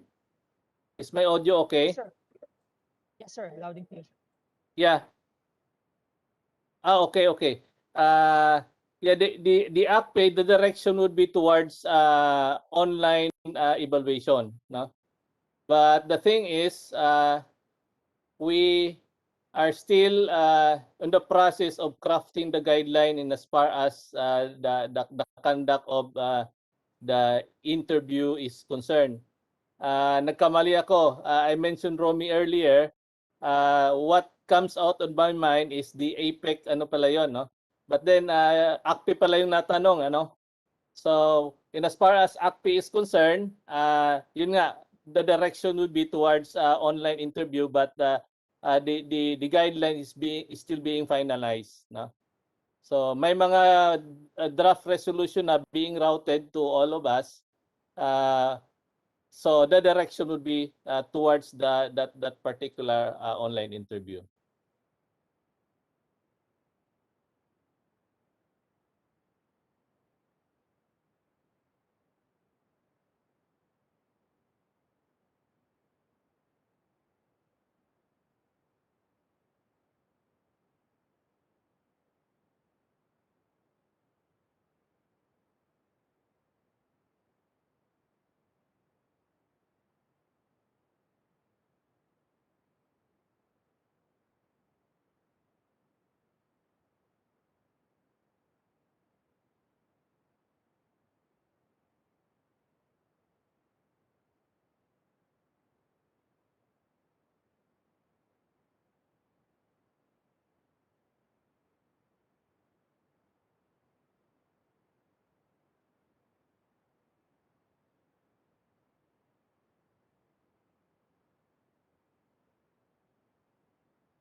Wireless technology. It can make so many things possible today, except when it can't.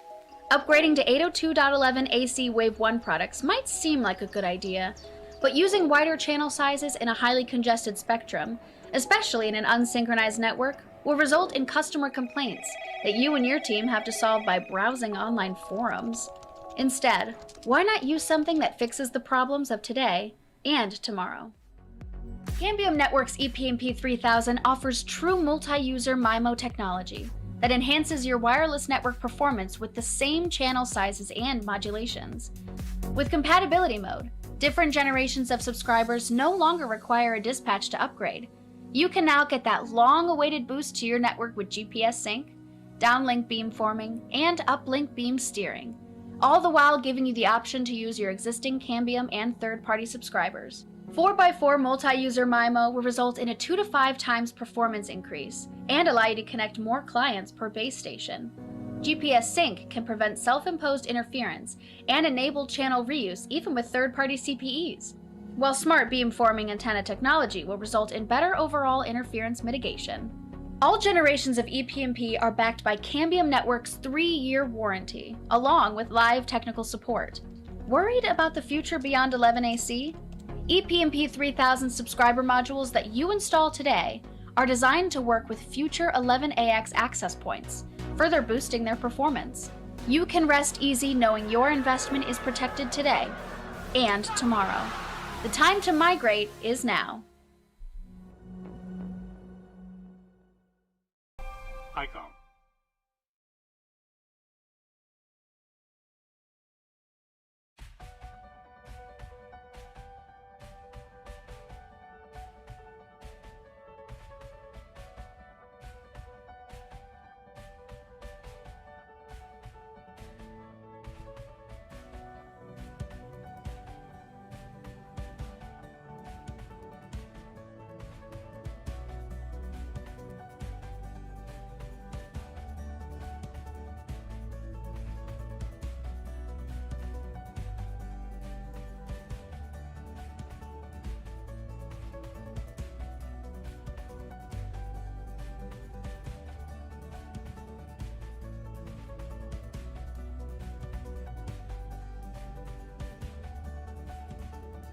This is Yuya speaking from headquarters in Osaka. Can you hear me?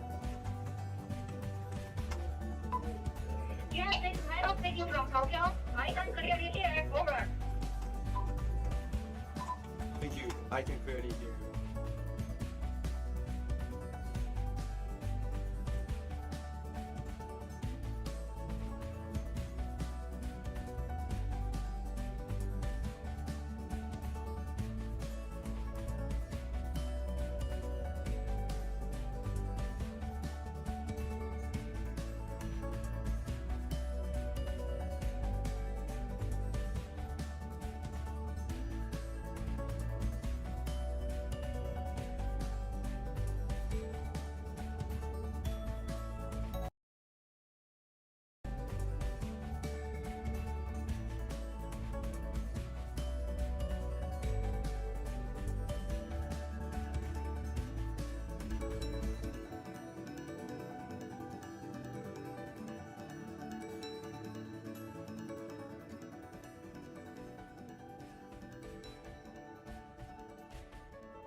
This is Yuko speaking from headquarters in Osaka. Can you hear me? This is US speaking. I can clearly hear you. I just arrived at Tokyo and all typhoon is gone, but still electricity is down. Okay, I will call you when I arrive at the Tokyo branch. Today we'll be talking about meme review, but we're not going to be talking about internet memes. What we'll be talking about today are the different techniques to make math exams a breeze. For short, math exams made easy. Meme review. To access this one, you push Shift 7 and on simultaneously. Same time, and it will actually show you a diagnostic on the screen. And then, Kasi kung gagamit natin sa X, when we try using the equal sign, pag magsasolve tayo or mag-shift solve tayo, elevated po siya by 10. So that's one. Nice. Dito po, no? This is no. Which will be, okay, the same as base times height natin. Tapos, i-multiply lang natin siya. Small difference, okay? Because you're dealing with differentiate, now the integral is the answer with your constant C. So when I say integral, M2, si M2 dapat equal siya sa negative reciprocal ng slope ni M1. Remember, pag sinabing perpendicular, negative reciprocal lang. Okay, and that is now how we, so A and B, cut it into half.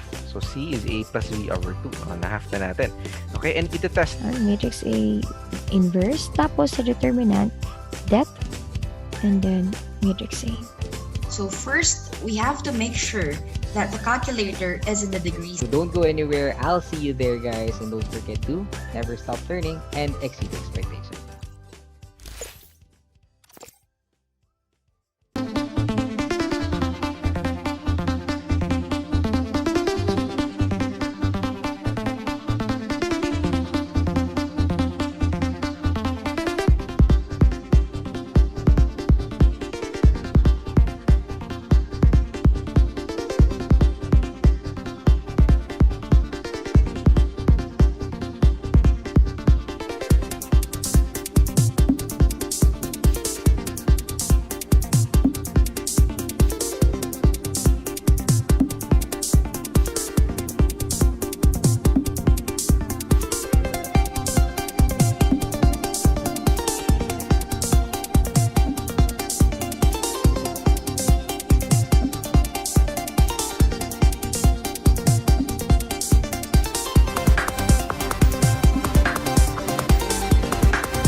阪メトロは現在9路線133駅、総延長 137.8 キロ、1日平均約250万人のお客様にご利用いただいているところでございます。2018年4月に大阪メトロとしてスタートいたしましたが、安全確保につきましては鉄道事業者として絶対的使命であることには変わりありません。駅スタッフによる見守り業務を実施するにあたり、連携ツールといたしまして3カ年計画で、大阪メトロ133駅全駅に552台を配備いたしました。トランシーバーはホームのようにまっすぐで見通せる区間でありましたら有効活用できるんですが、我々地下空間という特殊な空間がネックとなりまして、すぐ近くにもかかわらず、上下の階層ですとかでしたら繋がらないっていう状況がありました。IP 無線機は通常の携帯電話回線と同様に使用できるため、地下の駅構内でも通信エリアが格段に広がったと、あと、雑音なども入らずにクリアに聞けるということで効果が高く考えております。またIP 無線機による通信内容を複数の駅スタッフで共有できることから、連絡ミスや、ヒューマンエラーの防止に効果があると考えられております。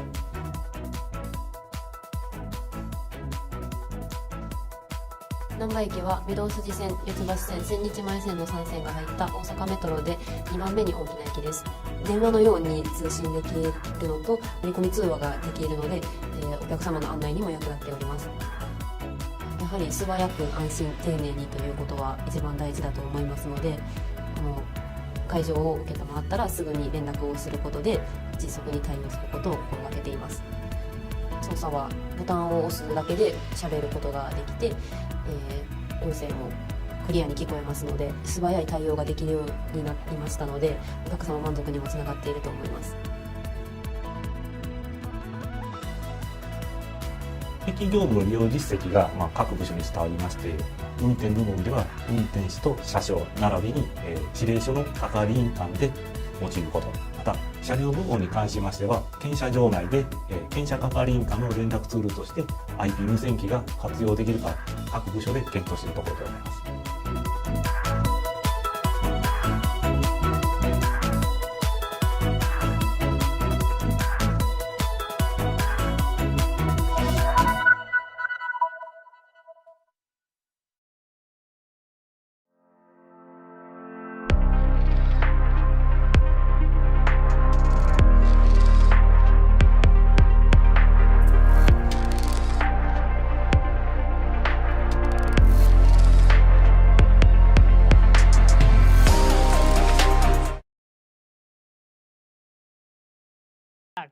We apologize for the system glitch in the Cisco WebEx interface.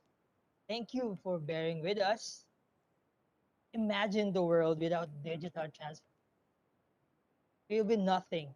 I think our electronics engineers and all the practitioners, the inventors, deserve a pat in the back and say you did a good job and you are part of the modern society. It's just a proof that we all need digitalization these days. So, okay ba tayo? Can I see a thumbs up from our participants?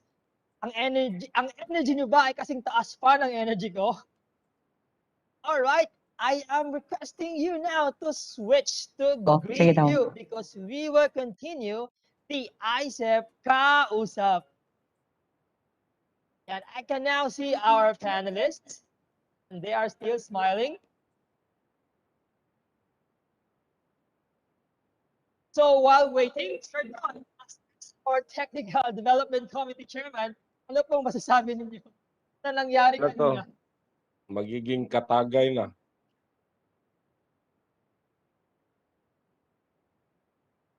So, anything you would like to add, Doc Al? Ano nangyari sa atin kanina? Yeah, I'm not sure kung saan ako naputol kanina eh. Alright, sir.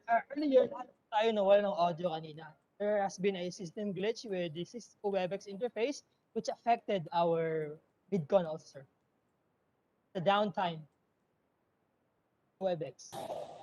Yung sa ACPE. Ay, yung sa ACPE, ano? Yes. Yeah, yung direction natin is towards online assessment. So yun lang yung direction natin. With respect to the question raised earlier, yun, the direction is towards online assessment. And we are finalizing the guideline for that.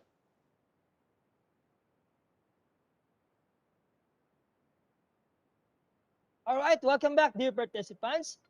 Please switch to grid view now to get the best viewing experience as you change your screens. Step 1 is to click the layout button and then uncheck the show participants without video. Switch to grid view. On your upper right of your deck, you can see the layout button. Press the layout button and click grid view. Then uncheck show participants without video. It's to give you the best viewing experience.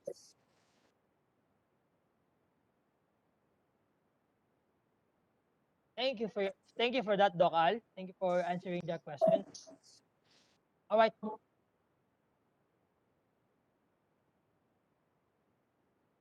All right, moving on. This question is for our Technical Development Committee Chairman, Engineer Adonis Q. Talabo. Sir, is it possible IECEP to arrange yearly calendar for seminars so that we can choose what topics we are interested and not just waiting what will be available? Don?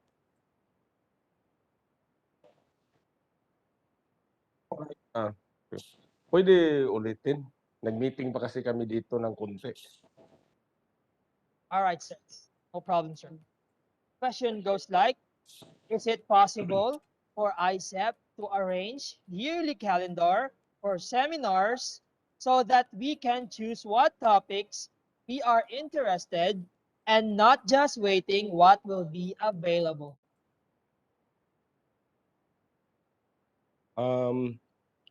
Pwede naman siguro yon natin gawin, pero the governor should should support.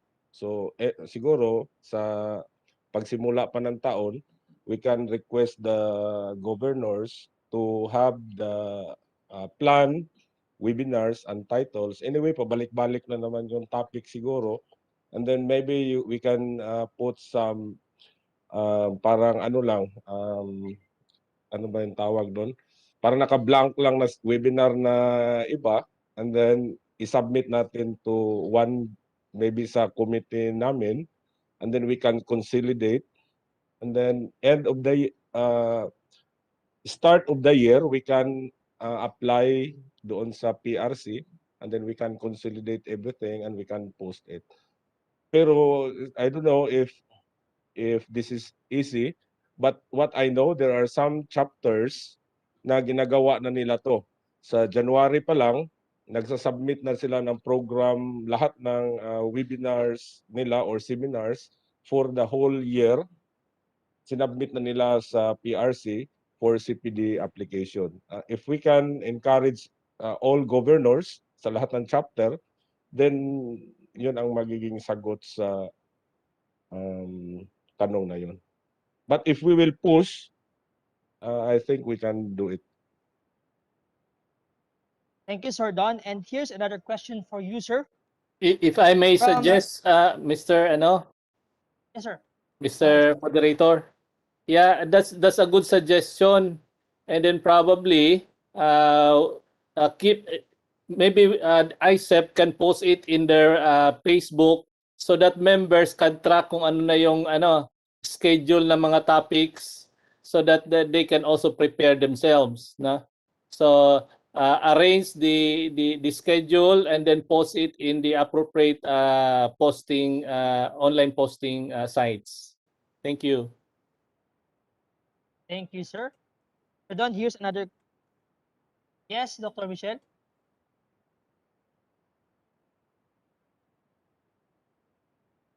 You are muted, Dr. Michelle.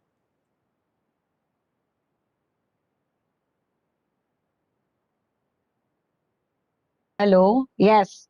Okay, this is just a rejoinder with the Technical Development Committee. In fact, one of the roadmaps presented to the national office is to prepare a database for technical speakers and topics across the chapters. And in fact, this is still in progress since we are middle of the year. And at the end of the year, our Technical Development Committee must come up with an Excel file or in a database na in a collection or collection ng lahat ng mga speakers na nangyayari, I guess, since 2019, 2020, and 2021. And we have to remember also that the governors have their own priority projects and priority programs. So this is also an encouragement for all the governor that the speed of the governor must be the speed of your chapter. So we can only do so much in the national level for coming up. There's database for technical and all the topics and we can arrange that perhaps beginning of the year.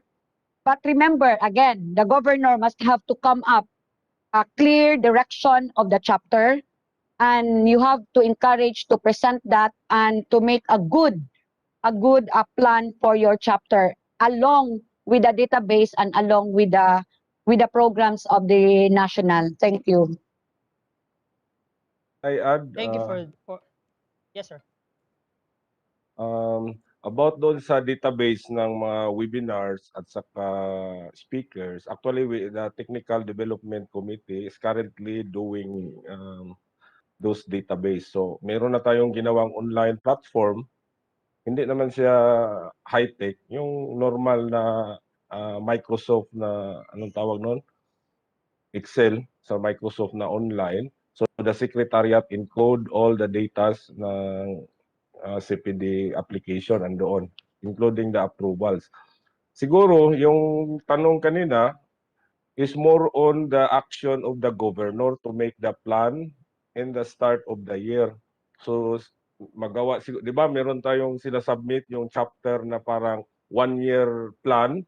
So that time, doon ang exact na time na gagawin nila yung planning for the seminar for the whole year.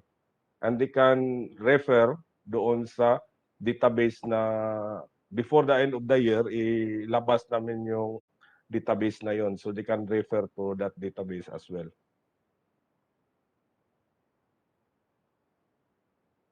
Thank you for that, sir. And now, due to constraints, we will entertain this last question. This is from Cebu chapter, Ray P. Hanolino Jr. Hello, why is it that lifetime membership of IECEP was held in abeyance? When should it be back? Again, his question goes like, hello, why is it that the lifetime membership of IECEP was held in abeyance when it should be back? Anyone here? The National Board of Directors can answer. Or the membership committee.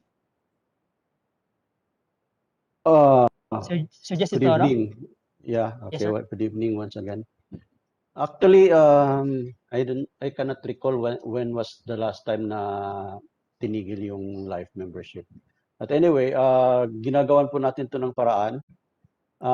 We are on the process na inaayos natin yung mga different membership na at saka at the same time actually ginagawan po natin ng yung sa mga fees po ng bawat membership. But inaantay po natin yung output ng amendment ng ating CBL para po ma-align na po lang isang anuhan na lang ma-align natin yung lahat ng types ng membership doon. So once maayos po yan, we can assure you na lalabas din ulit yung ating program. I don't know if Madam President had something to say also to add up, to add naman. Thank you. Thank you, Jess. Okay, for the lifetime of IECEP membership, no, actually, there was no formal resolution for the holding in abeyance.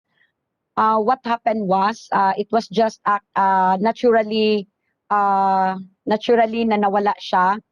But coming up with a good mechanics, I guess the national board this time, we are just waiting for the committee to come up with a good mechanics regarding on how to come up no ng lifetime IECEP. Kasi nga, yung lifetime membership natin, marami kasi itong discussion na nangyari and how to avail, particularly on the bracket of a member, just like with some consideration, no.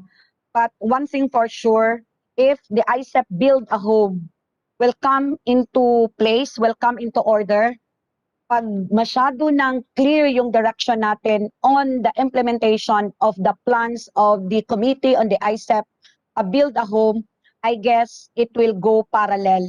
Because one of the sources that we try to consider, of course, is the collection of lifetime membership. Kasi ito lang talaga yung pwede natin pagkukunan na we could come up with such amount no na talagang kailangan natin in the building of our home. So there was no formal resolution for the abeyance. So anytime if the national board would want to reactivate this one, then it will be reactivated, and of course it will be cascaded down to the local level for your information. Thank you. Thank you Yeah, for that, Doc. Yes, sir. Pwede?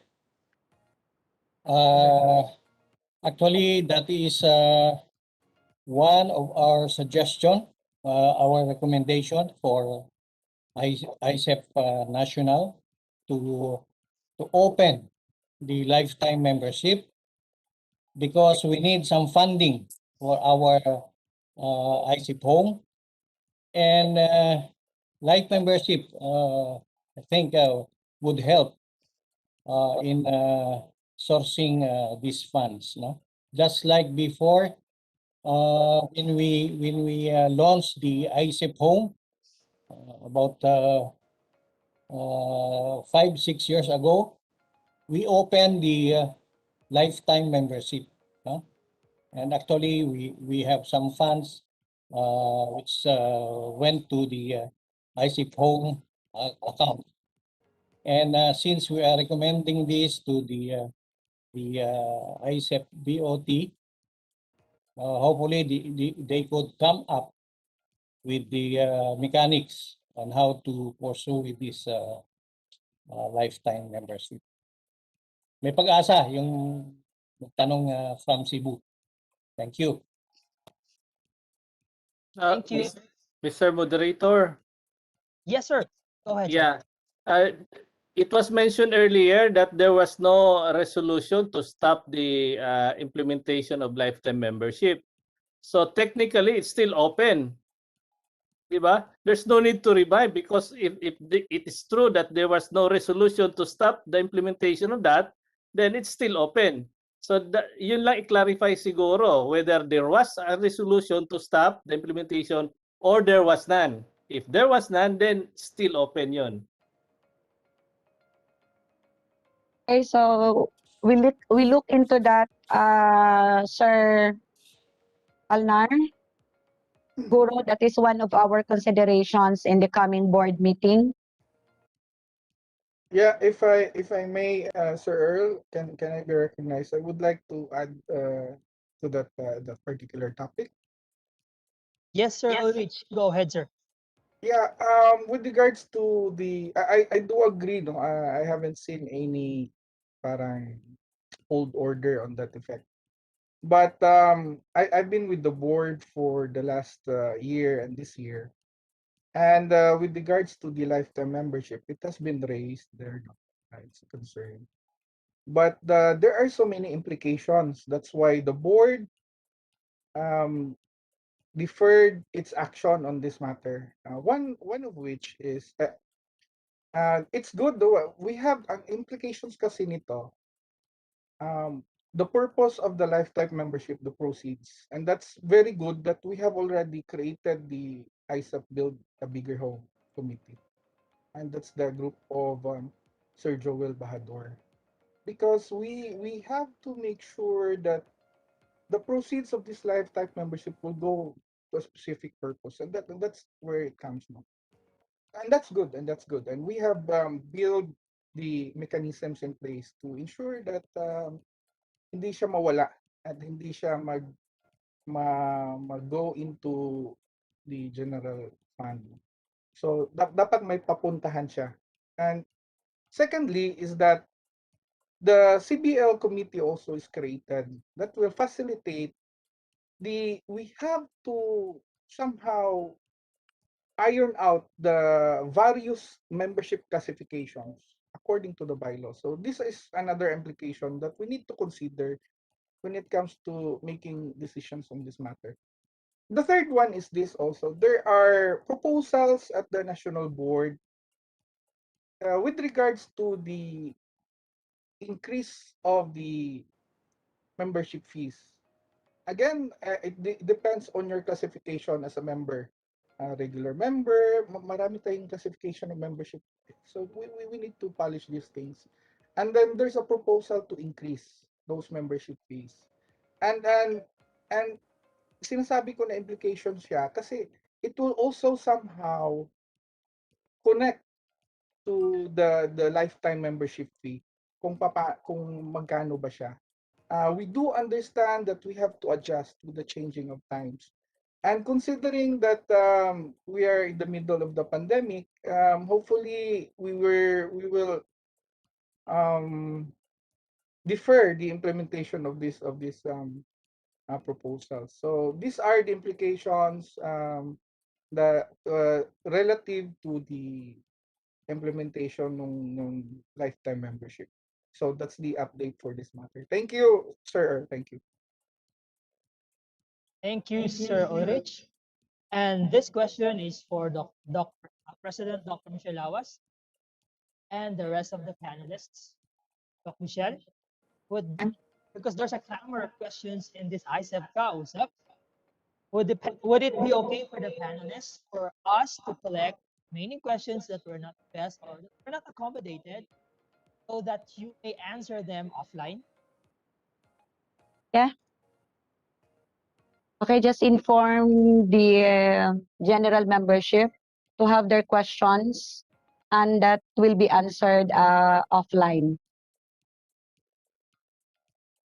Thank you very much, ma'am. Well noted, because due to time constraints. And there you have it, our ISEP Kausap, a virtual discussion on the current affairs, updates, services, and programs of ISEP. We would like to say thank you to all our panelists. Thank you very much, sir, for all your for attending to the questions of our dear participants. Later will be our annual mid-year General Assembly. We will pause for a break, and this break is about the video of ICEP earlier, which was we showed you earlier the ICEP, and now we're going to show it to you again. We already posted it in our website, and now currently we are posting it in our Facebook page, official Facebook page. All right, so we'll pause for a break. After that will be our annual mid-year General Assembly. Thank you for our panelists. We'll be right back after this video of ICEP.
Video conferences that can be used in various situations.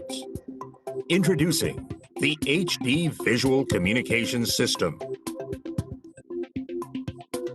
The basic features of the HD Visual Communications are high-quality images with the full HD 1080 60p format, clear sound with full duplex audio and a unique echo canceller, and easy operation.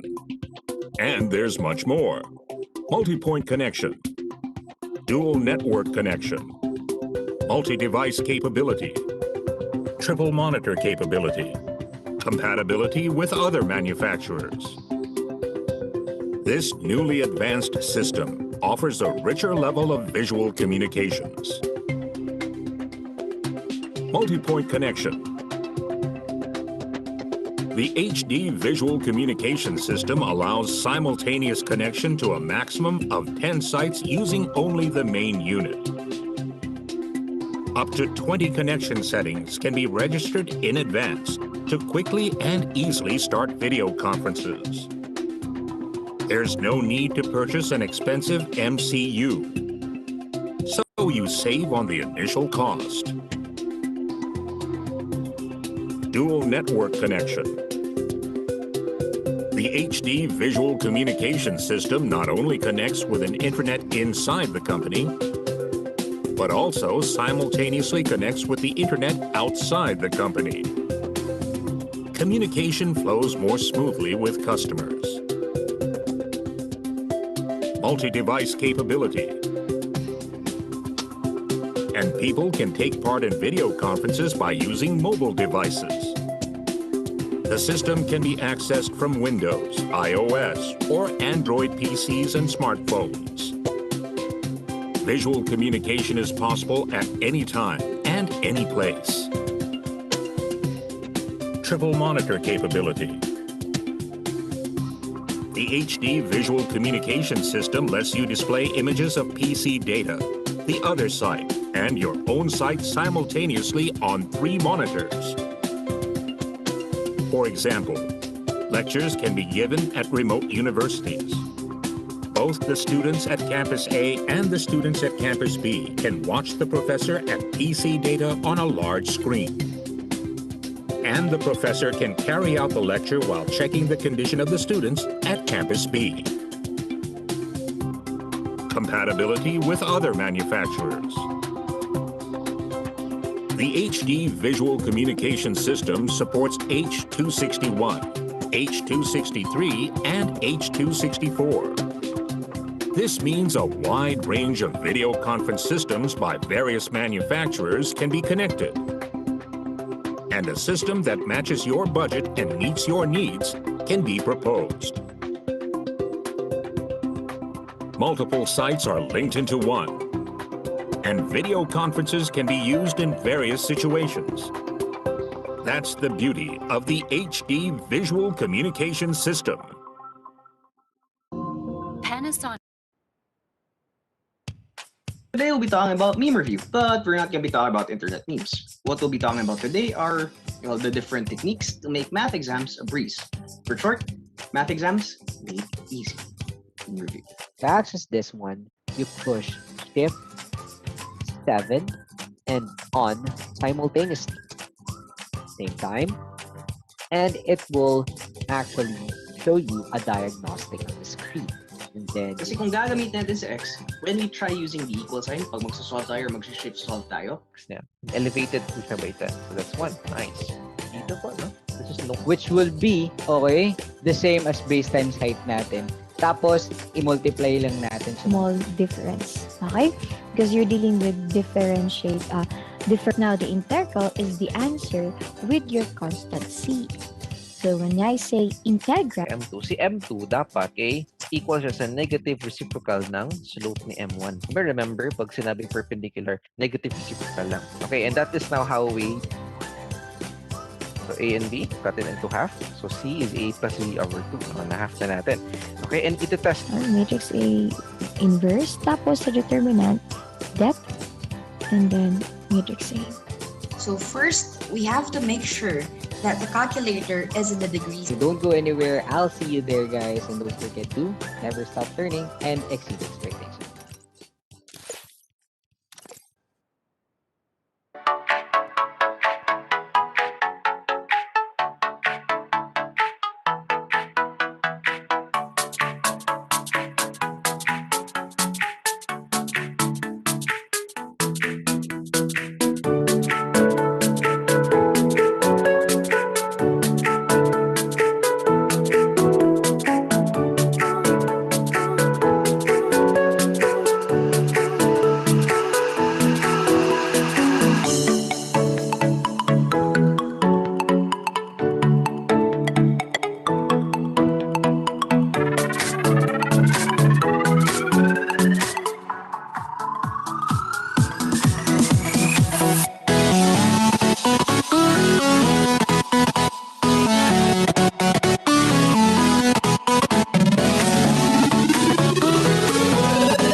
Video conferences that can be used in various situations.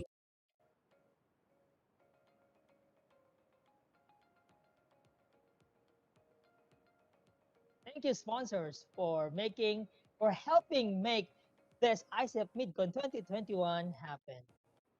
All right. Sooner or later will be our annual mid-year General Assembly. But before that, let me remind the participants that this session, please be respectful at all times.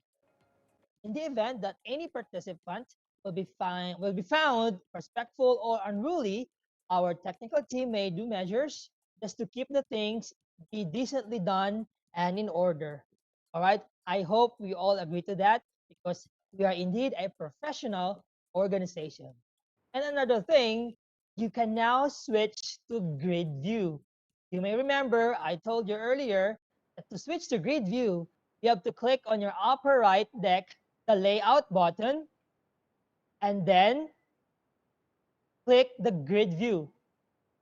Next step is to uncheck the show participants without video. And there you have it. You'll have the best viewing experience for our annual mid-year General Assembly. If you have questions, please direct your questions and utilize our Q&A box. Again, if you have questions, please direct your questions in our Q&A box. And please listen carefully to our General Assembly, because later we will be needing your participation. But at least may we have your ears and your eyes for this General Assembly. Again, please be respectful at all times. Now, at this juncture, I will turn you over to the IECEP National Secretary General, Dr. Lori Lisa Dibulayog. Dr. Lori?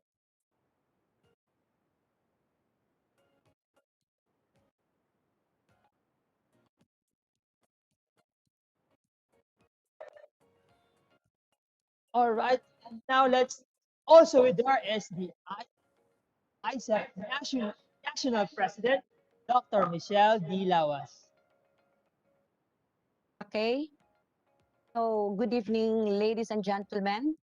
I would like to welcome everybody in the mid-year conference meeting for the annual general membership. This is a special meeting to be held in our mid-year convention. But before we formally start, may I request the Secretary General to please have our meeting to open the program.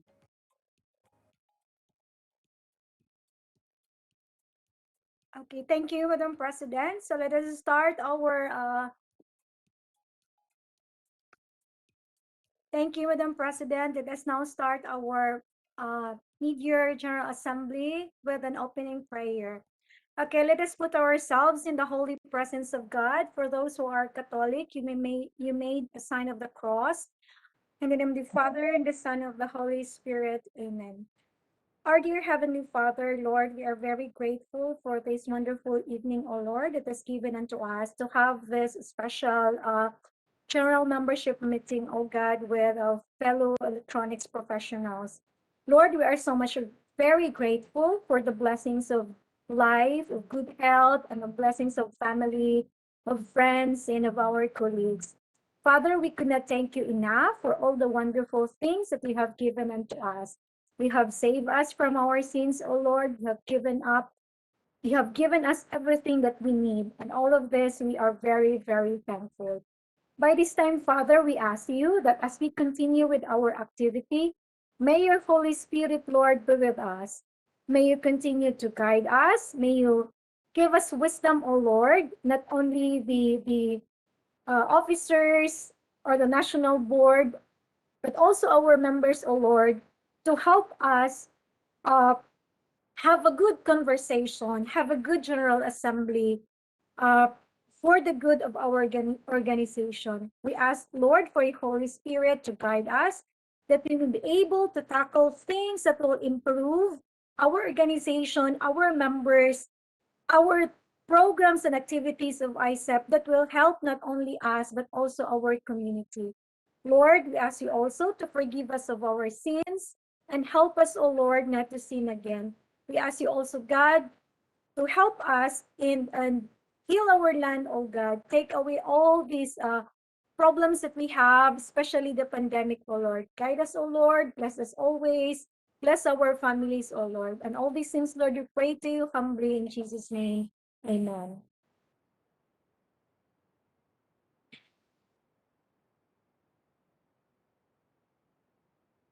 I inform the general membership to be seated and be attentive in our mid-year annual meeting. May I request the Secretary General to please, are we in quorum, Madam Secretary? Madam President, as stated in our CBL Article 1, Section 5D, for a special meeting to be in quorum, the presence of 30 voting members shall constitute a quorum. Since there are 624 members present here in WebEx and 174 at YouTube, then therefore we are in quorum.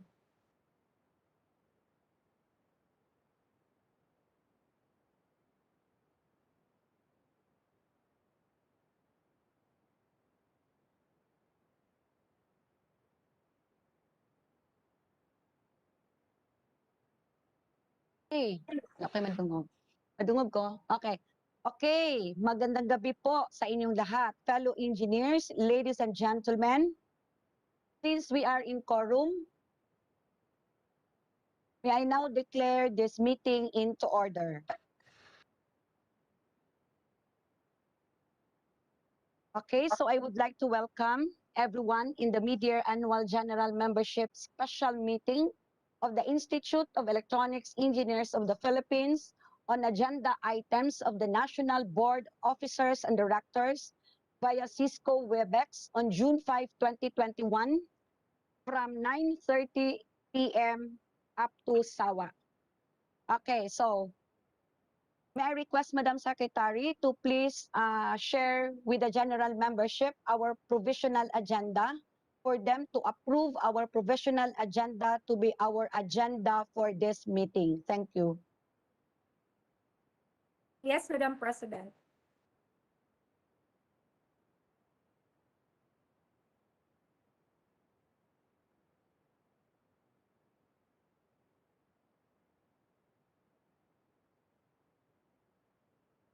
Okay, could you see the presentation?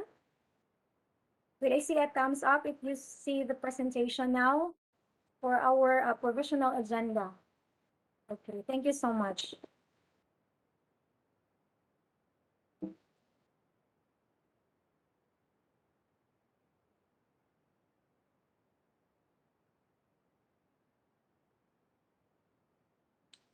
Okay, Madam President, these are our provisional agenda. There are four provisional agenda for approval and two provisional agenda for confirmation and 8 provisional agenda for notation. For approval, first is the amendment of the current constitution and bylaws of the Institute of Electronics Engineers of the Philippines Incorporated. Second, the adoption and publication of the draft proposed CCTV Code of the Philippines to be recommended as best practice manual of the Institute and to be titled CCTV System Design, Implementation, Operation, and Maintenance Best Practices of the Philippines. Third, the adoption of the Administrative Order 2018-0013.B on the guidelines on the issuance of certificate of good standing, stating that the members has attended at least one annual general membership meeting from local foreign chapter of origin or at least one national AGM or general activity within the 3-year validity period. The fourth, Madam President, wait lang, I could not see. The fourth one is the approval of a 5-year term of the Research and Development Committee. Excuse me, Ma'am Lori. Yes po. We cannot see your screen po. It's still blank. It's still white, blank screen po as of now. Oh, sorry. Wait lang ha. Can you please do to reshare your screen Yes, again, ma'am? yes. Okay. Okay po.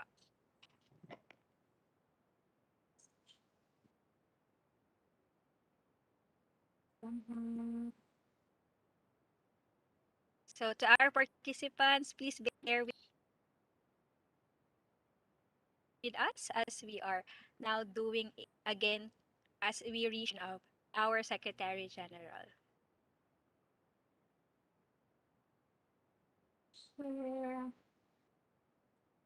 Share screen. Okay. How about that? Can you see now the screen? Yes, ma'am. Now we can see the provisional agenda. Thank you so much, Ma'am Lori. Okay, thank you so much. Okay, so again, these are the provisional agenda. These are for the approval, as I have mentioned. So again, let me read again the amendments of the current constitution and bylaws of the Institute of Electronics Engineers of the Philippines. The second is the adoption and publication of the draft proposed CCTV code of the Philippines to be recommended as best practice manual of the Institute and to be titled CCTV System Design, Implementation, Operation, and Maintenance Best Practices of the Philippines. The third is the adoption of the Administrative Order 2018-001 3.B. This is on the guidelines on the issuance of certificate of good standing, stating that the member has attended at least one annual general membership meeting from local or foreign chapter of a region, or at least one national AGM or general activity within the 3-year validity period. The fourth one is the approval of a 5-year term of research and development committee. Okay. Next, provisional agenda for confirmation. First is the accomplishment report of the various standing and special committees of IECEP Incorporated. Second, the awarding of accreditation of Misamis Occidental Chapter with accreditation number 50. Next provisional agenda, this is for notation. First is the appointment of chairpersons of various standing and special committees of IECEP Incorporated. Second, the various administrative orders issued by the National President of IECEP Incorporated. The third, the various board resolutions approved by the national officers and board of directors. The fourth, the memorandum of agreement between IECEP and PAGE of the enhanced draft of the fire detection and alarm system. Fifth, the memorandum of agreement between IECEP and Mechatronics and Robotics Society of the Philippines. Sixth, the memorandum of agreement between IECEP and UP Circuit Squeeze. Seven, the memorandum of agreement between IECEP and Technological Institute of the Philippines. And eight, the report on the COVID-19 Emergency Fund and COVID-19 Management Fund. Madam President, these are our provisional agenda. Okay, thank you so much, Secretary General. Okay, so may I request the general membership, any motion for the acceptance of our provisional agenda to be our agenda matters for this meeting? May I have a hand?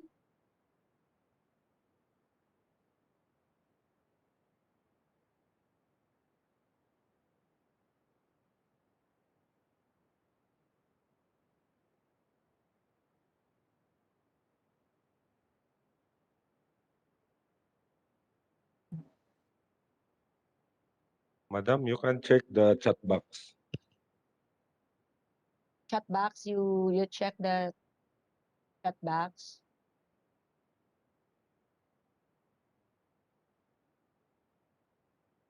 Okay, I need a motion, verbal motion from the general membership for the acceptance of our provisional agenda to be our agenda matter for this mid-year meeting.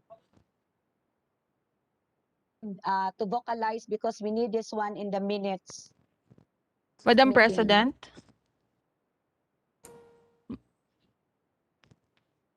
Yes. The team, can you please help us Madam identify? President, this is Tanya Osorio of ISEP Soxergen. I move for the approval of the agenda. Okay, thank you so much. There is a motion for the approval of the agenda. I need second from the general membership. Madam President, May I know who's in the line? this is Jufil from ISEP Qatar. Okay, Engineer Jufil, yes, you are recognized. I second the motion to Okay, move for the thank you so approval of much. this There was a provisional. motion and seconded by Engineer Jofil. So the approval of the agenda is carried. Thank you very much. Let's proceed to the next part of our item number. Confirmation of the minutes of the 70th EAGM of the Board of IECEP held via Zoom teleconferencing on November 28, 2020. I guess the Secretary General already dispensed the minutes of the meeting to all the 2021 chapter governors, and I guess with the official ISAP Secretariat email.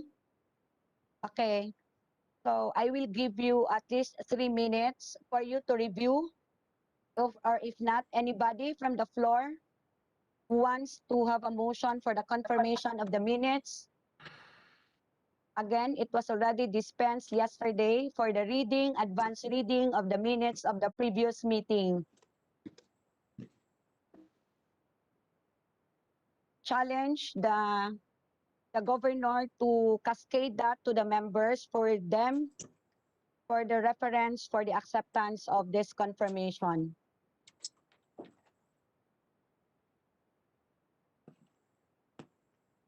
If there are no questions with regards to line by line, I guess somebody from the floor can make a motion for the confirmation of the minutes of the 70th AAGM Board of IECEP.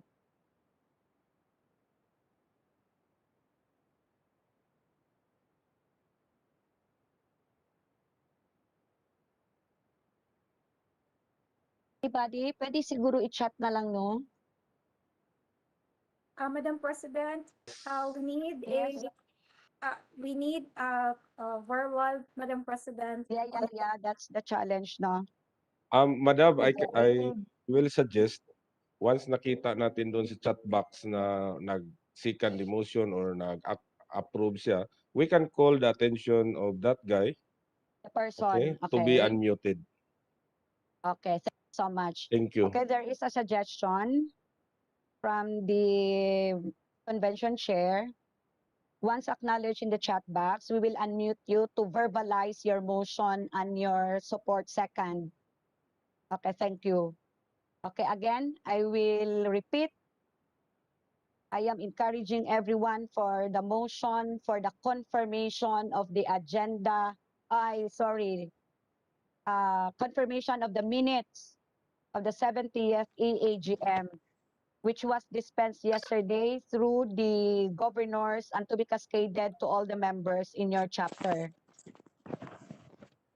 Madam President, this is Director Lyle. Yes, Director Lyle, you are acknowledged. Yes, thank you for acknowledging, Madam President. On behalf of the members, I move for the approval of and acceptance of the minutes of the meeting of the previous EAGM, 70th EAGM held last year. Thank you. Yeah, thank you so much, Director Lyle, on behalf of the general membership. And may I hear a second? Madam President. Yes, Director Salva. I second the motion. Okay, thank you so much. There was a motion and seconded. So therefore, the confirmation of the minutes of the 70th EAGM is approved. Okay, since that is already approved, I am now welcoming everyone for the matters arising from the minutes of the previous meeting.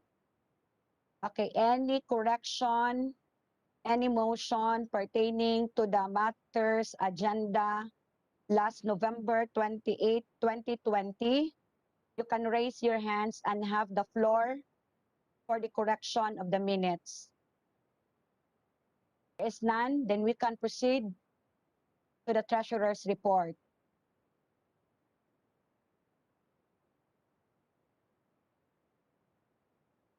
I'll give you 1 minute. After that, then we will proceed to the next item.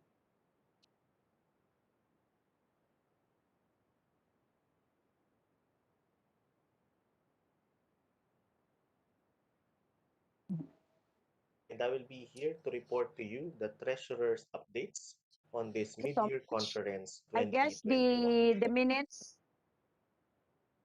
Today, we are here to talk about the following discussion points.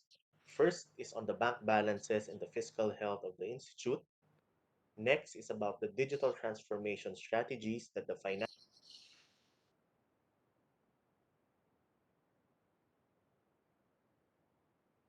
Thank you so much. Sorry for that. Okay, since I guess there is no matters arising from the previous minutes and the general membership found it perfect. Walang mga discrepancy in the double meaning, the technical meaning on how the Secretary General Laid of 2020 crafted the minutes. So I guess it's perfect for the general membership because there is no hand for the matters arising. Okay, thank you so much for that. Okay, let us proceed to the next item. Let's have the treasurer's report.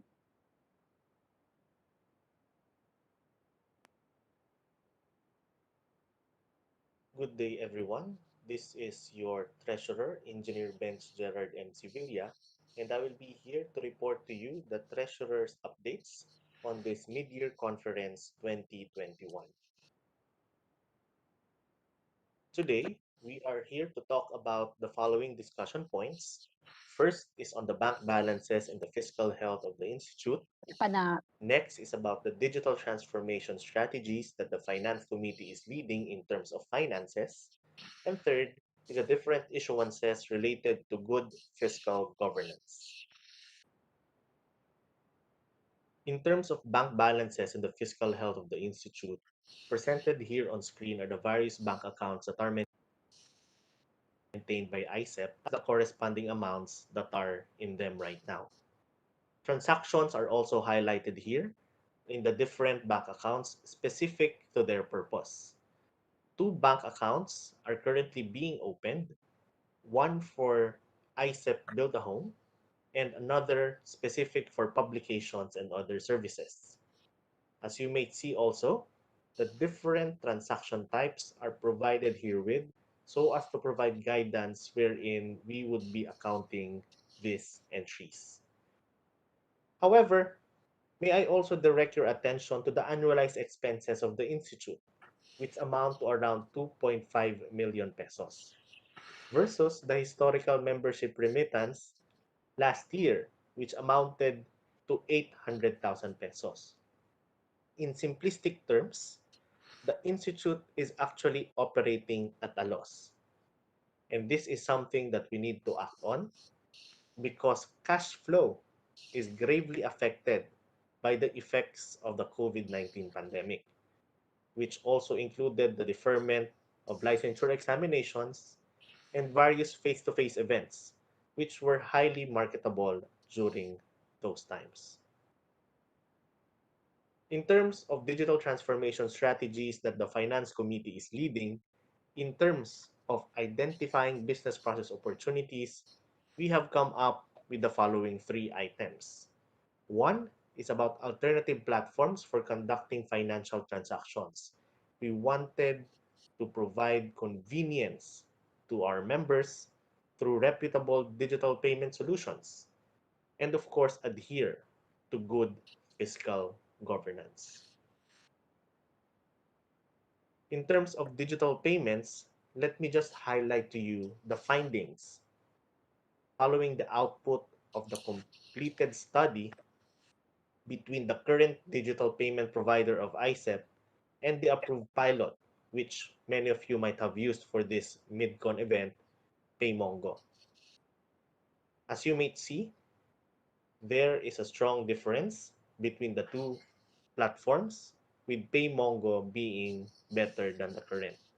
And as such, we are slowly moving towards integrating PayMongo into the My IECEP portal.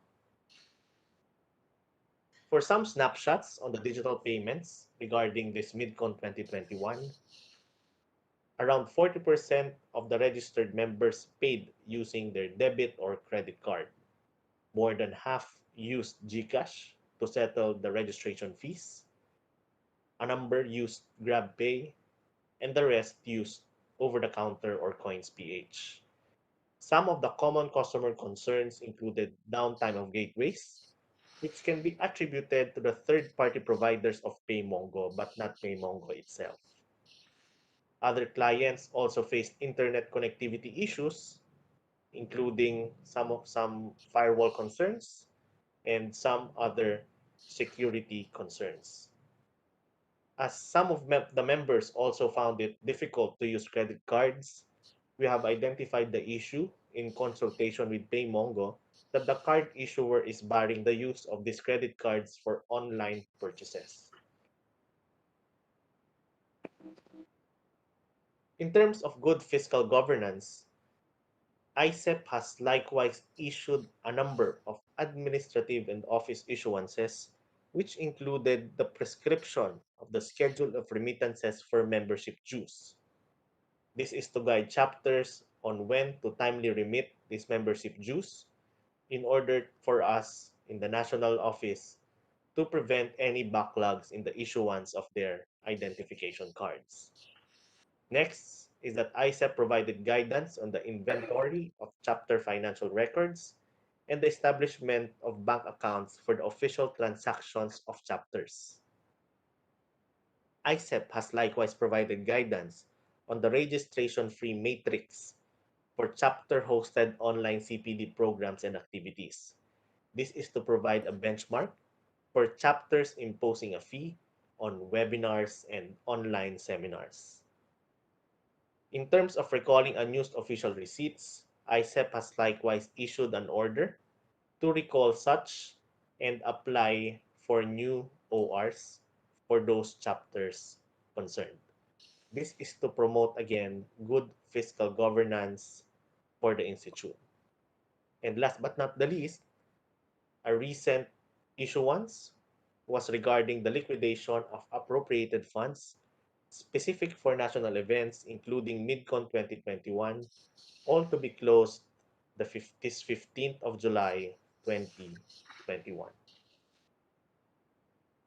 So with that, I end my treasurer's report, and may I also take this opportunity to introduce the Finance Committee, headed by yours truly, with members including Engineer Allen Horvidalia, Engineer Donald Lapiguera, Engineer Vanessa Flaminian, Engineer Ann Binondo, and of course, our Secretariat, Mr. Arvin Mistades. If you have any concerns regarding this report or would like to carry out more in-depth look at our finances, you may email me at icep.fintech@gmail.com or contact the Secretariat for General Concerns at icep.finance@gmail.com. So with that, thank you very much, and may I hand over the floor to the moderator. Okay, thank you so much. Thank you so much, National Treasurer, Engineer Bench Gerard Sevilla. Okay, so I just want to inform everybody that I am not allowing the treasurer to report into the detail, the in-depth detail of the financial, because it's not yet audited. So before we present that to the general membership, it should be audited first with our external auditors. So perhaps this coming annual general membership comes November or December, the flow, cash, and the financial wellness of our organization will be presented that time. Thank you so much. Okay, so let's proceed to the next agenda item. It's the President's report. Okay, it's all my report.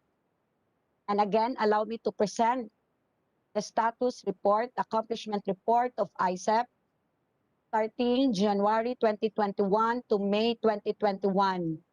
And this is my mid-year report for all of you. I just want to inform everybody that during my oath-taking ceremony last January 2021, I was able to share with you the blueprint of ICEP 2021, the primary focus, strategic direction, and priority programs that is relevant to the entire organization and to our role in the community. Let me begin with My PowerPoint, please. While preparing for my PowerPoint for our visual presentation, again, I would like to thank everyone for coming up and to say congratulations to all of you for the call of the IECEP National, that amidst of the pandemic, you are still with us, supporting all our call to have this paid mid-year convention. We have a very good intention for this mid-year convention because we have many plans and programs for the institute to be carried out and to be implemented, because at the end of the day, all we need is we have to be output driven and we have to really implement what has been planned and what has been approved in the National Board of Directors and Officers. So with that, again, while waiting for my PowerPoint. So with that, again, today, mid-year tayo ngayon. So mag-advance na ako, i-set ko na presetting of all of our general membership for our annual general membership. And this is a lesson learned for all of us for the technical difficulty we have encountered just a while ago, yung nag-shutdown talaga kanina, it's the WebEx platform talaga, entire yon, not only in the technical team here in Soxargen, as well as the entire WebEx application. So this is our price for digital transformation, wherein we cannot really move forward without this digital. We are very dependent now. Aside from the electricity, then we're able to really accomplish things with all this dynamism and with all this yung transformation natin.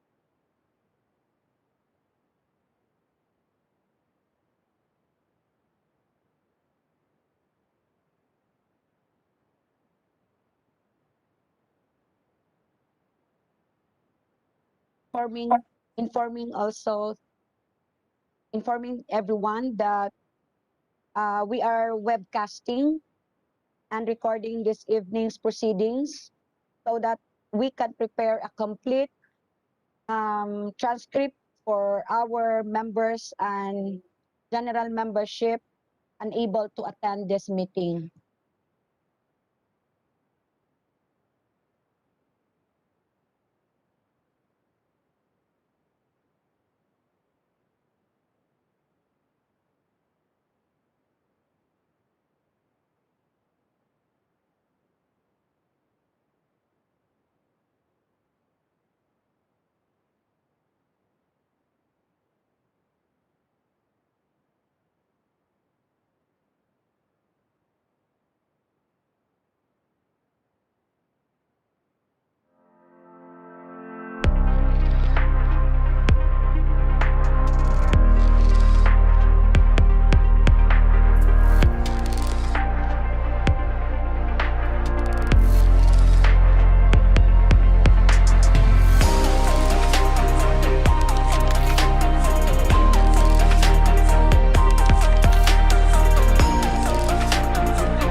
Wireless technology. It can make so many things possible today, except when it can't. Upgrading to 802.11 AC Wave 1 products might seem like a good idea, but using wider channel sizes in a highly congested spectrum, especially in an unsynchronized network, will result in customer complaints that you and your team have to solve by browsing online forums. Instead, why not use something that fixes the problems of today and tomorrow?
Accomplishment of the IECEP National from January 2021 to May 2021, and this is my mid-year report.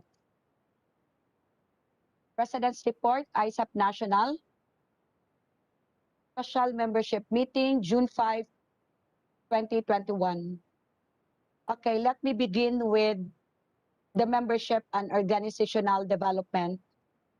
Okay, this committee is tasked to strengthen the coordination and monitoring of activities to ensure that such activities are consistent with the aims and objectives of the Institute, and organizational objectives or development is also encouraged to streamline and make sure that the localization is established.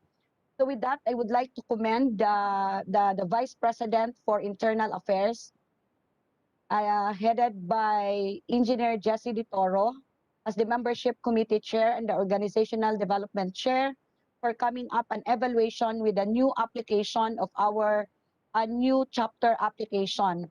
For local, we have applications from Misamis Occidental, we have Bukidnon, Aklan, Capiz, Davao del Norte, and in the foreign, we have also Canada and United States. But only Misamis Occidental is compliant as of this time to the requirements set by the national pertaining to the application, and the rest is still on process. And the board resolution is also approved for the creation that the Vice Internal and SecGen conducted an orientation on the chapter officers of the Misamis Occidental in their duties and responsibilities as an interim officers of the chapter. this organization is also pushing for the implementation of the COVID-19 response for our members. And of course, what is good and what is still on the process is the creation and guidelines for chapter evaluation and amendments of the local and foreign chapters' duties and responsibilities. I would like to inform everybody that on July 16, that's the we are encouraged by the PRC to renew our license as an IAPO because after this mid-year, going to July 16 application for the CPD for whatever purpose coming from IECEP, we are not entertained in the reason on the basis that we need for the reaccreditation to apply for the reaccreditation of IECEP. So this time I need of course, the personality and the authority of the Technical Development Committee to come up with this complete set of requirements for the renewal of our accreditation in the PRC. So again, baka magtataka kayo bakit walang mga approval ang mga application nyo to conduct webinars, seminars, whatever undertakings under the PRC because our accreditation is not yet renewed. Okay, so let us proceed to the second. We have the Technical Development Committee programs. As you can see in my slides, it is tasked to oversee the conduct of the regular seminars, lectures, symposia, and other technical training as part of the continuing professional education program of the Institute. And the committee, headed by Engineer Adonis Talabo and members, was able to present to the National Board the proposed program or roadmap for this year. So this is to empower chapters not to conduct approved CPD, yung kanina, then the technical working group initiated the first webinar. This is all about to capacitate our sitting officers of the locals and discussing the process, the guidelines, or even streamlining the process of the application of our CPD. Because what we usually receive from the comments from the governors, masyadong matagal po yung approval at pabalik-balik po yung application ng mga chapter. So with this, we acknowledge this as a program na kailangan natin i-streamline yung ating at saka kailangan natin i-capacitate yung ating mga bagong governors, bagong officers for the purpose. So, and requirements and applying for the CPD application. And what is good for this committee, they were actually able to create a worksheet for an online monitoring, so we know that the turnaround of the application.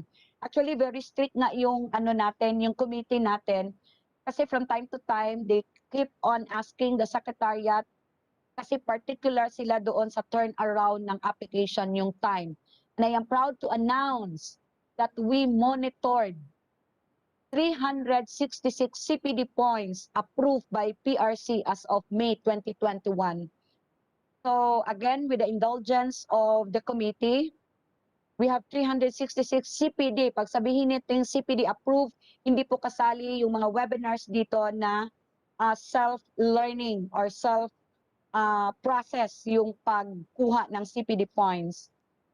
The TDC also empower chapters to lobby implementation of RA 9292. So actually, there are several activities for the IECEP to implement this RA 9292. Then the proposal electronics engineers tariff was actually conducted by the initiative of this committee. The event was designed to lead one in Visayas and Mindanao, attended of around 117 PECs and practitioners, and Luzon League of around 235 PECs.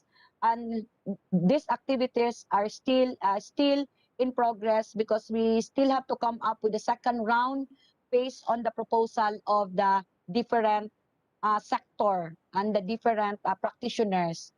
Again, yung mapping of ECE jobs natin, this is also good in the area, in every chapter. And of course, to prepare a database, no, yung sabi ko kanina, this committee has to prepare a database for technical speakers and topics across the chapter, and this is still in progress. So our chapters have done a lot based on our presentation. Actually, 366. May mga hindi pa talaga approved na mga CPD in the PRC. But I only, gather the most colorful one, no, para hindi na kasi siya magkasya doon sa aking presentation and all of that. So my congratulations to all the chapter governors and the chapter. You've done a lot. Thank you very much. So what is also good is the collaboration with stakeholders. This is one of our mantra of the supposed to be of the implementation of the RA 9292. This must be our advocacy. Kasi nga, itong mga ginagawa natin internally in our organization, if we don't know how to collaborate with our stakeholders, if we don't know how to showcase our profession with a different government agency, para lang din tayong cellphone na wala pong internet connection. And we cannot just connect to other people, to the stakeholders who are implementer of our practice. So, actually, the local chapters, with the picture na gi-present natin, already lobby to the local government units, to the office of the building officials for the establishment of RA 9292, to provinces and all other stakeholders. Government agencies who will implement, our visibility to them is very important and will somehow showcase our relevance to the society. And this is very important. Thinking of creating a committee who is tasked in doing consultation with the OBO. Kasi yung mga ibang profession kasi nakikita ko when I benchmark to them, meron silang special committee from, shall we say, sabihin natin from IECEP, who will really lobby, especially sa mga first-class city, first-class municipality, talagang may group of people who will lobby the implementation of RA 9292. Okay. So the next one is to promote career progression and forums for high school students to choose ECE as a course and as a profession. This is a very serious problem of our institute. You know why? Let me inform this body that the overall enrollment is down across all institutional sectors. It also confirms a long-running, nearly 10 years trend of enrollment decline based on the benchmark and based on the report of the Vice President for Education. When I was the Vice President for 2 years, I was able to connect with the universities pertaining to the enrollment and the priority programs of the colleges and universities. And ECE is not even a priority. So ito yung binibigyan natin ng strong support ngayon with a campaign, and we need to promote our profession as a course and as a career. So I am so this is an important, an urgent aspect to look into. The curriculum must engage. Actually, I've already talked to the curriculum committee represented to the Commission on Higher Education in crafting the revision of our curricula along with our BECE, and perhaps the impact of our curriculum will address the pressing problems in the decline of our enrollees. So I believe that the curriculum plays a vital or integral part in choosing a course of our senior high school students. But I want to inform everybody, why is it that for running of 10 years, we are not even in the priority programs of the DepEd because we are not in the list of the course to choose upon. So with that, we have now communicated the Department of Education as to why the Bachelor of Electronics and Communication is not in the list, and it answers our queries, it answers our appreciation, why is it that the ECE is not a priority choice or top priority of our incoming tertiary students. So I am inviting, or I am encouraging everyone. So we have in our slides, meron na pong mga chapters na talagang gumagawa ng forum, and the Vice President for Education and Student Affairs will have to come up with a nationwide campaign for our senior high school to promote ECE as a profession and ECE as a course. Okay, so thank you so much for that. And hoping to realize the impact hoping we can harvest and we can realize the impact of this undertaking. So next is engage in relevant corporate social responsibility activities to service communities. Okay, we cannot live by ourselves alone. So in as much as we want to serve our kapwa ECE, yes, we can do that. But the challenge of an organization is to come out to the open and let us be a service to others. So the ICEP is committed to contribute on a voluntary basis to sustainable economic development by working with relevant stakeholders to improve their lives in ways that are good for livelihood, sustainable development agenda, and society at large. And the organization's own corporate social responsibility programs and activities is anchored because I created a special committee for this year for the CSR headed by Engineer Gerard Tan. And in fact, Engineer Tan we'll have a meeting, no, a closed meeting siguro pertaining to the request of the Red Cross appeal for blood donation, because for the longest time they keep on requesting APO, they keep on requesting ICEP to be a blood donor, but wala pa talagang sagot coming from the institute. But this time, yes, I give my yes to the Red Cross, and that is challenge to the CSR committee headed by Engineer Gerard Tan. And this is cascaded down, and this must be an institutional activity, simultaneous activity coordinated with the national. We will arrange all the necessary, the nitty-gritty preparation for the um, Red Cross. Then it everything will be cascaded down to the chapter. Okay, so one of my target and one of my advocacy for this year is to increase physical, social, and online presence and visibility of ICEP in the national and international scene through pertinent publication. Alam nyo, it has been a long overdue plano and aspirations of ICEP to have dynamic, responsive, balanced, committed group of people to carry these dreams and aspirations. This administration, as what I've said, is committed to strengthen our visibility to members and online presence to ICEP. Okay, so the publication committee, I am so excited ha.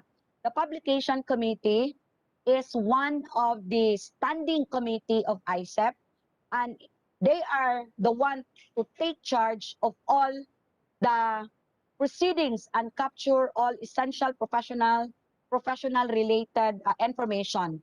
And our publication committee, of course, headed by my very own Sergeant Governor, Engineer Tanya Molarto, and members, of course, no, able to heighten FB, Facebook page, patronage, engagement, and reach. Our ICEP National Facebook, beginning January 2021, the number of total page likes and follows reached 9,500. This is almost 100% increase, of course, no, in comparison to last year or even yung mga previous years natin. And this is roughly 5,000 likes last December. So kaya nga may 100% tayo na increase.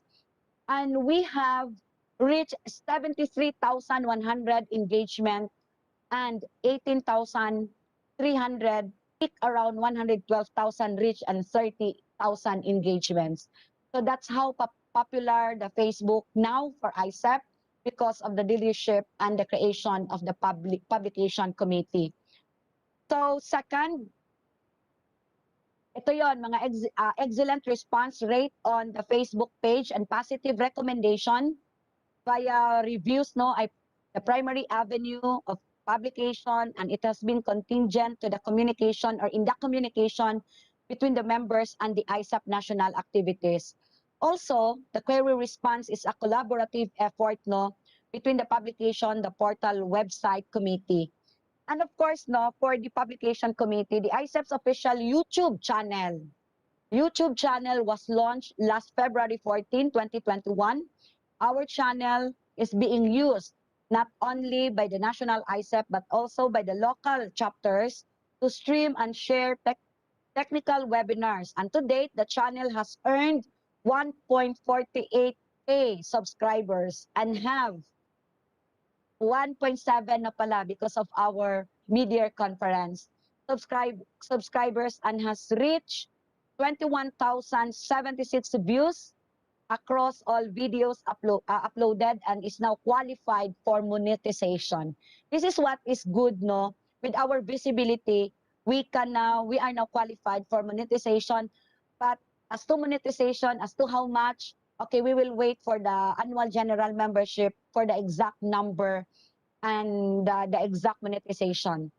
So it revitalized our ICEP PCell. I just don't know. I don't have an exact data as to when was the last time the ICEP PCell, no? This is the official newsletter of ICEP.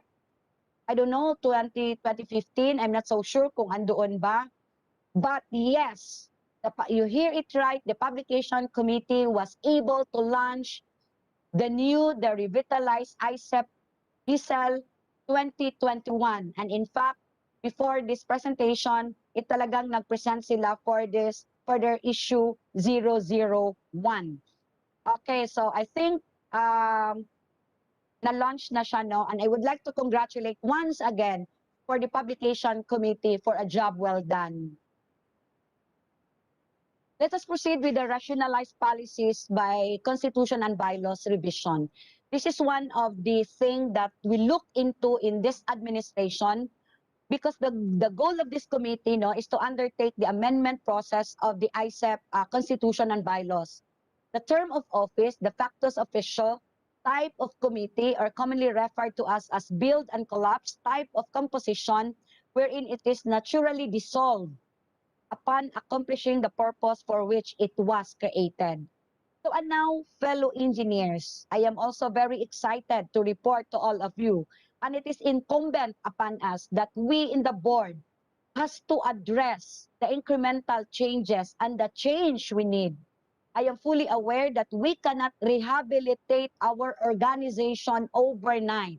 However, our organization has evolved and our CBL is no longer responsive to the way we operate. Our organization has grown tremendously. So with that, the committee headed by Engineer Ted Benavista and members, the game plan or the process flow, no, ito yon, medyo matagal siya na proseso, but this is how we are going to do this. We start it right so we can have an output na talagang commendable siya for the revision of our IRR or even the Republic Act 92292, because this is the basis in an organization. This is our bylaws, and no one is above the CBL, not the board, not even the BECE is over the CBL. So again, I want you to trust the process. Kasi nga, medyo mataas siya. So, part of our agenda for the approval, of course, no, I need the motion for the kailangan po ng lahat ng member of the majority of the members must agree for the revision, or else hindi po ito matutuloy kung wala pong approval coming from you na papayag tayong lahat na i-revise po ang ating CBL. Okay, so now we have chapter membership consultation. We have the presentation of the BOD. In fact, may chapter consultation pa tayo, and we will be inviting your CBL representative coming from the foreign and the local chapters, no, to represent and to hear out your recommendation for the revision. Then, of course, no, may mga presentation tayo in the proposed amendments to the general membership meeting, an invitation for comments. Then we have series of business meetings to act on the following. Ito na, process to be the submitted proposals in the series of business meetings, process, alignment, harmonization, and all of that. Ito lang po yung gusto ko. The preparation of a primer of a proposed CBL after those series of meetings and coordination and series of general membership for comments, invitation for comments, preparation of a primer of a proposed CBL, approval of the primer, then we have distribution of the primer to the members. Then after that, we need a consultation from the general membership, then that's the only time we can ratify our constitution and bylaws. It's not easy, but I want you to trust the process because we have our committee who has the grip, who has the mind in line with this constitution and bylaws amendments. Another thing, we streamline priority programs and activities while maintaining other activities and best practices. No, marami ito. And this administration acknowledges the importance, the culture of recognition and appreciation. Kung kanino po dapat, kung kanino po dapat yung credit, isa kanya po ibigay yung credit. So I need to promote the culture of recognition and appreciation. And IECEP is loud in joining in the national celebration of the Fire Safety Month, the National Electronics Telecommunication Week, and we also acclaim the noteworthy contribution of our electronics engineers. June is ICT Month. Marami pa po. And the next board meeting of IECEP, we will be mag-i-inventory po kami lahat po ng mga weeks na may contribution at may participation po ang IECEP para naka-board resolution doon na we really have to join with the celebration of the ICT, of the National Electronics Telecommunication Week, or even the Fire Safety Month of national. So, another thing, specialization. Streamline ito, no? Yung gusto ko dito, priority programs. This year, I created a committee. This is one of the special committee headed by or chaired by our very own director, Engineer Lyle Villas, actually with members.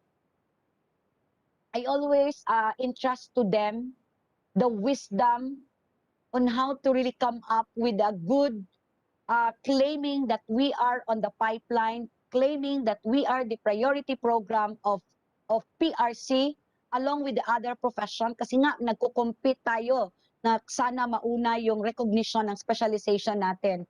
I know how this specialization committee works. They work very hard. They almost have a meeting every week.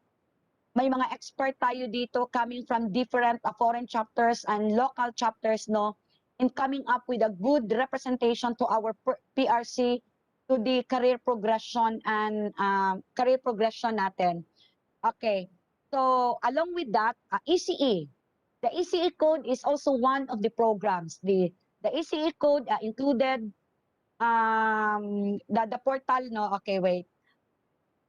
The ECE code, in line of IECEP, no? I want to announce to all of you, and the committee is headed by Engineer Anthony Laid and members. Of course, marami itong mga upcoming books natin. We have 4 books, 1 to 4, and we have upcoming CCTV Code of the Philippines. Then we have upcoming 4 books for this year to come out because of the hard work of the ECE Code Committee and members. So I am happy to announce all of you that they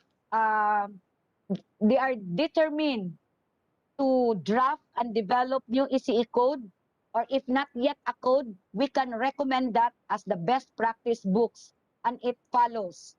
The proposed new ECE code recommended for best practices, we have building management system, and it will come out on September 2021. The data center will be on October 2021. This is the target date set by the committee. The outside plant, November 2021, and the physical security system, tax IDAS, on December 2021.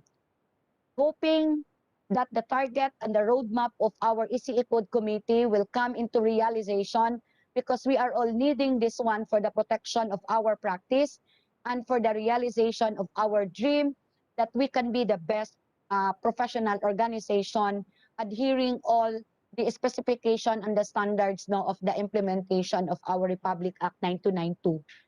Malapit na po. I want to streamline the effective and efficient systems and processes in the national headquarters. Kasi ito, naiset ko talaga ito during my oath taking. Kasi nga kadaming problema, even 2014 when I was the governor of Sub Sergeant until 2017, kahit na nung nasa national na po ako, I know how the chapters react. I know how the clamor for the non-responsive national headquarters, no, and all of that. So for the longest time, we witnessed the delay of the services. Pero ito yung pinili ko talaga na presentation because I am very proud to say na talagang meron na ding nagampanan because we approved in the board the 2018, di ba dapat 2018, 19, 2021, wala na sana yon. Thank you na sana yon kasi nga hindi na magagamit kasi magre-renew na ng 2021. What we approved in the board in favor of the membership na gidelay namin for further years yung expiration in favor of the members kasi nga kakulangan yon ng ating secretariat. But this time with the close coordination and close-knit talaga coordination with our Secretary General as the manager of the national headquarters, talagang everyday pina-follow up namin yan kung ano yung mga backlog. So siguro, based on the reaction kanina, no, may mga question naglabas kanina sa kausap natin na segment, na meron pa ding mga chapters na hindi nakaka-receive. But I want to inform also na baka lang ha, na-receive na yun ng mga governors pero hindi lang po na ibigay ng mga governors po doon sa mga members or na-acknowledge yan ng national headquarters pero wala pa pong form na binigay doon as to the application of the membership. Okay, may dalawa tayong pwede tingnan doon. But as far as the national headquarters is concerned and the ID backlog is concerned, we are looking into that very serious matter on our part because that is the least we can do to our membership to provide on-time identification ID, no, for the membership. Yun lang naman kasi doon tayo nabubuhay at doon talaga yung relationship natin why we come up on several and many activities for IECEP because of our renewal of membership and because of our PRC renewal. Okay, the least that we can identify with our relationship. It's imperative, no, to consider the basic services that the member should get. The very least, okay, yun nga, yung ID nila. And I am really advocating on, we will enhance and promote the culture of documentation. Kaya nga, makikita nyo ngayon in our agenda, we have the notification of the approval, notification, or even yung confirmation of. Kasi wala po, I don't entertain a verbal approval. Wala po ditong verbal. Kasi po yung verbal, next year aalis ako, the next board aalis, papalitan po ng bago. Ano yung napag-usapan? Ano yung mga pinaghihirapan natin this year? Mawala lang ito if we do not put that in a documentation. So I want to promote that. And the IECEP Secretariat, pressured yan sila because hindi sila pwede na hindi mag-respond ng lahat ng email. And I want for the appreciation of everybody, marami na tayo ngayong mga connection with the stakeholders, marami na akong mga napuntahan na mga meetings or even answer to the call of MOA collaboration or even asking for a meeting because IECEP will be needing for that particular program. Alam nyo bakit? Kasi si Secretariat po is talagang mag-check na siya ng email at hindi siya allowed kung hindi niya i-forward sa Secretary General and to me. So marami na tayo ngayong mga connection sa labas because of that documentation. So rest assured na mai-improve pa po natin yung national headquarters natin as our central point natin doon sa dito yung foreign, yung mga coming from provinces supposed to be doon tayo.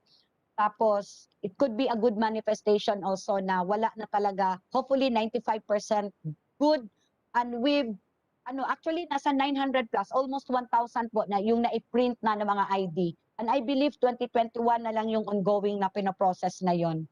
Okay. Last na ata ito, raise international profile of the organization through scholarly publication and engage in research. Research and Development Committee is created as one of the special committee for this year.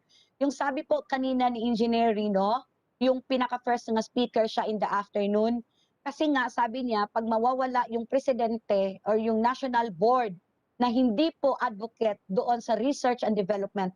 I myself, I'm from the academe. I know the appreciation and I know the importance of the research and development because we cannot move forward or we cannot have all this digital transformation, all this advancement we have in our community if we don't have research and development. And we need that if we want to raise the profile of our organization, we really need to have that. And I am so happy, of course, with the support of the Vice President for Education and Student Affairs, talagang na-materialize po and we are spending money for that committee. Kasi nga may mga requirement yan for the ISI, may mga requirement yan for the portal, yung website, na independent siya doon sa portal na website na sinasabi natin in our data-driven na membership natin at saka portal for CPD. Okay, the last but not the least, the realization of IECEP Build a Home project. Okay, since kanina, hindi, Tan, can you show the IECEP Build a Home PowerPoint? Okay, kanina po, during the kausap, the chair, Joel Bahador, Sir Joel Bahador was not able to present with you. But this time, pakita ko lang po yung nagawa na po talaga ng committee para po talaga sa bahay natin because this is our long dream and overdue na talaga itong dream natin nyo to come up. Alam nyo ba na I cannot apply, I myself, I really want to compete with the best organization, the best accredited professional organization in PRC, along with the OPIA, along with the Outstanding Professional of the Year awardee. But we are not qualified. You know why? Because we don't have a house. And that is a basic requirement if you want to compete with such award. So, again, this must be come into reality by this year. Hopefully, yung makabili lang man tayo ng lupa, then ito na yon. The proposed 4-story building of IECEP Build a Home. I have the honor to present this one on behalf of the IECEP committee, Home Committee, IECEP Build a Home Committee. Okay. Okay, this is the plan. As you can see, we have four floors, including the basement. Okay, ito po. But this was designed, okay, no, nakakahappy talaga siya, no? Okay, but anyway, ito po. So, next slide. Okay, next slide. Okay, this is the floor plan. Actually, may mga meanings po, lahat ng mga rooms dito. And we are welcoming any of the donation kasi pag gusto mo ipangalan yung executive or conference room, okay, for example, I want it named after me. So parang Michelle Lawas Executive Room. So I really have to donate that room and, you know, spare my money for the building of that particular room. So ganun kasi yung concept natin, but nevertheless, may plano na po talaga along with the national board. So next slide please. Okay, ito yon, nakikita natin, ito yung mga plano natin. So hopefully responsive pa ito. I know this was designed siguro mga 2-3 years ago. So sige, go. Next. Okay. So the objectives of this and the plan to, this is really the objectives now to come up and to realization of this dream. Of course, no, hindi ito. It entails a lot of money, a lot of millions. But I am very transparent to all of you that for 2 years, this is our second year na wala talaga tayong mga cash flow. At saka meron tayong mga programa for the COVID-19, for the Bayanihan Act, Heal as One. Then, meron tayong mga programs na talagang ini-implement natin despite and in spite of non-collection from our convention. Kasi ito lang kasi yung source of money natin aside from mga pledges ng ating mga members and other external companies, no? So, this is the objectives, is to really come up this one. Next slide, please.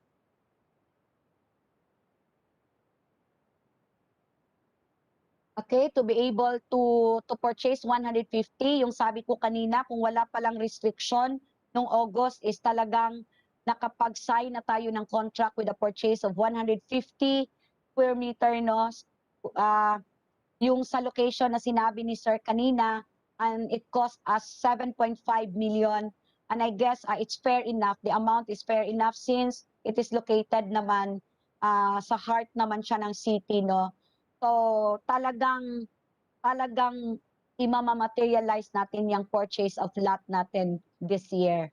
Because we are, yung 5 million, I am happy to announce with you that the 5 million that was being transferred to the IECEP Foundation was given back to IECEP Inc.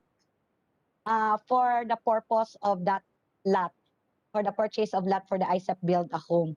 So, ito yung mga magandang ano po natin. Okay, next slide please.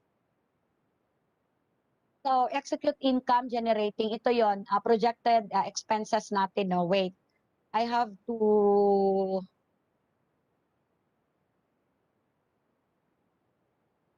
Bakit hindi ako makabasa?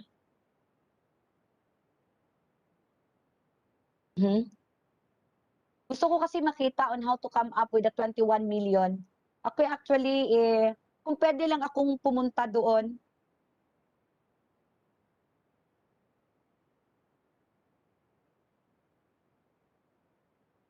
Ito na. Makita ko na. Okay, saan na nga portion? Dito tayo sa projected na expenses. Okay, we have this one. In item 1, we have the parcel of land and assumed to be paid in cash, no? Because yes, we spare money for that, and our income, additional money, our income for the mid-year conference will be also a spare for the acquisition of the parcel of land that will amount 7.5 million. Then the construction of 4 floors, actually the 150, nag-assume lang po tayo ng 25,000 per square meter. I just don't know if it is responsive as to the square meter siguro ngayon. Pero sabi po ng committee natin, we have to check, but kung nakastick pa rin tayo sa 25,000 per square meter, then we need 15,000 for the construction of the 4 floors. Then of course, the purchase of office furnitures and equipment, so medyo ano lang yan. So we have 1.5 million. So the expenses is around, bakit 16.5? Kasi nga, di-assume na yan na may pangbayad na tayo sa 7.5 million. So, kailangan natin yung 16.5 million. Okay. Ito po yung next slide, Tan. Ito po yung sources of fund. I hope you will be excited on how to come up with this amount. If this is too much to ask for our general membership, pero sa doon lang naman po, so may gusto pong mag-donate, again, pag hindi lang po sobrang manghingi, why not if this is for our organization? Individual donor, individual or group could have 10 million. Company sponsors, siguro may mga 5 million tayo. Lifetime membership, ito yung sabi ko kanina, we need to align our mechanics to revive again or to have this life membership kasi nga magbigay tayo ng 1.5 million coming from that lifetime membership. Then the AGM net income for 2021, 3 million. Guys, the paid, we only have 1,200 plus paid, so it means na 1.2 million po yung revenue natin. May mga expenses pa tayo, but anyway, maliit lang naman. So perhaps another set of AGM, paid AGM to come up with the 3 million. And again, I need your benevolent support for the coming up of 3 million. So IECEP books publication and sales profit is 2 million. So for the IECEP book publication, the IECEP board now has to prepare all the request for the payment. Yung ano doon yung gustong bumili po, yung gustong bumili ng IECEP book, ginagather namin because we have to reprint the book 1 to 4. Okay, summary. Next slide, Tan. Estimated income, 21 million 500. Projected na expenses natin is 16.5 kasi yung building lang at saka furnitures. Realistic target for 2021 is 10 million. Alam niyo saan galing ang million na yan? Okay, let's have this. Individual donor. Be an individual donor and you will be remembered forever. An individual donor is a service renderer. Okay, tingnan natin ano pa yung mga perks. And it's a bragging perk sign and it's bragging right and the bragging of your name to have come up. Lifetime members and bearer of hope names will be engraved perpetually at the donor sponsors wall of the IECEP building entrance. Okay. Sige ba? Uy, bakit andito yung mga names? Michelle Lawas, Lori Bulayog, Jesse Di Toro, Ulrich Uy, Carl Salva, Jid Sevilla, Anthony Laib, Job Chongko, Villas, Andrew Trinidad. Okay, these are all the national board. And we are obliged, I guess, bakit may mga names dito? Because we are obliged to really come up with a donation para po makuha natin yung 10 million natin for 2021. Okay, hindi natin alam, but I believe that that Engineer Bahador and the other members of the committee, sila Sir Melvin, sila Sir Ted, and si Mami Imperial, alam ko po magdodonate sila at magbibigay po sila ng pera as a seed money for our building and for the realization of this project. Okay, let's clap our hands for that. Clap naman kayo dyan. Okay. Target natin na individual donor. Kasali kami doon sa 10 million na ito. Parang ano. Okay, for example, yung isang member po, we have, in our portal, we have 16,000 members. 16,000 members po yung activated. Hala, nakalimutan na miss ko kanina yung report ko sa portal and website committee. Actually, it's a very important committee also, no? Okay. 16,000 po, and we always acclaim that we are one of the biggest. We are 80,000 and up members in the organization. O sabihin na lang natin yung 1,000 po na members magbibigay ng tagwa 1,000. May 1 million na tayo doon.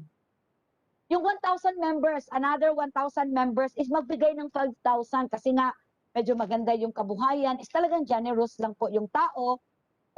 May 5 million tayo doon.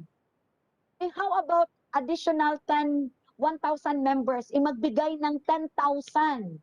For example, yung mga taga-foreign chapters natin, di ba, medyo alam natin, ito talaga yung advokasya nila to really come up with this project. So, 10 million yun, yung 10,000, na tag 10,000, yung 1,000 members, may 10 million tayo. What if, kung may 200 members tayo na magbibigay ng 50,000 each, we could come up with 10 million. Ano yung total natin? We have 26 million po. Million ba? Okay. Okay, so we have this figure. 1,000 times 1,000 members is equal to 1 million. How will the members pay? Diba we have na digital payment? We encourage, and the National Treasurer just reported about the convenience of paying. Shall we say may 500 pesos per day, per payday pala. So in one month 500. So 2 months lang pala ito, no? Kasi 500 lang, so 2 months lang, talagang may share na siya doon po sa 1,000 pesos, and kasali na po siya doon sa 1 million. Okay, Tan, next slide, Tan. Okay, ito yung sinabi ko kanina. Kung ang 1,000 members, 1 million, how will the members pay? Yung 500 po, taga-sweldo lang, taga isang buwan. I think this is not too much to ask for an electronics engineer, especially for our practitioners, the professional electronics engineer, no? Okay. Hulugan, GCash, or check. Anyway, this must be accounted for, no? And talagang carefully, ito, because we have now open an account, IECEP Build a Home. Okay. Sa 5,000 po, na 1,000 members na magbigay, kailangan natin ng 5 million doon. How will the members pay? Hulugan, GCash. So 500 pesos per sweldo per month. 5 months lang po. Tapos na po yung natin. 5 months lang, tapos na po yung 5,000 na contribution mo as a member. Okay, next time. Okay, for 10,000. 10 months lang po, tapos na ang 10,000 mo. But for the 50,000, alam nyo, itong 50,000, I am really encouraging all the former presidents. The former presidents of IECEP, the former national officers, no? At saka talagang manghihikaya tayo ng mga sponsors dito. How will you pay? 5,000 per month for 10 months? Okay. let's check kung meron tayo. Around 200 members. So, with this game presented to you, so ito na yon, one of the training meeting rooms natin will be named after the donor company. Kasi we need also to tap our partner company just like with our sponsors ngayon. Pwede natin yan siya itap and that room or that meeting room will be named after the donor company. Okay. So, projected na expenses natin, wala na. Okay. Do you have any reaction for that? Okay, anyway, that is just a presentation from your president with the indulgence of the committee of the IECEP Build a Home. But that's how we project things. That's how we lay down to the general membership. Ilatagan tayo dito and let us be transparent because after all, italagang para sa atin ito, para sa general membership, at para po sa APO, at para po sa IECEP. Okay, so,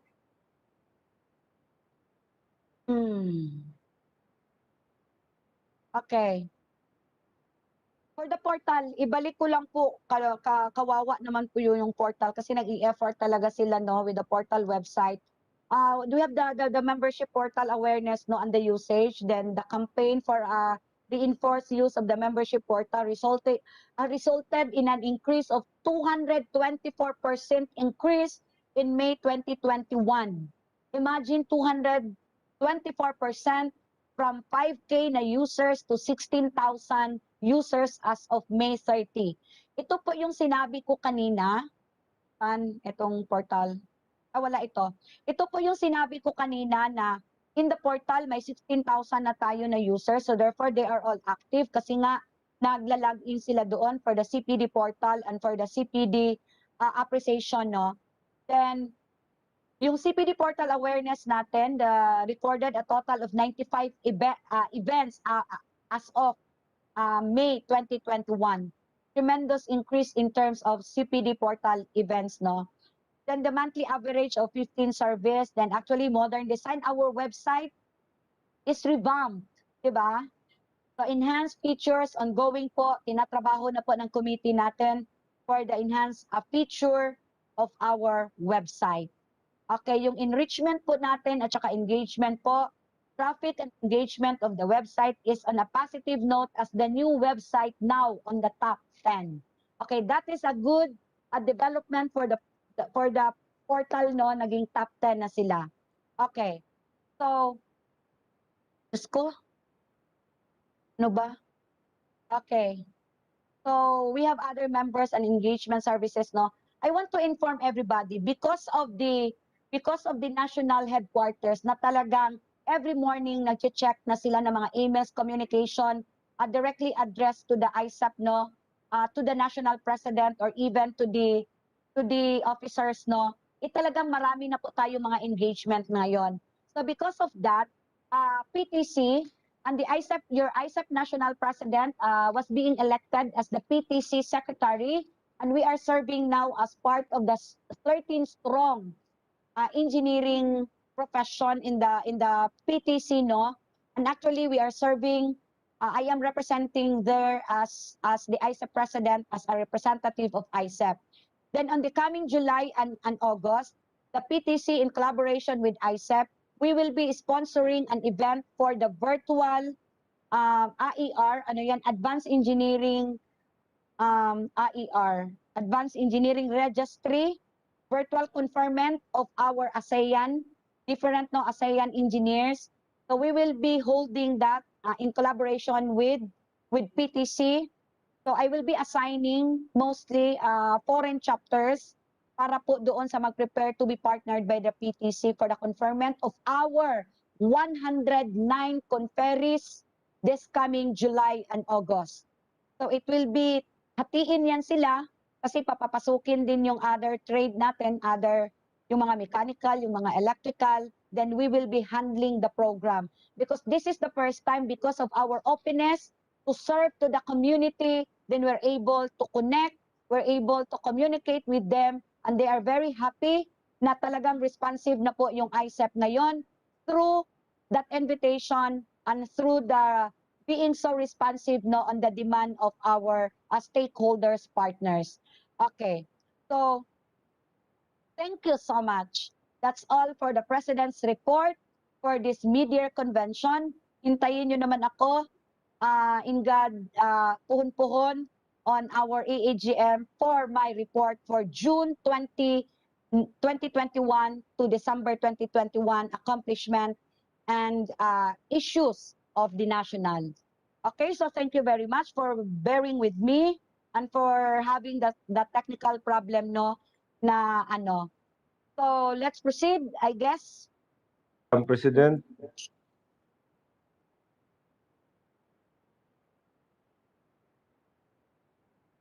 The President's report. Madam. Hindi tayo marinig.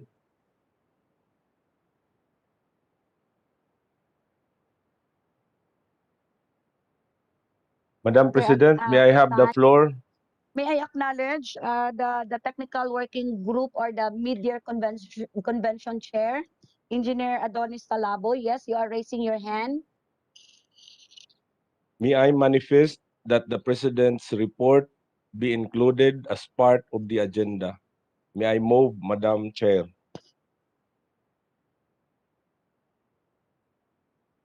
Moving Engineer Adonis. I didn't hear anything.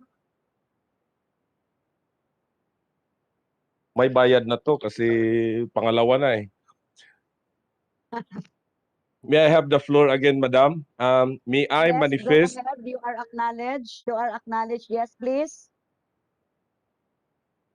Makinig ka na? Yeah.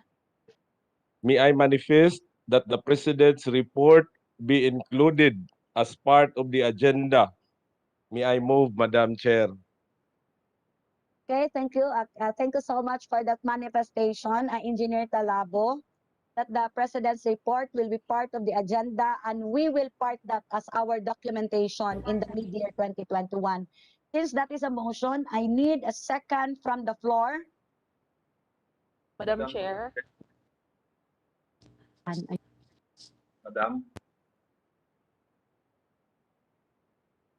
President.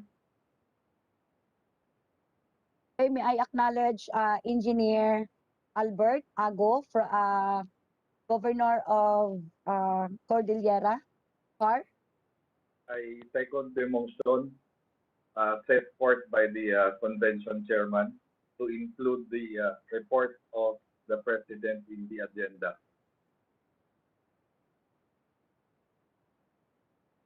The motion. Okay, thank you so much. Thank you so much. It has been moved by Engineer Talabo and seconded by Engineer Ago. So thank you so much for that acknowledgement and the manifestation that my report as a president for this mid-year conference will be part of the agenda matters and be part of the proceedings of this meeting. Okay, thank you for that.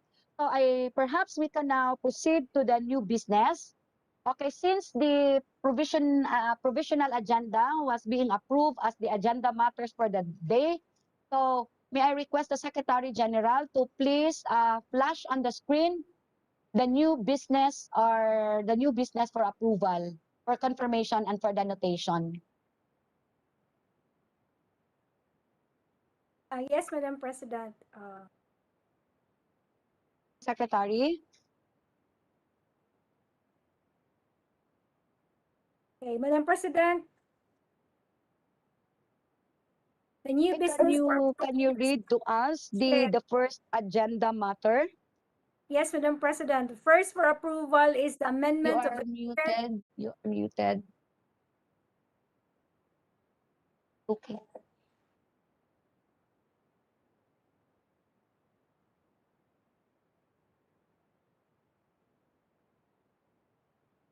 And go ahead, Doc Lori. Okay. Kita na po? Can you see my screen? Doc Lori. Yes, Madam President.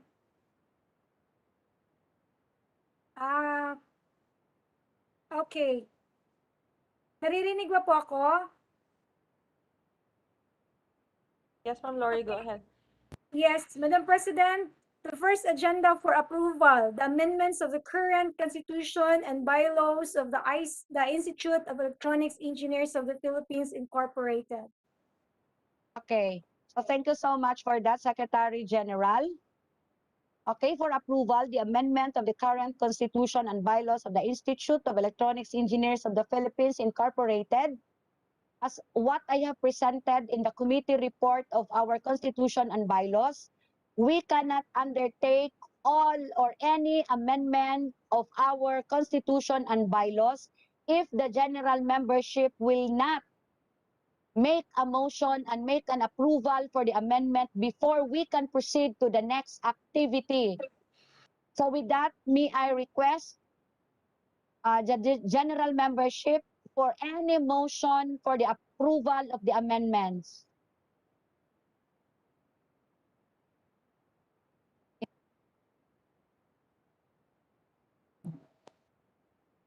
Okay, can you raise your hand or type in a chat box?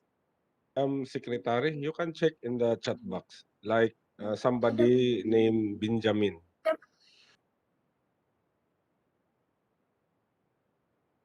Madam President, Engineer Alex Morial, I think, raised a hand to move for the approval of the amendments or of this motion. Okay, can we allow Engineer Alex speak up? May I be recognized? Okay, move Yes, for the please, Engineer Alex Marial of North Mindanao. move for the approval of the amendment of the constitutional bylaws of IECEP. Okay, thank you so much. It has been moved by Engineer Alex Morial, the amendment of our CBL of the IECEP Incorporated. So I need a second from the general membership. Madam President, good evening. Paolo Lalaguna from Singapore chapter.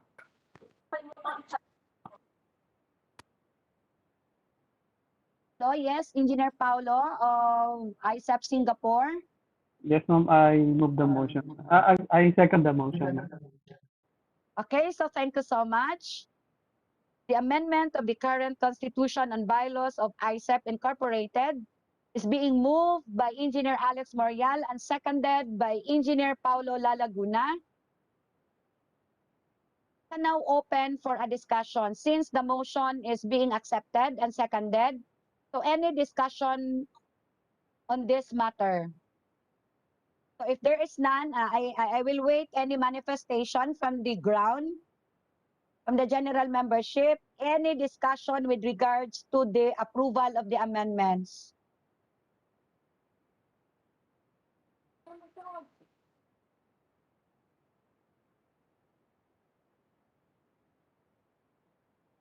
Monitor the chat box.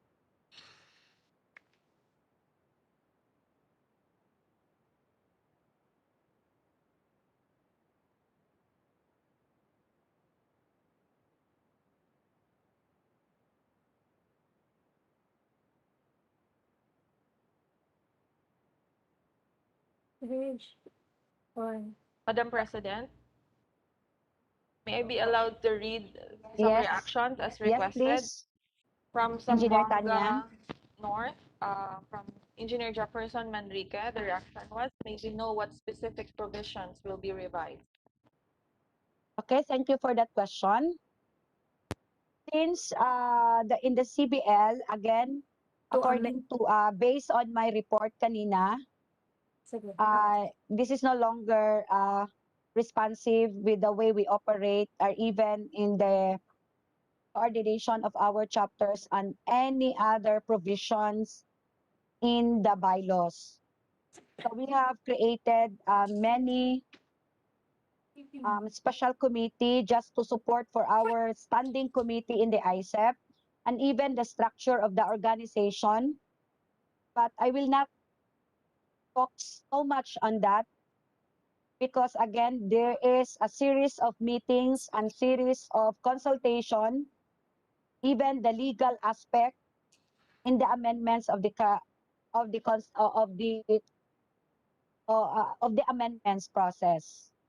So I cannot really specify the specific provision in the bylaws, but I guess we have to i-restructure talaga natin ang ating CBL. I hope it satisfies your question. Madam Chair, Yes. there is a request from our former president, Yes. Engineer Imelda Walshen. Yes, Technical please. team, kindly unmute Ma'am Walshen. Ma'am Walshen, you are recognized. Go ahead, ma'am. Thank you very much to the host, and my congratulations to the President as well as to the Secretary General. Point of order, Madam President. The motion a while ago is generic in nature, but may I have the floor to move another motion, that is a motion to start the proceeding for the appointed committee to start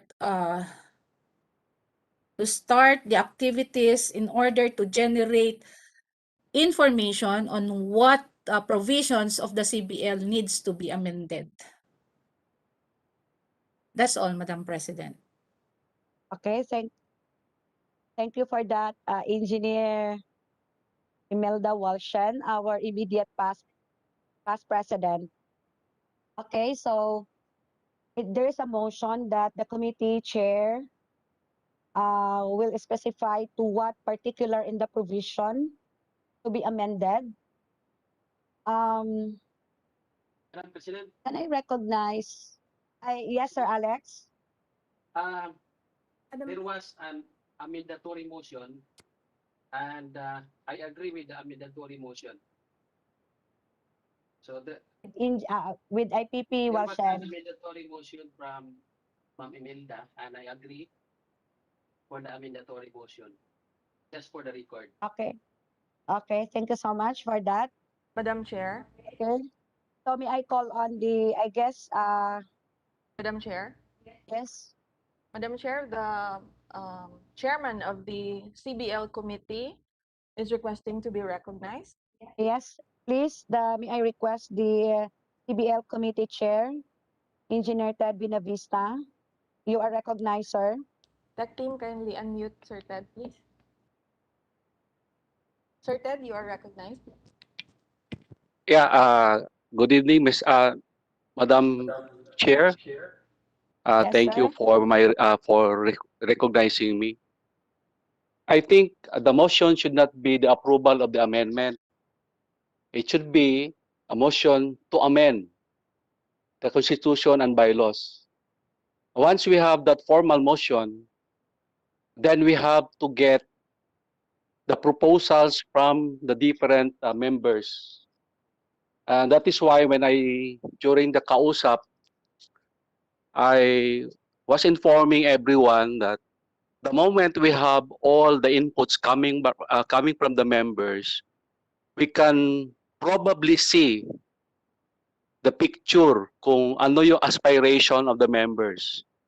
There are possibilities that during the conduct of activity by securing all the information coming from the members, there will be a possibility that it doesn't need to be amended. That is why we need to get all the proposals, inputs, not only by chapters, but to all members who wish to contribute.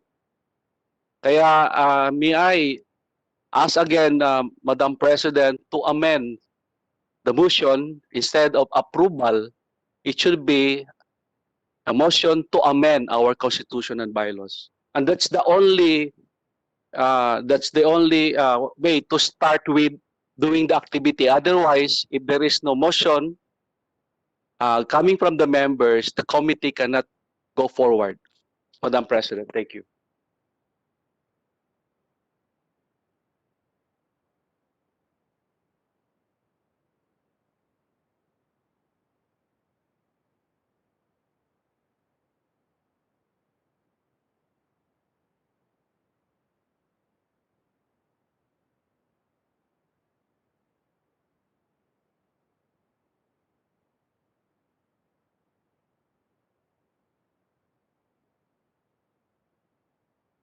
Madam President.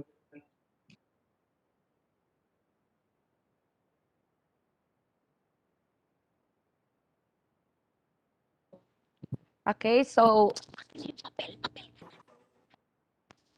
okay, Madam thank you President. so much. Yes, yes. President. So there, may I correct the presentation of the agenda? So we stand corrected for that. So a motion to amend the CBL, not to approve the amendment of the CBL. Okay, so thank you so much for that. And we Madam recognize the, yeah, sino yon? The Adonis. Hi, sir. Yes, Engineer Adonis. Yes. So I second the motion. Okay, so you second the motion of the motion to amend the CBL. Are we still in?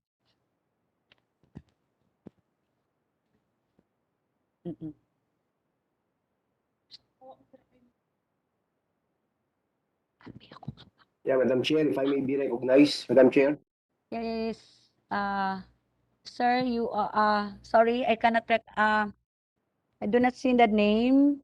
Yeah, si Kaloy, sir. Hi, Sir Kaloy. Yes, the another immediate past president. Sir Kaloy, yes, you are recognized, sir.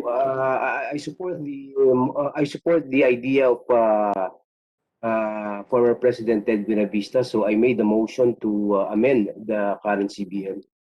Okay, thank you so much for that. So there is a motion coming from IPP, Engineer Kaloy Reyes, a motion to amend the CBL. I need a second for that motion. Madam President, may nagmotion na Yes. kanina eh. Ay, so, Si Alex. yun ba yun? Oriel. Ay, sorry, Then, hindi ko na then nag-second the motion ako. Ay, okay. So yes, I believe that the IPP Kaloy Reyes just give his manifestation of support to the motion of Sir Alex. So I get for the recognition. President. Yes, Sir Alex. Yeah, point of order lang, Madam President. Sige, Bob. Wala akong bola. It was already a motion made by me, and there was it was already seconded. And there another motion from Ma'am Imelda in which pari-pareho naman siya. So that is why I agree with the amendatory motion. Okay. The amendatory motion was seconded by Sir Adonis. So that's it, Madam President. Ay, okay. Thank you so much. So we are done. Actually, we are done. So a motion to amend the CBL is now approved.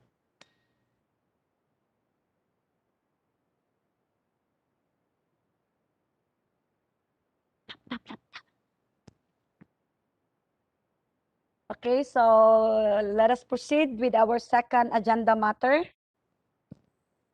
Madam Secretary. Yes, Madam Chair.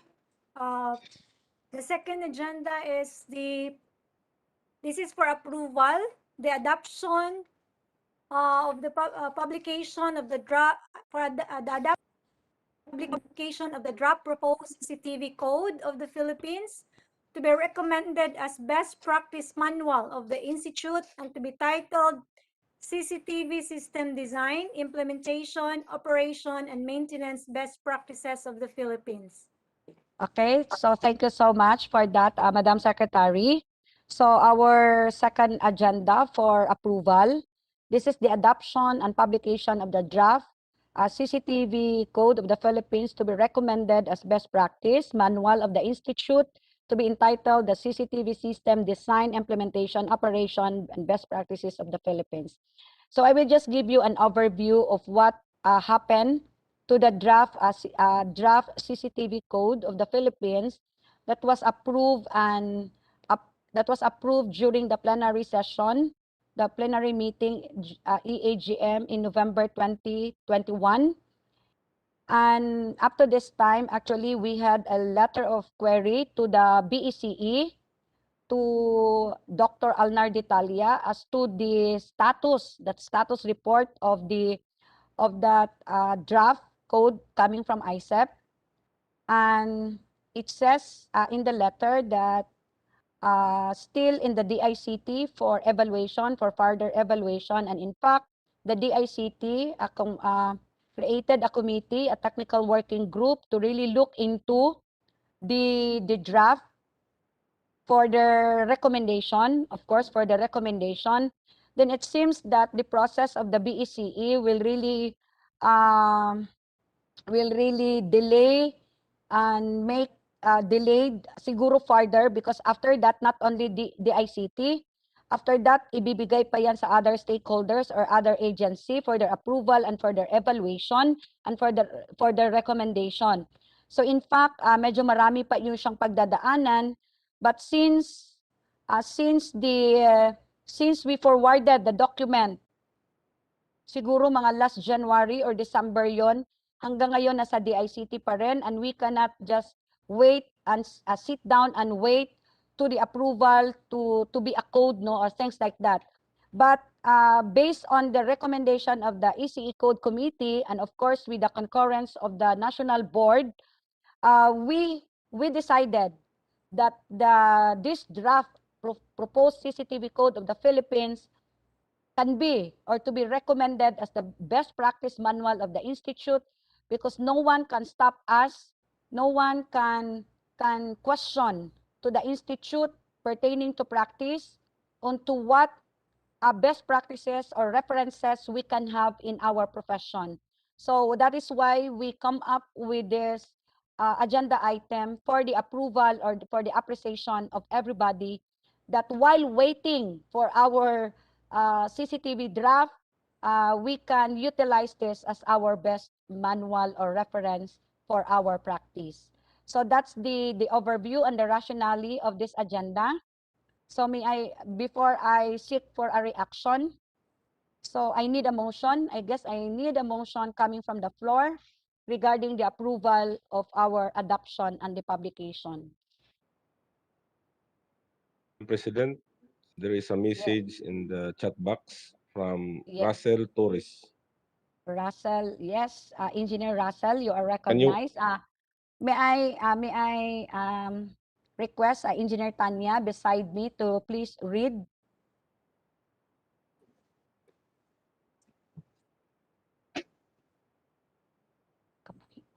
Madam Chair, Yes. as per Governor Russell Torres of KSAERC, he's moving, or the chapter is moving for the approval as best practice of the CCTV code. Okay, so there is a motion coming from Governor Russell Torres of KSAERC. And with that motion, I need a second from the general membership. Be recognized, Madam Chair. Yeah. May I, yeah. For purposes of clarifications, may I know what the title of the document would be? Sir, based on the posted on our screen, the title would be the CCTV System Design, Implementation, Operation, and Maintenance Best Practices of the Philippines.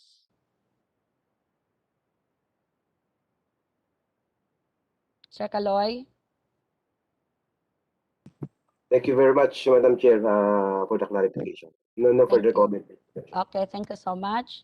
So I guess I have to go back with the motion, and I need second. Another Madam one. Chair?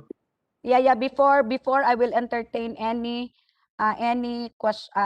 clarification or suggestion to whatever, I have this motion be seconded for the motion to be owned by the general membership. Madam Chair, can I be Yes. recognized? Yes, Somebody, Mr. Bunmark Goy, he has some comment in the chat box. Can you please Okay. recognize? Yes, you are recognized, Engineer Bonmart. Madam Chair, Just second the motion. Dr. Bonmark Uy seconds the motion. Okay, so the governor of NOC, Engineer Bonmark, is seconding the motion of Engineer Russell Torres. So it has been moved and seconded So the table is now open for any clarification, any question pertaining to that motion.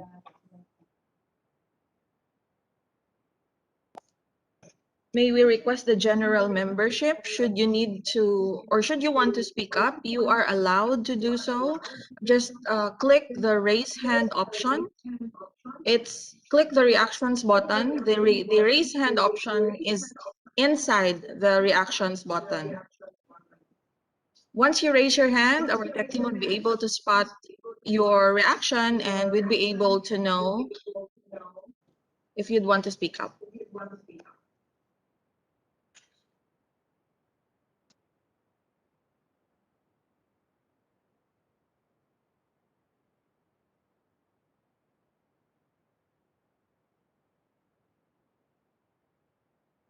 I guess there is no reaction of the motion that is being seconded. So I now declare that the second for the approval of the second addendum, the adoption and publication of the draft proposed CCTV Code of the Philippines to be recommended as best practice manual of the Institute to be titled CCTV System Design, Implementation, Operation, and Maintenance Best Practices of the Philippines is approved. Okay, thank you so much. May I request the Secretary General to please flash or read the third addendum. Yes, Madam President. The third agenda for approval, the adoption of the Administrative Order 2018-001 KB on the guidelines and the issuance of Certificate of Good Standing. That the members has attended at least one annual general membership meeting from local or foreign chapter of origin, or at least one national AGM or general activity within the 3-year validity period.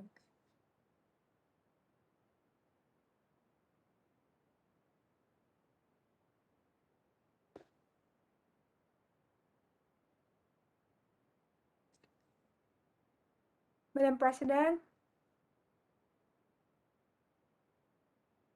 Okay, so let's go back to the business. The adoption of the Administrative Order 001 series of 2018, 3.b on the guidelines on the issuance certificate of good standing, stating that the member has attended at least one annual general membership meeting from local or foreign chapter of origin, or at least one national AGM or general activity within the year validity period. So I will present to you the, sorry.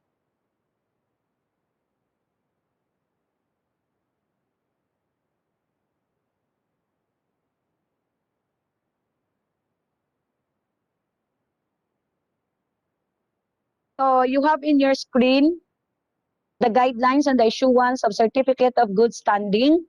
Okay, it was issued an issued administrative order by President Sir Padilla. Am I correct? Yeah, sorry. It's the President and Chairman of the Board, Raymond Medina. Okay, so these guidelines, it pertains a question in the PRC, because this has to be passed through. There is a recommendation coming the PRC that before they can approve pertaining to this administrative order on the guidelines of the issuance of good standing, it has to be passed through the general membership for approval. And the specific provision, the 3.b, saan ba yun? Ito yon. Okay, now wherefore, the following guidelines are set forth on the issuance of certificate of good standing. Of course, the members are to acquire general good standing from the respective local chapters or from the national headquarters. A certificate of good standing shall manifest a member's compliance with the criteria for good standing membership alone and shall bear no ties with any CPD credit units earned. And the criteria for good standing include the following conditions. Okay, dito lang po tayo sa B, nagka-question, that the member has attended at least one annual general membership meeting from local or foreign chapter of origin, or at least one national AGM or general activity within the 3-year validity period.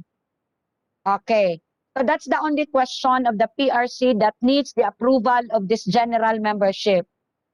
Okay, so based on the background, I need a motion from the floor.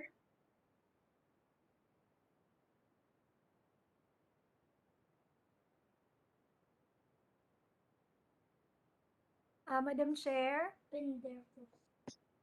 Yes, Jen. Engineer Arnold Silvestre of KSACRC raised his hand to be recognized. Yes, you are recognized. Engineer Silvestre.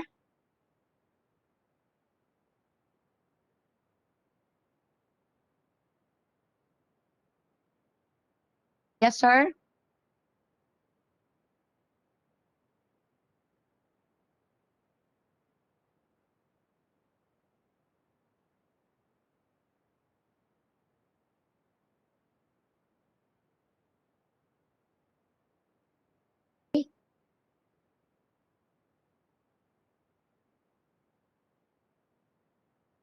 May sinulat siya.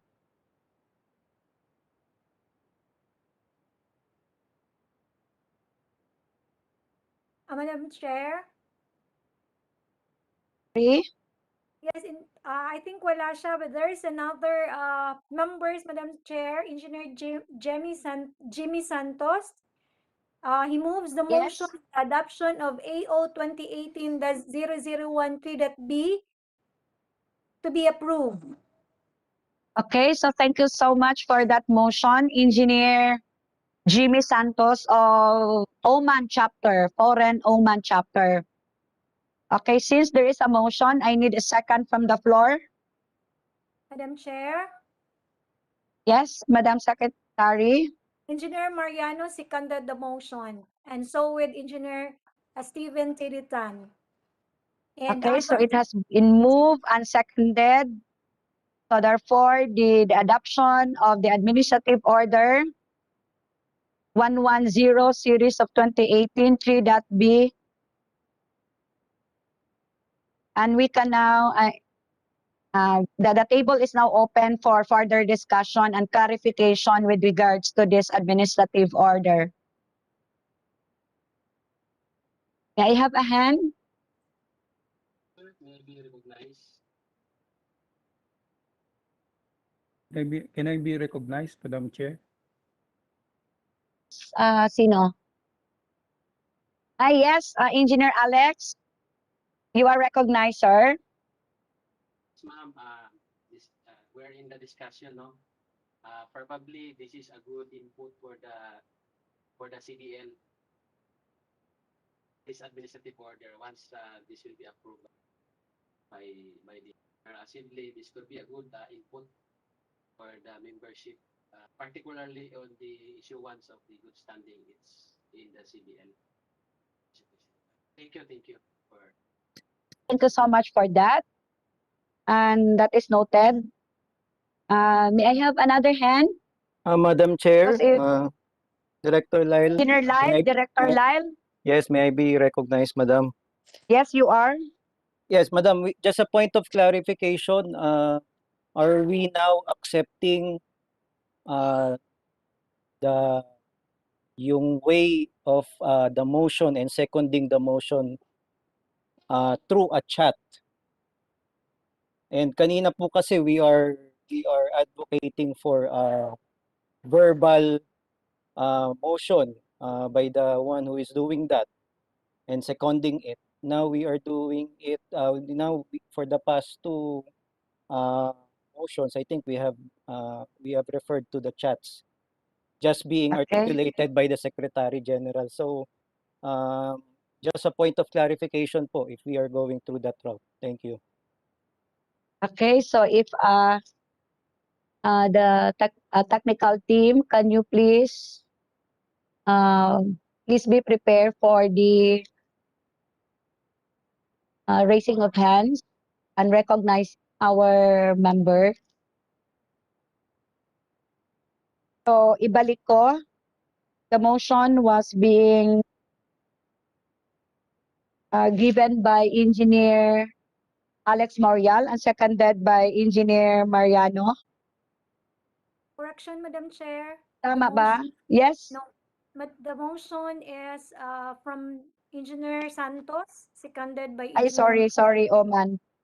Yes, And seconded by Engineer Mariano. Engineer Mariano. So sorry. So sorry for that. Okay, so since the motion is being seconded, so this is now open for, again, kanina, balik ko lang ha, this is now open for discussion. So I guess Engineer Alex Morial gave his manifestation of support as to this is also a very good inputs for our general membership pertaining to the issuance of the certificate of good standing. So I guess we just need for the adoption of this for the approval of the adoption for our compliance to the PRC, because after all we will be filing our reaccreditation for next week for all our activities not to be carried and to be approved by the council, the PRC Council CPD. Okay, so Madam Chair, I guess wala na si Madam Chair, good evening. Oh yes, Sir Pao. Yes, ma'am. Paki-unmute kay Sir Pao. Naka-unmute na po ako. Naririnig po? Yes, go ahead. Yeah.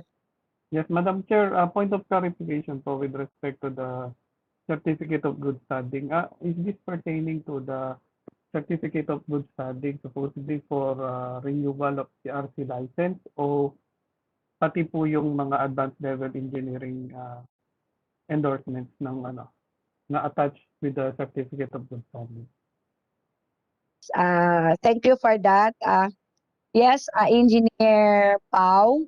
The issuance of the COGS, the only difference of the issuance of the COGS to the renewal of the ECE and the higher engineering level, only that the national will have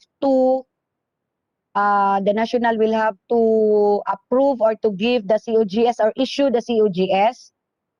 But on the level of the chapter for the renewal of membership, yes, you can have that. But same qualification and same same yung requirement natin for the issuances. Only that the national will be the one to issue for the higher level application. I hope I answer your question, Engineer Pao.